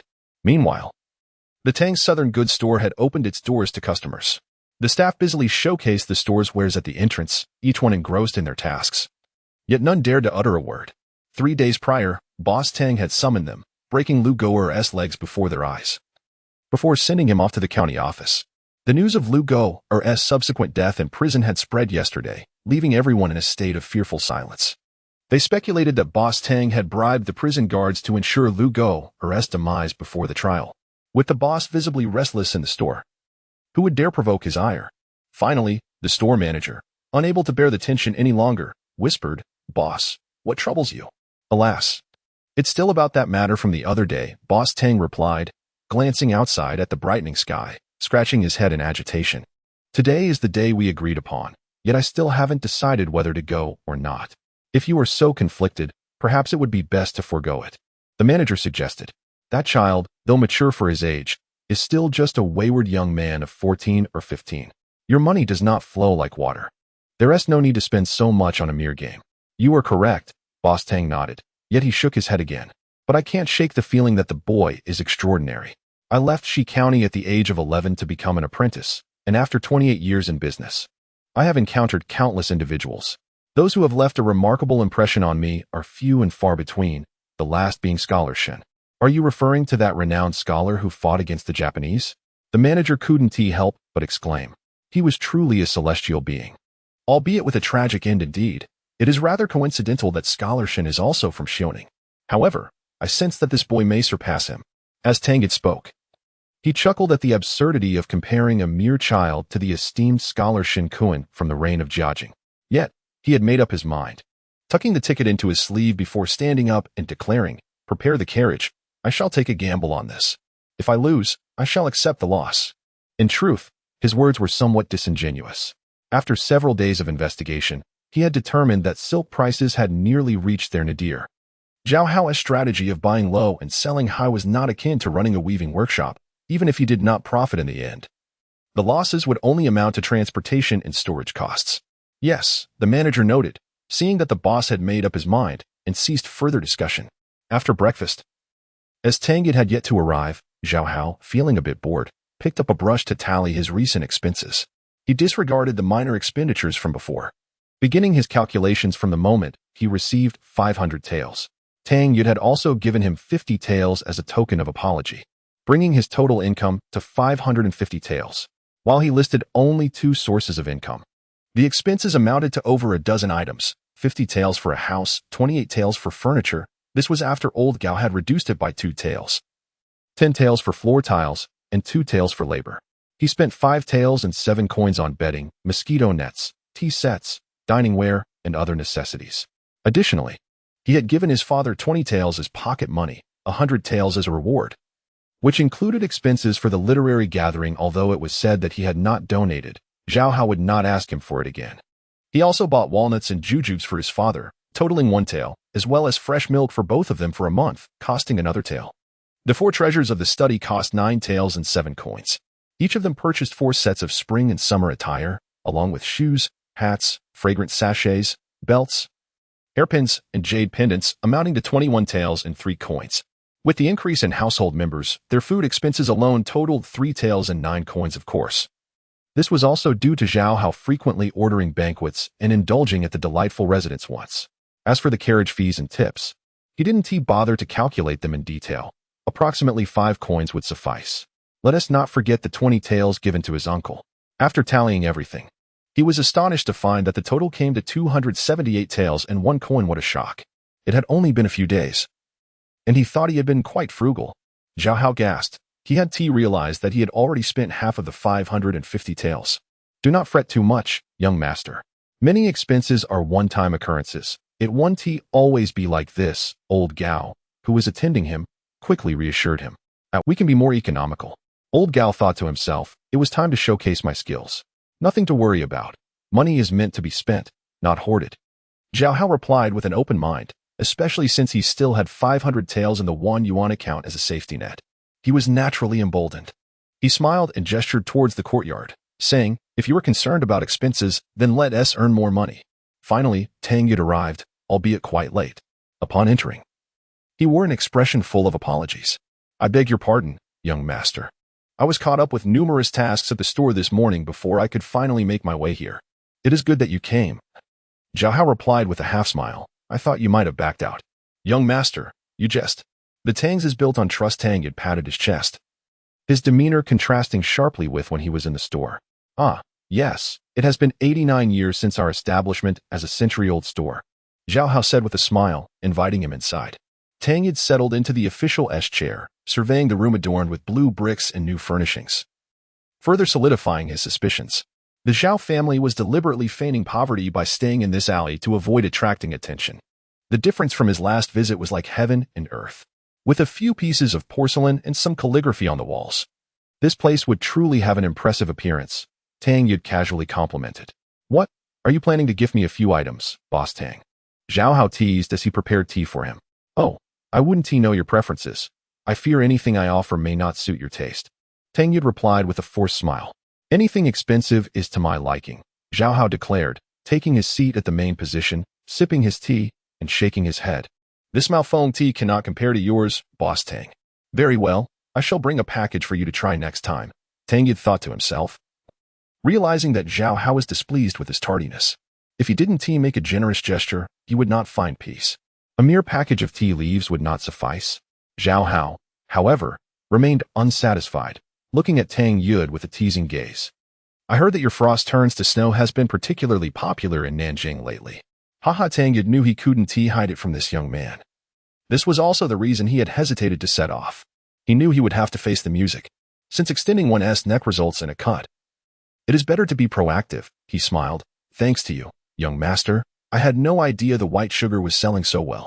But rest assured, old Tang will never let you suffer losses.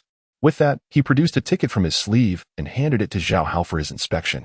Zhao Hao glanced at it and remarked, 3,000 taels? I will reinvest all the profits, and we shall split whatever we earn. What do you think? Tang Yud appeared generous and righteous. Now that is more like it, Zhao Hao finally smiled. In truth, once the monetary transactions were settled, the selling price of the sugar would no longer concern him. It was already commendable that Tang Yud had come this far. Tang Yud accepted the ticket that Zhao Hao returned and then asked with a smile, is your share ready, young master? Zhao Hao flicked his fingers, sending a neatly folded piece of mulberry paper silver note sliding across the table towards him. Gazing at the 2,000 taels of the nationwide exchange note from 1 yuan, the signature of Zhao Shozheng stood out conspicuously. Tang Yud could not help but draw a sharp breath, silently reflecting, indeed, a starving camel is still larger than a horse. With this realization, he harbored no further doubts and swiftly established a contract with Zhao Hao. Both parties contributed a principal sum of 5,000 taels to be gathered this month for the purchase of silk, with intentions to sell within the year, sharing both losses and profits. Once the signatures were affixed and the agreements formalized, Tang Yud could no longer restrain his curiosity.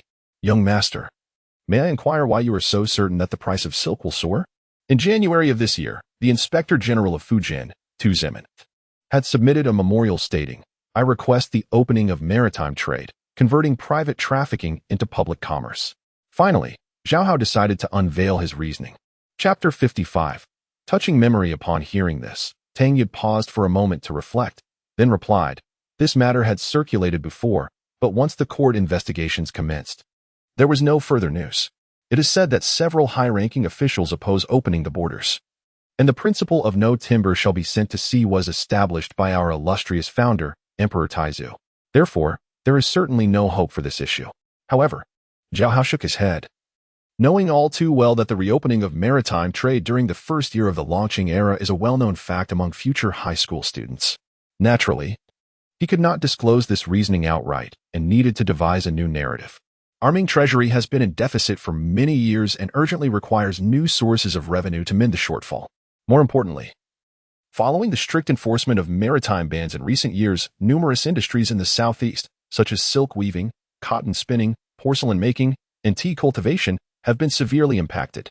Millions of citizens reliant on these trades are struggling to survive. The affluent families in the southeast are equally suffering from a sharp decline in income and are deeply distressed. They will undoubtedly exert influence on His Majesty to ensure this matter is realized. Tang Yud nodded silently, feeling that Zhao Hao's reasoning was valid. He had heard that the current chief minister, Su Jie, owned a vast estate of 400,000 acres in Songjiang, employing thousands of weavers. The Su family has been greatly affected by the maritime ban, and it stands to reason that the chief minister would spare no effort to promote this initiative. Tang Yud's thoughts raced, speculating that Zhao Hao might have some connection with Elder Su, possibly privy to certain rumors. Yet, he remained unaware that Elder Su was, in fact, a discreet advocate for the lifting of the maritime ban. But if that is the case, 5,000 taels of silver seems rather meager, Tang Yud remarked, glancing at Zhao Hao, thinking that the young man might have overheard his grandfather mention this, and was merely seeking a small windfall. In truth, Zhao Hao was simply impoverished. The 2,000 taels he mentioned were obtained through a ruse involving Deheng, exploiting his father's dismissive attitude to acquire a worthless piece of paper. Having completed his mental deliberation, Tang Yud felt a surge of confidence. There was no point in speculating further. He decided to put away his copy of the contract and smiled at Zhao Hao, saying, since we've decided to proceed, it is better to do so sooner rather than later. I will make arrangements and can head out to collect silk in 3 to 5 days. That sounds good, Zhao Hao nodded, as he was completely unaware of where silk could be found and was inclined to follow Tang Yud's lead. Shall we go to the countryside together? Tang had suggested. The scenery outside Nanjing during the Qiming festival is truly splendid. Yes, Zhao Hao nodded again, realizing he had never left the city and could use a breath of fresh air, thus agreeing with enthusiasm. After enjoying lunch, Zhao Hao took a nap. The afternoon sunlight streamed through the pristine Goryeo paper window, warming him comfortably, rendering him too lazy to move a single finger. Reclining languidly, Zhao Hao gazed at the mosquito net above and began to ponder. With his father now being cared for, and silk collection no longer requiring his attention, he found himself with little to do. He had conceived several profitable ventures recently, but he had neither the capital nor the manpower, leaving those ideas temporarily shelved in his mind. Surely, he needed to occupy himself with something? Otherwise, spending each day eating and sleeping felt too blissful. Should he delve into inventions, write a few books, or perhaps wander about, visiting those soon-to-be reinstated officials? Zhao Hao mused. Although he possessed considerable theoretical knowledge, his practical skills were virtually non-existent. Thus, pursuing inventions would have to wait until he found a suitable partner. As for starting a business, that required funds, and he currently had only a few hundred taels to spare, hardly sufficient. Furthermore, he had no idea where the reinstated officials were hiding. It seemed best to focus on perfecting his own craft first. After much contemplation, he decided to seize the clarity of his memories and pen a few books based on the knowledge from his previous life. This would require little investment, yet hold significant value. With that thought, Zhao Hao could no longer remain idle. He sprang up like a fish leaping from water, calling for Gao Wu to prepare ink for him, then spread out his writing paper and picked up his brush, only to freeze. What the devil am I supposed to write? Zhao Hao sat there, dazed for half an hour, unable to decide from which book to begin. Eventually, he resigned himself to transcribing the poems he remembered. Although he did not intend to gain fame through this, it was wise to be prepared. For some inexplicable reason, his memories from his past life were remarkably vivid, allowing him to write nearly every poem he had read without hesitation. This thrilled Zhao Hao, leading him to wonder if he might truly be a genius. Hastily, he approached Zhao Shozheng's desk and retrieved a copy of the Analects, quickly skimmed through several pages, then closed the book and set to writing from memory. This was the first chapter of the book, thus. After much effort, Zhao Hao could not recall the second line. He read it repeatedly before managing to commit 4 or 5 lines to memory. This present life's memory was truly remarkable. No wonder he had not fully memorized the Analects even after years of study. However, when Zhao Hao attempted to recall the books he had read in his previous life, his memory returned with clarity. As he looked at what he had written for Tiangong Kaiwu, managing to produce nearly 2,000 words in one go, Zhao Hao fell into contemplation. What was this phenomenon? By the time Zhao Hao regained his senses, he noticed the room had darkened. Gao Wu lit a lamp for him, and Zhao Hao lost interest in continuing to write. He felt weary after spending the afternoon seated, his wrists aching, shoulders sore, and back tight. He could not help but sympathize with Zhao Shozheng, who had to endure such confinement daily. How did the elder manage to withstand it at his age? After stacking the papers he had written and locking them in a drawer, Zhao Hao felt exhausted and asked Gao Wu, who was outside washing brushes, "Brother Gao, do you think it's too late for me to practice martial arts with you now?" "It's not too late," Gao Wu replied affirmatively. Then, once he finished washing the brushes and added, "Practicing martial arts can strengthen the body. It's never too late to begin. My father just started learning boxing a few days ago." "Is that so?" Zhao Hao asked, puzzled. "Why haven't I seen it? At that time, you were still asleep." Gao Wu stated seriously, "It is said that one should rise to the sound of the rooster crowing. Those who practice martial arts must first temper their will, training in the heat of summer and the cold of winter." Afterward, he looked at Zhao Hao and said, "If you wish to learn, we can teach you." "No, I was merely asking casually." Zhao Hao resolutely shook his head. "I cannot endure hardship or labor. Isn't it just writing a book? Why must I do it myself? I could simply find a lovely young lady to be my scribe. I could dictate, and she could write. Wouldn't that suffice?" Gao Wu nodded, disappointed, and fell silent. At that moment, Zhao Shozheng finally returned from school, accompanied, of course, by his ever-present shadow, Fan Datong. Ever since he discovered the Zhao family had regained some wealth, he treated the place as his personal dining hall, coming nearly every day to mooch off meals. Zhao Hao, now indifferent to his presence, thought it was good for someone to accompany his father to and from school. Suddenly, a thought struck him.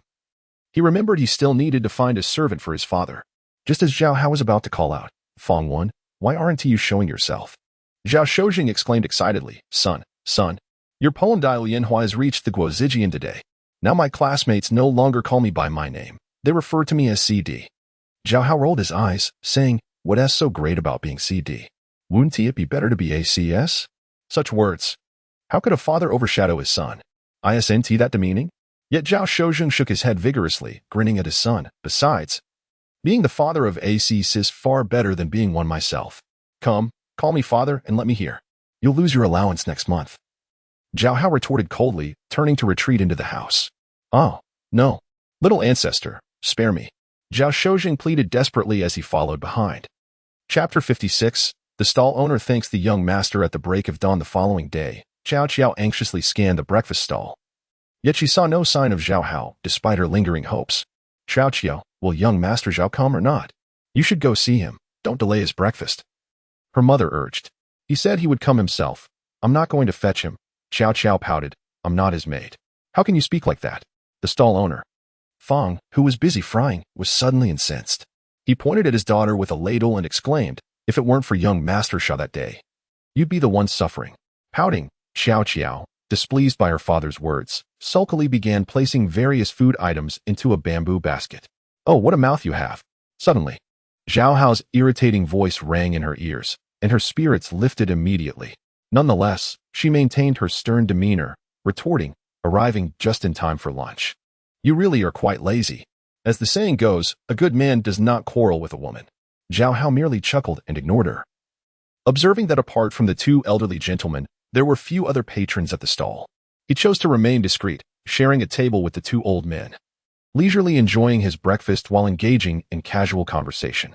As the other customers settled their bills and prepared to leave, and just as Fang was about to close up shop, Zhao Hao suddenly waved and said, don't extinguish the fire just yet. Bring me 4 bowls of duck blood vermicelli soup. Fang, thinking Zhao wanted takeout, nodded with a smile, and soon returned with 4 steaming bowls of soup. Just as he was about to turn and tidy up the stall, Zhao Hao stopped him, saying, stall owner, sit down and share the soup with us. Fang hesitated, wanting to express that he still had much to do, but how could he refuse Zhao Hao? He reluctantly took a seat. Yu Jiazhong and Zhao Laozhong scrutinized Zhao Hao, chuckling as they asked, young master, what brings you here so mysteriously? Allow me to perform a little magic, Zhao Hao replied, pulling a small porcelain vial from his sleeve and sprinkling some yellow powder into each bowl. He then stirred with a spoon, gesturing for everyone to follow suit. Taste it before we speak. Seeing his earnest demeanor, the 3 men nodded with amusement, mimicking his actions. They each took a spoonful, and an unprecedented burst of delightful flavor flooded their mouths, spreading to their brains and enveloping them in sheer bliss. Especially for the elder Yu Jiazhong and Zhao Laozhong, whose taste buds had dulled with age, this sensation was a revelation, making them feel as if they had returned to their youth. No, even in their youth, they had never tasted something so exquisite. Wow, what is this? They exclaimed simultaneously, incredulously staring at the familiar duck blood vermicelli soup, before, in unison, they began to devour it eagerly. What have you added? Xiao Qiao inquired. Her curiosity piqued as she approached Zhao Hao. I added a magic potion. Would you care to try? Zhao Hao offered her a spoonful. Xiao Qiao's cheeks flushed slightly, but she maintained her composure as she accepted it. With her left pinky brushing her hair aside, she brought the spoon to her lips and tasted it delicately. Wow! Her eyes widened, sparkling with surprise as she exclaimed, I've never had anything this delicious. At that moment, Xiao Qiao's mother, too, was drawn over by curiosity. She took a spoonful from Fang's bowl, tasted it, and similarly praised its fantastic flavor. Zhao Hao, arms crossed and a composed expression on his face, observed the delightful reactions of the crowd, only to suddenly notice that Fang was in tears. He couldn't help but silently scoff at Fang's exaggerated display. I didn't even add onions. How could it make someone cry? Realizing his lapse, Fang quickly wiped away his tears with his apron, offering an embarrassed smile. Please don't mind me, young master. I was suddenly overwhelmed with emotion. Indeed, if only we had this, how could you fear not rising again? Xiao Qiao's mother understood her husband's sentiments and joined him in wiping her tears. I'm quite confused. What do you mean by rising again? Zhao Hao scratched his head in bewilderment. Young master may not know, Yu Jiazhong explained, finishing his soup with a satisfied sigh, but Fang was once the owner of a grand establishment by the Qinhuai River, thriving in its glory. Oh, how did he fall to such circumstances? Zhao Hao inquired further. Sigh, this city is filled with powerful figures. Business is tough. Fong lamented. After struggling for a year to keep the restaurant afloat, my neighbor's establishment, envious of my success, forced me to sell at a pittance, citing expansion. I was unaware their owner was the second son of the Duke of Wei, and I foolishly ignored them. Before I knew it, they had tossed a corpse at our door in the dead of night. Xiao Qiao's mother trembled with rage as she recounted the tale. The next day, the officials arrested my husband and threw him into the Jiangning County Jail. They had connections, and the authorities dragged their feet for months, always finding excuses to delay. Is that a place fit for a human? Fearing for his life, I had no choice but to agree to give up the restaurant, emptying our savings to rescue him. The couple shared a moment of sorrowful silence, wiping their tears, until Fong finally regained his composure to continue, with our livelihood gone and debts piling up. We had to move to Caijia Alley. I hope to open a breakfast stall to slowly pay off our debts, but I've never cooked, and my culinary skills are only mediocre. Zhao Hao nodded silently, recognizing the gravity of their situation. Thus, they barely scraped by, having no notion of when they might repay their debts, let alone rise again. After Fong finished his tale, he wiped his eyes. Forgive my emotional display, young master. The opportunity to rise again is right before you. Zhao Hao, sympathizing with him, smiled broadly and declared, this extreme fresh powder is meant for you. Fong stared at Zhao Hao in disbelief, his mouth agape. You fool, why aren't you thanking the young master? Old Jiazhang nudged him playfully. Thank you, young master, for your immense grace. I can hardly repay you. Fong finally seemed to awaken from his stupor and knelt before Zhao Hao, bowing deeply. As someone who had previously owned a restaurant, he understood the power of the extreme fresh powder. Any establishment that possessed it would surely dominate Jinling. Zhao Hao quickly supported him. Smiling gently, there is no need for such formalities, Fong. I merely wish to partner with you for mutual benefit. Indeed, old Zhao praised. Your generosity knows no bounds. Young Master Zhao. Zhao Hao blinked, pondering how to subtly flatter Zhao Jin without drawing attention, only to find the tables turned as the others shamelessly sang his praises. Chapter 57. The tavern was named. Wherever, old Zhao, the water is fierce, and it cannot be stopped. He is indeed a model for our generation. In an effort to ignite the cold stove in the limited time available, Zhao Hao would spare no opportunity to extol Zhao Jin. Even the creation of this powder was merely a ruse to ensnare Zhao Jin unknowingly. You two with the surname Zhao should refrain from mutual flattery. Yu Jiachong, unable to endure it any longer, jestingly chided, young master must have a plan. Why not share it so we may assist in deliberation? Zhao Hao nodded cheerfully and cleared his throat, stating, I initially intended to partner with Boss Fong to open a breakfast shop. However, since Boss Fong has experience with large taverns, let us bypass the small venture and directly establish a tavern. Opening a tavern sounds splendid. Who could resist the allure of free meals? Zhao Jin chuckled. Where do you intend to locate it? If it is too far, I cannot make the journey. Right at the Gao family's blacksmith shop, Zhao Hao replied, producing a document signed with old Gao. The Gao father and son will invest their shop, holding a 20% share. Boss Fong need not spend a penny, solely responsible for operations, also holding a 20% share. What do you think, Boss Fong? Young master provides a meal, and I am immensely grateful. I am naturally satisfied. Boss Fong expressed his approval, though after a moment of contemplation, he added, I am merely concerned that business might falter in this Kai family alley, potentially jeopardizing young master's enterprise, which would be a grave error. Indeed, young master Zhao. Zhao Jin interjected, I was jesting. The residents of Kai family alley are primarily impoverished military families and artisans. There are no wealthy patrons to be found. He hastily encouraged Zhao Hao to abandon the notion. With such a remarkable treasure in your possession, the tavern should be established directly along the Qinhuai River. It would undoubtedly become an instant sensation. Zhao Hao inwardly rolled his eyes, thinking, do you presume I do not desire that? Firstly, I lack the funds. And secondly, even if it were established, could I maintain it? However, given Zhao Gongzi's habitual pretentiousness, he would never voice such thoughts. Instead, Zhao Hao smiled nonchalantly, declaring, the fragrance of wine does not fear the depths of alleys. As long as you plant the phoenix tree, I shall ensure golden phoenixes are drawn to it. Seeing his unwavering confidence, the others ceased their objections. Zhao Hao promptly instructed Gao Wu to prepare ink and paper, then turned to Yu Jiachong with a smile. Kindly invite a witness. You look down on us, young master. Can I not serve as a witness? Yu Jiachong replied half-jokingly. Of course not. Zhao Hao smiled subtly, patting Yu Jiachong's arm, because I intend to allocate 1/10 of my shares to both of you. Oh, we old fellows have a share as well? Yu Jiachang and Zhao Jin exchanged glances, astonished by Zhao Hao's proposal. This venture was meant to provide for the neighborhood. It would not yield substantial profits. Zhao Hao, fully aware that this was a golden goose, continued to speak nonsense, fearing the two might decline. Since moving here, old Jiachang has been exceptionally kind to my father and me. I truly have no way to repay him. Furthermore, we will undoubtedly rely on your esteemed reputation in Kai family alley moving forward. With a hearty laugh, Zhao Hao's flattery left Yu Jiachang quite flustered, prompting him to smile broadly. Then I shall shamelessly accept. I cannot accept unearned rewards, Zhao Jin interjected, waving his hand resolutely. Allow me to enjoy a few free meals. Taking your shares would weigh heavily on my conscience. At this, Zhao Hao grew anxious, his expression growing increasingly sincere as he clasped his hands in a gesture of respect.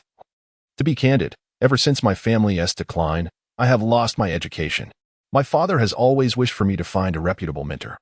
And I have set my sights on you, old sir. Please, I implore you to accept me as your disciple.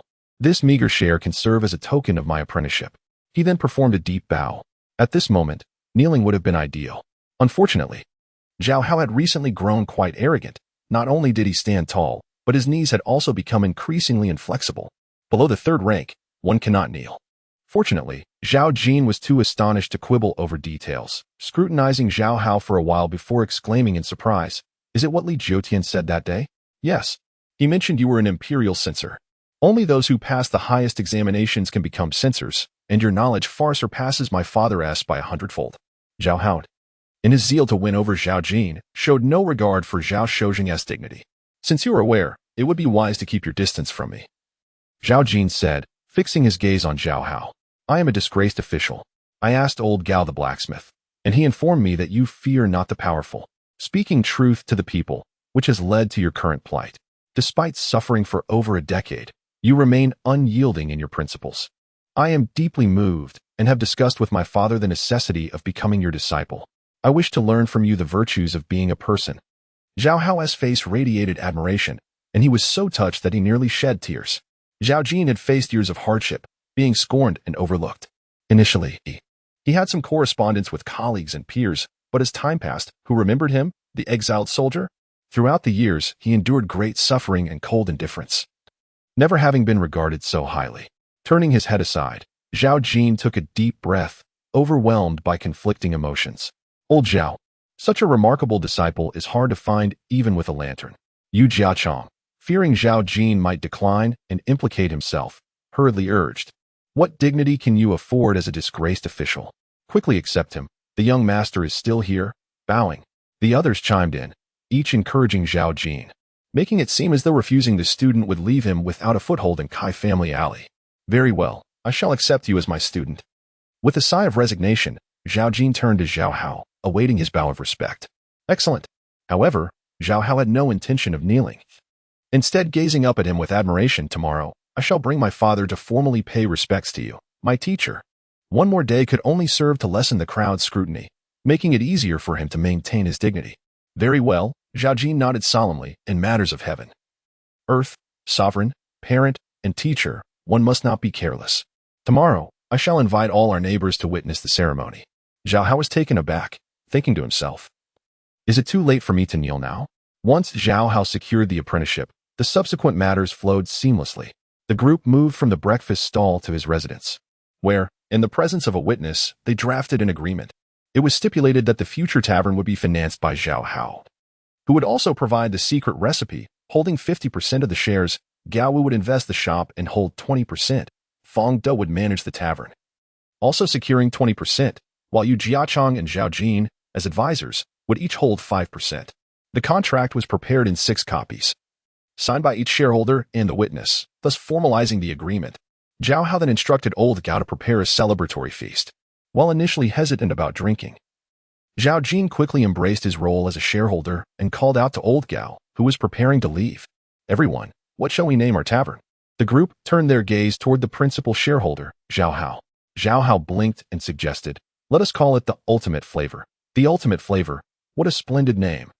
Zhao Jin exclaimed, clapping his hands in praise. "Concise yet elegant, it resonates with both the refined and the common, perfectly encapsulating the essence of our establishment. Truly brilliant." Seeing the former imperial censor so thoroughly impressed, the common folk of Kai family alley unanimously agreed that it was indeed an excellent name. Chapter 58, Zhao Hao's Dance of Humility, aiming for Zhao Jin. Seeing the enthusiasm of the crowd, Zhao Hao promptly unfurled a large sheet of rice paper and took out the goat hair brush, ink, and inkstone he had purchased for Zhao Shojing. He personally attended to the task, inviting Zhao Jin to inscribe a plaque. However, Zhao Jin hesitated, feeling the weight of propriety. As a mere military official, how can I tarnish the plaque with a humble name? It would be inauspicious. Zhao Hao, however, passionately countered, Sir, your words are misguided. You are a scholar of 2 degrees, a man of the Emperor's grace. If not for this misfortune, how could a small tavern in Saijia Alley have the honor of your inscription? The crowd echoed his sentiments, urging Zhao Jin to reconsider. Yet, Zhao Jin remained steadfast, refusing the brush. It may affect business, he insisted, silencing the crowd, for none wished to jeopardize their livelihood. Justice resides in the hearts of the people. The gentleman speaks for the public, enduring the hardships for all. At least those with a shred of conscience would not refrain from patronage over such matters. Only Zhao Hao remained obstinate, declaring, such ignorant and ungrateful patrons are not worth our concern. The old blacksmith, naturally aligned with Zhao Hao, then proclaimed loudly, the young master speaks the truth. I greatly admire Zhao Laozhang. If those scoundrels choose not to come, so be it. We shall not wait on them. On the other side, as everything was at Zhao Hao's behest, Feng De quickly echoed the sentiment, while Yu Jichong, who shared a close camaraderie with Zhao Jin, could only feel joy for his friend. The old leader gently patted Zhao Jin's back, choking back emotion. Old Zhao, I told you, you've taken a fine disciple. Fortune is turning your way. At that moment, Zhao Jin could no longer contain his tears, which streamed down his face. Since January of the 32nd year of the Jiajing era, he had suffered for 14 years due to his words, enduring countless hardships and humiliation. Though he had survived, his heart had long been frozen in despair. Yet, in this moment, under the sincere warmth of the youth's good deeds, he felt his heart rekindle with warmth, and his tears burned with fervor. If previously accepting this disciple had felt somewhat forced, now he found himself without any reluctance, instead worrying about losing this precious apprentice. After a long while, Zhao Jin finally calmed himself and accepted the brush offered by Zhao Hao, firmly inscribing the 3 powerful characters Wei Ji Xian in a bold, vigorous style. Though Zhao Hao could not appreciate the nuances of calligraphy, he knew it was wise to praise it liberally. Once the guests finished their meals and the ink dried, Zhao Hao instructed Gao Wu to take the characters to carve a plaque outside the drum tower. Such meticulous work could not be entrusted to the carpenters of Saijia Alley. He then assigned other tasks. Zhao Jin would assist Feng De with the tavern-style design. Yu Jichong would contact carpenters and tilers for renovations. Gao Laoan would oversee the work, and Qiao Qiao would prepare meals for everyone. As for hiring chefs, employing waitstaff, and arranging the menu, these professional matters could not fall to just anyone. They were entrusted entirely to Feng De. Although he could not offer them shares, he could assure them of a 10% share of the monthly profits as performance bonuses. After organizing the tasks, Zhao Hao reminded Feng De once more. As Feng De nodded in agreement, Zhao Hao kindly sought Zhao Jin's approval, asking, Sir, does this arrangement seem appropriate? Zhao Jin, initially brimming with eagerness to assist, found Zhao Hao's systematic planning exceeded his own expectations. After a brief pause, he managed to utter a single word, adequate. Seeing the old man's face flush with emotion, Zhao Hao silently reflected on his oversight, realizing he had neglected to leave room for Zhao Jin to demonstrate his capabilities. Alas, I have become overly confident lately, committing such a basic error. I must be more vigilant in the future. Zhao Hao admonished himself, aware that this could impact the warmth of their endeavors. Fortunately, Zhao Jin, feeling humble and lacking in ambition, had no objections. Instead, he reminded Zhao Hao, you must come to pay your respects to your master by tomorrow morning. Any delay would be inappropriate. Rest assured, I shall not be late, Zhao Hao replied, feeling reassured. That evening, upon Zhao Shojing's return, Zhao Hao informed him of the plan to open a tavern and to take on a master. What? My dear nephew is opening a tavern? Fan Datong exclaimed with delight. Now we will have a place to feast. Please do not expect credit here, Zhao Hao retorted with a smirk. My dear nephew, can I not indulge a little? Fan Datong pleaded pitifully. To mooch off my hospitality is one thing, but to beg from Wei Ji Xian is quite another. Zhao Hao rolled his eyes. I have already instructed the shareholders to shut the doors and unleash the dogs upon you if you appear. Ah, this is truly. Fan Datong looked to Zhao Shozhen for help, grinning. Surely, brother, you do not need to pay when visiting? I will not be a burden, Zhao Shozhen interjected, shaking his head. It is not solely your establishment. It would be unseemly for them to charge you, nor is it appropriate to create trouble. Zhao Hao was once again filled with gratitude, tears welling in his eyes. His father was becoming increasingly understanding. Just as he prepared to commend Zhao Shozhen, he saw him patting his bulging wallet, declaring, "Let us dine elsewhere. Perhaps you should support your own business. I can arrange for you to receive a discount." Zhao Hao responded, bemused. "That would be acceptable." Zhao Shozhen nodded in satisfaction, then carefully considered his words before slowly stating, "My son, I am exceedingly pleased you wish to seek a master." However, after a pause, he waved his hand, signaling Zhao Hao to follow him into the inner room. Once they were alone, Zhao Shozhen expressed his disdain. "You are foolish to take a lowly military official as your master. What merit is there in that?" Zhao Hao had anticipated this reaction from Zhao Shozhen.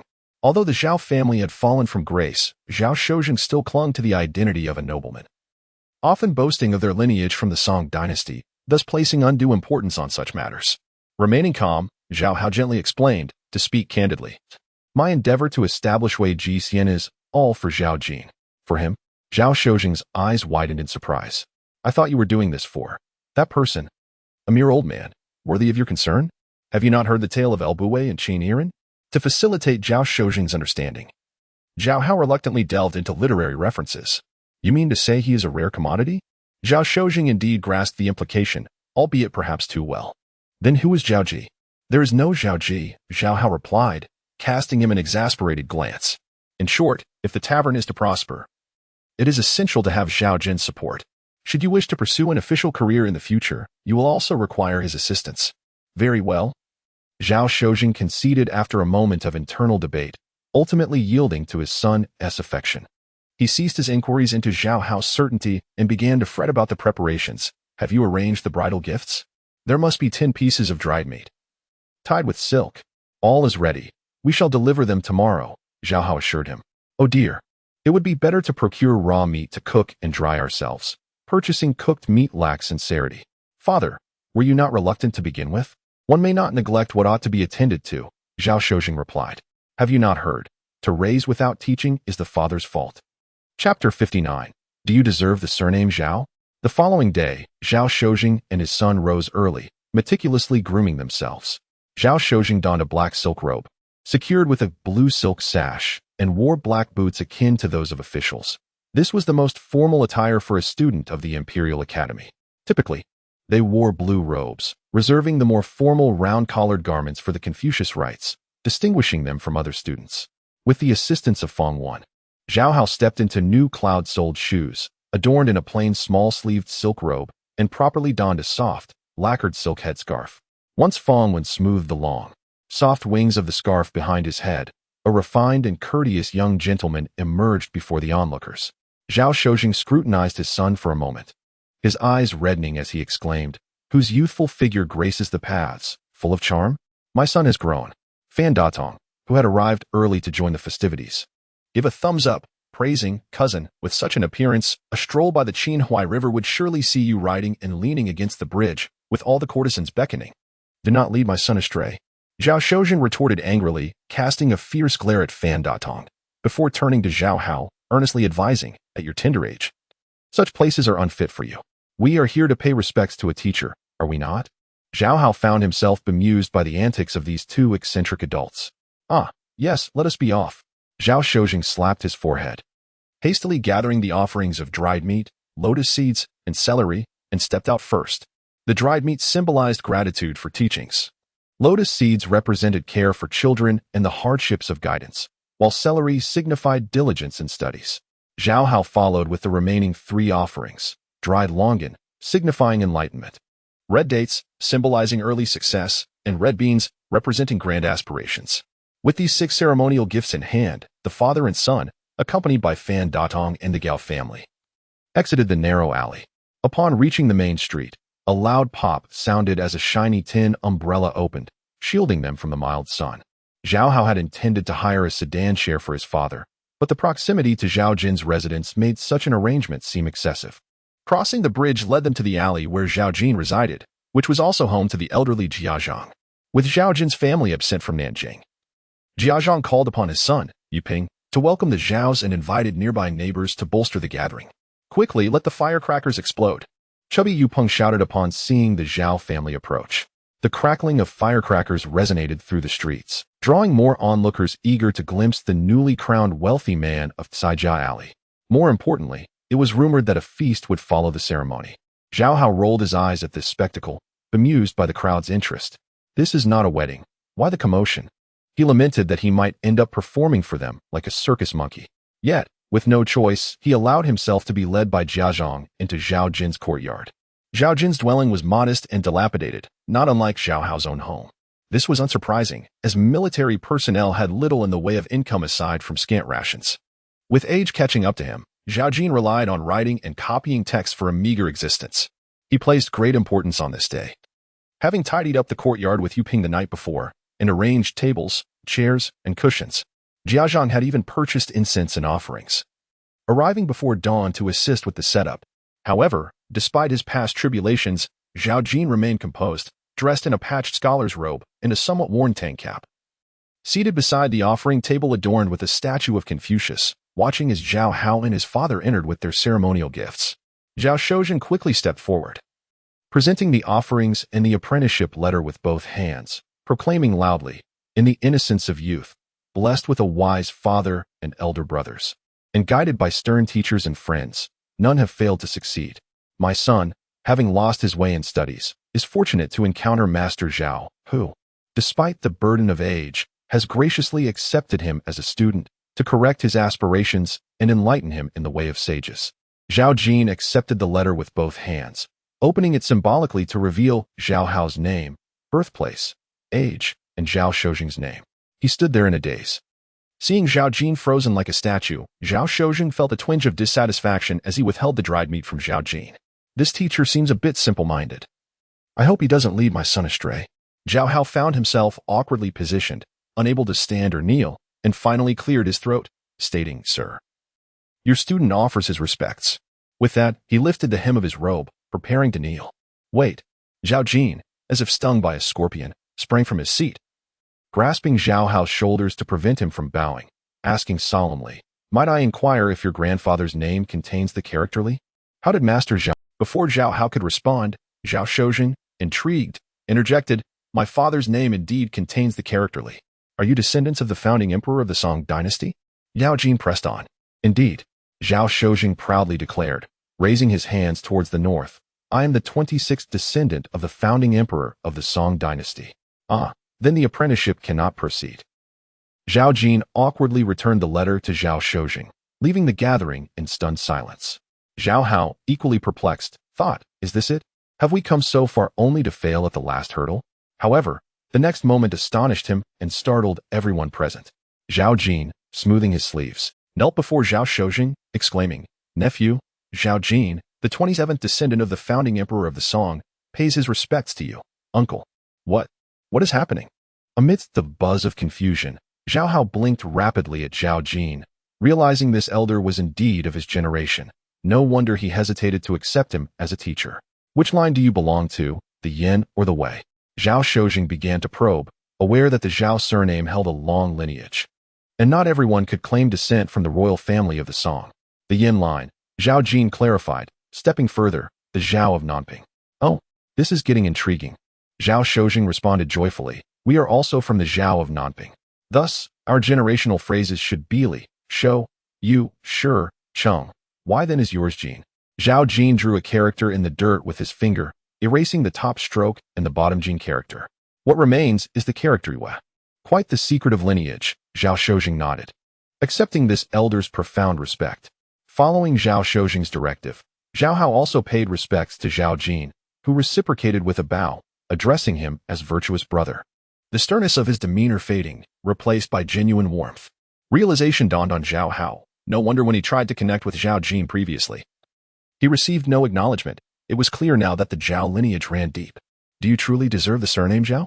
Now that Zhao Jin had proven his lineage, he no longer bore the haughty air of aloofness, grasping Zhao Hao's hand, expressing sentiments of familial bonds, insisting on the importance of regular visits and brotherly affection, leaving Zhao Hao bewildered by the absurdity of it all. How many generations had passed for such claims of brotherhood? However, this cold stove seems to have ignited. Perhaps? Chapter 60. A family must be united once the kinship among the uncles and nephews was established. The neighborhood inquired of the elder, now that there is no need for a formal apprenticeship, will there still be a feast? Indeed, there will be. The elder glanced at Zhao Hao and saw him warmly grasping his elder brother's hand, addressing the crowd with a smile. Today, as we celebrate our reunion, we must indulge in a grand celebration. Upon hearing this, the elder joyfully remarked, "Let us all head to Wang Fugui's house for the banquet." The crowd then erupted in cheers, rallying around the Zhao family as they made their way to the street. Wang Fugui owned the only restaurant in Xijia Alley, where Zhao Hao had always ordered for his family's feasts. Zhao Hao reserved the entire establishment, inviting all the neighbors for a sumptuous meal. The modest eatery boasted only 8 or 9 square tables, but Wang Fugui borrowed a dozen more from the street to accommodate everyone comfortably. Food and drink flowed in abundance, with each table laden with 10 large bowls brimming with pig's head meat, stewed chicken, braised carp, salted duck, and various offal. While these dishes were not particularly valuable, their generous portions made them quite affordable. As for the taste, it was merely a notch above Fong De's breakfast offerings. Nevertheless, for the common folk of Xijia Alley, dining at Wang Fugui's restaurant was a delightful treat. Once the esteemed Zhao family and the elder had each raised a glass, the neighbors eagerly began to feast. In no time, the tables and floor were strewn with chicken bones, duck wings, and fish spines. Fan Datong, gnawing on a pig's head, remarked to Wang Fugui, who had come to toast, "What kind of seasoning did you use on this pig's head? Is it fit for human consumption?" Wang Fugui silently cursed under his breath, thinking how Fan was enjoying himself. Yet, seated with Zhao Shozhen and his son, he dared not offend them and could only awkwardly smile before hastily retreating. As the saying goes, one may curse after placing down their bowl, but Zhao Shozhen shot Fan Datong a disapproving glance, saying, "You've not even set down your bowl yet you're already cursing. With your establishment open, we are now sworn enemies. Should you fear offending him?" Unfazed, Fan Datong grabbed a handful of peanuts and began to noisily chew. The other shareholders of the restaurant exchanged knowing glances, unimpressed by Wang Fugui, whom they considered inconsequential. Zhao Hao, too preoccupied to match wits with Fan Datong, held Xiaojin's hand, reassuring him that his elder brother had suffered over the years and that there was no need for worry in the future. The neighbors observed this scene, praising Zhao Guangqi for his profound sense of loyalty and affection at such a young age. Would Zhao Hao not seize the opportunity to charm Zhao Jin? What began as a formal apprenticeship had transformed into a brotherhood, yet he feared Zhao Jin might have reservations. What if he wished to withdraw his investment? Setting aside the issue of a cold kitchen, without the patronage of the soon-to-be reinstated imperial censor, the Wei Jixian restaurant would struggle to survive amidst the influential elite of Nanjing. Fortunately, Zhao Jin seemed to value their newfound bond even more, frequently raising his glass to toast his uncle and clinking cups with his younger brother, laughing and conversing as if rejuvenated by 10 years. "Brother, your living conditions seem quite dilapidated," Zhao Hao tentatively suggested. "Why not move in with my father and me? It would be more convenient for care." "That might be inconvenient," Zhao Jin replied, torn. Having lived alone for years, he craved familial warmth yet naturally desired care. However, it felt improper to move in with someone he had only just recognized as kin. What inconvenience could there be? Zhao Shozhen, buoyed by the support of his nephew, the elder, and the crowd, interjected with a hiccup, "Tomorrow, you must move in. We are family, after all." With that, he shot a stern glance at Zhao Jin. "Are you disregarding your uncle's words?" The nephew complied, thinking, "Well then, I shall go along with it." The banquet continued until the sun dipped low, after which Gao Wu and Fan Datong assisted the inebriated Zhao Shozhen home to rest. Zhao Jin and the elder returned to pack their belongings, while the rest of the guests departed to their own homes. Old Gao went to settle the bill with Wang Fugui, who charged a total of 20 taels for the banquet. When he reported this to Zhao Hao, he couldn't help but feel a pang in his heart. "Only 20 taels?" Zhao Hao exclaimed in surprise. "With so many dishes and so much drink, how could it only cost this much?" "Young master, in a rundown place like Xijia Alley, 5 coins per table is already the maximum," Old Gao explained with a bitter smile. "There is hardly any profit to be made." Zhao Hao scoffed for our Wei Jixian. "We shall set the price at 5 taels per table." 5 taels? Old Gao nearly dropped his jaw in astonishment. Would that mean serving delicacies fit for royalty? "You simply lack experience, Old Gao. In the southern city, one cannot even find decent fare for 5 taels," Zhao Hao retorted, his heart tinged with envy. realizing he too had never been exposed to such luxuries. Well, I suppose, old Gao sighed, it's difficult to fathom the lifestyle of the wealthy. But soon, you shall be acquainted with it yourself. Zhao Hao laughed heartily as he entered his home. Upon his arrival, he found Gao Wu standing there, his face etched with worry. What is the matter? Did my father vomit? Zhao Hao asked curiously. Gao Wu shook his head, finally managing to mutter, No, sir, it's not that. We are concerned about Uncle Zhao moving in. Who will share a room with whom? Nonsense. Why would he need to share a room? Zhao Hao rolled his eyes. Let him stay in the east wing. You can take the west wing. But that room can only fit a single bed. Gao Wu began to protest. But Zhao Hao interrupted as a weak voice piped up from behind Gao Wu. I can't squeeze in with the big guy. How could I forget you? Zhao Hao smacked his forehead, addressing Fong Wan. You can sleep with the elder in the front. Although the restaurant needs renovations, there is still a courtyard available for accommodation. Gao Wu's former room is far superior to the west wing. That very evening, Zhao Hao summoned old Gao into his chamber and handed him 200 taels. This is for the restaurant's renovation. You are more adept at managing expenses than I am. Please use it wisely, and if it falls short, let me know. Rest assured. Young master, old Gao assured, patting his chest. I've calculated that 200 taels will likely suffice. He was unaware of Zhao Hao's financial standing, believing him to possess merely 250 taels. With this renovation fund, the remaining 50 taels would only cover daily expenses. Once the restaurant was renovated, they would need to procure cooking utensils, dining ware, tables, chairs, and various ingredients, not to mention essentials like rice, oil, salt, soy sauce, vinegar, and tea, all of which would require significant expenditure. Old Gao tucked his concerns away, focusing on ensuring the renovation's quality rather than merely trying to save money. Meanwhile, Zhao Hao remained confident. If we run short, I will find a way to earn a few hundred more. A 14 or 15-year-old boy spoke of making money as if it were as effortless as eating or drinking. Yet, old Gao did not doubt his ability at all. All right. With your word, I shall proceed with confidence. Little did he know, Zhao Hao had 500 taels tucked away for emergencies. Chapter 61. The death of a friend does not bring death to a monk. Early the next morning, Zhao Hao, accompanied by Gao Wu, traversed the Grand Stone Bridge, intending to assist Zhao Jin with his relocation. To his surprise, the Yu family, led by Yu Jiachong and his son, had already gathered a dozen robust men who were busily engaged at Zhao Jin's residence, rendering Zhao Hao and Gao Wu's help unnecessary.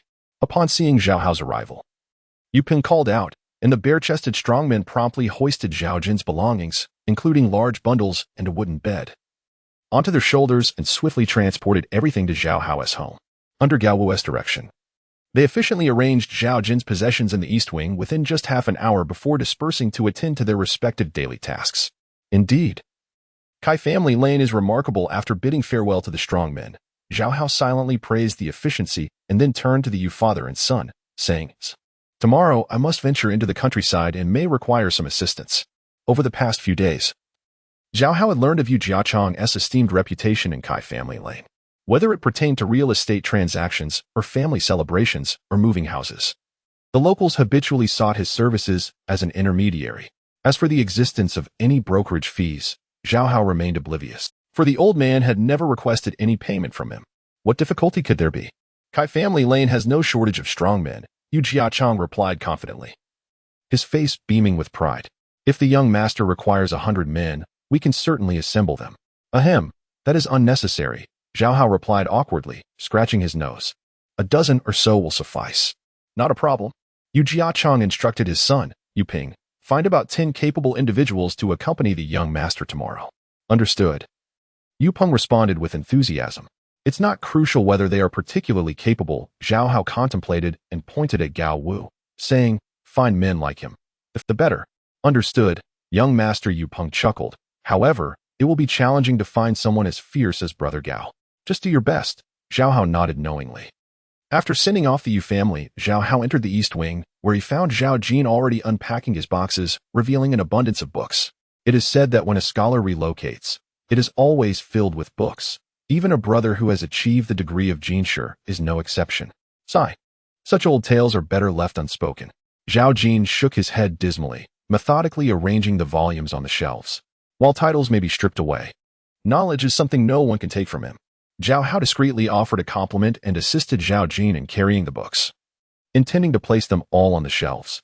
Wait, Let me handle this, Zhao Jin interjected with a serious demeanor. Dear brother, you must understand. These books cannot be haphazardly arranged. For instance, the works of Mencius must be placed beneath those of Confucius. Zhu Shi's and Chang Yi's works follow, and miscellaneous texts must not overstep their bounds. As he spoke, he demonstrated while explaining. Furthermore, this collection of Tao Yuanming's works should be placed at the bottom to absorb the aura of the countryside, while this anthology of Beijing stone inscriptions, with its robust energy, should occupy the northwest corner to ward off petty people. Zhao Hao felt dizzy, realizing that the affairs of scholars were beyond the comprehension of ordinary individuals. Suddenly, Zhao Jin spoke solemnly. Dear brother, since the matter of apprenticeship has not come to fruition, you should reclaim that share. I feel unworthy to accept it. Zhao Hao mused that he had thought yesterday's silence would suffice, yet Zhao Jin could not hold back. He feigned displeasure, saying, Brother, we are true kin. Our bond surpasses that of teacher and student. Moreover, speaking in such a manner is rather distant and formal. Very well, I shall refrain from mentioning it, Zhao Jin acquiesced. However, after a moment of contemplation, he resumed, Yet, no merit should be rewarded without effort. Although we have become brothers, I can still exert myself regarding past matters. What matters? Zhao Hao, cradling the books, stared blankly at Zhao Jin, momentarily unable to comprehend. Do you not wish to continue your studies? Zhao Jin stated earnestly. For years, I have been teaching at the Wei Academy without neglecting my own studies. After a pause, he revealed a sincere smile. My agreement to move here is also to facilitate your education. Ah, I truly appreciate your efforts, Zhao Hao exclaimed, startled, and deftly redirected the topic. However, our family has someone who needs your guidance even more urgently. Are you referring to our uncle? Zhao Jin inquired hesitantly. Indeed, it is my father. Zhao Hao confirmed with a nod. However, as a junior, how can I presume to instruct our uncle? Zhao Jin expressed his dilemma. Zhao Hao feigned sorrow, to speak candidly. My father has failed the examinations 5 times in a row, and after so many years, he has become quite unhinged. If this time he gestured an act of hanging himself, sighing, I truly worry that he might. Is it truly a matter of life and death? Zhao Jin, realizing the gravity of the situation, could no longer decline. He thumped his chest and declared, Then I shall take on the responsibility. Even if it means disrespecting our uncle. The stricter, the better, for he hardly listens to me, Zhao Hao asserted, betraying his conscience and painting a bleak picture of Zhao Shozheng. He spends his days in a drunken stupor, retiring before the first watch and rising only after dawn. How can one expect to succeed in examinations under such circumstances? Zhao Jin was alarmed, hastily abandoning the arrangement of books to sit at the table and pick up a brush. I must redefine your uncle's daily schedule.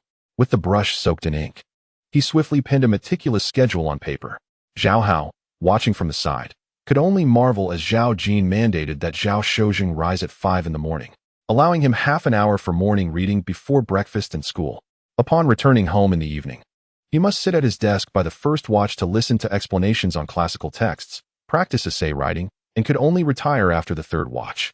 The schedule for rest days was equally detailed, dictating that Zhao Shozhen would have to run to the latrine. This excessive workload, Zhao Hao could not help but feel a pang of sympathy for his father.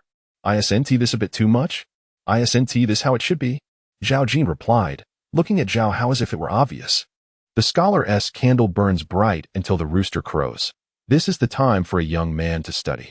Which scholar does not endure such hardships for 20 years to achieve success? After a moment, he comforted Zhao Hao. Do not worry, dear brother. I have considered our uncle's age and have specifically allowed him to read at night only until midnight. This should be manageable for his health. Fine. Zhao Hao gritted his teeth, thinking that without sacrifice, one cannot gain. After all, it is not he who must endure this burden. He resolved more firmly than ever to avoid studying. Who could endure such hardship? He would rather die than study. That evening, when Zhao Shozheng returned home, he was met with the sight of the schedule affixed prominently in the center of the hall. His vision blurred, and he nearly fainted. Nephew, could you possibly move back? Zhao Shozheng pleaded with Zhao Jin, his eyes filled with desperation. Dear brother has already conveyed your concerns to me, Zhao Jin retorted with the severity of a former official. I, too, have sworn an oath to our family's ancestor, and regardless of whether you resent me, I shall do my utmost to help you achieve success in the examinations. Oh, my heavens, Zhao Shozheng exclaimed in a panic, slipping into his northern dialect. Chapter 62. The Power of Wealth. As the Qingming festival approached, the city of Nanjing bustled with activity. From high-ranking officials to common folk, Everyone prepared incense, candles, and offerings, some lavish, others modest. They set out on boats, traversing the river to pay their respects to their ancestors. Though the occasion was one of solemnity, the air was filled with jubilant songs and the sounds of drums and flutes. People laughed and enjoyed the gentle spring breeze, taking in the lush green mountains and the ethereal mist that enveloped the picturesque Jiangnan spring landscape. Once the tomb sweeping concluded, the crowds eagerly sought a scenic patch of grass to spread bamboo mats and drape cloths, laying out the fine wines and delicacies brought from the city. They danced and sang, indulging in merriment before returning home, transforming the solemn occasion into a grand spring outing. Zhao Hao stood at the bow of the boat, observing the bustling river filled with vessels and the throngs of visitors along the banks. The cacophony of laughter and chatter reminded him of a lively holiday 400 years prior. Early that morning, he had joined Tang Yud, excited to sail out of the city and quietly appreciate the majestic landscapes of the Ming Dynasty. However, the overwhelming crowds dampened his enthusiasm. It wasn't until the flat-bottomed cargo boat had ventured far from Nanjing, ascending the Yangtze River, that the oppressive throngs finally dissipated. As sunlight bathed the flower-laden banks, startled birds darted across the water-as surface. Breathing in the fresh air of the countryside, Zhao Hao's spirits lifted, and he turned to find Tang, who appeared pale and huddled in a corner of the boat, as if ready to jump ship at any moment. "Are you seasick, Tang?" Zhao Hao inquired curiously. "Not seasick. Just overwhelmed by the crowd," Tang replied with a wry smile. Previously, a fierce warrior had nearly terrified his entire crew, and now Zhao had brought 10 more intimidating men, bare-chested and muscular, on board. Their mere presence had sent Tang's crew trembling. As the boat navigated the river, Zhao Hao remained silent, while the 10 imposing figures stood quietly beside him, creating an increasingly peculiar atmosphere. One of the crew, perhaps unwisely, quipped, "When we reach mid-river, they won't ask us if we prefer shaved noodles or wontons, will they?" This remark sent Tang's crew into a panic. Had Zhao Hao not turned around in time to reveal his signature warm smile, Tang might have been on his knees begging for mercy. Zhao glanced at the burly men surrounding him, feeling a bit awkward. His intention had been to intimidate the cautious Tang Yud, but he hadn't anticipated the true ferocity of those from Saijia Alley, battle-hardened men who had fought against pirates. Those who have not seen blood need not apply. Yu Peng chimed in quietly, seeking to take credit. "You've done well, brother Yu," Zhao Hao remarked, brushing his nose. "But perhaps we've gone a bit too far. Let us get them dressed before we frighten our friends." "Didn't brother Gao say the young master prefers bare-chested men?" Yu Peng responded, startled, then quickly waved his hands. "Hurry, put on your jackets." The fierce men hastily donned their garments, concealing their fearsome scars. At last, the atmosphere aboard the cargo ship resumed a semblance of normalcy. Tang Yud approached Zhao Hao with a rueful smile. "Your display of authority is quite impressive, my lord. Do not take it personally, Tang. It is merely to prevent any mischief on our first venture into the countryside," Zhao Hao reassured him with a feigned smile. "We wouldn't want to be taken advantage of. Fear not, my lord. In this transitional season, we are like the god of wealth descending to earth. Who would dare to bully us?" Tang replied with a chuckle. "Once we reach our destination, it would be best for these warriors to remain with the boat, lest we alarm the locals and disrupt the silk collection." "Very well," Zhao Hao conceded, always one to honor his word. "Since you handle the silk collection, I shall defer to your judgment."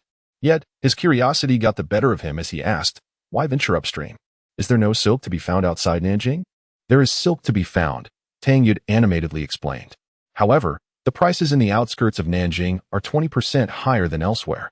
Moreover, the key to hoarding is secrecy. Naturally, the farther we go, the better." Zhao Hao nodded in agreement. "It is said that those with a pig's visage often possess a bright heart. Perhaps that describes you, Tang." He continued, "Besides, we're not going too far. Just about 130 miles to reach the silk in Matu County should suffice." "Indeed," Tang added with a smile. "Though the journey is slower upstream, we have favorable winds, and we shall arrive by tomorrow morning." Oh, Zhao Hao mused, realizing they would have to spend the night on the boat. He had expected to disembark that day and stay in the countryside. As the cargo ship glided leisurely upstream, the captain cast a net from the stern. After a few miles, he pulled in the catch, and lively fish flopped on the deck, yielding a substantial bounty. Intrigued, Zhao Hao leaned closer to watch as the captain removed the fish from the net. Among the familiar carp and silver carp, he was astonished to see a sizable shad, nearly a foot long. This fish, long since rare due to overfishing, was a treasure he had not seen in years. His heart raced with excitement, wishing he could boast of encountering such a wild shad, especially one of this size. The captain, noting the fish's rosy cheeks, expressed regret. Alas, it's a second-tide cherry red. Let us steam it for our esteemed guests. Zhao Hao swallowed hard at the thought. With nothing else to do on the boat, he stood by the cooking area, craning his neck and fixating on the captain as he prepared the shad. Observing his unrefined fascination, Tang Yud remarked in disbelief, "My lord, during your time at the manor, you must have enjoyed even the first tide's tribute shad every year." Of course, Zhao Hao coughed awkwardly, trying to mask his disappointment. "I merely reminisce, thinking of my ancestor's inability to enjoy even this cherry red this year." As they conversed, a luxurious three-tiered passenger ship drifted downstream. As the two vessels passed, splashes of water soared onto the deck, nearly ruining Zhao Hao's culinary delight. "Isn't wealth remarkable?"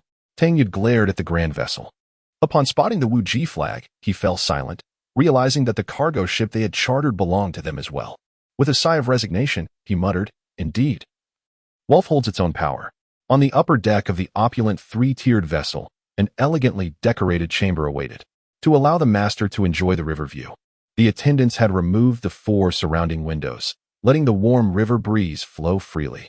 The redwood floor was adorned with an exquisite peony-patterned carpet, and rare orchids graced the space alongside an incense burner emitting fragrant smoke.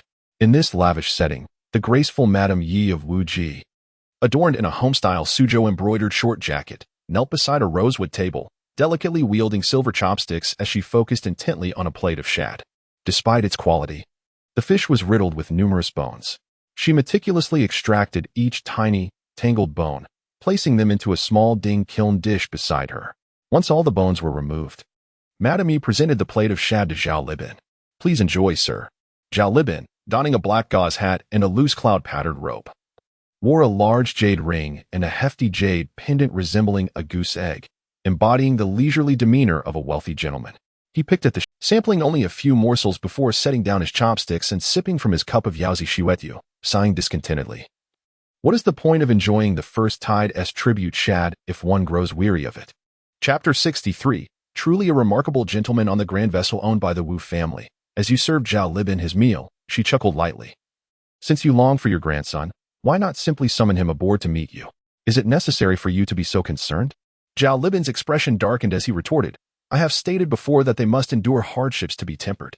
If we meet in such a manner, would it not render all previous efforts futile?" "Indeed, your words hold truth. I am merely a woman, lacking your fortitude," Yi replied, accepting the reprimand with grace. "Their ability to endure this trial is a blessing from their previous lives. I do not expect them to achieve greatness, as long as they recognize the difficulties of life. That will suffice." Zhao Libin rose, gazing at a small cargo ship upstream with a look of satisfaction.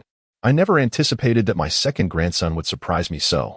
"Indeed, the young master is truly gifted, managing to create frost turns to snow from thin air." He gracefully stood, moving behind Zhao Libin to drape a silk cloak over his shoulders. She then produced a delicate porcelain cup from her sleeve, inquiring, "Why have you never mentioned his remarkable talent before?" "Huh, just because you have a splendid granddaughter. Does that mean I cannot have an exceptional grandson?" Zhao Libin lifted his chin proudly, declaring, in the past, he was like a sword in its sheath, unnoticed by anyone. Now, he is drawing forth his brilliance, destined to illuminate the 9 provinces.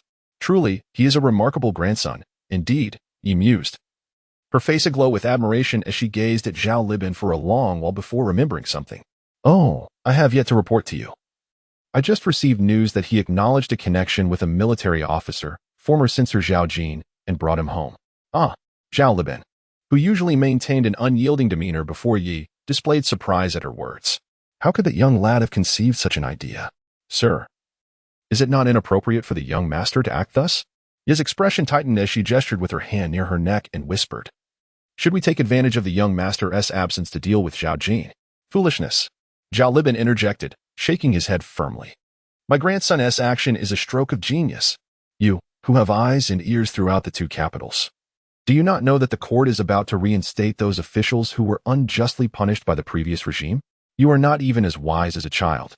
"Yes, I have been too short-sighted," Yi admitted, lowering her head in shame. "I have been so focused on you that I have indeed neglected other matters." Sighing softly, Zhao Libin gently wrapped his arm around Yi's shoulders, lifting her chin with his hand, and said earnestly, "What did I teach you back then? A woman who manages the household must not lower her head." "I have not forgotten for a moment," he replied, gazing at Zhao Libin with glistening eyes, contently nestled in his embrace. "I only bow my head for you. Alas, what a karmic bond." Zhao Libin shook his head, a look of helplessness crossing his face. "Have you not forgotten the matter I entrusted to you?" "How could I?" he exclaimed. "That fellow surnamed Zhou had the audacity to add insult to injury, breaking off the engagement and humiliating you. I would like nothing more than to skin him alive." Ye's brows furrowed in anger as she continued. "I have found out that he is entangled with that charlatan, Xiao Fang, and has secretly involved himself with a renowned courtesan from Qinhuai. If we report these matters to the censorate, he will surely face dire consequences. These are mere trifles. They cannot topple a fourth-rank official," Zhao Libin replied, shaking his head, feeling self-pity as he mused. "Had it not been for the matter of Gao Suqing, how could I have fallen to such a small loss?" Seeing Zhao Libin's gloomy countenance, you realized he was once again lost in sorrow. After his retirement from office, Zhao Libin had been in low spirits, which is why he had accompanied him on leisurely excursions. Over the past 2 months, they had traveled down the Yangtze River, marveling at the splendid scenery along the way. Yet, despite these joys, Zhao Libin remained unable to find relief from his inner turmoil. After a moment of contemplation, Zhao Libin instructed, "Please hand over the gathered information to my dear grandson. He may find it useful." "Yes, my lord," he readily agreed. Zhao Hao had never imagined that his grandfather, who should have been enduring hardships in their hometown, was instead leisurely sailing on a grand vessel with the lady of the Wu family, enjoying life to the fullest. After savoring an entire second catch of shad, he felt that spending the night aboard the ship was no great matter. In truth, it was not a significant concern. The spring waters of the river had warmed, and Zhao Hao had brought bedding with him. That night, wrapped in a thick quilt and curled up in the sheltered cabin, he listened to the sound of the river lapping against the hull, eventually drifting off to sleep. When he was awakened by Gao Wu, the cargo ship had already docked. Zhao Hao climbed out of the cabin and stretched on the deck. Outside, the sun shone brightly, and the sky was clear and cloudless. Squinting his eyes to adjust to the sunlight, he beheld the expansive sky, a brilliant blue. The banks were adorned with blooming canola flowers, their golden hue resembling brocade, while flocks of chickens and ducks foraged among them. A few lazy dogs lounged on the dock, barking at the strangers, drawing the attention of nearby villagers. "Oh, is that not Boss Tang? It has been many years." The villagers recognized the rotund Tang and hurried to assist him in securing the ship. Tang, aware of Zhao Hao's cautious nature, smiled apologetically as he explained, "I followed my master to Dongtu to collect rapeseed oil when I was an apprentice. It has been 30 years now." "Oh," Zhao Hao nodded, silently wondering if he appeared so intimidating. He then turned to instruct Yu Ping. "Tell everyone to remain at the dock. Only you and Brother Gao need to come with." Yu Ping understood that his previous task had not been executed well and feared that this wealthy individual from Kai family alley might hold a grudge against him. He immediately complied, giving orders to ensure everyone stayed put. This rustic ferry lacked even a proper gangplank for disembarking. Tang Yud leaped from the vessel to the shore, stumbling slightly and nearly falling into the water, but fortunately, a villager caught him. "Ah, having been on the boat for so long, I can hardly stand." Tang chuckled awkwardly. "Have you gained weight?" A villager teased, patting his round belly. "With so little rain this year, the rapeseed has just begun to bloom. I fear you have come in vain." "I am not here to collect oil," Tang brushed off the villager's hand. As the proprietor of a century-old establishment, Fenheo Bian Jinling, he was no longer inclined to mingle with the common folk. "Then what brings you here?" The villager continued to jest, unabashedly inquiring. "Are you here to admire the rapeseed flowers from Nanjing?" "I am here to collect silk," Tang Yud replied nonchalantly. "Really?" The villagers were taken aback, incredulously asking, "Are you truly here to collect silk?" "Indeed. Tell those at the Silk Society that I require as much as they have," Tang declared in a booming voice. "Quickly, go inform the society head that a valuable guest has arrived." The villagers erupted into a flurry of activity. Some dashed eastward, others scurried westward, each returning to their village to spread the news. A few even attempted to drag Tang Yud towards their own village. Tang found himself nearly torn apart by the villagers' enthusiasm. "Let go of me. Whoever dares to touch me again will find me back on the ship, leaving without a single strand of silk," he roared, and to his surprise, it was effective. The villagers immediately released him, some even attempting to smooth out the wrinkles in his robe. "Get away from me." Tang kicked irritably at one of them and stood firmly on the dock. "I will not go anywhere. Let the heads of your respective villages come to see me." All right.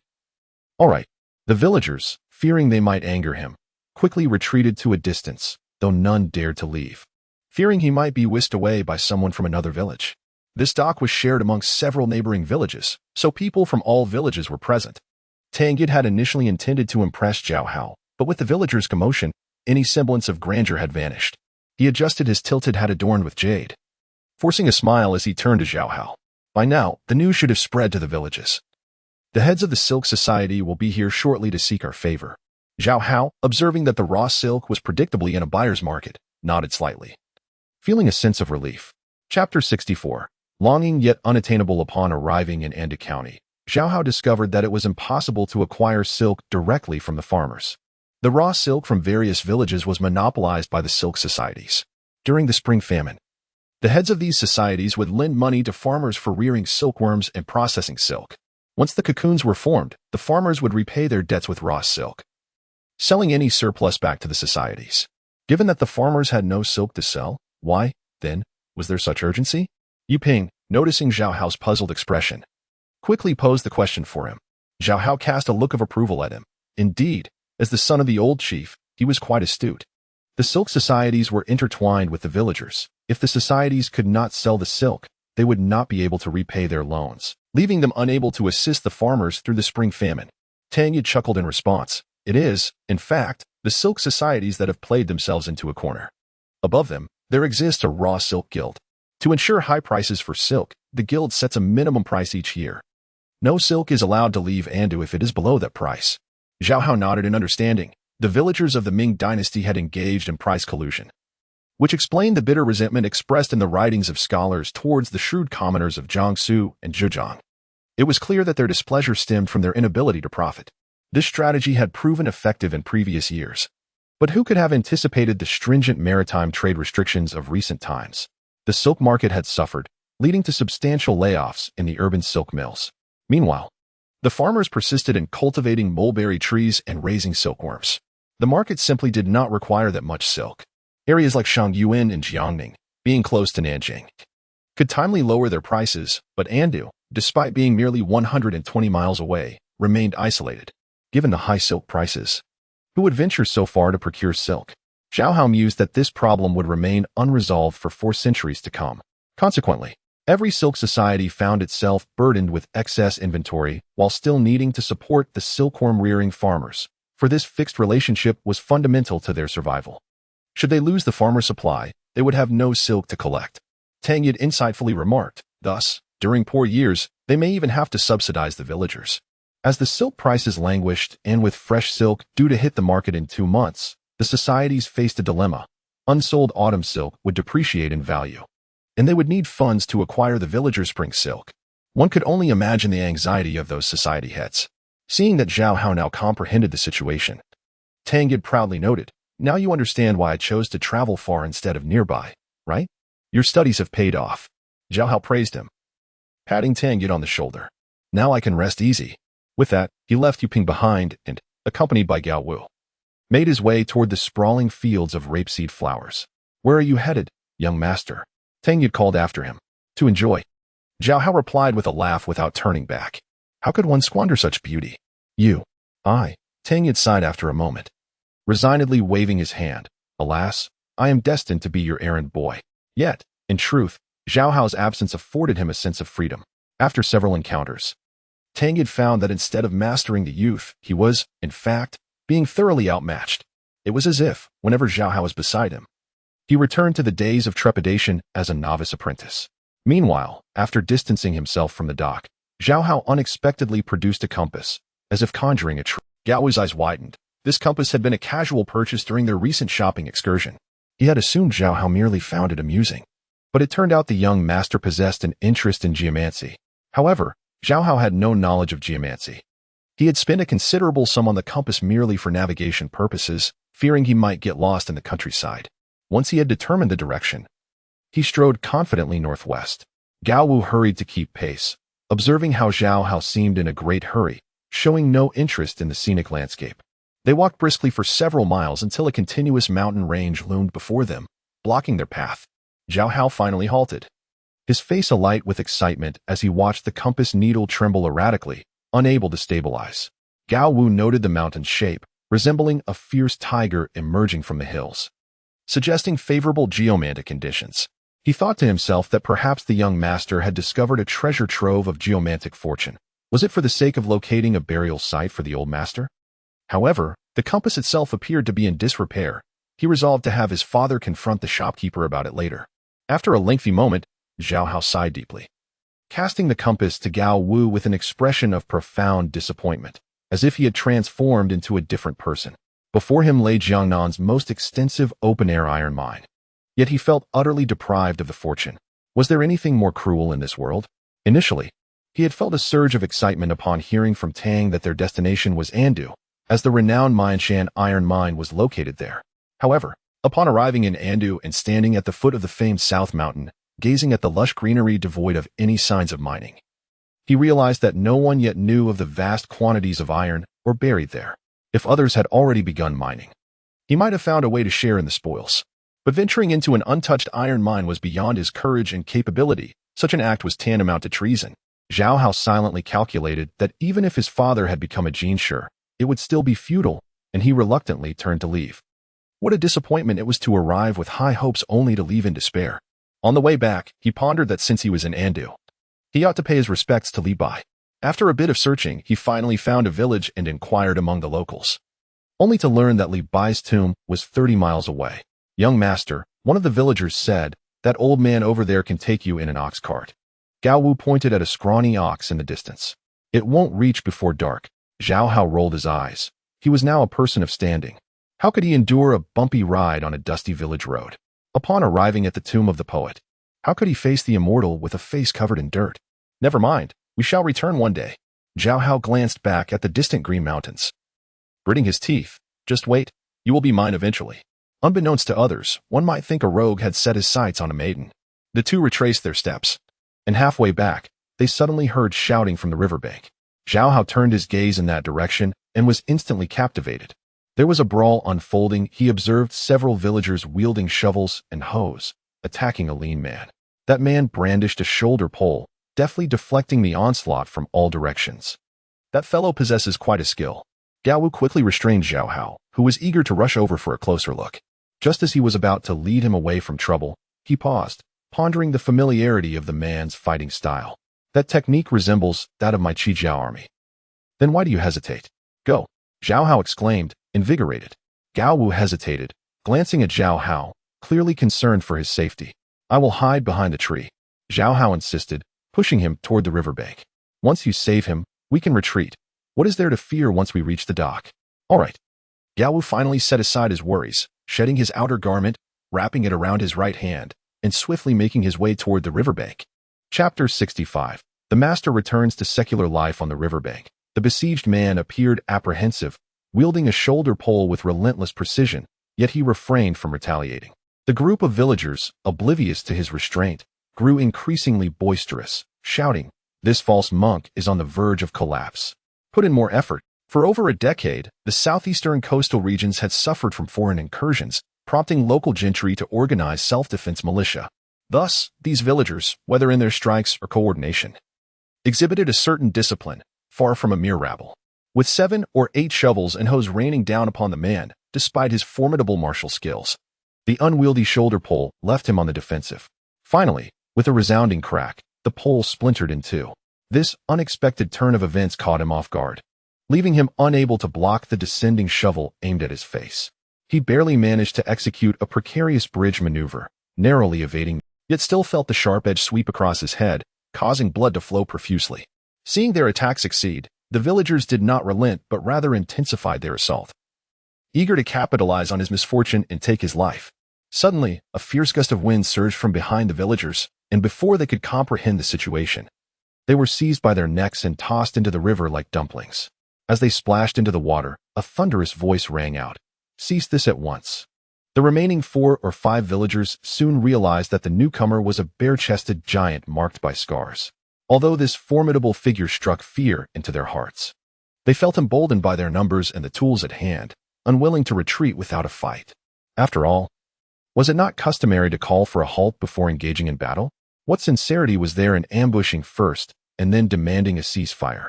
"Mind your own business." The leading villager shouted, raising his hoe menacingly towards the giant. The giant, with a grip like iron, seized the hoe's handle and regarded him coldly. The villager attempted to wrench it back, but despite all his strength, the hoe remained immovable. What are you waiting for? Come at him together. Panic gripped the leading villager. The others, abandoning the bloodied man, charged at the giant with their implements raised. With a disdainful snort, the giant deftly sidestepped their attacks, dispatching them to the ground with a single punch each. Observing the fallen villagers, who could barely rise after just one blow, Zhao Hao, watching from a distance, suddenly understood. The giant was cautious with his strength, wrapping his fists in cloth to avoid causing fatal injuries. Skilled yet prudent, he thought to himself, how remarkable is my judgment. On the riverbank, the injured man wiped the blood from his face and expressed gratitude towards the giant, only to exclaim in surprise, "Oh, it's you?" The giant looked back at him, a look of confusion crossing his face, as he felt a sense of familiarity but could not place him. It was only upon hearing the man speak that he opened his mouth in astonishment, clearly recognizing one another. The man, seemingly well acquainted with the giant, was aware of his speech impediment. Dropping the broken shoulder pole, he said in a deep voice, "This is not the place for conversation. We must leave." Noticing that those he had thrown into the river were now struggling to climb ashore, the giant nodded and turned to flee. The man followed closely behind, covering his forehead as he hurried along. As they distanced themselves, the drenched villagers emerged from the riverbank, shaking off the mud and dust as they stood up. Clearly, the cunning villagers understood the wisdom of not provoking a strong adversary. Second uncle, they've escaped. The villagers called out to their leader. They may have fled, but the monk cannot evade the temple. The leader, tearing a large clump of green algae from his head, spat angrily, to his home. Meanwhile, the giant led the man to a large tree where Zhao Hao was concealed. Zhao Hao raised his thumb in commendation, but before he could express his praise, the giant hoisted him onto his back without a word and sprinted towards the dock. The man hesitated for a moment before following closely behind. After running half a mile without being pursued, the giant finally slowed his pace, speaking in a low voice. In rural clan disputes, hundreds can be summoned at a moment's notice. We have stirred a hornet's nest. We must flee quickly. Having come from a mining background in Yiwu, he was acutely aware of the dangers. It was after witnessing a protracted clan battle that resulted in thousands of casualties that Qi Jiguang resolved to recruit fearless miners to form the Qi family army. "Where is your clan located?" Zhao Hao inquired, observing that the man's bleeding had ceased, though his left eyebrow was raised alarmingly high. "I am an outsider." The man replied in a faint voice, contrasting sharply with the giant's booming tone. "My name is Wu Yu. I have returned to secular life and live with my wife in Tangjiaoui to the north." Coughing slightly, Zhao Hao and the giant exchanged glances. The former's face reddening as he asked quietly, "Is there no one else?" "There is no one else," Wu Yu replied. "What are we waiting for?" Zhao Hao clapped the giant on the shoulder and urged, "Those villagers are quite fierce, and they are likely headed to Tangjiaoui. I must go ahead." Wu Yu's expression changed dramatically. He had been worried about this very possibility. Seeing the youth shared his concern, he felt compelled to act without delay. He clasped his hands in a hasty farewell and sprinted northward. "Put me down and follow him," Zhao Hao urged, slapping the giant on the shoulder. To save a person is to ensure their safety. To escort a Buddha is to deliver him to the West. "But young master," the giant hesitated, ever mindful of his responsibilities. "The dock is just ahead. I can return on my own. Besides, they have not seen me. What is there to fear?" Zhao Hao stubbornly wriggled free from the giant's grasp, landing on his feet. "If you are surrounded, do not act recklessly. Delay them, and I will bring reinforcements." After contemplating Zhao Hao's prudent arrangement, the giant nodded thoughtfully, taking a deep look at him before striding off in pursuit of Wu Yu. Zhao Hao, in turn, dashed towards the dock. Though his usual demeanor was one of discretion, this matter was too pressing to ignore. Given that Wu Yu had fought against invaders, he could not stand idly by. Even if Wu Yu had committed murder, the government would deal with him according to the law. What right did mere villagers have to harm a hero who had fought against foreign aggression? Though the distance was only 3 to 4 miles, Zhao Hao, accustomed to a life of comfort, found this exertion unbearable. After barely covering 2 miles, he was left gasping for breath, leaning against a large locust tree to catch his breath. Parched and desperate for water, he realized the water pouch was still with the giant. "Oh, fate is cruel," he lamented, continuing with his hands on his hips, dragging himself towards the dock. Chapter 66, The Devious Tang Fatty at the Wild Ferry Dock. Tang Fatty was relishing in the adulation akin to a star surrounded by admirers. The heads of various silk societies, having received the news, rushed over in a bid to invite the god of wealth to their homes. However, despite their flattery and entreaties, Tang Yud remained steadfastly seated on his elevated stool, immovable as a mountain. Only when all the society heads had gathered did he feign a smile and say, "Such enthusiasm from all of you leaves me quite overwhelmed. But I am but one person, and truly find myself at a loss." Indeed, the society heads accompanied their smiles with a noticeable lack of the former bravado. Let us discuss in accordance with Boss Tang's wishes. Tang Yud, outnumbered yet undeterred, engaged in light-hearted banter. He felt as though he were channeling the legendary Zhu Guangqi, debating with a multitude of scholars, though regrettably, his opponents were hardly formidable. Now in March, the urgency to sell his remaining stock was palpable. Should he delay, he would be left with unsellable goods once the spring silkworms cocooned in 2 months' time. Even the silk society leaders in the county were no longer concerned with the price at which he sold, as long as it was sold. It was a mark of bravery. As the saying goes, circumstances dictate the strength of men, and the society heads found themselves lacking the capital to challenge him. Before Tang Yud could make his move, they began to cut their prices in a frenzy. "Boss Tang, our silk from Lu Village is of the highest quality. In previous years, it sold for at least 1.5 taels. Now we offer it to you for just 1 tael. We will sell for 9 xian per pound, 8 xian, 7 xian 8, 7 xian 7, 7 xian 6. Tang Yud kept his eyes squinted, listening to the sellers undercutting each other until the price reductions grew negligible. He then slightly opened his eyes and spoke in a soft, measured tone. "I can offer no more than 4 qian." Though his words were light, they struck like a knife, having the lowest bid. This. Upon hearing this insulting offer, the society heads changed color and rebuked Tang Yud. "You Tang are becoming more ruthless as your business grows. This price barely covers our costs. Indeed, we would not even acquire silk at this price." The society heads clamored in indignation. "We will not sell. Please leave. Spare me your theatrics." Tang Yud spat, sneering. "Do not think for a moment that I am unaware. After deducting the loan interest, your cost for silk from the farmers does not exceed 2 qian. I, Tang, conduct my business on the principle of mutual prosperity. At this price, you shall certainly not suffer losses." The society heads were taken aback. They had never expected Tang Yud, who had never before engaged in the silk trade, to be so knowledgeable, leaving them momentarily speechless. Boss Tang, one of the more impatient members, interjected. "The accounts between silk societies and farmers are not calculated this way. During poor years, we even waive interest, and sometimes we have to subsidize the principal. Indeed, Boss Tang, do not only consider the thief feasting while ignoring the thief being beaten. It is you who are being beaten now." Tang Yud sneered, raising his voice. "The current situation is clear to all.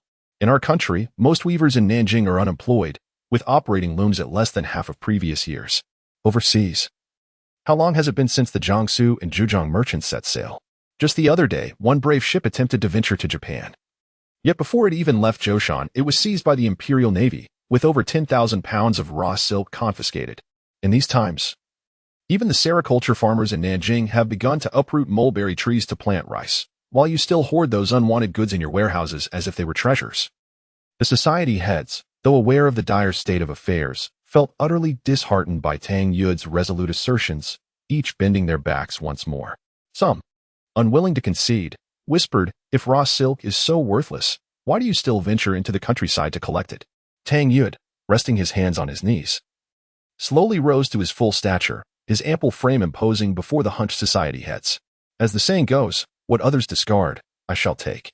The price of looms is less than 30% of previous years, and the wages of skilled weavers have been slashed by more than half. I intend to seize this opportunity to invest tens of thousands of taels, if I can endure for a few years, once others have changed trades. My business will naturally prosper." He then clapped the society head on the shoulder, his expression grave. "Entering the industry at this time is akin to putting my life at risk. To survive this bitter winter, I can only offer this price. Let us endure this hardship together." Seeing the silence from the crowd, Tang Yud bent to fold his stool, feigning to turn away. "I did not intend to collect silk exclusively here. I also plan to visit the county and Wuhu. When I return, would you provide a firm answer?" The society heads were suddenly alarmed. They were astute men, well aware of the veiled threat in Tang Yud's words. If they did not acquiesce, he would seek silk elsewhere. "Boss Tang, please do not leave. Let us discuss further." "Yes, Boss Tang, it is nearly noon. Surely you must eat. Can we not raise the price a little more? for Qian per pound is simply untenable. Though the society heads understood his tactics of feigned retreat, they were compelled to extol him with flattering words in desperation to keep him. At most, we can add 1 Qian, Tang Yud retorted with a cold smile. Not a single coin more. Hearing this, the society heads fell into a dilemma. While 5 Qian was a paltry sum, it guaranteed a profit. Yet compared to previous years, it was akin to a heart-wrenching clearance sale. Tang Yud, observing their wavering resolve, seized the moment to press further. This will be my first time. I will only collect 5,000 pounds of silk to test the waters. If all goes well, I may return for more next time. Otherwise, this will be a one-time transaction. The society heads, now thoroughly outmaneuvered, realized that with his offer of only 5,000 pounds of silk, while they collectively had over 10,000 pounds, the first to agree would be able to offload their goods, while the rest would be left stranded. Alas, very well. Finally, one could no longer withstand the pressure and extended a hand to Tang Yud. I will sell this quantity. The two used their sleeves to conceal their hands, negotiating briefly, and Tang Yud nodded with a smile. Deal. Before the seller could display a look of relief, the other society heads clamored to follow suit. I will sell. I will sell. I will sell. As Tang Yud watched 4 or 5 hands simultaneously reach out to him, he was prepared to capitalize on the moment when suddenly his eyes widened in astonishment. Zhao Hao came sprinting from afar, drenched in sweat, breathless and leaning on his knees, unable to articulate a word. Yu Ping rushed over, grasping Zhao Hao by the shoulders. Anxious, young master, what has happened? Where is Brother Gao? Hurry, hurry. Zhao Hao gasped, call for help, gather the weapons, come with me. Understood. Without hesitation, Yu Ping whistled towards the cargo ship. The North City was home to the garrison of the provincial army, with several military camps mingling together. For the men of Saijiao Lane, fighting was a routine affair. Upon the sound of the whistle, the cargo ship's hatch was abruptly kicked open, and a bare-chested man emerged, wielding a 5-foot iron rod.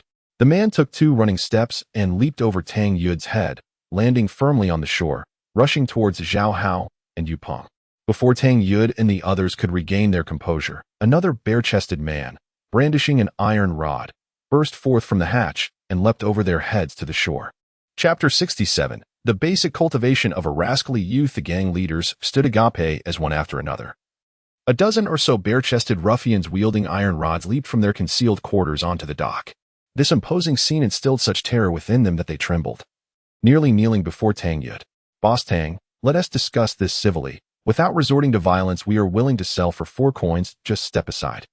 As he watched those brutish figures encircle Zhao Hao, Tang Yud sensed trouble brewing. He pushed through the gang leaders and interjected, what is happening? Zhao Hao succinctly explained the situation and then inquired, is there a gang leader from Tangjiawi here? Upon seeing Tang Yud nod, Zhao Hao solemnly declared, consider it my personal favor, let him guide us to Tangjiawi. Though Zhao Guozi was passionate, he remained composed. During his return journey, he had already assessed his strengths and weaknesses, strategizing how to leverage his advantages while evading pitfalls. Tangjiawi's people, lead us swiftly. Tang Yud, surprisingly, did not hesitate, turning to shout at the gang leaders. The gang leader from Tangjiawi, the first to strike a deal with Tang Yud, immediately volunteered, I'll lead the way, follow me. The other gang leaders, unwilling to let him claim all the glory, joined in the rush toward Tangjiawi. Tangjiawi was a small enclave of about 40 to 50 households. These enclaves, often fortified by moats, had been established in years past for self-defense against marauding pirates. Inside, the environment was insular, with most residents sharing the same surname. Occasionally, those of different lineages were present but often faced bullying. At that moment, the dozens of Tang clan members within Tangjiawi had surrounded the Soul Wu family, forming a wall that was impenetrable. Fake monk, come out. You shameless wretch have disgraced your ancestors. Be gone from Tangjiawi. Oh, you burly brute, weren't you quite the fighter? Come out if you dare. As they hurled insults, stones and manure rained down into the courtyard.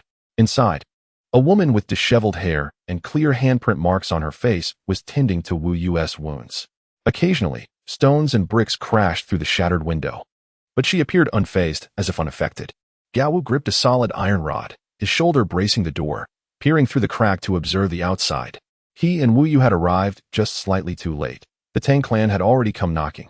Yet, Wu Yu's wife was not easily intimidated and had engaged in a scuffle with the burly men, but despite her resilience, she was quickly overpowered and slapped. When Wu Yu returned, he witnessed his wife being struck, and in a fit of rage, he ceased to hold back against the Tang clan. He charged in with fists flying, sending several men sprawling and fleeing in disarray. The couple intended to escape with Wu Yu's wife, but the Enclave's gates had been shut tight, forcing them to retreat back inside. At that moment, more Tang clan members congregated, emboldened by their numbers. They kicked the courtyard door open and surged in like a tide. This was their greatest weakness, the overwhelming force of the enemy against their small numbers. They were the guests in this predicament, yet Gao Wu remained unperturbed. For a seasoned warrior like him, a rural brawl held little fear. Having bandaged Wu Yu's wounds, he stood beside Gao Wu, calm and resolute. They have entered the courtyard. I can unleash my wrath now. Not yet. Gao Wu raised a hand to stop him, revealing a premeditated plan. Wait until nightfall. Gao Wu recalled a saying from the Ming Code that Zhao Hao had mentioned not long ago. Anyone entering another's home without cause at night shall receive 80 strokes. If the homeowner kills the intruder, there shall be no repercussions. Thus, nightfall would serve as the necessary condition for action. Wu Yu's wife also grasped Wu Yu's arm softly, saying, After all, I share the Tang surname. Let us avoid bloodshed, alas. They are going too far. Wu Yu slammed the iron rod down, sending sparks flying from the threshold stone. At this point, Zhao Hao and his entourage had hastily arrived at Tangjiawi. This time, Zhao Hao did not run on foot. Tang Yud instructed one of the gang leaders to lend his donkey to Zhao Hao. There was also a scrawny donkey. But Tang Yud, considering his own bulk, refrained from inflicting further hardship. Thus, Yu Peng led the donkey while Zhao Hao rode, following the gang leader named Tang. With a throng of 20 to 30 individuals, they marched toward the enclave. The gang leader was also the clan head of this enclave. Otherwise, there would be no reason for him to assume such a position. Upon seeing the enclave gates tightly shut in broad daylight, he sensed something was amiss and began to stomp his feet, shouting, Open the gate, quickly.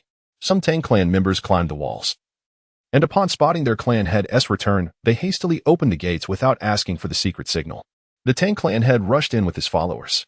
A few Tang clan members who approached were taken aback upon seeing the dozen bare-chested ruffians armed with iron rods, gasping in shock. Could it be that bandits have taken the clan head hostage to plunder the enclave? Yet, they would not consider these individuals as pirates, for whether true or false. Pirates were typically bald and bare. Although these ruffians were bare-chested, they had not shaved their heads. Thus, they were merely bandits, not pirates. Of course, the distinction was negligible. Fortunately, as they noticed other gang leaders from nearby villages, there was no sign of abduction. Instead, they clamored with questions. What is happening in the village? The Tang clan head also seized a clan member, inquiring, Where is the trouble? At fourth girl's house, the clan member pointed bewilderedly toward the far corner of the enclave. Even without his guidance, the Tang clan head had noted the commotion there and quickly led his followers toward that direction. The enclave was small, and in the blink of an eye, they arrived outside fourth girl's home, where the crowd had blocked the path. Clear the way, clear the way. The Tang clan head, in exasperation, kicked and shoved. What is there to see? Return home. Those onlookers, though of the same Tang surname, had no grievances with the Wu family. Seeing their clan head's fury, they dispersed, retreating to a distance to continue their observation. Inside the courtyard, dozens of men and women were brazenly insisting on burning down fourth girl's dilapidated hut.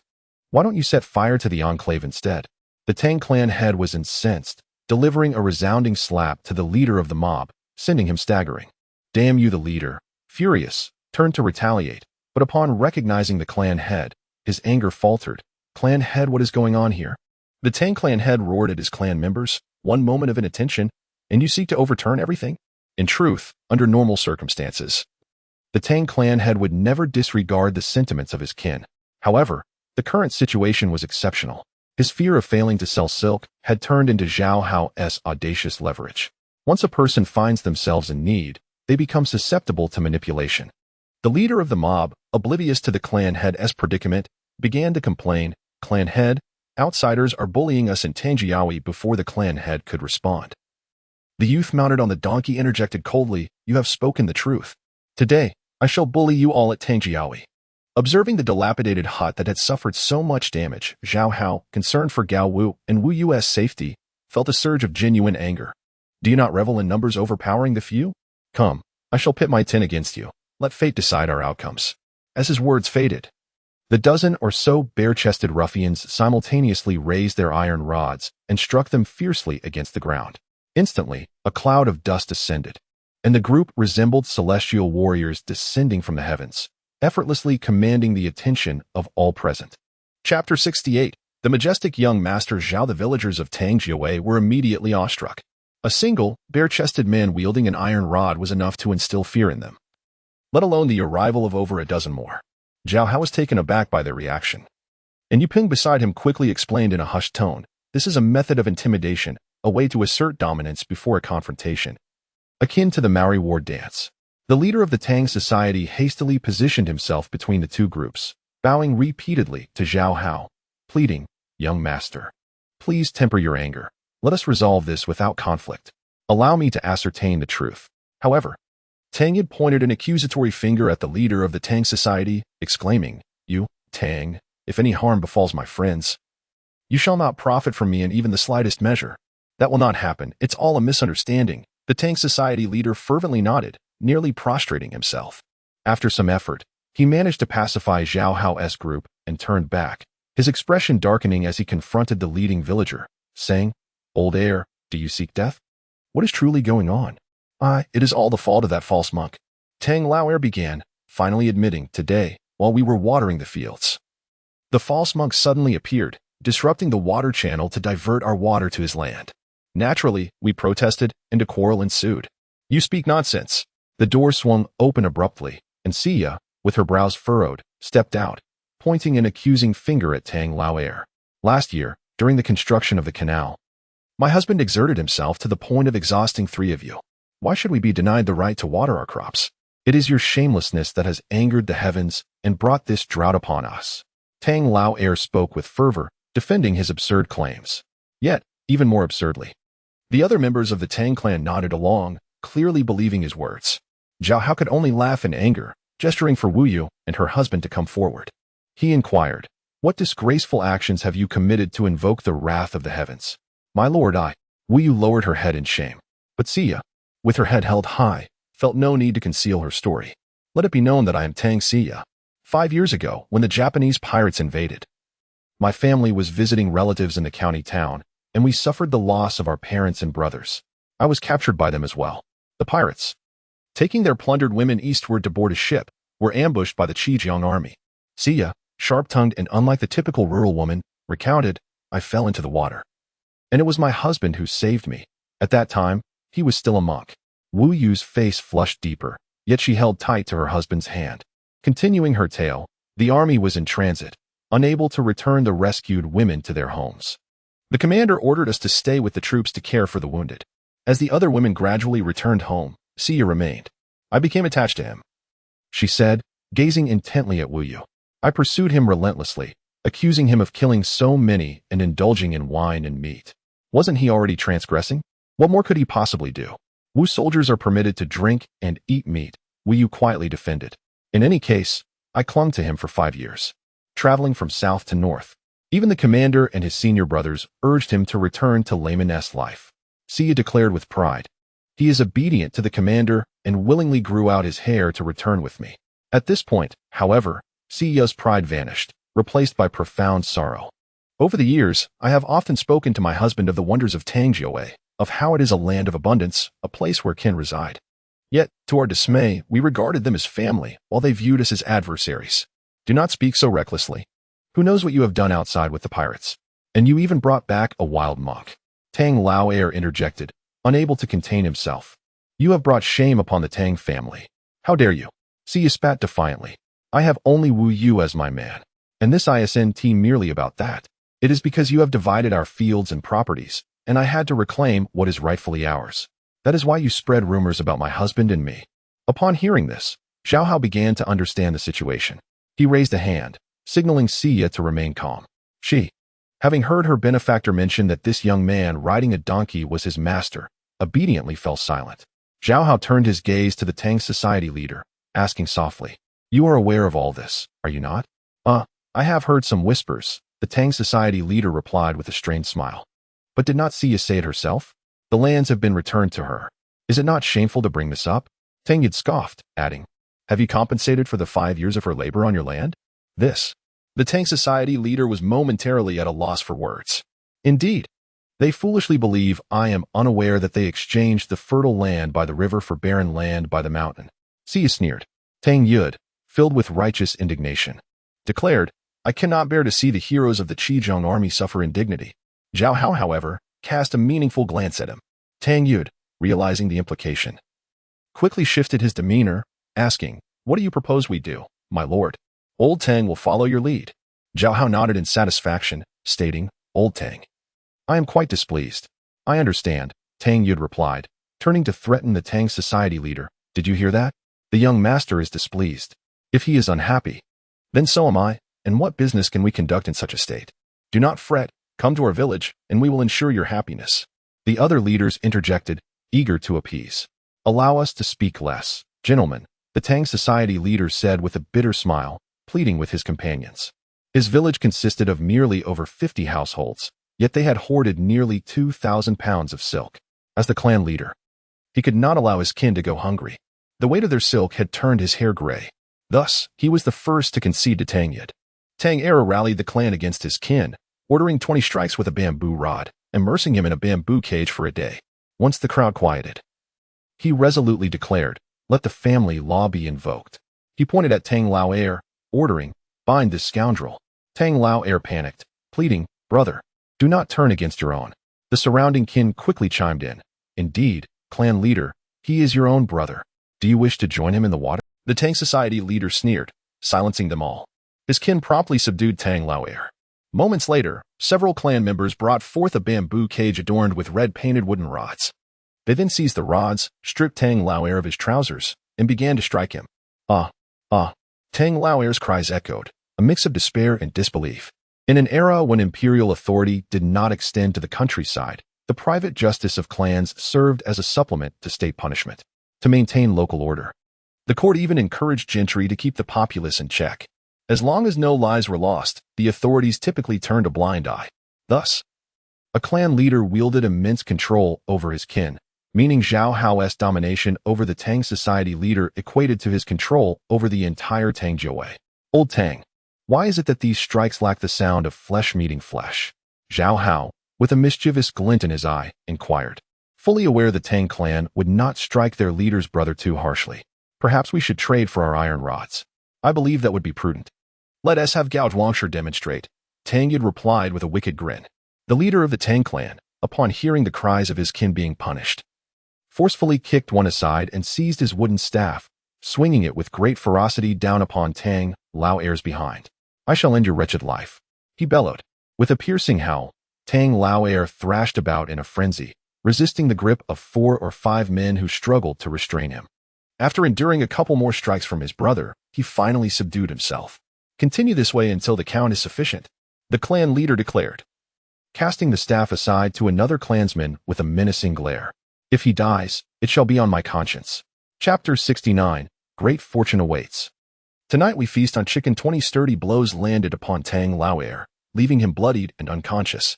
Yet, the ordeal was far from over. The clan members unceremoniously stuffed him into a bamboo cage and carried him out of the courtyard. Will it cost him his life? Zhao Hao could only stare in astonishment. Such occurrences are rare for the young master. Those who suffer such a fate are often submerged in a pig cage after being beaten.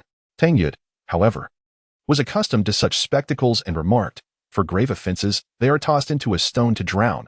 For lesser crimes, their heads remain above the water." He paused, smirking. "It's all a show. Once we leave, you will be set free." "Oh," Zhao Hao nodded, relieved, secretly thinking to himself, "I truly am a kind-hearted youth."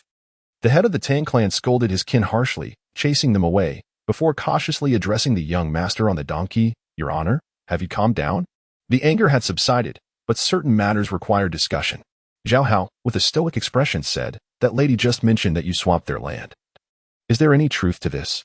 "Indeed, I was too soft-hearted and failed to stand my ground." Tang Shizhong feigned a slap to his own face. "I shall ensure they are compensated." "Thank you for your righteous assistance, but there is no need for trouble," Tang Xia suddenly interjected. "We are preparing to move and will not return to this Tang family courtyard." "That is fortuitous," Zhao Hao clapped his hands in delight. "The head of the Tang clan can purchase the land and residence at a fair price, providing you and your spouse with relocation funds at the original land value." Tang Yud quickly reminded, "That's agreeable." Tang Shizhong was not worried about acquiring Xia's property. He anticipated buying it at a low price and later reselling it for a profit. However, The entirety of the small man's assets had turned to raw silk, and he currently lacked silver, needing to ask Xia and her spouse to wait a few days. No need to wait. Just deduct it from the silver from selling the silk, Zhao Hao remarked cunningly. How could he allow him to exploit this loophole? Zhao Hao inquired about the amount of land Xia possessed, then calculated. In southern Jili, a mu of prime paddy is worth 20 taels, and mulberry fields are worth 10 taels per mu. Xia has 1.5 mu of paddy and 2.5 mu of mulberry, totaling 55 taels. Glancing at the dilapidated courtyard, he added, "This house is hardly worth much. Let us not quibble. 60 taels will suffice." "You are exceedingly fair," Tang Yud praised, giving a thumbs up. "Are you referring to the land prices in Suzhou?" Tang Xiang lamented, his face drawn. "In our humble place, paddy fields are worth 10 taels per mu.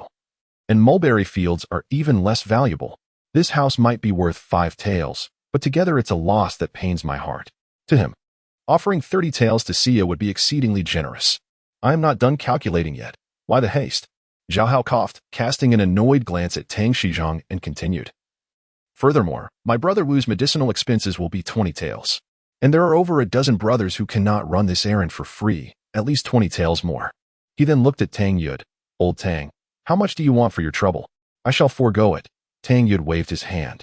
Noticing that Tang Xizhang looked ready to jump into the river, avoiding further provocation. "Then my mediation fee is waived as well." Zhao Hao generously gestured, smiling at Tang Xizhang. "Just right to make 100 taels. Is that not reasonable?" "Indeed, it is not excessive. You are quite magnanimous," Tang Yud nodded. Internally pleased with the timing and precision of the negotiation, convinced that Tang Xizhang would acquiesce. If he didn't agree, his brother's beating would have been in vain. Yet, Tang Xiang still wished to bargain, but before he could speak, Zhao Hao raised a hand, declaring, "By the way, I prefer a flat rate. Utter one more word, and it will be an additional 100 taels, 2,000 jin of silk, must be accounted for." Tang Xizhang promptly shut his mouth, silently calculating. The price of silk was 5 coins per jin, meaning he could sell 2,000 jin for 1,000 taels. After deducting the 100 taels, he would still have 900 taels, equivalent to selling each jin for 4.5 coins. This price still yielded a profit, plus he would acquire Xia's property, ultimately losing only a few dozen taels. If he hesitated any longer, he might not sell the silk at all. Realizing this, he could not afford to lose sight of the bigger picture. Before Zhao Hao displayed any further impatience, he gritted his teeth and declared, "Consider me a friend of the young master."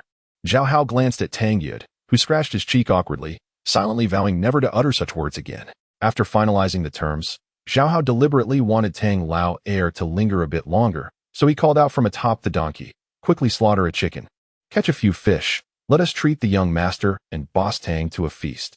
Tang Xizhang, relieved of his burden, no longer cared about his brother's fate and promptly ordered preparations for a banquet. Upon witnessing the success of the silk sale, the other clan heads grew anxious. Prioritizing business over meals, pulling Tang Yud aside to murmur amongst themselves, eventually departing satisfied. Zhao Hao, having no interest in the silk dealings, remained aloof from the group of elderly men. Clearly, Zhao Guangqi had forgotten how shamelessly he had once courted the elder brother. He directed Gao Wu to serve the food at the courtyard wall. Sitting there, he sipped on steaming chicken soup, glancing at Tang Lao heir, who was submerged with only his head visible above the water. Having been soaked long enough, Tang Lao heir had regained his senses, gripping the bamboo cage with indignation as he glared at the young master who taunted him. Zhao Hao finished a chicken leg, tossing the bone towards the cage, striking Tang Lao squarely on the head. "I heard this chicken was slaughtered for you. Who knew you were so incompetent? Yet the chickens were well fed." Furious, Tang Lao heir opened his mouth to curse, but Gao Wu loosened the rope tied to the wall. Suddenly, Tang Lao heir was submerged, and after a moment, Gao Wu lifted the cage again. Coughing and sputtering, Tang Lao heir dared not utter a word, only wishing for this wretched tormentor to leave. "This chicken tastes delightful. Perhaps I shall take a few back to nourish my father's mind," Zhao Hao teased from above. Yet, Tang Lao heir shrank back into the cage, remaining silent. Losing interest in further mockery, Zhao Hao finished his soup and descended from the courtyard wall, just in time to encounter Yu Peng and his wife, who were gathering their belongings and carrying them out of the yard. "Is there no cart?" Zhao Hao complained to a Tang clansman. "A donkey cart will suffice." "Young master, the large carts in the courtyard have all gone to transport silk," the clansman timidly replied, taking small steps back towards the wall. In the eyes of the Tang family, this boy was far more intimidating than the tax collectors in the countryside. Zhao Hao finally let him go, turning his attention to the approaching couple, Wu Yu and his wife, who knelt before him, tearfully expressing their gratitude. If it weren't for you, young master, we cannot imagine what trouble we would have faced. Thank you for standing up for us, for helping us regain our honor, and for returning with so much silver.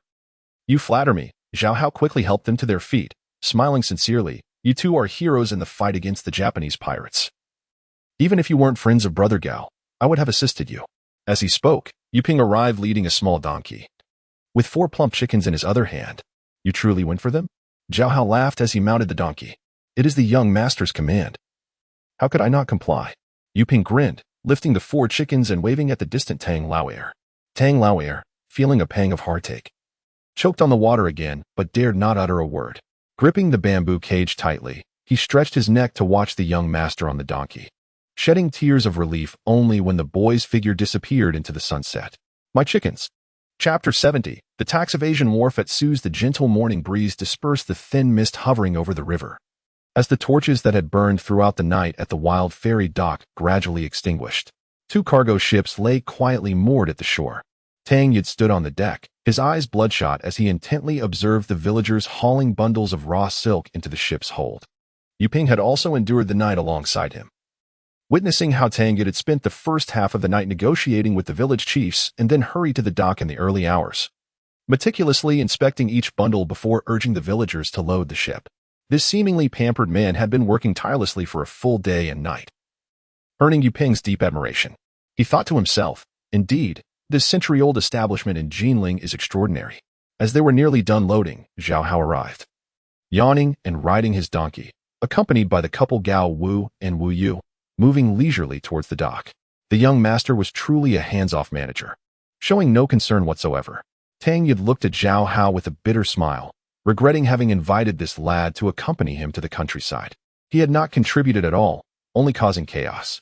A child like you knows nothing, only making things worse, Tang Yud mused. Zhao Hao dismounted with a cheerful grin and stepped onto the cargo ship. Oh, why is there another ship? He asked, noticing the second vessel. Raw silk is a throwaway commodity, and one ship could only hold about 5,000 or 6,000 caddies. Surely one ship would not suffice. Tang Yud yawned and explained. We originally agreed with Wu Ji for 2 ships, but one was rented for a day less, so it only arrived this morning, saving us 10 taels of silver. Quite astute, Zhao Hao complimented, peeling a tea egg and offering it to Tang Yud. For your hard work. That is more like it, Tang Yud replied, feeling a warmth in his heart as he accepted the tea egg. He suddenly realized that this was a tactic he often employed with his subordinates, a little kindness. He took a hearty bite of the tea egg and calculated, in total, we received 11,000 caddies of silk, leaving us with 100 taels after paying for the shipping costs. Renting a warehouse will nearly exhaust that. Oh, Zhao Hao, still peeling the tea egg, responded with pleasant surprise. He had brought an additional 500 taels to avoid overspending on this trip. But it seemed they not only stayed within budget but had a surplus. Weren't we told it was 5 taels per caddy? How come we collected an extra 1,000 caddies and still have leftovers? Haha. Tang Yud had been waiting for this question and replied with pride. I have my clever methods. I initially stated I would only take 5,000 caddies, but they had far more silk than that. They pleaded with me and even lowered their price, so I reluctantly agreed to take it all. Crafty, indeed a merchant, Zhao Hao said, shaking his head with a sigh. One must be wary. You could easily be taken advantage of. Young master, you must speak with a clear conscience. I have been nothing but sincere with you. Tang Yud protested. Who has taken advantage of whom? It has always been me who ends up at a loss. Frost turns to snow. Zhao Hao murmured. Isn't that an old story? Why bring it up again? Tang Yud chuckled in exasperation. Not to boast, but when it comes to holding grudges, no one in Nanjing can compare to me, Zhao Hao replied with a half-smile. As the villagers finished unloading, the 2 cargo ships withdrew their gangplanks, cast off their moorings, and departed from the dock. Watching the village chiefs wave them off from the shore, Zhao Hao suddenly called out, Old Tang. You can never come to Dongtu again. Ah? Zhao Hao, knowing full well that while the village chiefs appeared pleased now, it would not be long before they felt the sting of Tang Yud's dealings. After a day and night of battling the current upstream, they were now sailing downstream, and by noon, they could see the shimmering glazed tower in the distance. Zhao Hao then remembered he had never visited that precious tower, cherished by Westerners for centuries, and added it to his list of aspirations. At this moment, the couple Wu Yu and his wife stepped onto the deck, standing shyly behind Zhao Hao. "Did you call for us, young master?" "It's nothing much. Just inquiring where you intend to go." Zhao Hao turned, his smile warmer than the setting sun. "We haven't decided yet. We thought we would disembark first and find a place to settle, perhaps look for work in Nanjing," Wu Yu replied, having removed the cloth from his head, revealing a scar that, while alarming, was not severe. "I have a suggestion. You two might want to consider it." Zhao Hao cleared his throat. "Please enlighten us, young master," Wu Yu said, his manner polite and refined, a testament to his scholarly background that had attracted the attention of Tang Xia. "My family is in Nanjing and is opening a..." Zhao Hao began, wishing to boast, but realizing he would be quickly exposed, so he simply stated, "A modest tavern. We are currently renovating and hiring workers. Would you two be willing to join us?" "That would be wonderful." Tang Xia's eyes lit up. Although she had left decisively, once away from the Tang family, she found herself engulfed in uncertainty and fear about the future. She had no idea where they could settle or how they would make a living. Now, the young master who had saved them was offering them refuge, and she could not ask for more. "However, we can't cook." Wu Yu, though having returned to the secular world, retained the habit of speaking honestly. In stark contrast to a certain renowned master, Tang Xia felt her face flush at this remark and discreetly pinched Wu Yu's waist. Wu Yu promptly fell silent. "There are many tasks to be done even if you can't cook," Zhao Hao said, pretending not to notice their exchange. "For instance, opening the door to conduct business. It's inevitable that some unruly patrons may come knocking. With Wu Deji's sturdy iron rod in front, who would dare create trouble? I can manage." Wu Yu's eyes brightened. "I know how to handle things without causing fatalities." Zhao Hao thought to himself. "It was this very quality of yours that made me want you as the security chief for Wei Ji Xian." He then smiled at Tang Xia, saying, "Sister Xia, with your quick wit and experience in the larger world, you would undoubtedly be a great asset. However, we will need to consult Manager Fong about specific responsibilities." "Absolutely. Even if it's just sweeping floors and washing dishes, I can do the work of two, and I one tea brings shame to the young master." Tang Xia readily agreed. As they spoke, the ship came to a halt just outside the city. "What is happening now?" Zhao Hao asked the still sleepy Tang Yud, who had just emerged from below deck. "We've arrived. We're unloading here. The warehouse we rented is right by the dock." Tang Yud rubbed his eyes and stretched. "Why not head into the city?" "Entering the city incurs taxes, including city gate fees and merchant ship taxes. Since we're trading in raw silk, we also have to pay the silk tax imposed by the weaving eunuchs," Tang Yud replied, taking a damp towel from a crew member to wipe his face. "With all these cuts, what profit do we have left? This way we avoid taxes?" Zhao Hao looked at the bustling dock, teeming with at least 100 ships loading and unloading cargo. "I'm not entering the city, so why should they tax me?" Tang Yud replied nonchalantly. "The delivery will also be done outside the city, so the authorities won't collect a single coin." Zhao Hao gazed into the distance, noticing the Jiangdongmen tax station just 2 miles away. Such an overt operation. Could the authorities really be unaware? They know, of course, but what can they do about it? Tang Yud grinned. "This area is all part of the private estate of the Duke of Wei. Unless the Su family allows it, even the imperial ships cannot dock here." "I see." Zhao Hao was left speechless for a while before finally murmuring, "The Ming Dynasty is truly being ruined by people like you. Who would have thought the young master still cares for the state?" Tang Yud's expression turned serious. "Very well, if it pleases you. We shall go into the city to pay taxes." "I refuse to pay." Zhao Hao immediately revealed his true stance. Tang Yud burst into hearty laughter, exclaiming, "You are indeed a remarkable young man."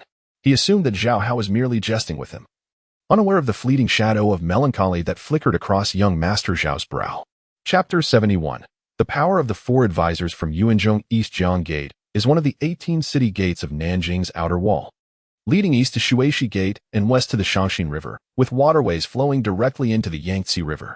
Since the establishment of the Jinling by the founding emperor, it has remained the commercial and transportation hub of the southwestern outskirts of Nanjing, a major distribution center for grains, timber, and other bulk commodities. The Wei State Duke's residence has dominated Jinling for 2 centuries, claiming almost all the prime land in Nanjing, save for the royal gardens. The tidal flat transformed into docks and warehouses is known as Egret's Isle. Indeed, it is the very place mentioned in Li Bai's poem on the Phoenix platform, where the 2 rivers divide the Egret's Isle, and it ranks among the 48 scenic spots of Jinling. Egret's Isle is home to Egret's Village, inhabited by the servants of the Xu family, who originally cultivated rice and mulberry in this picturesque locale, a true waste of such beauty.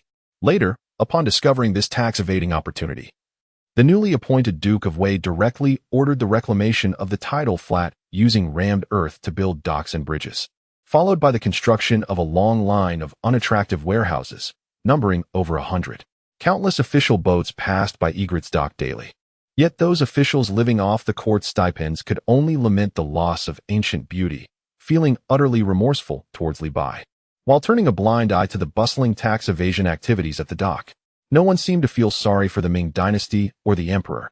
It wasn't that the Duke of Wei was particularly fearsome, but rather that their own family's business was also reaping the benefits brought by Egret's dock. Zhao Hao, a mere commoner, was not burdened with the worries of state affairs. He waited at the dock for Tang Yud to unload goods into the warehouse. And by the time he received the storage receipt, the sky was painted with the hues of dusk. The receipt bore the signatures of both himself and Tang Yud, indicating that both must be present to retrieve the goods.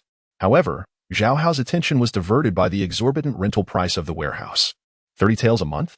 It felt like daylight robbery. Although this was the price, it did include compensation for any losses, serving as a form of insurance. Tang Yud felt the pinch too. But certain expenses were unavoidable, a lesson learned through years of experience in commerce. Zhao Hao understood this principle and ceased his complaints. After securing the receipt, they hurriedly made their way into Nanjing before the city gates closed. After 3 full days of back and forth, both Zhao Hao and the rotund Tang were weary and thus parted ways without further pleasantries. Leading his companions back to Caijiao Lane, it was already dark, yet the tavern under renovation still glowed with light. Hearing the clattering sounds from within, Zhao Hao pushed the door open to find the carpenter Gao and Feng De installing the counter. Upon seeing Zhao Hao enter, the two quickly set aside their work to greet him. However, Zhao Hao, too fatigued for small talk, merely nodded and took 20 taels of silver from Gao Wu, placing it in Yuping's hands, saying, "Distribute this among the brothers." That's far too much. Yuping felt the silver was almost too hot to handle, and the men waiting outside began to murmur and refuse, hesitant to accept such a sum. For these laborers, a month of hard work barely earned them 2 taels of silver, averaging less than a penny a day. Zhao Hao had only employed them for 3 days and had not even assigned them any tasks, yet he handed over 20 taels. With 13 of them in total, even if Yupeng kept 5 for himself, each could still receive over a tael, equivalent to half a month's wages. Just accept it. This is the appearance fee from the Tang Society, Zhao Hao insisted generously, waving his hand. When the tavern opens, I hope you all will support it. The men expressed their heartfelt gratitude before departing. After Yupeng and the others left, Manager Feng attempted to approach with a report, but Zhao Hao waved him off, saying, "I'm tired today, let us discuss matters after I rest." Nonetheless, he did not forget to remind Wu Yu and his spouse, "These two are my hired helpers. Manager Feng, please help them settle in for the night, and tomorrow let Gao Wu assist them in finding a place to stay. Please stay," he added. And with another wave of his hand, he stepped back home. The courtyard door was slightly ajar, with only the main room illuminated. Upon entering, Zhao Hao heard the clear sound of reading emanating from the eastern room where Zhao Shozhen was. Hearing this, the weary Zhao Hao revealed a smile of contentment. For a breadwinner tirelessly toiling outside, this was a balm for the soul. He quietly pushed the door open and peeked into the eastern room, where Zhao Shozhen sat at his desk. With Zhao Jin standing quietly behind him, intently watching, Zhao Hao quietly retreated, noticing Feng Wen had prepared water for his face. He had grown accustomed to the boy's sudden appearances and no longer found them surprising. While washing his face, he quietly inquired of Feng Wen, "Has it been like this for the past few days?" "Yes," Feng Wen nodded. "Has my father truly changed his ways?" Zhao Hao couldn't help but marvel. He knew Zhao Shozhen had long been disheartened by his lack of success, struggling to maintain focus on any endeavor.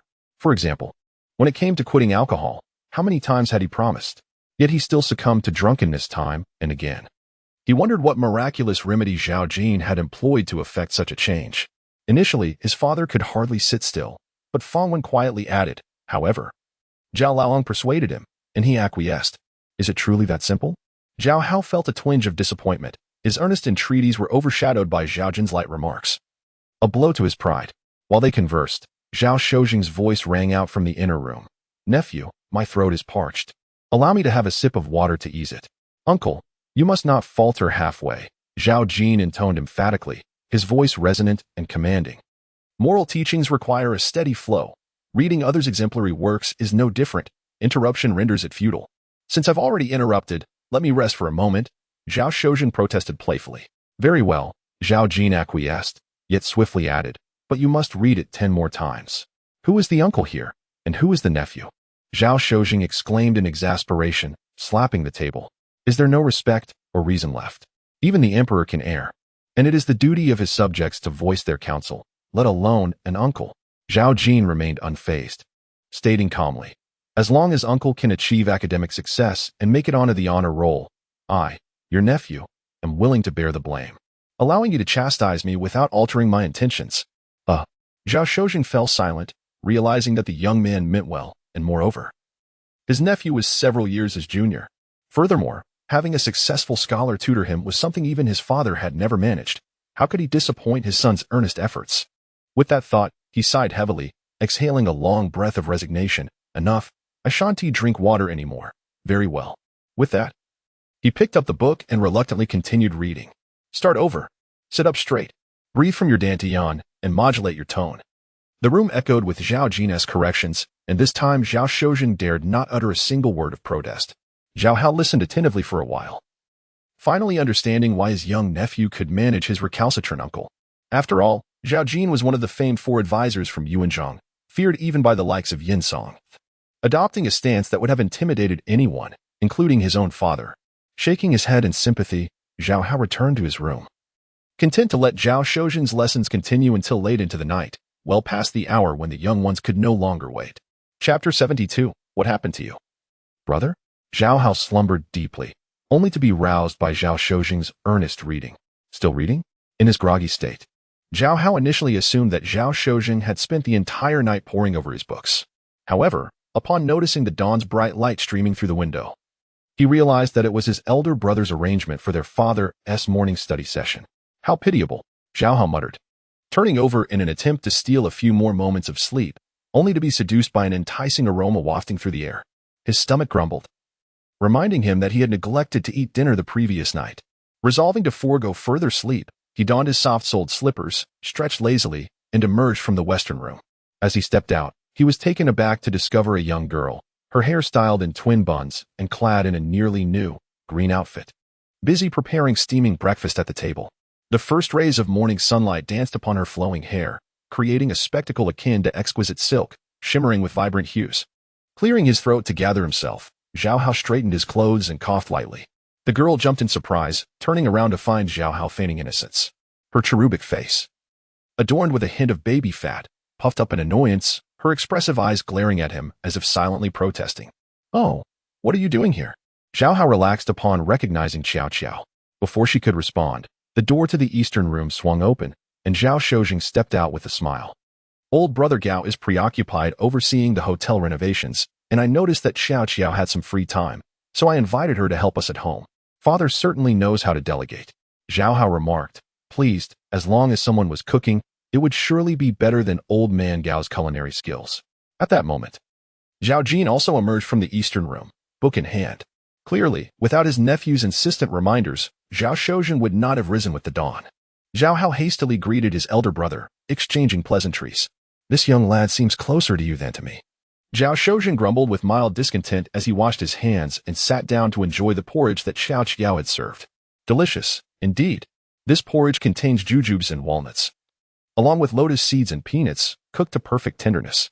It exhibits half the skill of our former cook. Is there such flattery?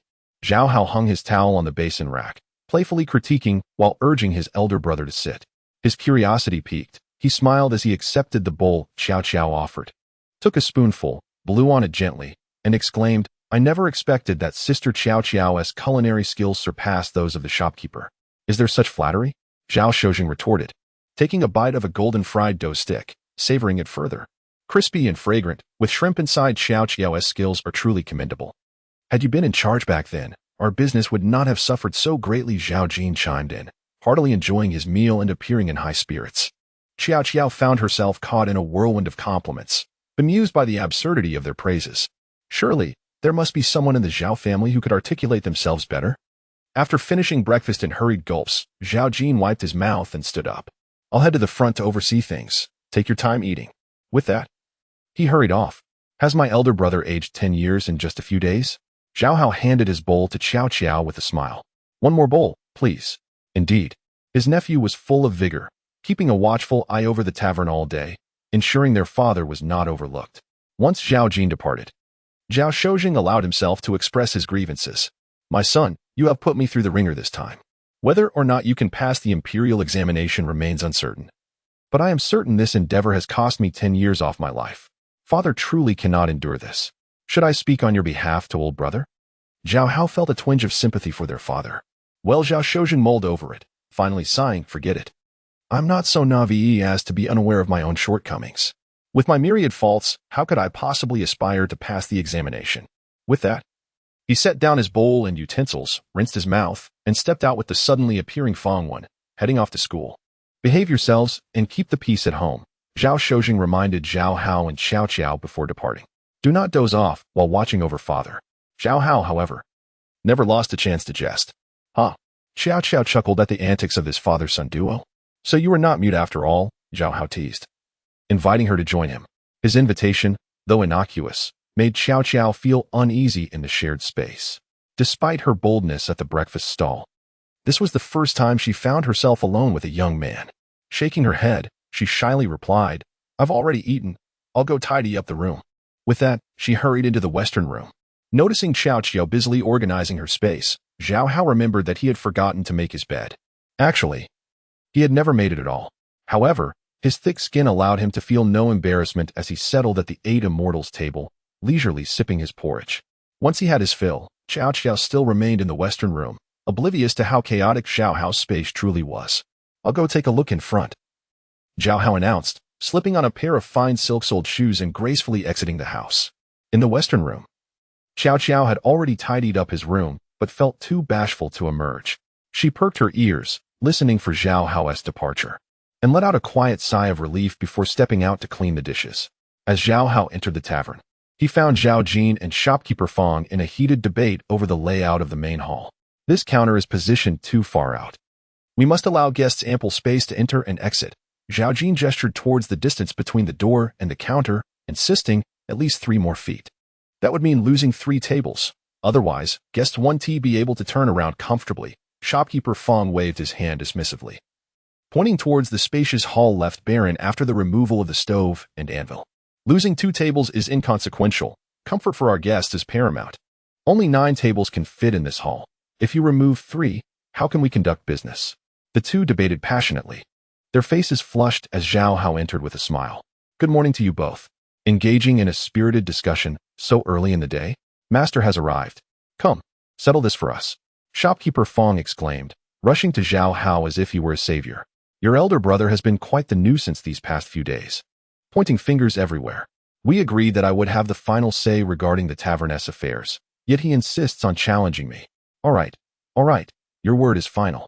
Seeing that the shopkeeper had brought the dispute to his attention, Zhao Jin felt somewhat embarrassed and turned to head upstairs. I'll go check on the carpentry work. Shopkeeper Fong quickly updated Zhao Hao on the progress of the renovations. After detailing the specifics, he smiled contentedly. Everyone treats this as their own responsibility, working diligently. Old Man Gao and Old Master Zhao are here every day, and even Lao Jia is running around both inside and out. The progress has exceeded our expectations. If we keep this up, we could open by the end of the month. There's no need to rush, especially considering the elder gentlemen. We mustn't tire them out unnecessarily. Zhao Hao observed shopkeeper Fong with satisfaction, knowing he was the one most invested in the tavern's success.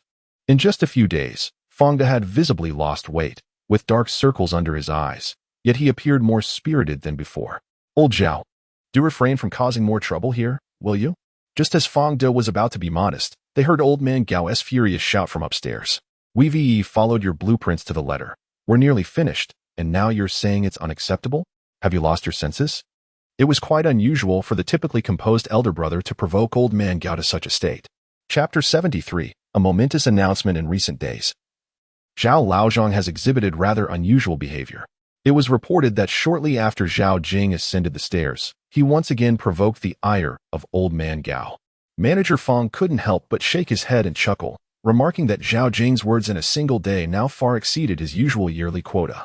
Upon hearing this, Zhao Hao felt a stir of curiosity, In his memory, Zhao Jing was a rather taciturn elder. How could he have transformed so dramatically? With this thought in mind, he patted Manager Fong on the shoulder and said, "Please bear with him. My elder brother is a man of misfortune. Do not worry. Young master, Zhao Laozhong is well-meaning, and we hold no ill will towards him," Manager Fong promptly assured.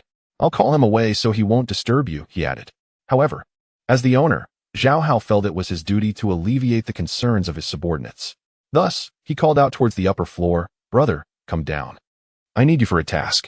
Zhao Jing responded and quickly descended, exclaiming, "Younger brother, what is it you wish to command? Let us speak outside." Zhao Hao was startled by the volume of his voice, quickly gesturing for Zhao Jing to follow him out of the tavern. Noticing that the wall on the first floor had been freshly plastered, Zhao Hao smiled and said, "I kindly ask you to bestow your artistic talents upon the walls and compose couplets for the tavern."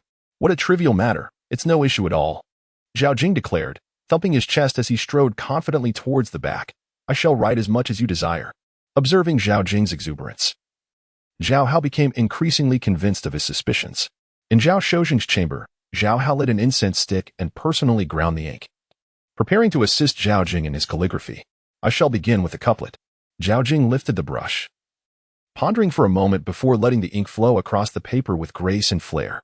Famed across the northern expanse for 3,000 miles. Flavors surpassing the 12 towers of Jiangnan. Once Zhao Jing finished, Zhao Hao softly recited it, unable to suppress a chuckle. "Brother, this couplet is rather ambitious. Is it not? What is wrong with that? Your extreme freshness deserves such lines." Zhao Jing replied, his pride evident as he glanced around.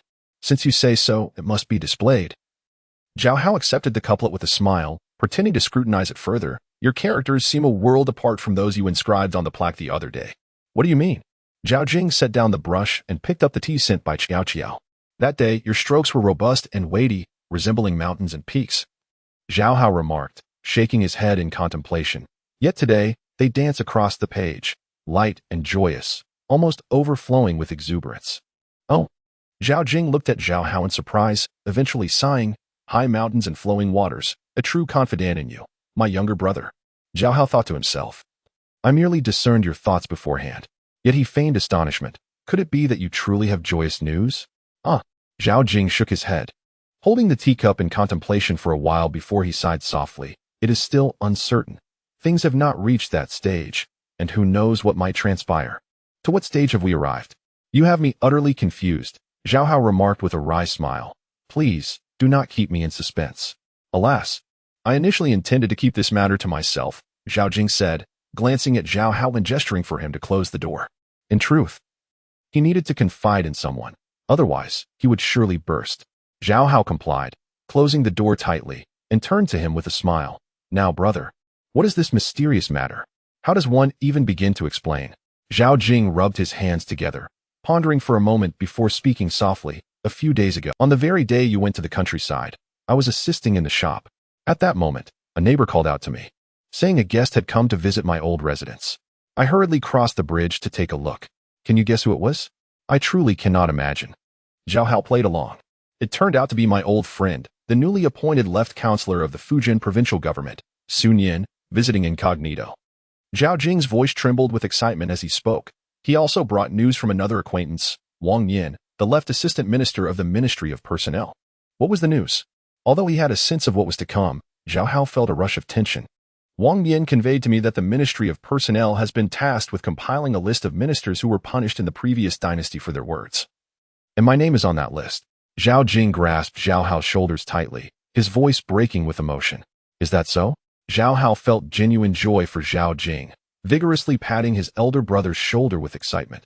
"This is wonderful. Brother, you have finally seen the light after the storm."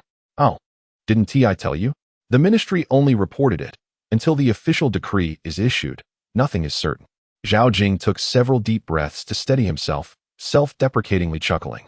"I had thought my heart was as desolate as a dry well, but a mere whisper of news has thrown me into such a frenzy. How embarrassing." "You have already shown remarkable composure." Zhao Hao knew that Zhao Jing's reinstatement was practically assured, with no possibility of reversal. He smiled and added, "If it were anyone else, they would have already gone mad with joy." Zhao Jing felt a bit more at ease, but then recalled that Zhao Hao's grandfather was still in distress, so he lowered his voice again. That same acquaintance informed me of another matter, saying that the situation regarding the capital's examinations has shifted once more. The Ministry of War's official, Hu Yingjia, has impeached the heavenly official Yang Bo for favoring his compatriots and neglecting public duty. As a result, Yang Bo's powerful backer, Gao Gong, stepped in and directly proposed a decree to demote Hu Yingjia to commoner status. Oh, Zhao Hao's eyes sparkled with intrigue. Though he was well-versed in the court's intrigues of the launching era, hearing Zhao Jing recount it brought the events vividly to life, making him wish he had a stool and some sunflower seeds to truly enjoy his elder brother's tales. And then, the officials were outraged. The Ministry of War's official, Ouyang Yijing, impeached Gao Gong, calling him treacherous and wicked, akin to Yan Song, asserting that he would ultimately become a great pest to the nation. Perhaps due to the hardships of recent years, or perhaps in solidarity with Zhao Hao and his father. Zhao Jing showed a distinct lack of reverence for the high-ranking Gao Gong. He spoke with a hint of schadenfreude, saying, Ouyang Yijing declared that Hu Yingjia was doing the nation a service, and if the court insisted on dismissing Hu, then he too would resign. That surely won't intimidate Gao Gong, will it? Zhao Hao scoffed, expressing his disdain for Gao Gong. Grandfather says that Gao Xinjin is brimming with banditry. Utterly disregarding the etiquette of officialdom, he would tear apart any disagreement, regardless of rank. For a mere official, Gao Gong certainly had no fear. However, that very day, several officials and censors submitted petitions, unanimously demanding the pardon of Hu Yingjia and the severe punishment of the shadowy figure attempting to silence dissent. Zhao Jing, fearing Zhao Hao might not understand, clarified, the so-called shadowy figure refers to Gao Gong. Oh, I see. Zhao Hao's expression changed to one of realization. Inwardly chuckling, not only do I know this, but I also know that behind Hu Yingjia and Ouyang Yijing stands Elder Su. This impeachment battle following the capital's examinations was fundamentally a power struggle between the prime minister and the second minister. According to the court's rules, when a minister is impeached, they must immediately submit a resignation request. Although His Majesty would undoubtedly try to retain them, the initiative would then rest with Elder Su. Zhao Jing continued, thus, Elder Su took a middle path and reassigned Hu Yingjia to a remote post. Although Gao Gong fought hard, he ultimately failed to preserve his own dignity. His weakened essence has now been unmistakably exposed before the entire court. I fear his days ahead will be quite difficult. As he spoke, Zhao Jing smiled at Zhao Hao. Perhaps one day, my uncle may also have a chance for reinstatement. Chapter 74. This is not scientific.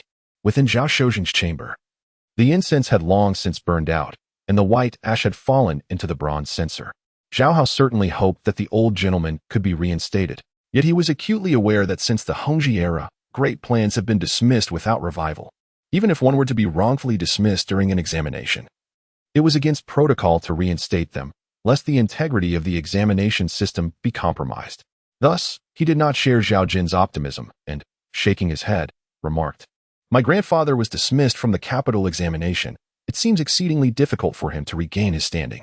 My dear brother, you are aware of only one side of the matter, but not the other. When you were absent, our uncle detailed our great-uncle's situation to me. Although he was dismissed due to the capital examination, the reason cited was age. Zhao Jin replied with a faint smile, regaining his usual composure and wisdom. He continued thoughtfully, There is a twist to this tale. Have you considered it? No. Zhao Hao scratched his head awkwardly, acknowledging his lack of experience with the intricacies of the Ming court. Please, do enlighten me. Zhao Jin was not surprised. He knew that even with a profound family background, Zhao Hao could not possibly grasp everything. Seizing the opportunity, he elaborated. According to the rules, those who are aged oral during the capital examination are to be ordered into retirement. Even without sufficient dignity, they would at least be allowed to live idly, wouldn't you agree? However, curiously, our great-uncle received a dismissal with a stipulated departure from the capital. This punishment seems excessively harsh for someone deemed negligent or soft. Yet, more strangely, our great-uncle accepted it without protest. I suspect there was an element of performance involved. Are you suggesting a feigned hardship? Zhao Hao's eyes lit up as he suddenly perceived the possibility. He had occasionally pondered how his distinguished grandfather, after 30 years of navigating the treacherous waters of court life, could be toppled by such a trivial charge, leaving him destitute and shattered. This is not scientific. However, Zhao Hao, newly acquainted with the complexities of the nobility, initially attributed the severity of this year's capital examination to heightened scrutiny. But Zhao Jin's words illuminated his understanding. By heaven, the old man has severed his own hand to advance. Given our family's misfortune, If the old Gao were to pursue the matter relentlessly, he would surely incite public outrage. This must be the case. Moreover, according to my contemporaries, our great uncle's tragic fate has stirred significant unrest in the capital, with many voicing their grievances on his behalf. The recent joint impeachment of Gao Gong may well have this underlying motive, Zhao Jin stated with fervent conviction. All in all, nothing is absolute. Once I am reinstated, I will promptly report Gao Gong for misusing public resources for personal vendettas. Perhaps the emperor will show clemency. Absolutely not. Zhao Hao's hair stood on end at the suggestion. With my family's reputation at stake, how could the court possibly reopen the investigation? If they did, it is certain that something would be unearthed, and our elder would find himself imprisoned for life. Why so? Zhao Jin, momentarily perplexed, failed to grasp the connection. I appreciate your good intentions, dear brother, but after enduring a decade of hardship, you've finally begun to see the light. Should you be ensnared again due to our family's affairs, the consequences would be grave. Zhao Hao urged earnestly. You must prioritize your own well-being and refrain from impulsiveness. Besides, if our elder indeed has a contingency plan, we ought to clarify it before proceeding to assist him, correct? My dear brother, you truly are considerate of my welfare. Zhao Jin felt deeply moved by Zhao Hao's genuine concern. He grasped his younger brother's hand firmly and nodded earnestly. Let us wait until I have solidified my position before coordinating with our great uncle. That is only right. The two continued to converse animatedly until Qiao Qiao knocked at the door, announcing mealtime. It was only then that they realized it was already noon. They emerged from the eastern room, washed their hands, and took their seats at the octagonal table. Before them lay 4 dishes and a soup, accompanied by 2 bowls of fragrant rice. The dishes included scrambled eggs with shrimp, braised mandarin fish, stir-fried asparagus, and marinated dried tofu with wild vegetables. The soup was a delicate broth with dumplings, enhanced with sesame oil. The combination of 2 meat and 2 vegetable dishes was refreshing, and the presentation was pleasing to the eye. Upon tasting, they found the flavors exceeded expectations. Qiao Qiao had even prepared a pot of warm wine for Zhao Jin, perfectly suiting his current disposition. The meal was savored with praises from both men. Zhao Jin, patting his round belly, commended Qiao Qiao. I believe we need not seek an external chef. Let Qiao Qiao take the helm. I agree. Zhao Hao held his bowl of soup, gently scooping the dumplings. How could you find joy in my humble cooking? It is merely what you tolerate, Qiao Qiao remarked, casting a meaningful glance at Zhao Hao. Perhaps in a few days. You might grow weary of it? Why again? Zhao Jin questioned, puzzled. I have dined on your family's breakfast for a year and have never grown tired of it. He then glanced at Zhao Hao and added, my dear brother has only had 2 meals at your home. Naturally, he would not tire of it. I was merely jesting. Observing Zhao Hao's embarrassed expression, Qiao Qiao stifled a laugh. Once Zhao Jin revealed the secret weighing on his heart, the exhilaration dissipated. After a brief respite following lunch, he began to doze off. Dear brother, I shall take a short nap to rejuvenate before joining our uncle for reading later. Zhao Jin bid farewell to Zhao Hao and returned to his eastern chamber for a midday slumber. Zhao Hao escorted him to the doorway, and once the door to the chamber closed, he exhaled a sigh of relief. That was quite perilous. Had we delayed by even a couple of days, the fire of this cold stove would have extinguished. Moreover, he had not anticipated that Zhao Jin was contemporaneous with the second-in-command of the Ministry of Personnel. With such a formidable backing in the court, it was no wonder he ascended rapidly. How fortunate! Zhao Hao stretched contentedly, intending to continue his writing or perhaps copying texts in the afternoon. However, having eaten his fill, fatigue overtook him, and he retreated to his room to rest for a while. I shall write upon awakening, he thought languidly, soon drifting into slumber. Yet, it was not long before he was roused by a knock at the door, followed by Qiao Qiao's voice as she opened it. Monk, whom do you seek? Greetings, fair lady. I am a close friend of Master Zhao. A voice as clear as jade responded. I have come to pay a visit today. My master is away. Perhaps you could return another day. Not at all. I am seeking your young master. The voice was melodious, yet insistent. Zhao Hao, now fully awake, emerged with a scowl, only to be met by the sight of a bald head glistening in the sunlight. It was none other than the remarkably handsome Xu Guangqi the monk. Do we know each other so well? Zhao Hao retorted, feeling increasingly irritable in the presence of this fervent admirer. Master Zhao, please do not distance yourself so, Xu Guangqi replied, his usual haughty demeanor absent in Zhao Hao's presence. I am here to share some good news. What good news? Zhao Hao turned back into the room. Xu Guangqi followed him inside, while Qiao Qiao hurried to prepare tea for the two. Please brew this tea, young lady.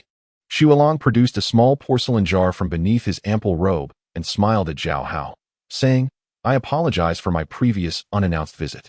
This jar of purple bamboo shoots, a gift from another, is my way of making amends. Zhao Hao's expression softened slightly. Ensure the water is not too hot. It should ideally be mountain spring water. Well, never mind, I shall refrain from insisting. Just as Xu Guangqi prepared to expound upon the nuances of tea brewing, he realized he was imposing and shifted his attention back to Zhao Hao. Master Zhao, I am aware of your grandfather's situation and have already sent a letter to Suzhou, requesting the Literary Alliance leader Wang Yinzhou to advocate on your behalf. Who? Zhao Hao paused, then quickly added, Are you referring to Wang Fengzhou? Indeed, Wang Yinzhou, also known as Wang Fengzhou, is a literary giant who commands immense respect within the Ming literary community. Correct, that is Wang Fengzhou, Xu Guangqi beamed, eager to take credit. You may not know this, but Wang Fengzhou holds considerable sway in our Ming literary circles. When he raises his voice, both the literary world and the political sphere will rally to your cause. At that moment, even the esteemed officials of the court would find it difficult to withstand the fury of the masses. Zhao Hao mused to himself that there was no need for them to raise their voices. Gao Gong had already incurred the wrath of the people. Yet, what was the use of this realization? He shook his head with a bitter smile and remarked, Alas, the leader of the alliance is unlikely to be of much assistance. He is still pleading with the court for his own matters and would not dare to complicate things further. Xu Guangqi was momentarily taken aback, for this was news to him. Zhao Hao continued nonchalantly, At this very moment, the leader of the alliance is likely in Beijing, beseeching the court to vindicate his father. Should he offend Gao Gong? It would spell disaster for him. Wang Shizhen's father, Wang Su, had been imprisoned and executed by Yan Song. And now the court was in the process of rectifying the injustices suffered by officials of the previous dynasty. The well-informed leader of the alliance had already journeyed to the capital with his brother, seeking connections and leveraging relationships in an attempt to clear his father's name. Xu Guangqi had long heard of the situation surrounding the Wang family, and, upon hearing this, lamented. Does this not mean that the poetry scene of our Ming dynasty shall remain shrouded in darkness for a time? However, after a brief pause, he regained his composure and declared, Fear not, noble sir, for I shall fervently rally support for you, even if it costs me my life. Chapter 75. What is Ma Xianglan? Qiao Qiao served the tea, and Zhao Hao beheld the brew, a crystalline clarity with a verdant hue tinged with purple, faintly exuding the fragrance of orchids.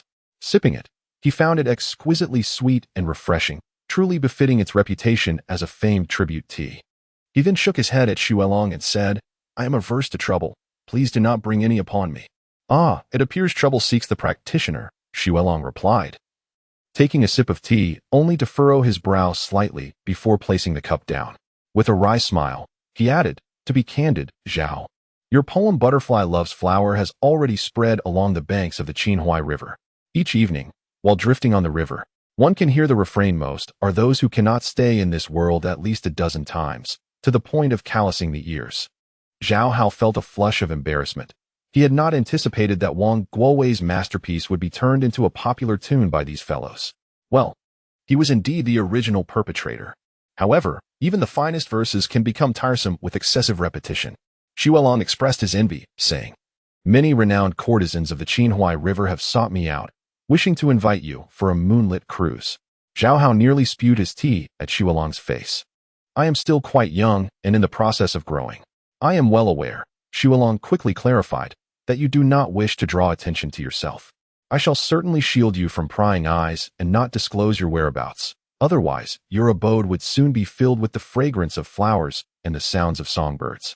Coughing, Zhao Hao's face turned crimson, his thoughts wandering. Qiao Qiao hurried to pat his back, casting a fierce glare at the irreverent monk. In truth, the entire city of Nanjing knows of your family's disdain for Gao Gong, Xu Guangqi remarked, oblivious to the implications. Why must you trouble yourself, Zhao? Why not join me in the serenity of the woods, becoming a master of poetry, and leave your legacy for posterity?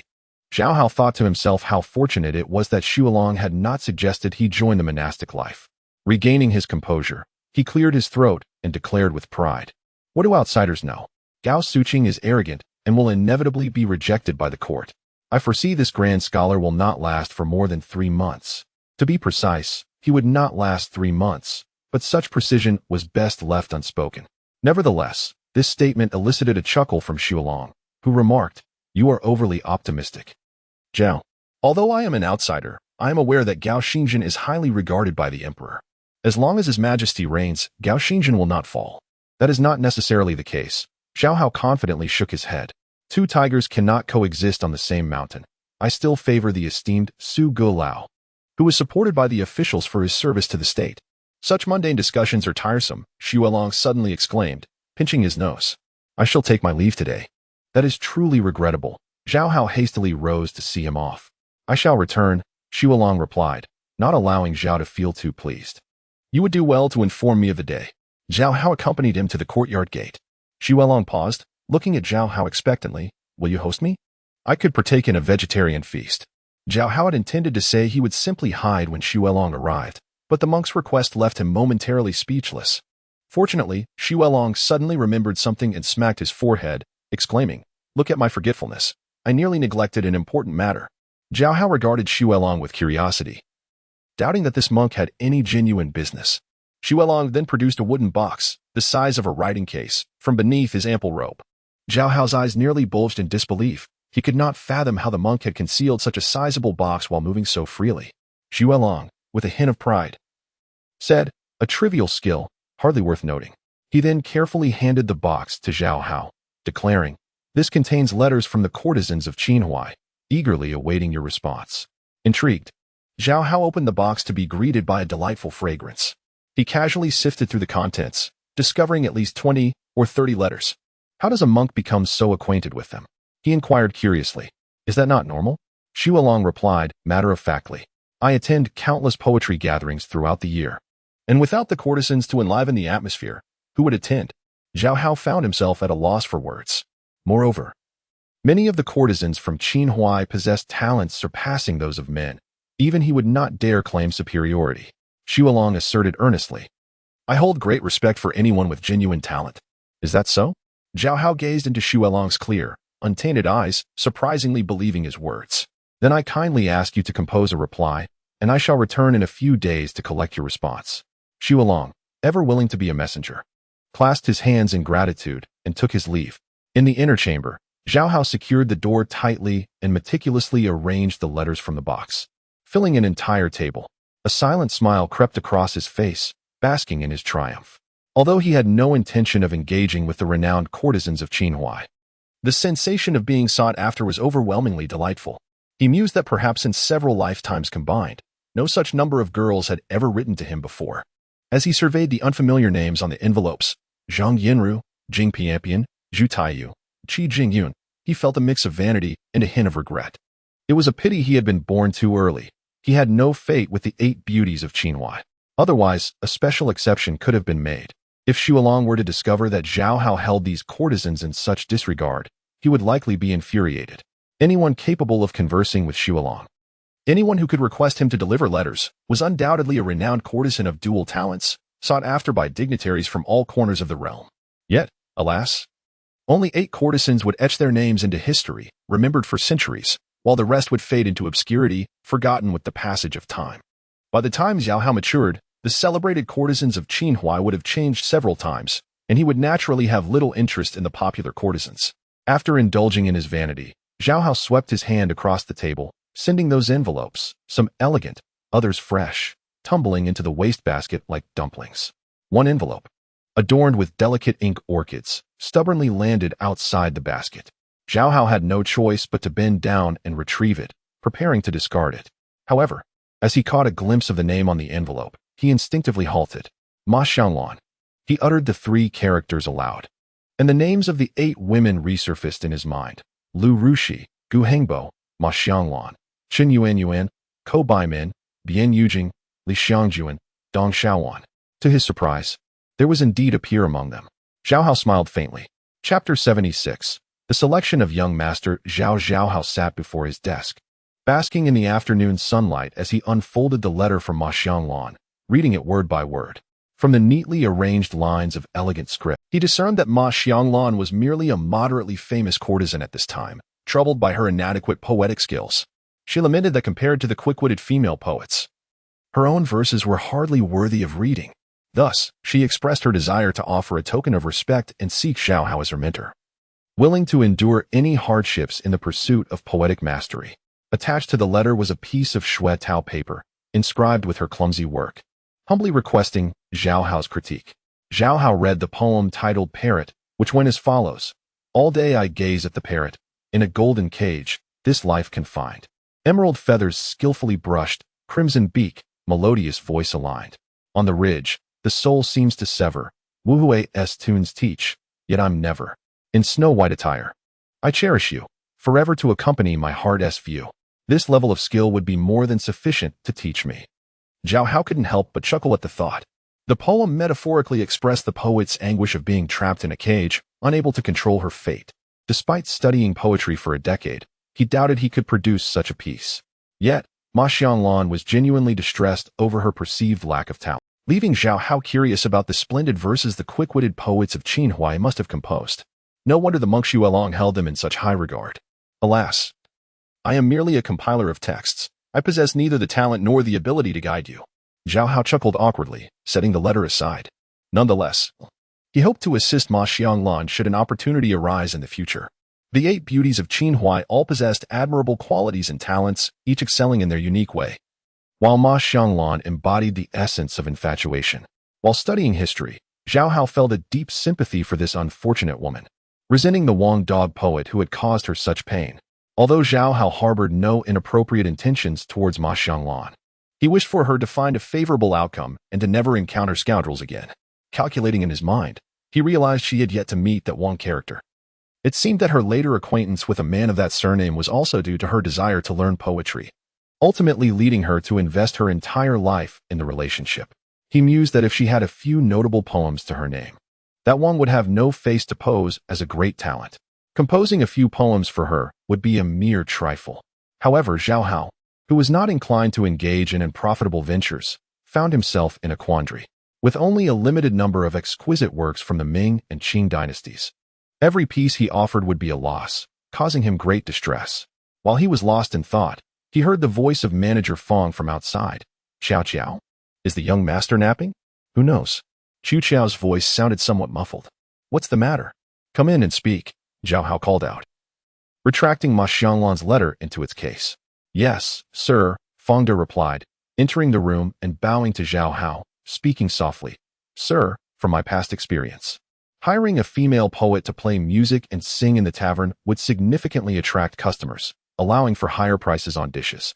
That is only natural, Zhao Hao nodded, thinking it was merely about enhancing the atmosphere. Thus, I took the liberty of inviting a few well-known singers from the northern city through Laojia, who have come to meet you today. Fong De, observing Zhao Hao's expression, smiled and said, let them play a few pieces for you, and then you can decide. Oh, Zhao Hao replied with delight, since I have nothing to do, let them come. He completely forgot that he had intended to write in the afternoon. Fong De went out to summon them, and Laojia led several singers into the courtyard. The tavern could not afford a full band, so they had to settle for solo performances. Thus, they either carried pipa or embraced guzheng, curiously surveying the courtyard, which, though newly decorated, still bore an air of poverty. It was hard to imagine that the owner of a tavern would reside in such a place. As they entered one by one, their disappointment only grew. The so-called owner was merely a boy of 14 or 15 years. Is this a joke? 2 singers turned to leave on the spot, while the others wore sullen expressions. Those who had no need for food would not expose themselves to the public, selling their voices for a living, especially not for a mere child. Their displeasure was evident, but Zhao Hao's dissatisfaction was even greater.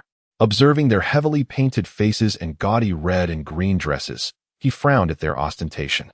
Both Lao Jia and Fong De were keen observers, well aware of the owner's discontent. Sir, our northern city may be a poor place, but anyone with even a modicum of charm is unlikely to toil here, Lao Jia whispered in Zhao Hao's ear. Since they are here, we might as well listen. Perhaps there will be a pleasant surprise. Indeed, sir, as long as they perform well, the customers will surely appreciate it, Fong De added from the other side. Very well. Let them sing, Zhao Hao nodded, bracing himself to listen. The first singer gracefully seated herself, plucking the pipa and beginning to sing the tune of Hanging Branch. Promise a lover, to meet in bloom, peony terrace, the peonies in full loom. Waiting for the flowers to sprout, my fate shall bloom. As Qiming approaches, the flower buds remain unseen. At this moment, they are soon to bloom. This is dreadfully late. The lyrics were quite fine, but the simple melody was marred by several wrong notes. Her voice left much to be desired and was noticeably off-key. Lao Jiao listened with rapt attention, while Fong De frowned deeply. Having operated a tavern along the banks of the Qinhuai River, he could hardly tolerate such crude sounds. Without needing Zhao Hao's prompting, Fong De quickly gestured for the next performer. The next musician fared even worse, transforming the gentle and soothing fine rain and pine waves into a battle-like tune. Customers listening might think we were about to drive them away. Fong De let out a bitter laugh and promptly asked this one to leave as well. After the remaining two singers performed, Zhao Hao rewarded them and instructed Lao Jia to escort them out. Once they were alone, Fong De asked Zhao Hao, "Sir, did any of these four meet your expectations?" Albeit reluctantly. "What do you think?" Zhao Hao retorted. The quality of the four was indeed hard to commend. Fong De carefully considered his words. "If I had to choose, I think the last girl playing the flute showed promise. At least she doesn't need to sing and can cover up some flaws. I do not wish to settle." Zhao Hao shook his head. The taste at Yijixian must surpass that of the 12 towers of Jiangnan. The singers we invite must be worthy of that standard, given the situation in the northern city. Those who might catch her I would likely have to be sought in the southern city, Fong De sighed. Alas, in the past, at my tavern, I had a lesser-known poet from the Qinhuai River perform for 2 taels of silver for just 7 songs in a night. And that was with transportation provided, alongside a red envelope for the matchmaker. Is that considered little? Zhao Hao exclaimed in astonishment. Indeed, Fong De sighed. It is all due to the indulgence of the wealthy. Thus, anyone with even a hint of charm or talent has fled to the southern city. How much must we spend to invite someone to Caijiao Lane? Fong De's implication was clear. Zhao Hao needed to face reality and adjust his expectations. But just then, Zhao Hao's eyes lit up, and he slapped his thigh, declaring, "I've got it." Fong De grinned. "Sir, have you come up with a plan?" "Yes, I will take care of this matter." Zhao Hao nodded confidently, smiling on opening day. "I assure you, it will be a resounding success." "Well, if you say so, I shall rest easy," Fong De replied, feeling reassured.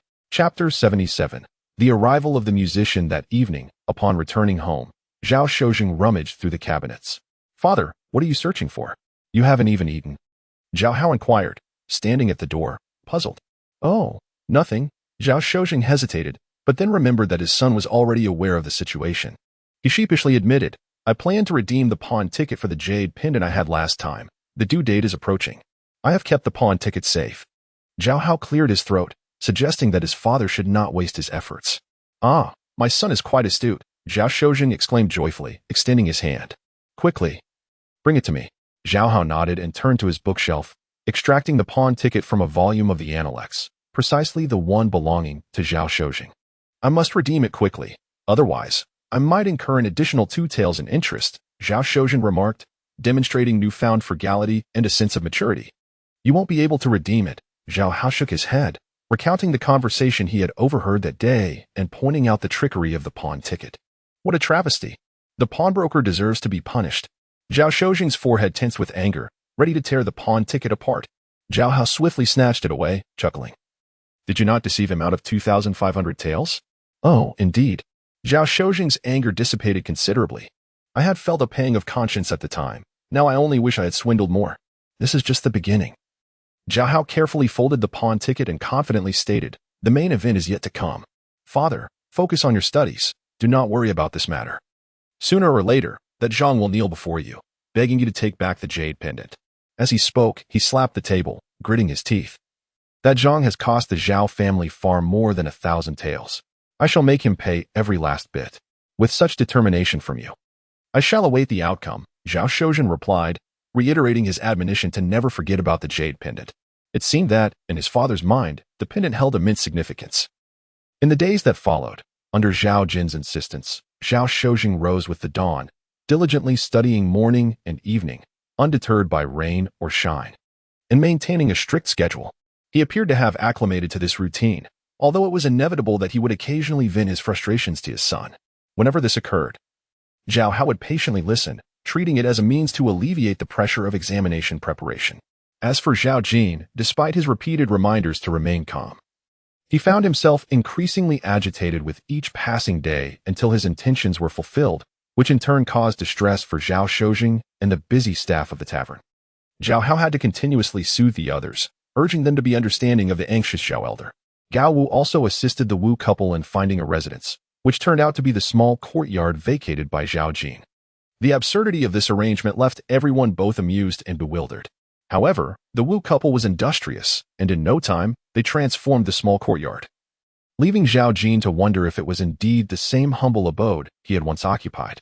With the capable couple aiding in the tavern's preparations, along with Gao Wu, Yu Peng, and a number of robust men from Caijiao Lane who lent a hand whenever possible, progress accelerated significantly.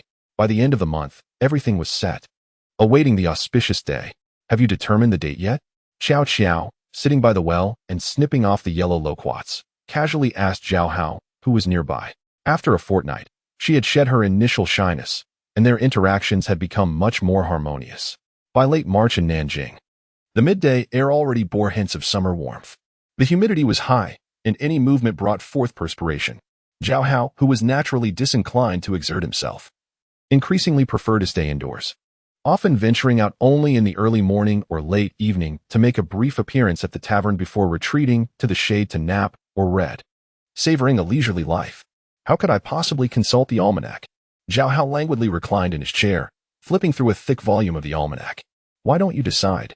If my father hears you say that, he would be furious. Xiao Qiao meticulously washed each loquat, placing them in a white porcelain dish before setting it on the stool beside Zhao Hao. So many people are waiting. You must finalize the date. Stop procrastinating. Zhao Hao plucked a perfectly ripe loquat and popped it into his mouth, relishing its exquisite sweetness, which evoked a faint sense of happiness reminiscent of his earlier days in the Zhao household. Yet, without someone to feed him, it still lacked the full enjoyment. However, he suspected that should he voice such a request, Xiao Qiao would not hesitate to give him a good whack. As he and Xiao Qiao engaged in light conversation, an unusual call echoed from beyond the courtyard wall. Nephew, I'm back. The tall figure with prominent ears was none other than Fan Datong. Nephew truly knows how to enjoy life, Fan Datong remarked, drenched in sweat as he entered, fanning himself with a paper fan. This wretched weather. Since spring began, there has barely been a drop of rain. It's sweltering. He plopped down beside Zhao Hao, gulping down tea before eagerly devouring the loquats. In no time, he had consumed all the ripe fruits, earning him an exasperated glare from Xiao Qiao. However, Fan Datong, impervious to shame, remained unfazed. Did uncle deliver the letter? Zhao Hao, unbothered by Fan Datong's antics, had grown accustomed to his lack of decorum. Besides, he recognized that Fan Datong had his merits, especially in running errands far more adeptly than the rather tongue-tied Gao Wu. Of course, Fan Datong boasted with pride. Who among the renowned courtesans of the Qinhuai River do I not know? We are all quite familiar with one another. I heard it requires 50 taels to board. Zhao Hao remarked, his voice laced with skepticism. I merely jest about my interests. Yet you always seem to mock me, Fan Datong retorted, suddenly at a loss for words. The famed courtesans of the Qinhuai River were not within his reach. Even when he had some wealth in the past, they remained an unattainable dream. Let us discuss serious matters. Zhao Hao rolled his eyes. No embellishments, please. All right. No embellishments it is. Fan Datong, who had been relying on Zhao Hao for his meals lately, was inclined to comply. Yesterday, I took the time to inquire along the Qinhuai River and finally located the Ma Xianglan you mentioned. I delivered your letter to her. And what was her response? Zhao Hao inquired. To my astonishment, after reading the letter, she immediately agreed, saying she would make arrangements and would arrive early the day after tomorrow. Fan Datong, wide-eyed, continued. She is one of the top 10 renowned courtesans of the Qinhuai River. Such women are typically the most reserved. Without repeated visits, grand gestures, and lavish gifts, one could never hope to entice them. In truth, Zhao Hao had little faith that he could truly persuade Ma Xianglan to emerge from her seclusion. He had merely written the letter on a whim, prepared for the possibility of failure. Yet, unexpectedly, she had consented. To put it plainly, the courtesans were akin to the scholars of the imperial court. A scholar must maintain their dignity and embrace poverty while cultivating their reputation, laying the groundwork for future advancement. At this stage, engaging in any disgraceful actions would severely hinder their prospects, rendering their efforts futile. The same principle applied to courtesans. If they were to prioritize monetary gain and engage in disreputable conduct, they would inevitably be looked down upon by their peers and patrons, losing their allure and the ability to maintain their artistic integrity. Yet, Ma Xianglan had audaciously agreed to come to this dilapidated area filled with destitute households in Caijiao Lane to serve as a mere musician in a newly opened tavern. This was not merely lowering her status. It was tantamount to sabotaging her future. Chapter 78. The sign is up. Woof woof woof. Beneath the shade of the courtyard trees, Zhao Hao and Fan Datong engaged in conversation while enjoying tea. What about the Great Ban Temple? Zhao Hao unexpectedly poured tea for Fan Datong, leaving the elder man pleasantly surprised as he hurriedly accepted the cup with both hands. I visited. Master Xuelong even invited me for tea. To my surprise, his monk's dwelling is quite extravagant, adorned with a beautiful painting by Tang Bo that easily distracts one's attention. Fan Datong reminisced, expressing a desire to exchange places with the monk. How did he respond? Zhao Hao inquired intently, knowing that the reply from Xuelong was far more critical than that from Ma Xianglan. The monk looked at your letter and remarked, vulgar, far too vulgar. Fan Datong imitated Xuelong's tone, shaking his head in a comical manner, prompting Zhao Hao to feel a strong urge to silence him. So, he refuses to assist? Zhao Hao felt a chill at the thought. How could something seemingly certain fall through? Was it possible that the monk did not genuinely care for him? No. He assured he would do his utmost, and invited the most renowned gourmet of Nanjing to support your venture at Wei Ji Xian, Fan Datong replied with a smile. Because he wishes to help you escape the shackles of poverty swiftly, allowing you to focus on your poetry. Well, all right then. Zhao Hao nodded, half amused and half exasperated. Even a simple favor from the monk felt so complicated. He asked you to inform him in advance when Wei Ji Xian opens, so he can invite the diners. Just a day's notice is sufficient. He claimed that once he puts in a word, people will graciously accept the invitation, Fan Datong added. Zhao Hao then tossed the calendar into Fan Datong's arms, decisively declaring, let us put up the sign tomorrow and open the day after. So soon? Both Fan Datong and Xiao Qiao exclaimed in astonishment. Given that everything is ready, must we wait until the new year? Zhao Hao raised his eyebrows, feeling optimistic. The next day, after breakfast, Fong De came to invite Zhao Hao to hang the sign for the restaurant, although the official opening would be the following day. The hanging of the sign was a significant event, and the proprietor naturally could not be absent. Zhao Hao happily agreed, and, with Xiao Qiao's assistance, donned a pair of lightweight satin shoes, a brand new light blue summer robe, a deep indigo sash, and a white jade pendant, finally topping off his look with a newly tied black silk net cap. The net cap signified a man as coming of age, but Zhao Hao wore it merely to appear mature in front of his subordinates. Once dressed, he gazed into a somewhat clouded bronze mirror for a moment, failing to discern his handsome visage, and could not help but reminisce about the exquisitely clear silver mirror at the minister's residence. Enough with the vanity, Xiao Qiao chuckled, covering her mouth. Hurry along. Everyone is waiting for you. All right. Zhao Hao accepted the gold-dusted fan that Xiao Qiao offered, waved it open, felt it was perhaps too ostentatious, and returned it to her before heading out empty-handed. Upon his arrival, the restaurant was already bustling with people inside and outside. In addition to manager Fong and his wife, the Gao family, the Yu family, the elder brother Zhao Jin, and the couple Wu Yu, there were also 2 hired chefs for kitchen helpers, and 4 waitstaff awaiting the proprietor's arrival. Neighbors gathered to witness the occasion, offering Zhao Hao their congratulations as if the restaurant had already opened. The boss is here. Let the firecrackers go, Yu Peng shouted excitedly. Strong men quickly ignited a multitude of firecrackers, the popping sounds mingling with swirling smoke and scattered red confetti, creating a festive atmosphere. The restaurant's couplets had already been hung, covered in red silk, their contents remaining a mystery. Once the sign was hung, the restaurant would be completely ready for its grand opening. Zhao Hao covered his ears as he watched Gao Wu and Wu Yu ascend ladders to securely affix the sign, draped in bright red silk, above the entrance. Amidst the applause, Zhao Hao invited the neighbors to enter and explore. The previously converted blacksmith shop now bore no traces of its former use. The once coal-dusted earthen floor had been replaced with freshly varnished red pine flooring.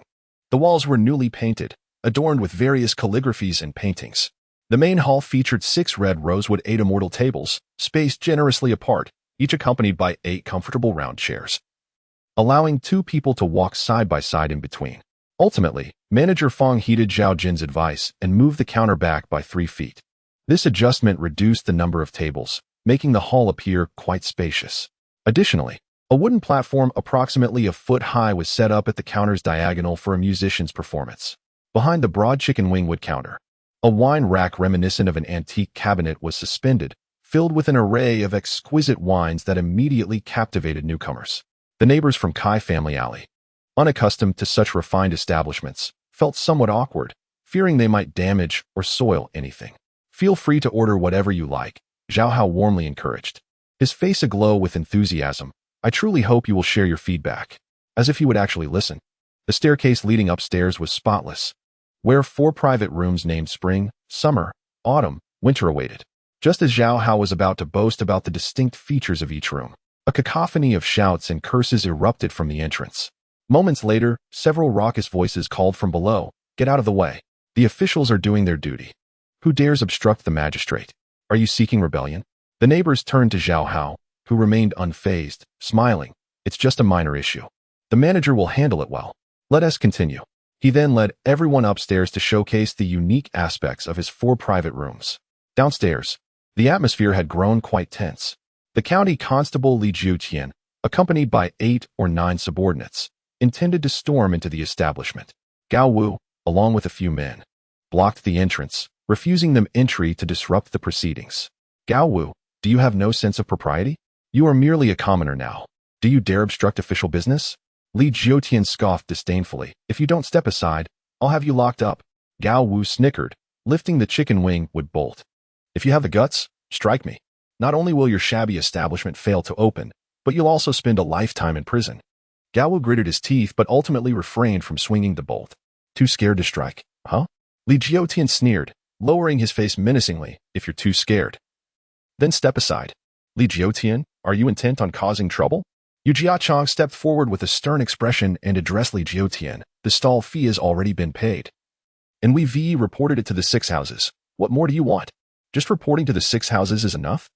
Li Jiutian dug in his ear and flicked away some earwax, sneering. "We haven't seen a single penny of the tribute meant for us third-class officials. Indeed, we don't receive a single coin for our salaries. We rely on these tributes to survive."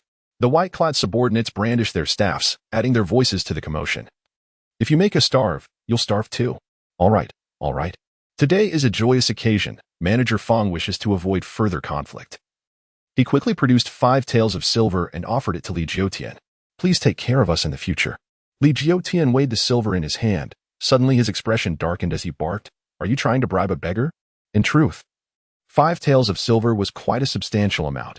Typically, for such a restaurant opening, one would only need to offer 2 or 3 taels to appease the officials. However, today Li Jiutian was not merely seeking money. Chapter 79, Double Happiness. A month prior, Li Jiutian, accompanied by his subordinates, attempted to extort money from the Fong family's breakfast stall.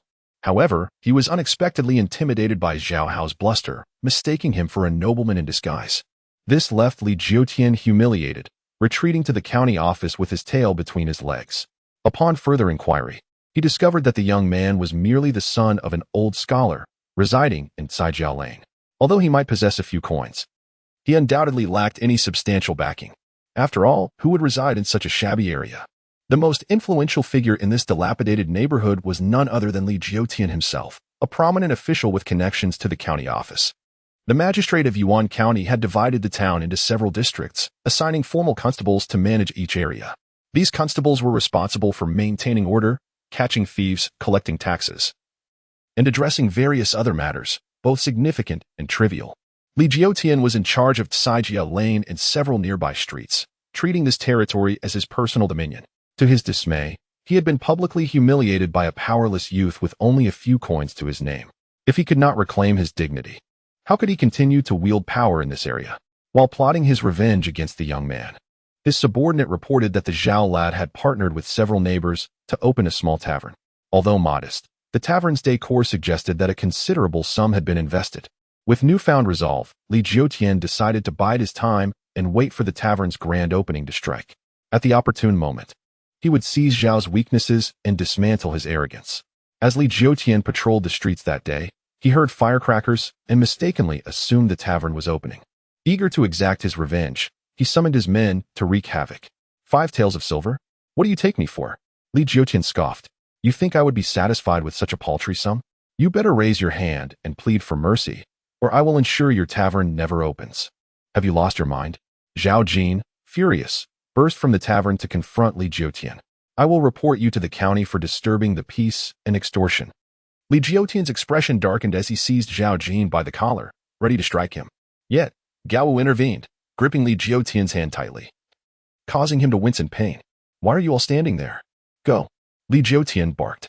The henchmen, accustomed to violence in the area, raised their clubs, ready to attack Gao Wu. Wu brandished his sturdy wooden stick, while other strongmen shed their shirts to reveal weapons concealed at their waists.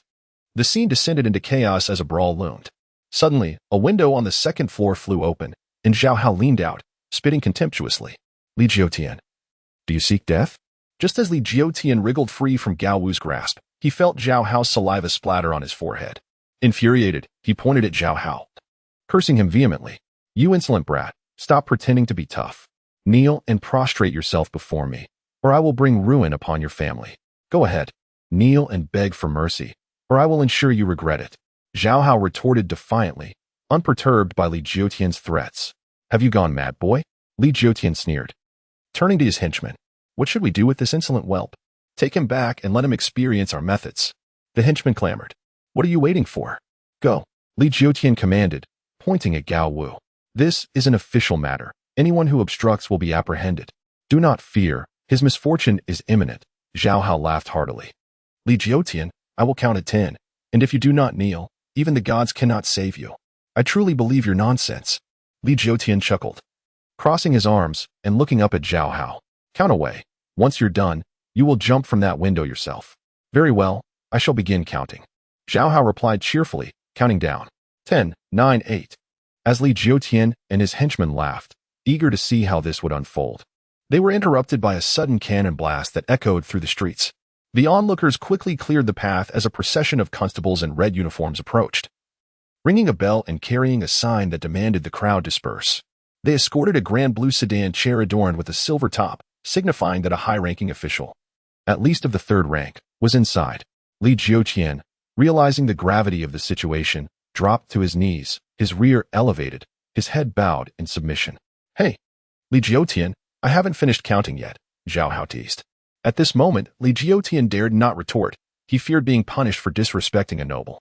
I will settle this with you later, he thought bitterly, assuming the official was merely passing through. After all, what third-rank official would visit a place as impoverished as Caijiao Lane? To his astonishment, the sedan chair came to a halt right in front of the tavern. Xu Guangqi, the deputy censor of the Nanjing court, has arrived. All unauthorized personnel, quickly disperse, the attendants announced, lifting the curtain of the sedan chair. A dignified official, adorned with a black cap and crimson robe, emerged, his chest emblazoned with the emblem of a high-ranking censor. The crowd fell silent, and the deputy censor's gaze swept over the assembly, landing on the trembling Zhao Jin. Old friend, you have suffered greatly. The third-rank official bowed deeply to Zhao Jin. Li Jiutian, still kneeling, caught a glimpse of this unexpected display, nearly fainting in shock. Why would a third-rank official bow to a mere constable?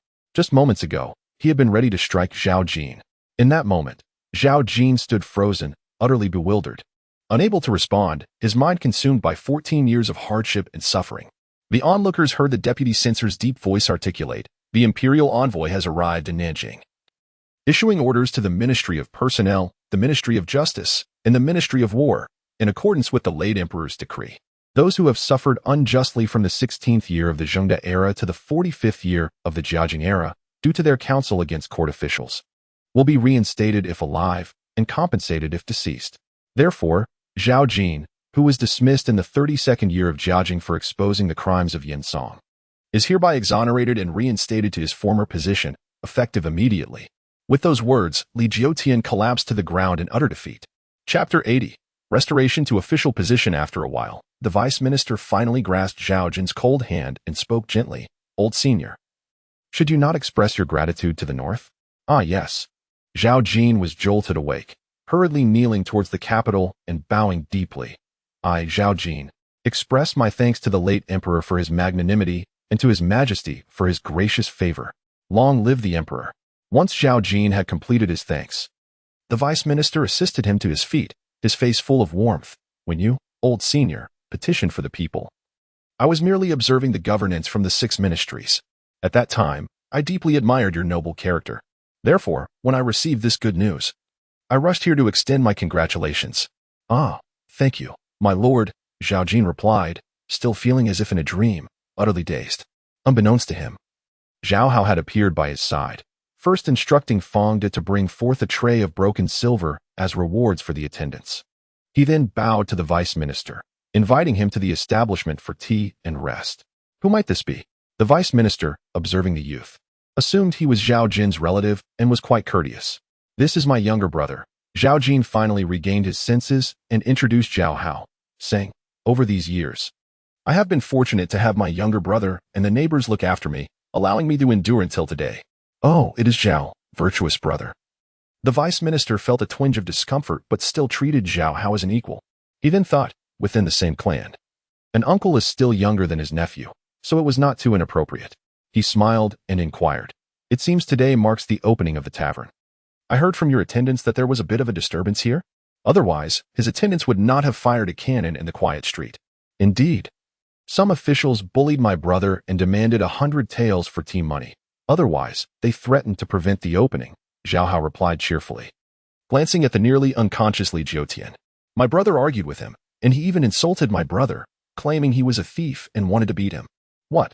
The vice minister's expression changed immediately. Pointing at the slumped Li Jiutian on the ground, he shouted, indeed, the foot of the official vessel must be punished. How dare he insult and assault a court official? Bring him here, and let him taste the consequences. The attendants, armed with wooden sabers, pounced upon Li Jiutian like wolves, lifting him up. Then, someone donned thick leather gloves and began to slap Li Jiutian's face, resounding slaps echoing through the air. Ouch, ah. With each cry of Li Jiutian, his mouth and cheeks turned purple, and after a few more strikes, blood began to flow from his mouth and nose. After administering the punishment, the vice minister commanded his attendants, take my name card and send this scoundrel to the county office. Request the county magistrate to punish him severely. Yes. The attendant waved his hand, leading the now helpless Li Jiutian towards the county office. As for the group of white-clad officials, they had long since dispersed, for no one would accompany Li Jiutian in his misfortune. Once Li Jiutian was dealt with, Zhao Hao invited the vice minister again to enter the tavern for tea. However, the vice minister clasped his hands and said, my foolish brother has official matters to attend to. I shall disturb you another day. He then tapped his forehead and smiled at Zhao Jin. I almost forgot the important business. With that, he waved his hand, and two officials presented neatly folded official robes, black hats, boots, and a complete set of official attire. Tomorrow marks the first day of the month for the court assembly, old senior. You should be present at the hour of the rabbit, as the Chief Justice will personally grant you your appointment. The vice minister solemnly handed the official attire to Zhao Jin, and after speaking, he took his leave without even sipping a cup of tea, let alone eating. Wouldn't this be somewhat discourteous? Yu Jiachong inquired of Zhao Jin, watching the departing carriage. Ah, such is the nature of the officials, Zhao Jin replied, stroking the azure official robe in his arms with a smile. From now on, you shall not casually invite me for a meal. Surely entering one's own tavern cannot be against the law? Zhao Hao asked with a grin. Still, one must avoid suspicion, Zhao Jin said with a wry smile, shaking his head. But it has tea even opened yet. Zhao Hao pulled Zhao Jin into the tavern, saying, it is the younger brother's duty to celebrate the elder brother's restoration. Surely this is acceptable? That seems agreeable. Zhao Jin finally entered the tavern with him. Then Zhao Hao addressed the neighbors. Dear friends, please come in. Today is a day of double happiness, and I shall treat everyone to a feast. The neighbors joyfully surged into the tavern, soon filling it to capacity. Today, Zhao Hao had originally planned to invite the neighbors for a meal in the tavern as a rehearsal for the opening tomorrow. After all, with over a dozen staff members in the tavern, if they did not practice together, they would surely be flustered on the opening day. Before long, the attendants brought out large wooden trays laden with pre-prepared cold dishes. In the kitchen, the helpers had stoked the fire and readied the ingredients, and the chef began to cook energetically. All the dishes were identical to those on tomorrow's menu, with the sole exception that today's recipes did not include Zhao Hao's secret extremely fresh powder. However, the chef's skills and the high-quality ingredients made each dish a culinary delight in its own right. The neighbors praised the food endlessly, expressing that they would certainly frequent the establishment in the future. Hearing this, the shopkeeper Fong and others were both amused and exasperated. If the neighbors knew the pricing set by the owner, they would likely bang the table in anger. It turned out that the young master's decision to exclude additional ingredients was a kind gesture. Yu Jiachong leaned against the counter and whispered to Fong De, otherwise, they might find everything tasteless for the rest of their lives. Fong De nodded in agreement, observing as the neighbors raised their glasses to toast Zhao Hao and Zhao Jin. He quickly urged Yu Jiachong, stop them. Zhao, my lord has court assembly early tomorrow. He must not get drunk. Toasting Zhao Hao was even more absurd. After all, he was still just a child. Afternoon, the neighbors, having eaten and drunk their fill, began to take their leave. Xiao Qiao's mother and Xia started to tidy up the aftermath with the attendants, while shopkeeper Fong, old man Gao, and Yu Jiachang hurriedly addressed the issues that had arisen today. Zhao Hao, not one to concern himself with trivial matters, allowed Gao Wu to assist the intoxicated Zhao Jin back home to rest, while he himself was also exhausted from the day and needed to catch up on sleep. When he awoke from his nap, the sky was adorned with red clouds, and Zhao Shozheng had returned home. It was not that the Imperial College had dismissed early, but rather that the days were growing longer and the nights shorter. Thus, Second Master Zhao no longer had to travel under the stars. Upon hearing the joyous news of Zhao Jin's restoration to his official position, Zhao Shozheng was elated, as if he himself had received an official title. Excitedly rubbing his hands in the hall, he exclaimed, "Qiao Qiao, have your father send over a table of delicacies and bring a jar of daughter's red. I must celebrate my dear nephew properly. Father, if you crave wine, just say so," Zhao Hao quickly interjected. "My elder brother has court assembly early tomorrow and cannot indulge in wine." Not at all, not at all," Zhao Jin waved his hand. "Such joy is rare.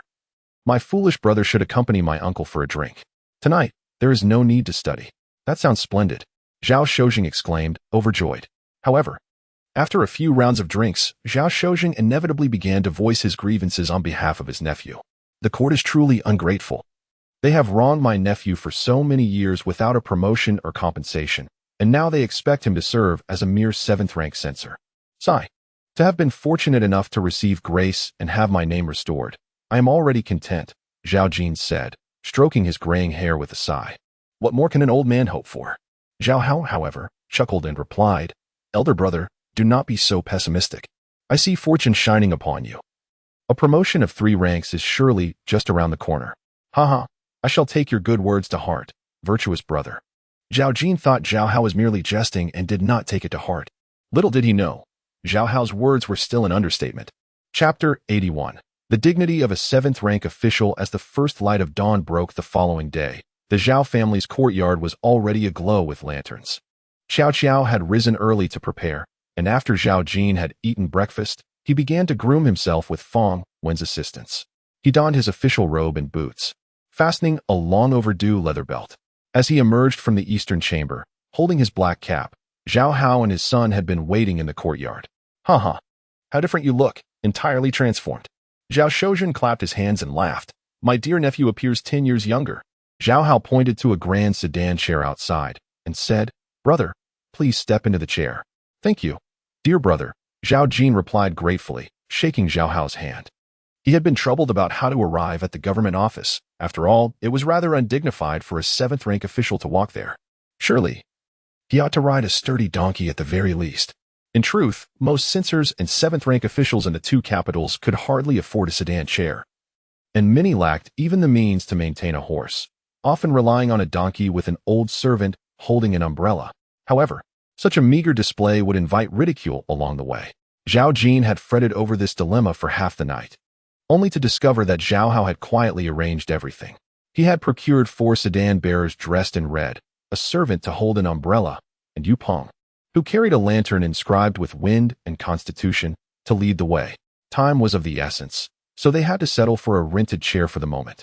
With a smile, Zhao Hao called Yu Peng over, saying, "I discussed with old Jia and decided to have Yu Peng accompany you for a few days. Once you find a suitable replacement, he can return to the inn." This was splendid.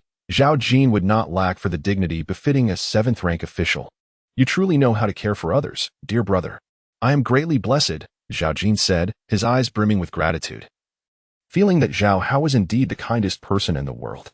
"Come now, there's no need for such formality between brothers," Zhao Hao chuckled, assisting him into the sedan. "Brother, we must depart swiftly, lest we miss the appointed hour."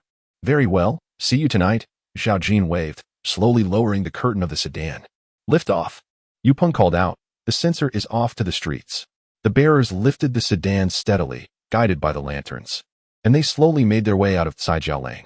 As Zhao Jin's sedan disappeared from view, Zhao Hao let out a long sigh of relief. He had harbored some concern, for Zhao Jin was the type who could share in adversity but was not inclined to share in prosperity. What if he awoke one day and no longer recognized his younger brother? That would render all his efforts in vain. Fortunately, Zhao Jin had not grown distant, but had instead become more affectionate. Zhao Hao rubbed his sore hand, reassured. When he turned around, he noticed Zhao Shozhen craning his neck, watching the sedan as it receded into the distance. Father, you and my brother share such a deep bond? Zhao Hao marveled. I envy his sedan. Zhao Shozhen swallowed hard.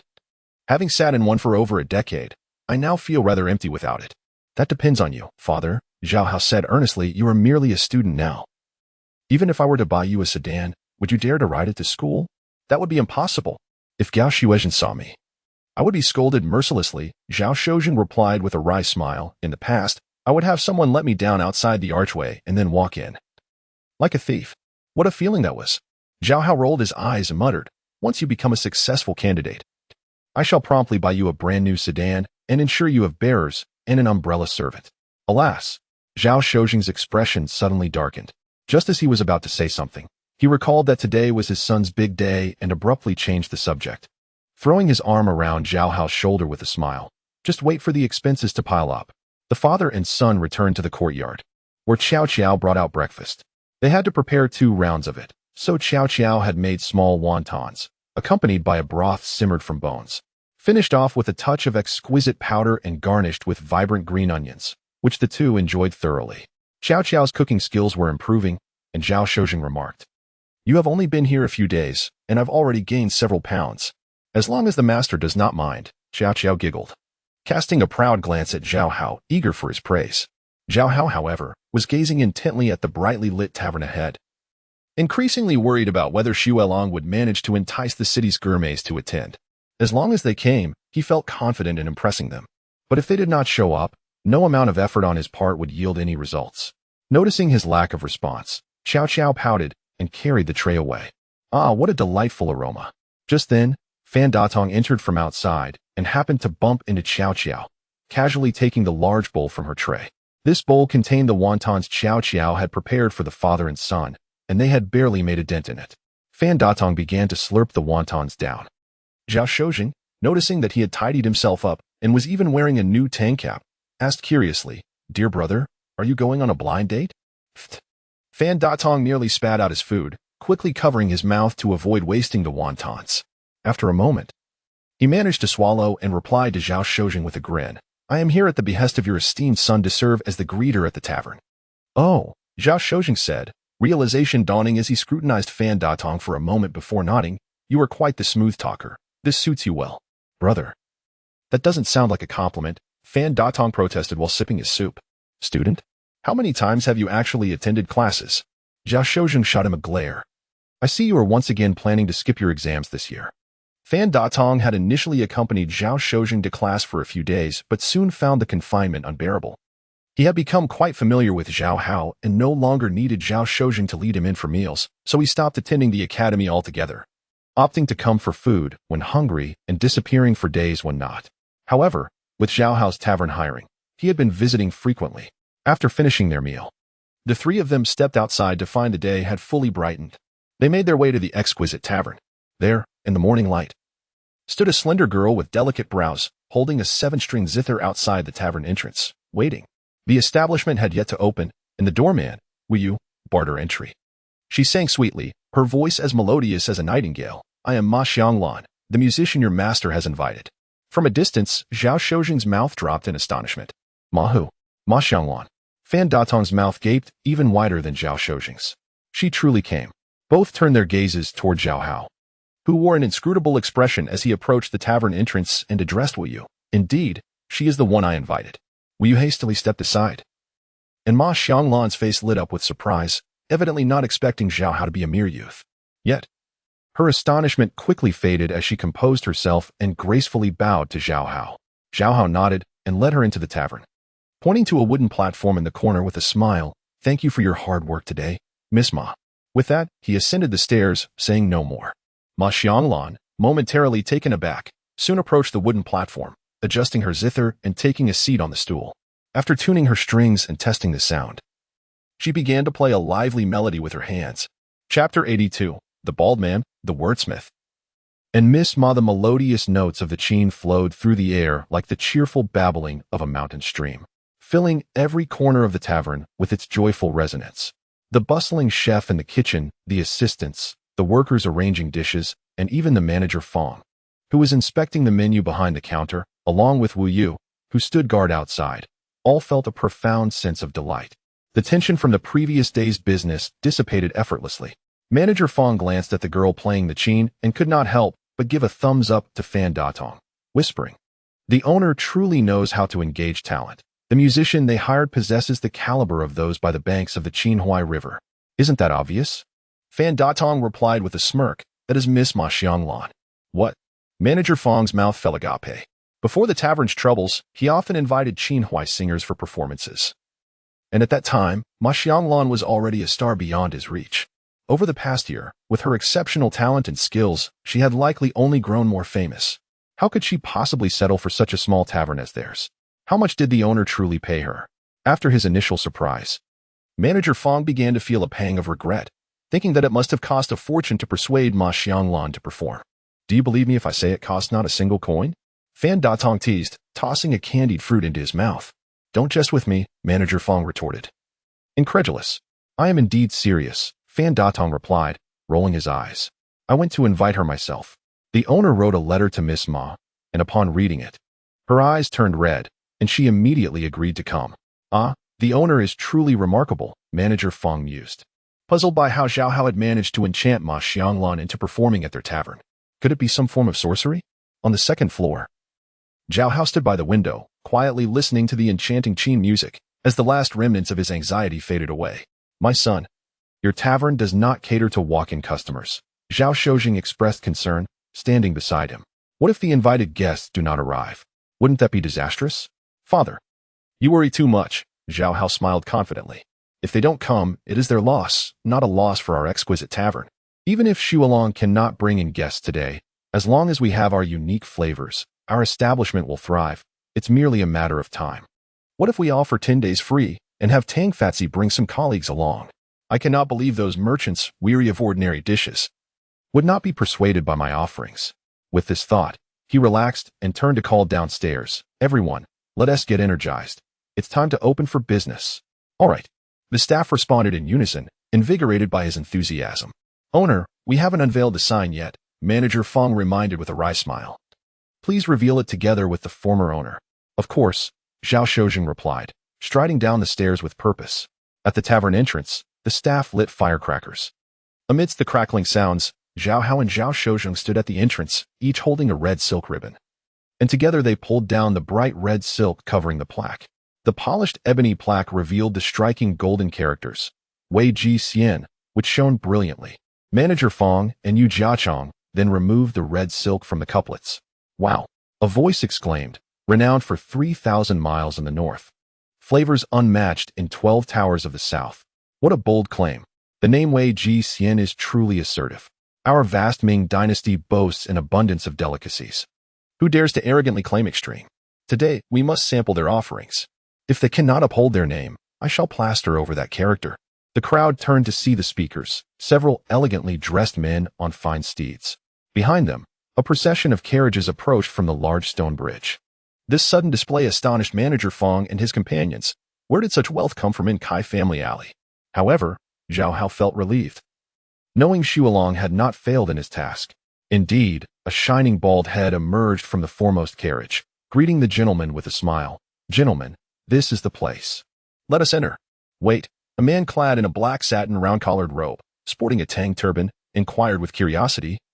"Didn't he, the master, say we were attending a poetry gathering? Why have we come to a tavern, and a newly opened one at that?" The other scholars looked equally perplexed, their anticipation building as they turned to Xuelong. The master's actions were always unexpected, leaving them eager for whatever novelty he had planned. "Ah, gentlemen, please observe." Xuelong pointed to Zhao Shojing at the tavern entrance and smiled. "Do you recognize this gentleman?" "Ah." Upon seeing Zhao Shojing, the group was momentarily stunned before erupting into joyous laughter. "So it is the wordsmith here. No wonder, no wonder."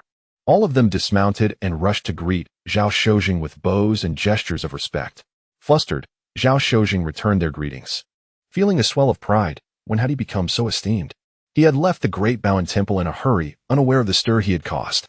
The renowned Dai Lianhua had made an indelible mark, and Xuelong's pursuit of him had only heightened their interest. But the primary reason for their admiration lay in the popularity of Dalianhua, which had transcended from the Great Baoan Temple to the banks of the Qinhuai River and throughout Jinling City. Wherever there was a gathering, Dalianhua would surely be sung. It was only in Kai Family Alley, where rough men predominated, that it had not yet spread. Now, countless people yearned to meet the true author of the celebrated lyrics. Meeting the wordsmith naturally offered a glimmer of hope to encounter the hidden gem of the Ming poetry scene. To meet this hidden gem, one must first befriend the wordsmith. Thus, the esteemed gentlemen, scholars, and civil service candidates all humbly approached Zhao Shozhen, calling him brother. Xu Guangqi watched this scene with a smile, contemplating, Zhao. How will you hide now? Just as he sought out Zhao Hao, someone suddenly grabbed him and pulled him into the tavern without explanation. After the guests exchanged pleasantries with Zhao Shozhen, they soon realized that Master Xu Guangqi was nowhere to be found. He had already ascended to the upper floors. Fan Datong, wearing a broad smile, invited, "Please, everyone, come in for tea. Master Xu Guangqi will descend shortly to speak." The guests, trusting his words, entered the tavern, surprised to find its decor elegant and refined, with calligraphy and paintings of noticeable quality, far beyond the typical works of mere literati. As they were pondering the origins of these exquisite pieces, a voice suddenly exclaimed, "Am I mistaken? Is that not Miss Ma?" Chapter 83. The Snowwave Monk riding the coattails of fame within the exquisite establishment of Wei Jixian. Amidst gasps of astonishment, patrons rubbed their eyes, appearing as if they had witnessed a ghost. There stood a slender maiden on the Qin platform, bowing slightly towards them. Her figure delicate as a willow swaying in the breeze, her features as enchanting as the early spring willows and songbirds. Though she may not be a paragon of beauty, her demeanor radiated an ethereal elegance, instilling joy in those who beheld her. Who could it be but the elusive courtesan Ma Xianglan, so rarely seen along the banks of the Qinhuai River? These literati and affluent youths, at their core, were rather superficial. The more unattainable the flower, the more they coveted it. Thus, upon encountering Ma Xianglan, who often denied them, in this humble tavern, they felt an uncanny sense of disbelief. Am I dreaming? A gentle pinch, but not too hard. I understand now. It must be the Snow Wave Master who has invited Miss Ma here. One exclaimed, clapping his hands. Truly, the Snow Wave Master is remarkable to have summoned the presence of Miss Ma. I am not a guest invited by the monk, Ma Xianglan gracefully replied, her lips parting like the song of a nightingale. I am the Qin player for this tavern. What? The crowd was taken aback, their mouths agape, astonished that she had been summoned by the tavern's owner. Immediately, someone shouted, Miss Ma, regardless of what they offer, I will pay double to have you perform at my residence. I will offer triple, 5 times. These wealthy youths from Wuling, eager to boast, began to bicker without regard for decorum. The owner did not pay for me. I came voluntarily to play the Qin. Ma Xianglan smiled gently. If you wish to hear me play, please visit Wei Jixian often.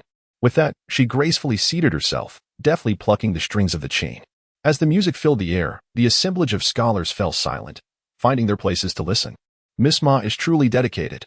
Zhao Shozhen could not help but quietly admire the tavern's owner. As long as she is here, Wei Jixian need not worry about business. Ah, but who knows how long she can stay? The owner, Fong, chuckled wryly, unconvinced that a renowned courtesan could long endure in this modest alleyway. Snowwave was forcibly pulled into the elegant chamber named Spring Upstairs. Zhao Hao was already waiting there, arms crossed, wearing a frown as he glared at the insufferable monk. Zhao Shizhu, what is the meaning of this? Snowwave, adjusting the folds of his colorful robe, inquired in confusion. Is there something that cannot be said downstairs? What are you up to? Zhao Hao shot him a glare. I asked you to invite the gourmet for dinner, not to summon people for a literary gathering. How could a dinner compare to a literary assembly? Snowwave replied, his expression one of utmost conviction. I, a humble monk in Jinling, never partake in banquets. Nor do I invite others to dine. It is utterly mundane. You still want to eat vegetarian hot pot. Zhao Hao rolled his eyes, believing the monk's nonsense. Of course, you are an exception. Snowwave chuckled, deftly changing the subject. Moreover, the guests I have invited today have been meticulously selected. They are not only affluent and fond of fine food, but they also have numerous connections and a stellar reputation. If you can win them over and have them promote your name, Wei Jixian will become renowned overnight. Now that sounds more like it.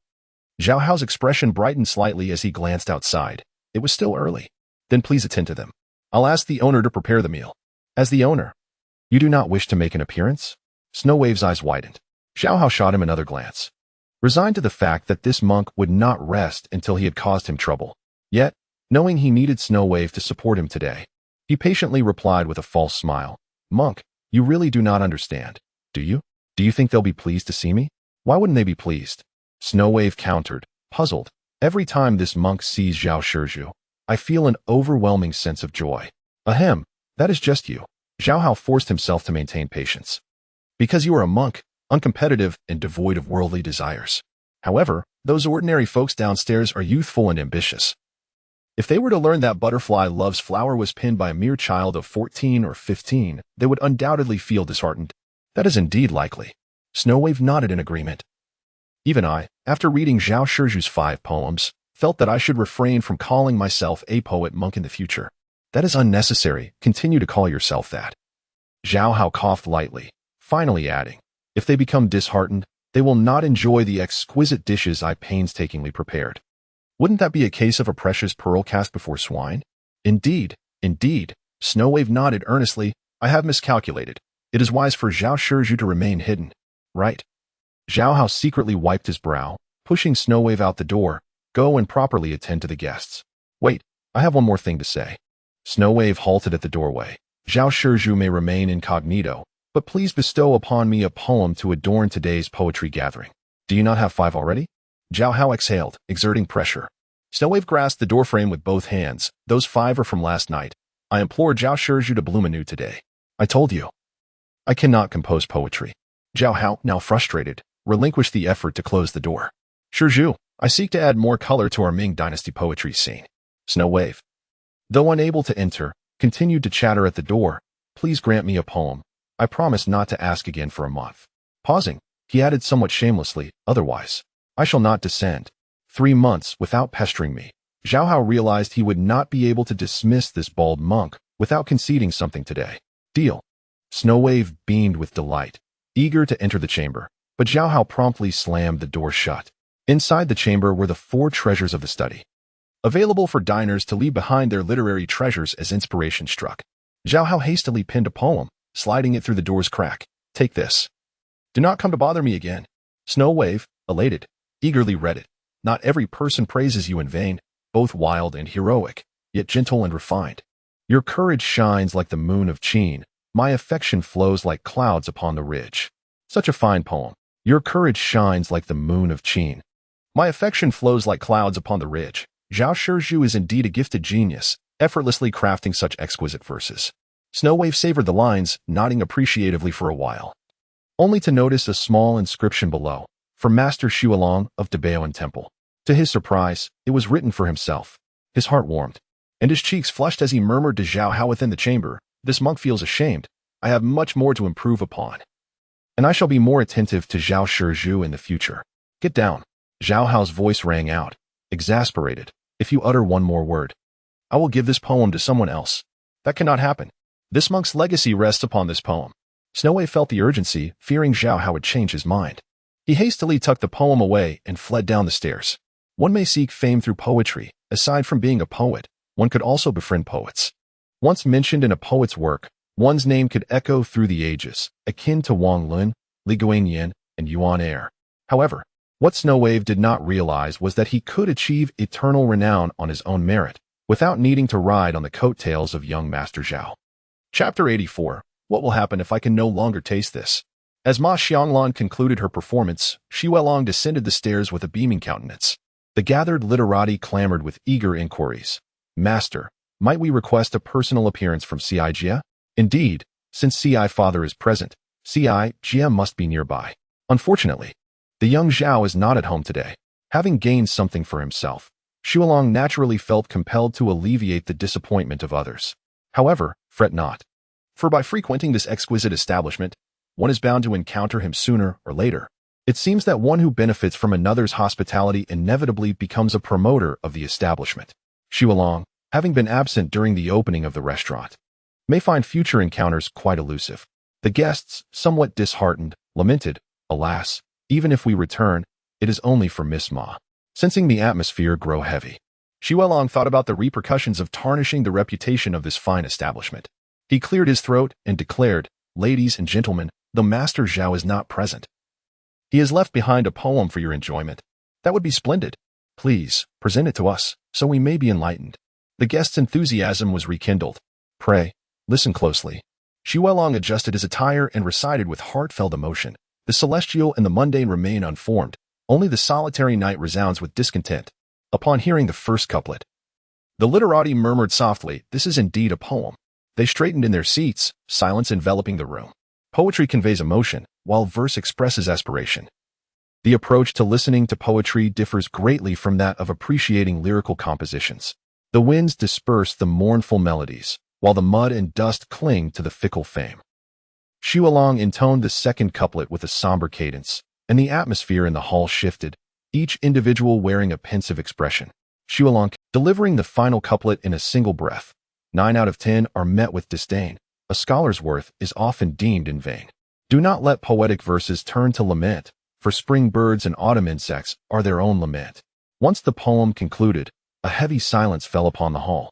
With none daring to applaud, all sat in deep contemplation. Zhao Juzheng, seated among them, found tears streaming down his cheeks, for although he had read this poem before, hearing it recited by Xu Guangqi stirred profound sorrow within him. This is my son's tribute to me. It encapsulates my life's journey. What a poignant line. A scholar's worth is often deemed in vain. This was penned by young Master Zhao for our reflection. The guests too felt their hearts ache, many with misty eyes shedding tears. In truth, these so-called young men of Wuling were but unfortunate souls who had fallen short in the imperial examinations. In their 20s and 30s, had they not been disillusioned by the examination process, who would squander their days in frivolity and revelry. Do not let poetic verses turn to lament, for spring birds and autumn insects are their own lament. As the guests absorbed the poem's essence, they sensed the poet's warm benevolence, reminding them that beyond the confines of examinations, one could still lead a remarkable life. Grateful for young Master Zhao's enlightenment, they wiped their tears and regained their composure. The winds disperse the mournful melodies, while the mud and dust cling to the fickle fame. As they savored the final lines, some guests reminisced about missed opportunities with cherished ones. The celestial and the mundane remain unformed. Only the solitary night resounds with discontent. A well-dressed gentleman, adorned in a scholar's attire, slammed the table and exclaimed, "I, Wu Yuan, have been enlightened. How laughable that after passing the examination, I became complacent and neglected my studies. Tomorrow, I shall return to the ancient temple at Jingxinjian and diligently study, vowing not to set foot in Jinling until I achieve success." Zhao Hao, listening intently from above, found himself bemused by Xu Guangqi's audacity in altering the poem, and now, hearing this proclamation, he could only shake his head in disbelief. "Dear Wu, do not be so resolute. I still hope for your return as a patron." In a corner of the hall, Ma Xianglan discreetly dabbed her eyes with a handkerchief, taking a deep breath before playing a soothing piece, flowing to help ease the guests' emotions. Young Master Zhao's poem had, in essence, purified the souls of the gathered literati, allowing the morning's poetry gathering to unfold in an atmosphere of humility and restraint. There was no excessive flattery, nor any shameless self-promotion. Thus, the gathering concluded well before midday. The staff, having been on high alert, swiftly began serving dishes in a flurry, as if fearing their guests might depart. In truth, the proprietor had worried for naught. After being fortunate enough to hear the profound work of the great poet Zhao, who among the literati would dare to leave, they felt obliged to sample the restaurant's culinary offerings, even if merely to offer insincere praise as a courteous conclusion. These seasoned gourmets, well-versed in the culinary delights of Jinling, held little expectation for this modest establishment on Caijiao Lane.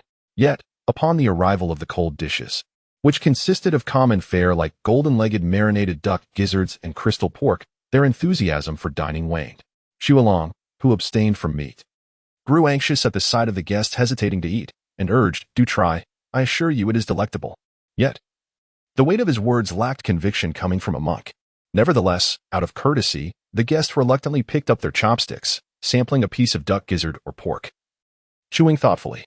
To their astonishment, these discerning palates immediately recognized the difference. Some closed their eyes to savor the flavors, while others eagerly sampled various cold dishes, yet silence reigned. With no one speaking, the proprietor, watching nervously from the side, felt as if his heart were lodged in his throat. Is this truly exquisite? Finally, someone broke the silence, exclaiming, "I have eaten marinated duck gizzards my entire life, yet I have never encountered such a delightful flavor. Indeed, it is astonishing." The patrons began to awaken from their stupor, showering praises upon the dishes. In comparison, Everything else tastes like wax. This truly lives up to its name of exquisite flavor. I eagerly await the hot dishes to see what wonders they hold. With that, the proprietor relaxed, calling out, "Bring forth the hot dishes." As the diners, once engaged in their feasting, heard this command, they set down their chopsticks and lifted their teacups to cleanse their palates. The first dish, each savoring the shrimp tails. As the exquisite porcelain bowls were presented, the diners were captivated by the alluring aroma, realizing it far surpassed the cold dishes.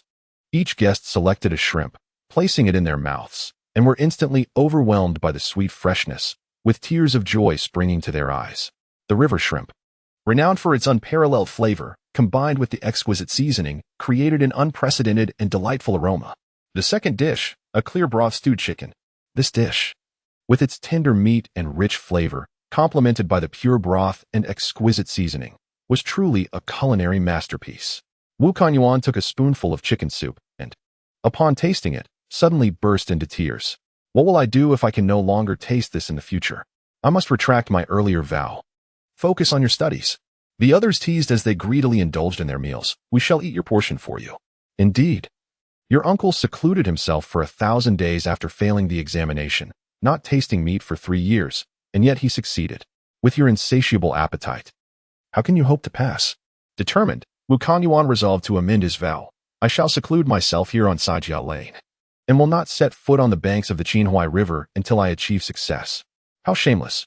The guests erupted in laughter before once again becoming absorbed in their culinary delights, unable to extricate themselves from the feast.